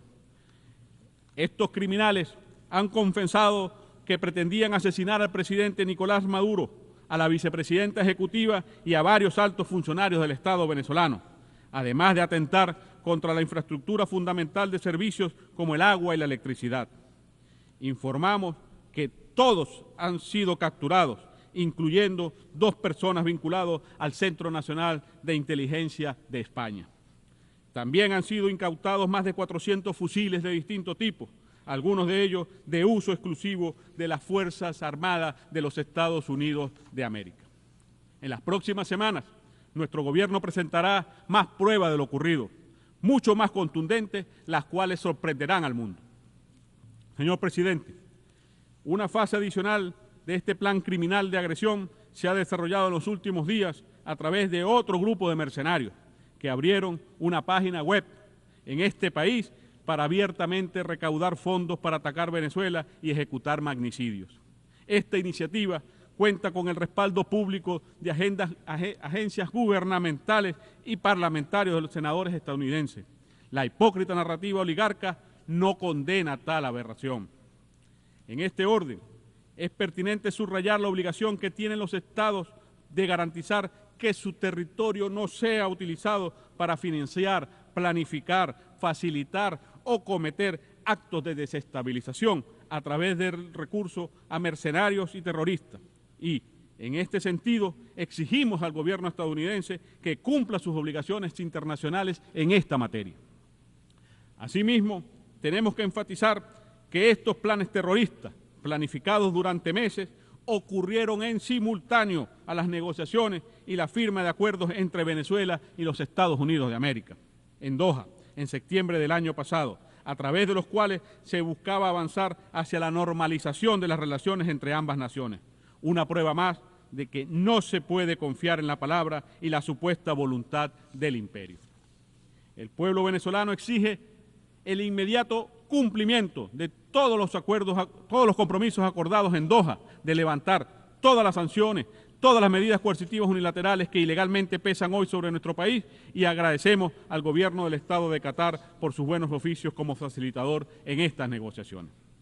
Por otra parte, y así tenemos que decirlo, todo esto ocurre también mientras el gobierno de Estados Unidos de América, que fomenta y financia acciones criminales alrededor del mundo, incluye a Cuba, sin fundamento alguno, en una lista espuria de países que supuestamente patrocinan el terrorismo. Exigimos también el cese de ese ataque contra la patria de Martí y de Fidel, que profundiza aún más los impactos del bloqueo. Señor presidente, esta nueva agresión contra Venezuela, que continúa en desarrollo, tendrá exactamente el mismo destino que todas las anteriores, un estrepitoso fracaso. A pesar de las operaciones psicológicas con las que se busca generar confusión, de las operaciones abiertas y encubiertas desde Washington, en el marco de una denominada política de máxima presión, en Venezuela hoy reina la paz social. Los planes para generar violencia han sido derrotados gracias a la firmeza de nuestro pueblo por defender su derecho a vivir en paz. Hoy, además, Venezuela viene experimentando un crecimiento que le permite insertarse con fuerza en la dinámica económica mundial, aportando su fortaleza en la producción de energía, de alimentos, de bienes y servicios de primera necesidad. Esta épica ha sido posible gracias al empeño del pueblo venezolano y a un liderazgo firme que ha logrado enfrentar el bloqueo. Señor presidente, en medio de esta coyuntura, nuestro llamado a los pueblos libres del mundo y amantes de la paz es a fortalecer la unidad frente a quienes intentan dividirnos para lograr así sus planes de denominación neocolonial. Es la hora del sur global, es la hora de ese anhelado nuevo orden mundial, es la hora de consolidar este nuevo mundo pluripolar y multicéntrico de paz y prosperidad económica, libre de hegemonías. Es la hora de rescatar los principios fundacionales expresados en la Carta de las Naciones Unidas y hacer honor a que esta organización esté al servicio de nosotros los pueblos, como reza su preámbulo. Venezuela pone al servicio de la humanidad su diplomacia bolivariana de paz para avanzar en esa dirección, tal como lo demuestra su liderazgo frente al grupo de amigos en defensa de la Carta de la Organización de Naciones Unidas. Estos son los principios que constituyen la narrativa de los pueblos libres, que expresan en las nuevas formas de asociación basadas en los principios de solidaridad y complementariedad, como la alternativa bolivariana para los pueblos de nuestra América, ALBA TCP, los BRICS y otros horizontes esperanzadores del nuevo orden mundial emergente, en el que nuestro país se viene insertando a paso acelerado. Señor presidente, permítame concluir enfatizando que en Venezuela seguimos de pie, dando la batalla de la mano de nuestro pueblo, en permanente organización y movilización popular, en la lucha por seguir consolidando nuestra independencia. No importa quién sea el jefe del imperialismo estadounidense que hable en esta tribuna dentro de un año, tengan por seguro que la voz clara y rebelde del pueblo de la República Bolivariana de Venezuela seguirá presente en este foro bajo la firme conducción del presidente Nicolás Maduro Moro. Con Bolívar decimos, Dios concede la victoria a la constancia. Muchas gracias, señor presidente.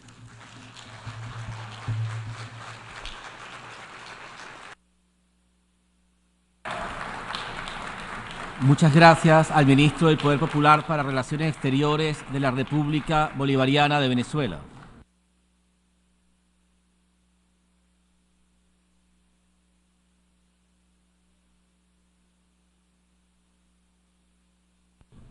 Doy ahora la palabra al excelentísimo señor Frederick Makamur Shaba, ministro de Relaciones Exteriores y Comercio Internacional de Zimbabue.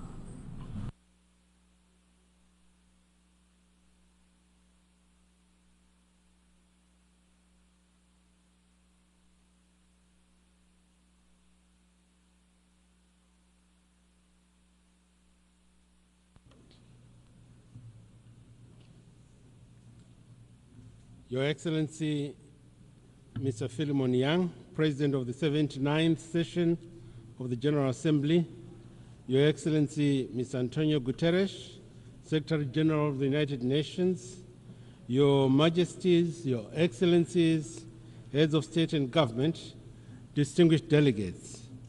Allow me to extend my heartfelt congratulations to you, Your Excellency, Mr. Philemon Yang, on your election as President of the 79th session of the United Nations General Assembly.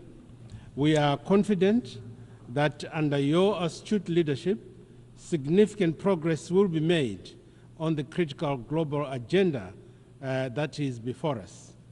Please be assured of Zimbabwe's unwavering support throughout your tenure.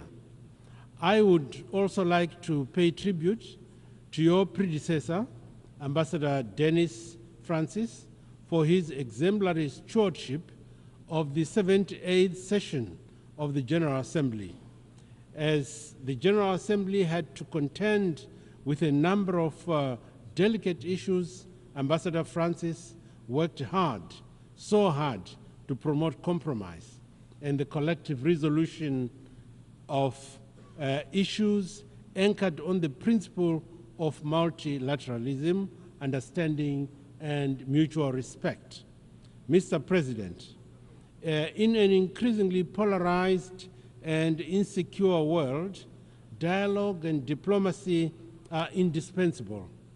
Our world is besieged by numerous global challenges, both natural and man-made. The interconnectedness of our world means that events in one region inevitably affect others.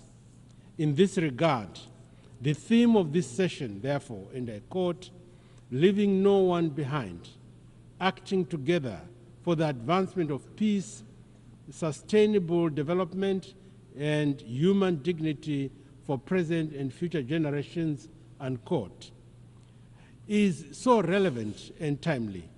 The theme is a reminder of our shared responsibility to build a world that is inclusive, a world that is just and sustainable. It is through collective action, grounded in solidarity and mutual respect, that we can advance peace, foster sustainability, and strengthen multilateralism, as well as uphold human dignity. In this spirit of unity, we must prioritize the most vulnerable and marginalized populations, ensuring that no one and no place is left behind in our pursuit for progress. Sustainable development cannot be achieved without peace, and peace cannot be sustained without addressing the root cause of conflict, chief among them poverty, inequality, intolerance, scarcity exacerbated by climate change, and unwanted and unwarranted external interference in internal affairs of some states. By investing in education, healthcare, and sustainable economic opportunities, we can create resilient societies that empower individuals and communities to thrive. To attain this, we should commit to a renewed sense of global partnership, where every nation, large and small, continues to and benefits from our collective efforts. Mr. President, as the 2030 deadline for the Sustainable Development Agenda goals, SDGs, approaches, the global community is at a crossroads and needs to make a critical choice on how to advance these ambitions and ambitious targets. Climate change, geopolitical conflicts, and economic disparities continue to pose substantial barriers to the achievement of the 2030 agenda. It is therefore essential to accelerate action, enhance funding, and foster innovative solutions. The next 6 years are pivotal if achieving the SDGs is to remain within reach. Zimbabwe fully supports the proposed SDG stimulus so as to reinvigorate the implementation of these crucial goals that we set for ourselves. In this regard, the just held summit of the future was an opportunity and indeed an opportune moment for the international community to come together to forge robust frameworks and innovative strategies to address the complex and interwoven challenges we face. We must leverage this moment to reaffirm our commitment to multilateralism, sustainable development, and the principles enshrined in the United Nations Charter. It is imperative, therefore, that we adopt a holistic approach that integrates economic, social, and environmental dimensions, ensuring that we are all inclusive as we navigate the path towards a more resilient and equitable world. The devastating impact of climate change is our common challenge that requires collective action to enable vulnerable communities to adapt while at the same time mitigating the impact. Our SADC region has been affected by the El Nino-induced drought that has created a serious food and nutrition security. In that context, the SADC heads of states and government launched an international humanitarian appeal amounting to US $5.8 billion at the end of May 2024. That figure will go up as more countries of the region complete their own national assessments. The overreaching and overarching objective is to meet the immediate needs occasioned by the El Nino-induced drought, while at the same time building resilience for future shocks, including through the establishment of early warning systems. Excellencies, I wish to reiterate our steadfast commitment to the 2030 Agenda for Sustainable Development, spearheaded by our transformative Vision 2030. This national blueprint sets forth our aspirations to propel Zimbabwe to upper middle income status by the year 2030, focusing on robust economic growth, sustainable development, and holistic societal transformation. Our strategic thrust encompasses substantial investments in critical sectors that include infrastructure development, education, modern heritage-based education 5.0, model healthcare, and modernized agriculture, pivotal for ensuring the inclusive prosperity across all strata of our society. In earnest pursuit of the SDGs, Zimbabwe has recorded commendable strides across various domains. We have implemented rigorous policies such as our Agricultural 6.0 model aimed at bolstering food security, enhancing access to potable water and sanitation facilities, and investment in renewable energy. Our comprehensive and social protection frameworks and healthcare systems have yielded tangible reductions in poverty levels and disease burdens. Furthermore, we remain unwavering in our commitment to empowering women and youths, recognizing their pivotal as architects of sustainable transformation and development. The government of Zimbabwe is advancing a devolution policy driven by our mantra, which I quote, leaving no one and no place behind. The focus is on promoting grassroots development through empowering provincial and district authorities to lead the way in fulfilling their development aspirations. Our goal is to ensure that no community, no village, no town center or province is left behind in our development efforts. As a result of this policy thrust, we have witnessed a life-changing and transformative impact driven by this bottom-up approach.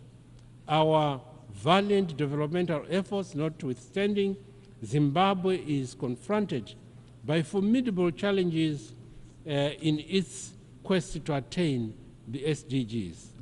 The adverse impact of the punitive, illegal, unilateral sanctions, compounded by the exigencies of climate change, present real threats and barriers to our development strategy. In this regard, we call upon all those that have maintained illegal and unjustified sanctions on Zimbabwe to remove these unwarranted measures immediately and unconditionally to allow us to continue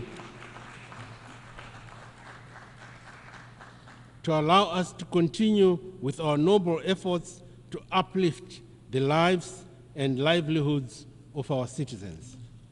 And in the same spirit, Zimbabwe stands in solidarity with the government and people of Cuba in their struggle against the harsh economic, commercial, and financial blockades.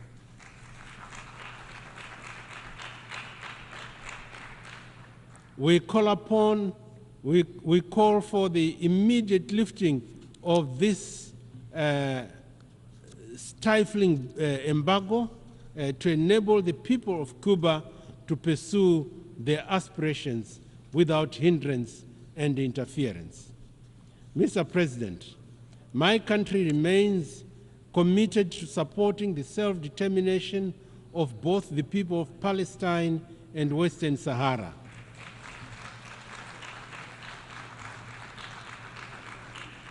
The time for mere rhetoric has long passed. The international community cannot continue to turn a blind eye or be numb to the systematic injustices and suffering of the Palestinian people. We call upon the Security Council to fulfill its mandate by implementing robust measures that ensure the protection of civilians, the upholding of international law, and the facilitation of a just and lasting peace. Most importantly, we need to continue supporting efforts towards a two-state solution which will help resolve the question of Palestine and the resultant peace and security challenges in the Middle East. In the SADC region, we are working tirelessly towards the achievement of peace and security in Eastern Democratic Republic of the Congo, DRC, and in the Cabo Delgado province of Mozambique. Excellencies, the international financial architecture as it stands today is an anachronistic construct that no longer meets the needs of the global community, particularly those of developing nations. Our economies, which are the livelihood of the global market, are disproportionately affected by the rigid and often inequitable policies imposed by dominant financial institutions. The current system, steeped in historical power imbalances, has failed to provide the necessary flexibility and support required for sustainable development. It is therefore imperative that we reform these structures to ensure that they are more inclusive, more equitable, and more reflective of the diverse realities that are faced by all member states, particularly in the global south. In a world facing all manners of insecurities, the current paralysis of the Security Council on crucial topics is unconscionable, as it negates its very important existence. Reform of the Security Council is not just an aspiration, but a present-day necessity. This reform is not just a matter of fairness. It is essential for ensuring that the Council's decisions are all-inclusive, are credible, and truly reflect the global community's diversity.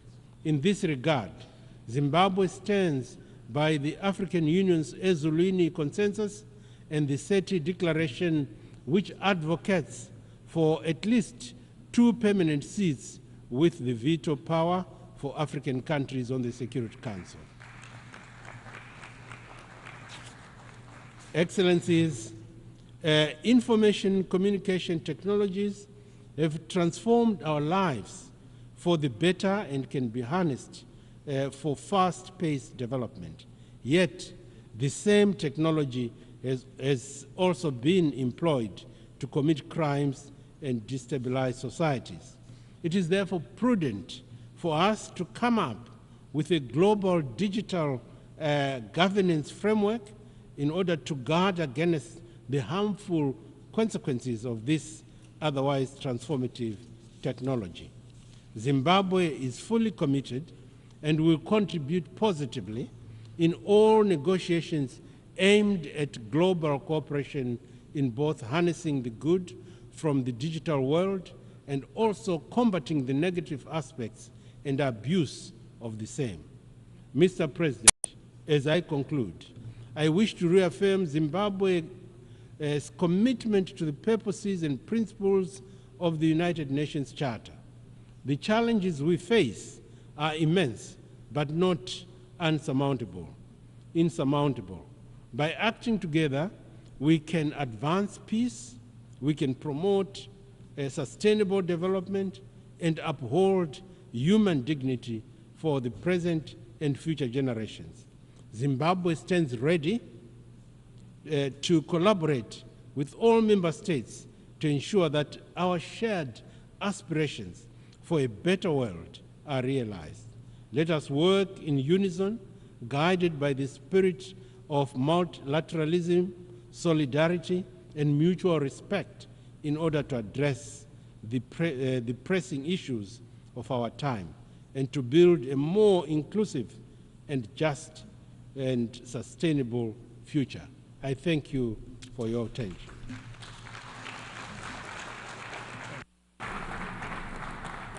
Muchísimas gracias al Ministro de Relaciones Exteriores y Comercio Internacional de Zimbabue. Doy ahora la palabra al excelentísimo señor Ramadan Abdallah Mohamed Gog, Ministro de Relaciones Exteriores y Cooperación Internacional del Gobierno de Transición de Unidad Nacional Revitalizado de Sudán del Sur.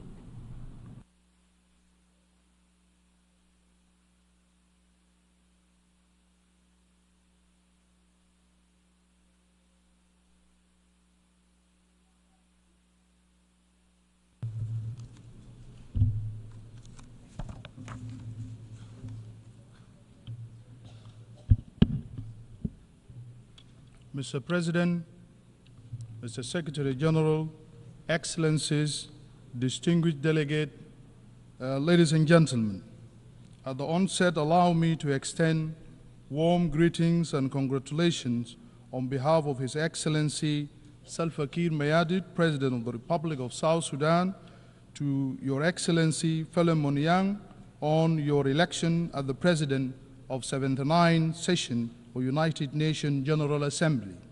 His Excellency President Salva Kiir Mayardit, President of the Republic of South Sudan, would have loved to be here, but could not due to competing demands back home.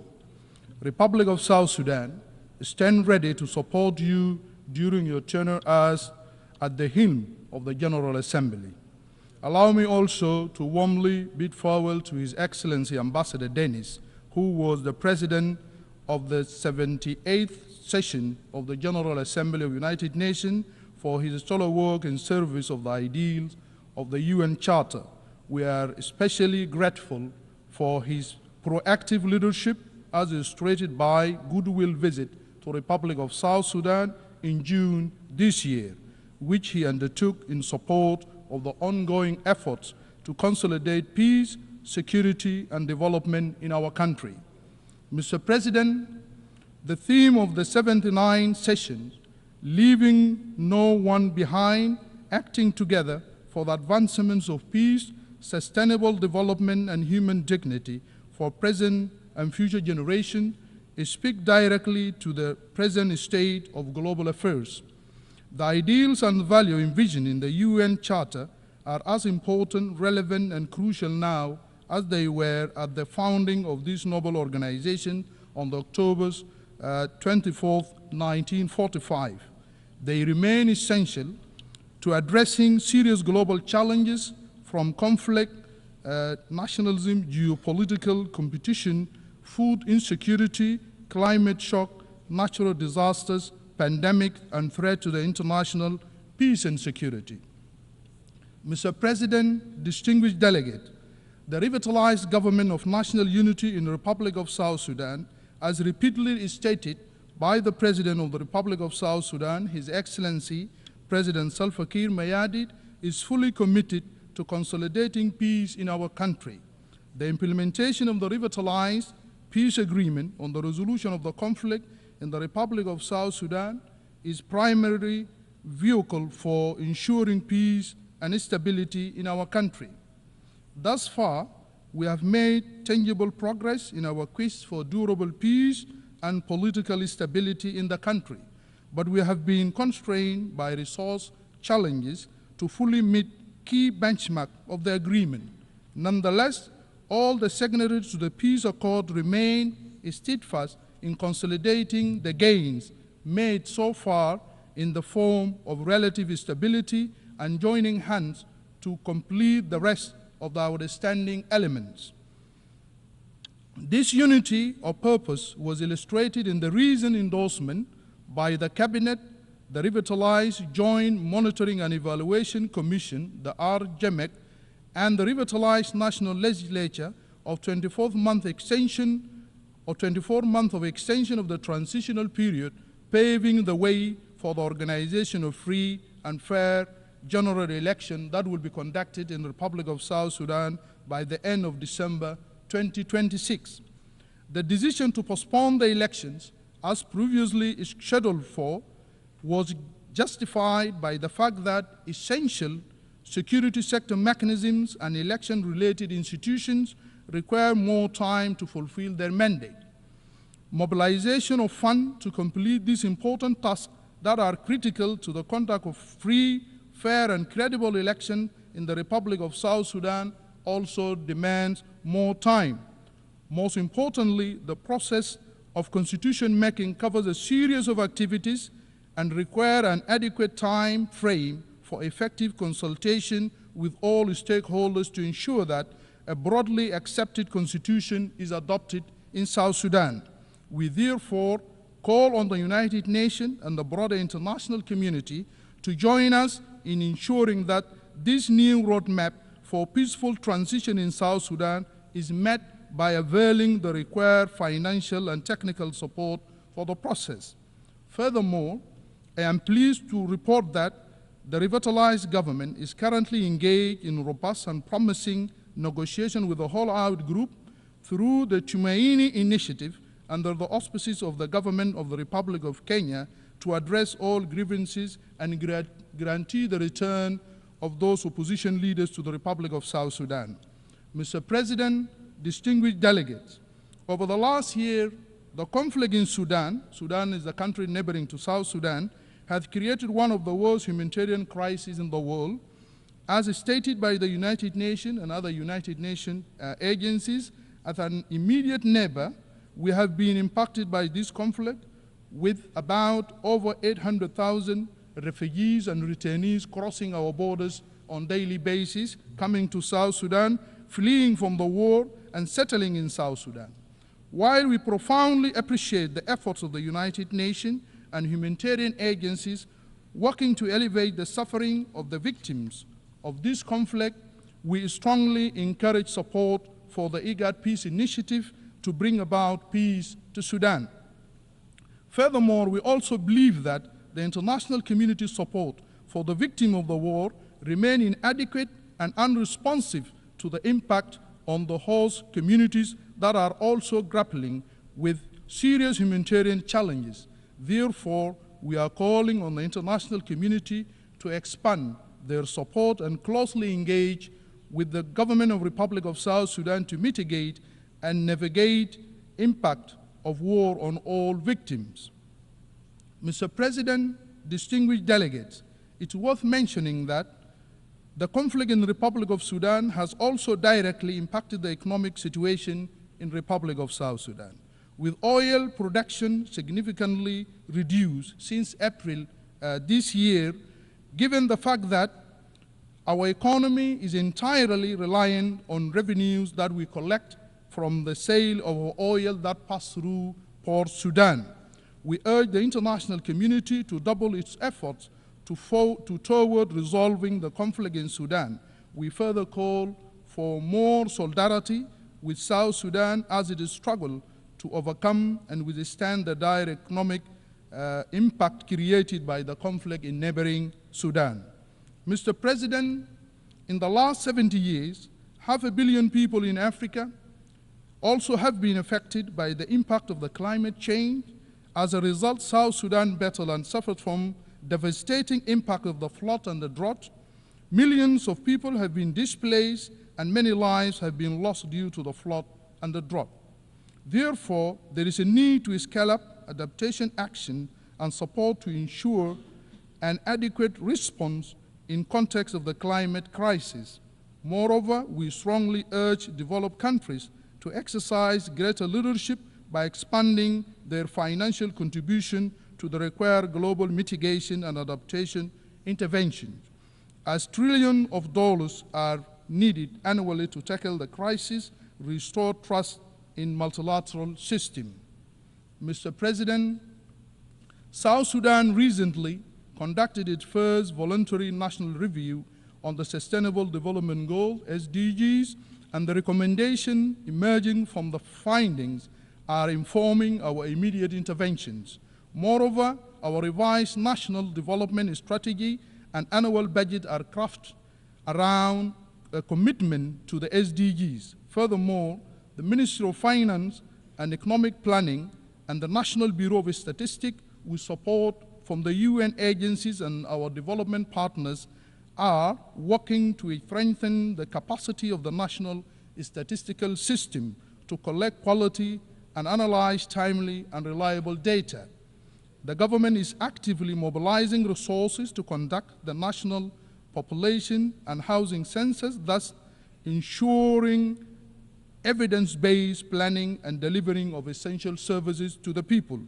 As South Sudan capacitates its statistical system and bolsters its analytical capabilities, the government is using the multidimensional poverty index measuring to guide related policies, designing multi-faceted intervention to improve the life of the disadvantaged group and track progress.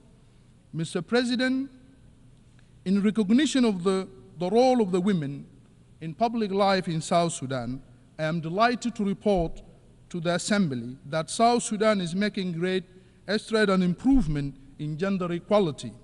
The government of South Sudan believes that the active engagement of women in governance and decision-making is crucial and critical to ensuring that implementation of commitment contained in the peace agreement that was signed in 2018 and the Mobutu Protocol, the Action National Plan on the United Nations Security Council Resolution 1325 and the SDGs 2030 Agenda and African Union Agenda of 2036.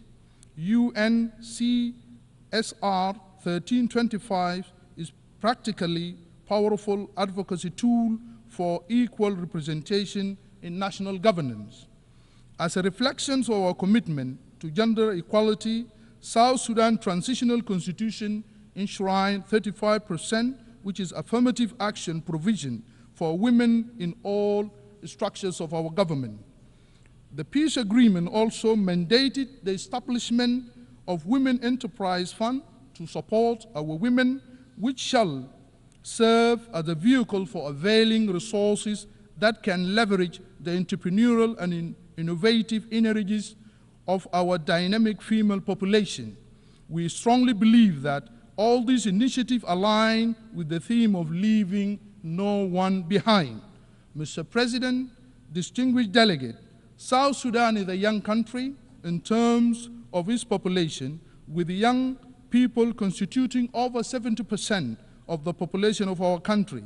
This demographic reality can be harnessed for a better future through proactive and progressive investment in the youth. The Republic of South Sudan aims to develop a robust education policy that is focused on unlocking this potential through job creation and innovation, and benchmark under the provision enshrined in the African Youth Charter and United Nations Resolution on Youth-Related Empowerment. The Ministry of Youth and Sport in the Republic of South Sudan and our National Assembly are jointly working on legislation for the National Youth Service and Youth Enterprise Development Fund that will enhance the capacity of our youth.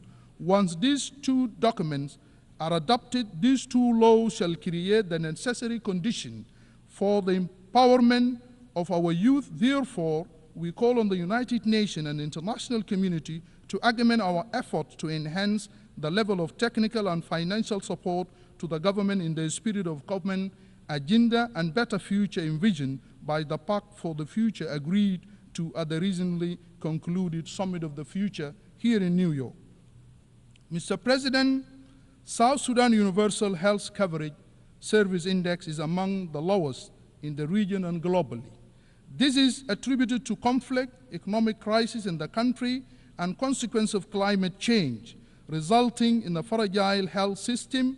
Maternal and infant mortality rates remain the worst in the world. As such, Government of Republic of South Sudan commit to invest in a durable, accessible, and standard strengthening health care system. We are committed to optimal health and well-being of our citizens via a primary health care approach as the most inclusive, equitable, and cost-effective path to universal health coverage. Provisions of preventive health service through national programs such as malaria, HIV/AIDS, TB, routine immunization, and maternal and child health programs, including nutritional health service, is crucial for the reduction of the economic burden of health care expenditures for households and the health care system in South Sudan. Pandemic preparedness and response through a multi-sector approach but put us on a path to tackle public health emergencies such as responding to the current mpox pandemic and other diseases epidemics in the country. Most importantly, our commitment to address the burden of both infectious disease and rising burden of non-communicable disease as we aim at reducing mortality rate remains our top priority. Succeeding to achieve all the above will promote sustainable development goals of health target of 2030, which will enhance the strategies for Africa we want by 2063. Mr. President, as part of our commitment as a country to transforming education and government of South Sudan recognize every child's right to quality education as well as addressing the issues of access, equity, and inclusion. Based on this premise, the government commitment has been translated into several actions or interventions. Primarily, His Excellency President Salva Kiir Mayardit reiterate that government policy of universal basic education for all children regardless of their background or gender in February 2023. This has made a considerable impact on not only in improving enrollment and retention in school, but also in combating early and forced marriages that have been compelled by many girls to drop out of schools. Consequently, we have achieved enrollment and retention of almost 3 million learners at the primary education level, almost attaining gender parity. Mr. President, as you are aware, His Excellency President Salva Kiir, President of the Republic of South Sudan, is the incumbent chairperson of East Africa Community, has constantly emphasized that need for maintenance of peace and security in the East African region. The Great Lake and the Horn of Africa is his role that is playing. The President's effort aligns with the theme of this 7th and 9th session of the General Assembly and the Secretary General call in the Summit of the Future. Mr. President, One of the main impediments of South Sudan's full realization of sustainable peace and security is the fact that the Security Council continues to maintain sanctions, individually targeted sanctions, and the arms embargo despite our call and the call from the African Union and IGAD for this sanction to be lifted. These punitive measures have created a negative impact, restraining South Sudan's full potential by preventing the government from maintaining effective deterrence against negative non-state actors that foment violence and insecurity in our country. Furthermore, potential investors in various sectors believe that South Sudan is under broad sanction and as a result refrain from investing in our country. As a country, we have experienced relative peace and stability for the last 6 years, and continued imposition of these punitive measures is not reflective of the progress we have made so far.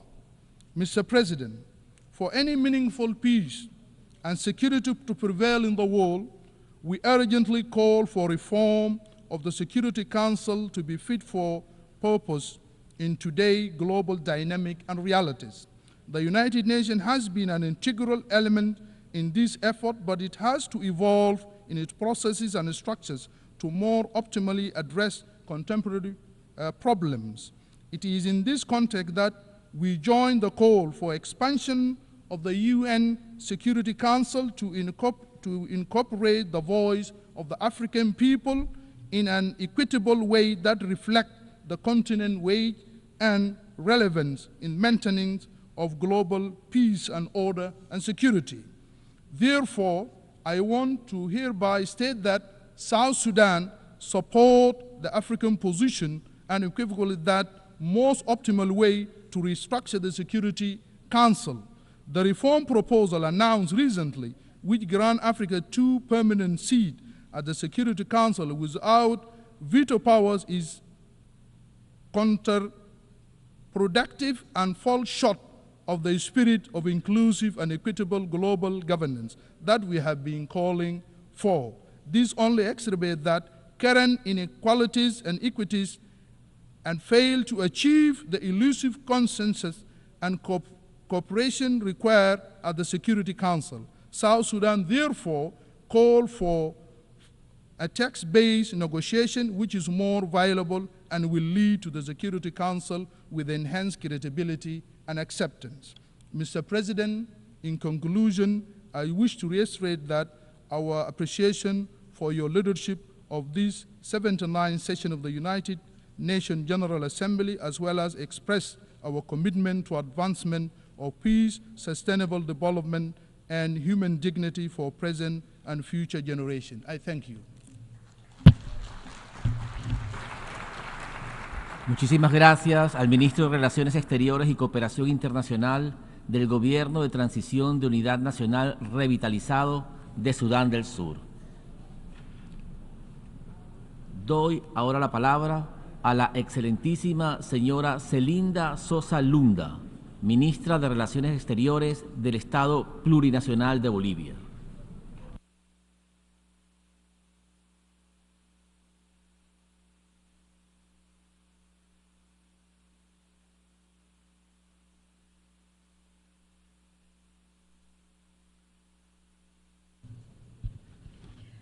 Muchísimas gracias. Es una alegría muy grande participar de la 79 periodo de la sesión de la Asamblea General, saludar al vicepresidente.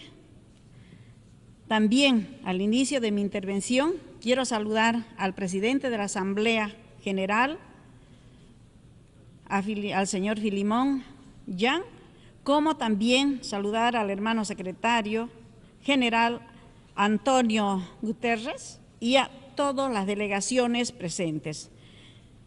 Presidente y distinguidos y distinguidas colegas, hoy nos reunimos en un momento desafiante para la humanidad.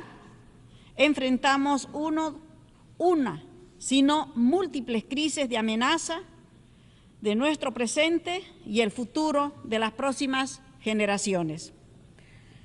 El cambio climático, las desigualdades, pasando por la pandemia, los conflictos geopolíticos y la crisis de la democracia, estas crisis se alimentan mutuamente, profundizando las vulnerabilidades y planteando retos que exigen respuestas urgentes y coordinadas de manera colectiva.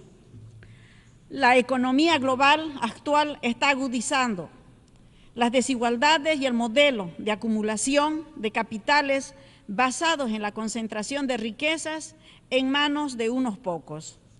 Han incrementado la pobreza, la marginación y la inestabilidad social de muchos lugares del mundo, mientras que los mercados financieros continúan generando enormes ganancias para el 1% de las élites globales. Y millones de personas luchan por acceder a los recursos más básicos. Esta crisis no solo es económica, es también una crisis ética y social, que pone en manifiesto las profundas fallas estructurales del sistema capitalista y prioriza el lucro por encima de la vida y el bienestar y la madre tierra. Las guerras, la producción de armas, el inmenso gasto militar y la proliferación de las armas no solo desvían enormes recursos que podrían destinarse al desarrollo sostenible, sino que también alimentan los conflictos que agravan el sufrimiento de humanos. Miles de millones de dólares se destinan a la producción de las armas, mientras que millones de personas carecen de acceso al servicio básico como la educación, la salud, la alimentación y el agua. En lugar de buscar soluciones a los problemas comunes, aumenta la inestabilidad global y obstaculiza el cumplimiento de los objetivos de desarrollo sostenible. La crisis ambiental es una de las mayores amenazas y aún nuestras acciones son insuficientes. El calentamiento global, la deforestación, la contaminación y la pérdida de la biodiversidad están devastando nuestro ecosistema, pero también tienen un impacto directo a la vida de millones de personas a través de fenómenos extremos como sequías, inundaciones y los huracanes que cada vez son más intensos, que afectan a las comunidades locales y a los pueblos indígenas.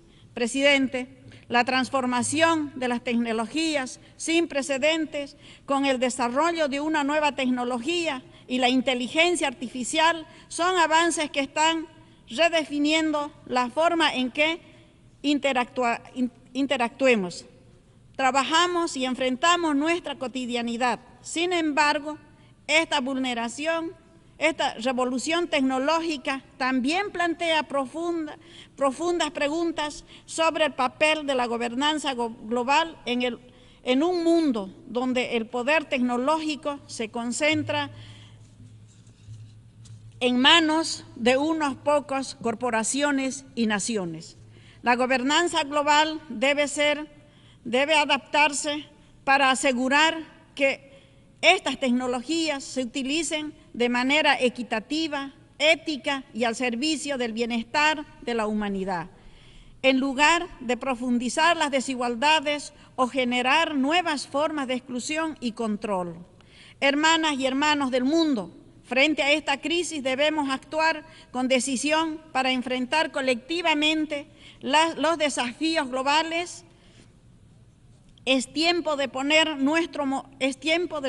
responder nuestros modelos de desarrollo y fortalecer las instituciones multilaterales, de proteger el planeta para las futuras generaciones y de garantizar que la justicia, la equidad y la solidaridad sean los principios que guíen nuestras acciones, respetando el derecho internacional y la Carta de las Naciones Unidas. El sistema que ha regido el orden mundial desde el finales de la Segunda Guerra Mundial ha demostrado ser insuficiente para abordar la crisis contemporánea como el cambio climático, las desigualdades, los conflictos regionales, la pandemia y las nuevas formas de interdependencia económica, por lo cual un nuevo orden mundial basado en la corporación multilateral efectiva, el respeto a la soberanía de todos los países y la equidad en la toma de decisiones globales es imperativo. Para ello es necesario una reestructuración profunda de las instituciones internacionales como el Consejo de la Seguridad de las Naciones Unidas para que sean más democráticas y representativas. Debemos avanzar hacia un sistema donde las decisiones globales se tomen de manera inclusiva, representando la diversidad y las visiones y necesidades de los países en desarrollo. En este sentido, se hace necesario también una profunda reestructuración de la arquitectura financiera internacional que esté centrado en la justicia económica, la sostenibilidad y la inclusión, creando mecanismos más justos para la reestructuración de la deuda soberana, el aumento de la participación de los países en desarrollo en las instituciones financieras y la promoción de flujos de financiamiento que apoyen el desarrollo sostenible y las acciones climáticas. También es esencial rediseñar los mecanismos de cooperación fiscal internacional, de manera en la que las economías más vulnerables tengan acceso a recursos que les permita enfrentar las múltiples crisis. La reestructuración del sistema financiero internacional no es solo una cuestión técnica, sino una exigencia técnica y política para construir una economía global más equitativa, resiliente y solidaria. La Agenda 2030 y los Objetivos de Desarrollo Sostenible continúan vigentes y representan una hoja de ruta fundamental para enfrentar los desafíos globales más urgentes.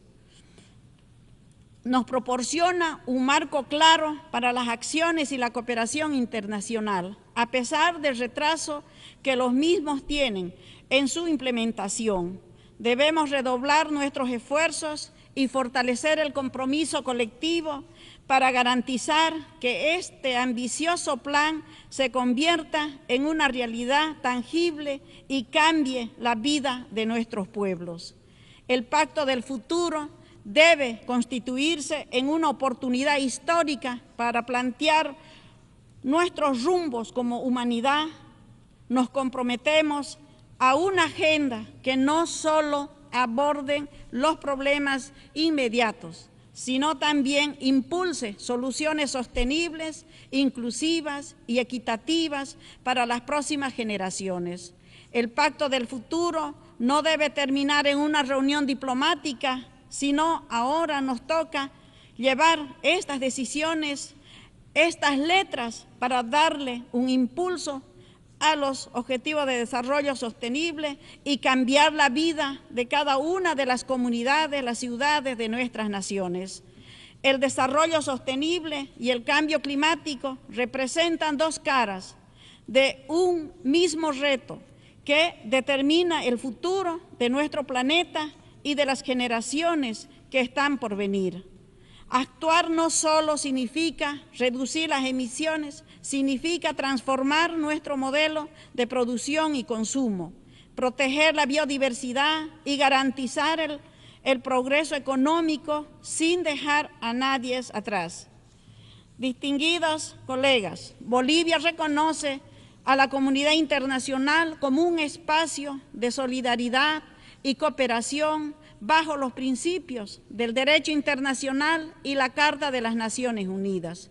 En ese contexto, rechazamos las medidas coercitivas unilaterales que violan los derechos humanos más elementales y retrasan el desarrollo de muchos pueblos. Expresamos nuestra solidaridad con Cuba, con Venezuela, con Nicaragua y con todos los países del mundo que sufren injustamente estas sanciones unilaterales.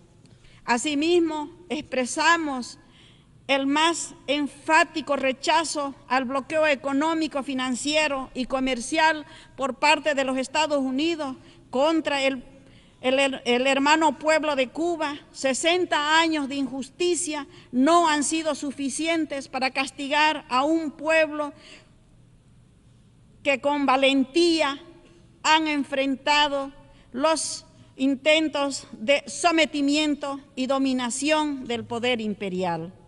Estamos seguros que más temprano que tarde la justicia y la verdad triunfarán. Esta injusticia aún se agrava cuando de manera unilateral Estados Unidos incorpora a Cuba en la lista de los países patrocinadores del terrorismo. Cuba debería encabezar la lista de los países más solidarios del mundo, ya que su mano solidaria ha llegado a todos los rincones del planeta con lo mejor que ha sabido compartir con la humanidad. A todos los presentes, durante décadas, Palestina sufre un conflicto prolongado que ha socavado la estabilidad regional y han impedido el sueño de paz justa y duradera. La ocupación, los desalojamientos forzados y el genocidio han llevado al pueblo de Palestina a la devastación y destrucción, creando una cárcel al cielo abierta para miles y miles de personas, principalmente niños y mujeres. La paz y la seguridad en Palestina no se alcanzará sino sin un compromiso verdadero con el respeto a los derechos humanos y el fin del genocidio. Bolivia reitera su apoyo pleno al ejercicio de la autodeterminación e independencia de Palestina con las fronteras de 1967 y Jerusalén Oriental como su capital, y esperamos que a la brevedad se constituya en un Estado pleno de la Asamblea de las Naciones Unidas. Hermanas y hermanos del mundo, en esta asamblea quiero reafirmar el compromiso de Bolivia con los principios fundamentales de la Carta de las Naciones Unidas y el derecho internacional. Reconocemos a la ONU como el principal organismo multilateral creado para la humanidad, para el desarrollo, la paz y la seguridad, no solo dentro de nuestras fronteras, sino también en el ámbito internacional. En ese contexto, Bolivia reafirma una vez más su firme intención de cumplir todas las decisiones y las resoluciones de los órganos judiciales del sistema internacional. En esas líneas, Bolivia acudió a la Corte Internacional de Justicia de La Haya en un proceso relacionado con el acceso soberano al Océano Pacífico.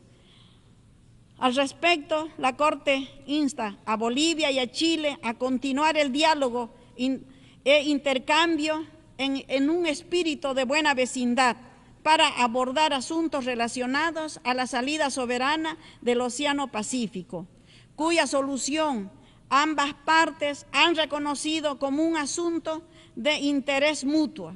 La Corte hizo un llamado para que ambos países podamos resolver sobre la base del diálogo una solución que sea favorable para ambos pueblos con la finalidad de otorgar a Bolivia una salida soberana al Océano Pacífico, del cual gozaba durante su declaración de independencia, con la misma Corte reconoció en el fallo que corresponde. Mi país está dispuesto a entablar el diálogo cuando así lo decida nuestra contraparte. Creemos que el mar es un derecho del pueblo boliviano y de los pueblos. Bolivia hace un llamado a la comunidad internacional para proteger y apoyar a los pueblos indígenas, quienes han sido los guardianes de la biodiversidad y el conocimiento ancestral. Actualmente, enfrentamos vulnerabilidades agravadas por las diferentes crisis. Es importante reconocer su contribución para las acciones climáticas, sus conocimientos y sus prácticas son fundamentales y nos proponen un nuevo modelo de desarrollo para vivir bien en armonía con la Madre Tierra. Asimismo, en este ámbito me permito compartir con ustedes nuestras preocupaciones por la calificación negativa de la hoja de coca que para los pueblos indígenas originarios campesinos representan parte de nuestra identidad y de nuestra cultura. Por otra parte, proponemos que continuemos avanzando y profundizando las políticas de género y las relaciones sociales, incorporando el enfoque de la descolonización y despatriarcalización que permitirán transformar las estructuras de poder y las relaciones sociales que han perpetuado las desigualdades de género, la opresión de nuestras compañeras y hermanas. Hoy, a nombre del pueblo boliviano y el presidente constitucional Luis Arce Catacora, reafirmamos nuestra convicción democrática y de bienestar del pueblo boliviano para lograr a la brevedad la Agenda 2030 y el vivir bien en armonía con nuestra Madre Tierra. Lamentamos que intereses internos y externos hoy conflictúen el país e intenten desestabilizar a un gobierno democrático, pero que estamos seguros de que con el apoyo y el acompañamiento de todos ustedes mantendremos y vamos a fortalecer nuestra democracia y la institucionalidad de nuestro país. Bolivia es un pueblo que ha demostrado a lo largo de su historia que su espíritu democrático es incrementable para fortalecer nuestras instituciones y garantizar un futuro de paz, estabilidad y progreso para todas y todos. Es nuestro único objetivo que tenemos como gobierno. Quisiera que me ayuden a decir ¡Jayaya a los pueblos del mundo! Muchas gracias, hermanos. Muchísimas gracias a la ministra de Relaciones Exteriores del Estado Plurinacional de Bolivia. Hemos escuchado la última intervención en el debate general de esta sesión. Continuaremos el debate general mañana a las 9 horas en este mismo salón. Se levanta la sesión. Thank you very much.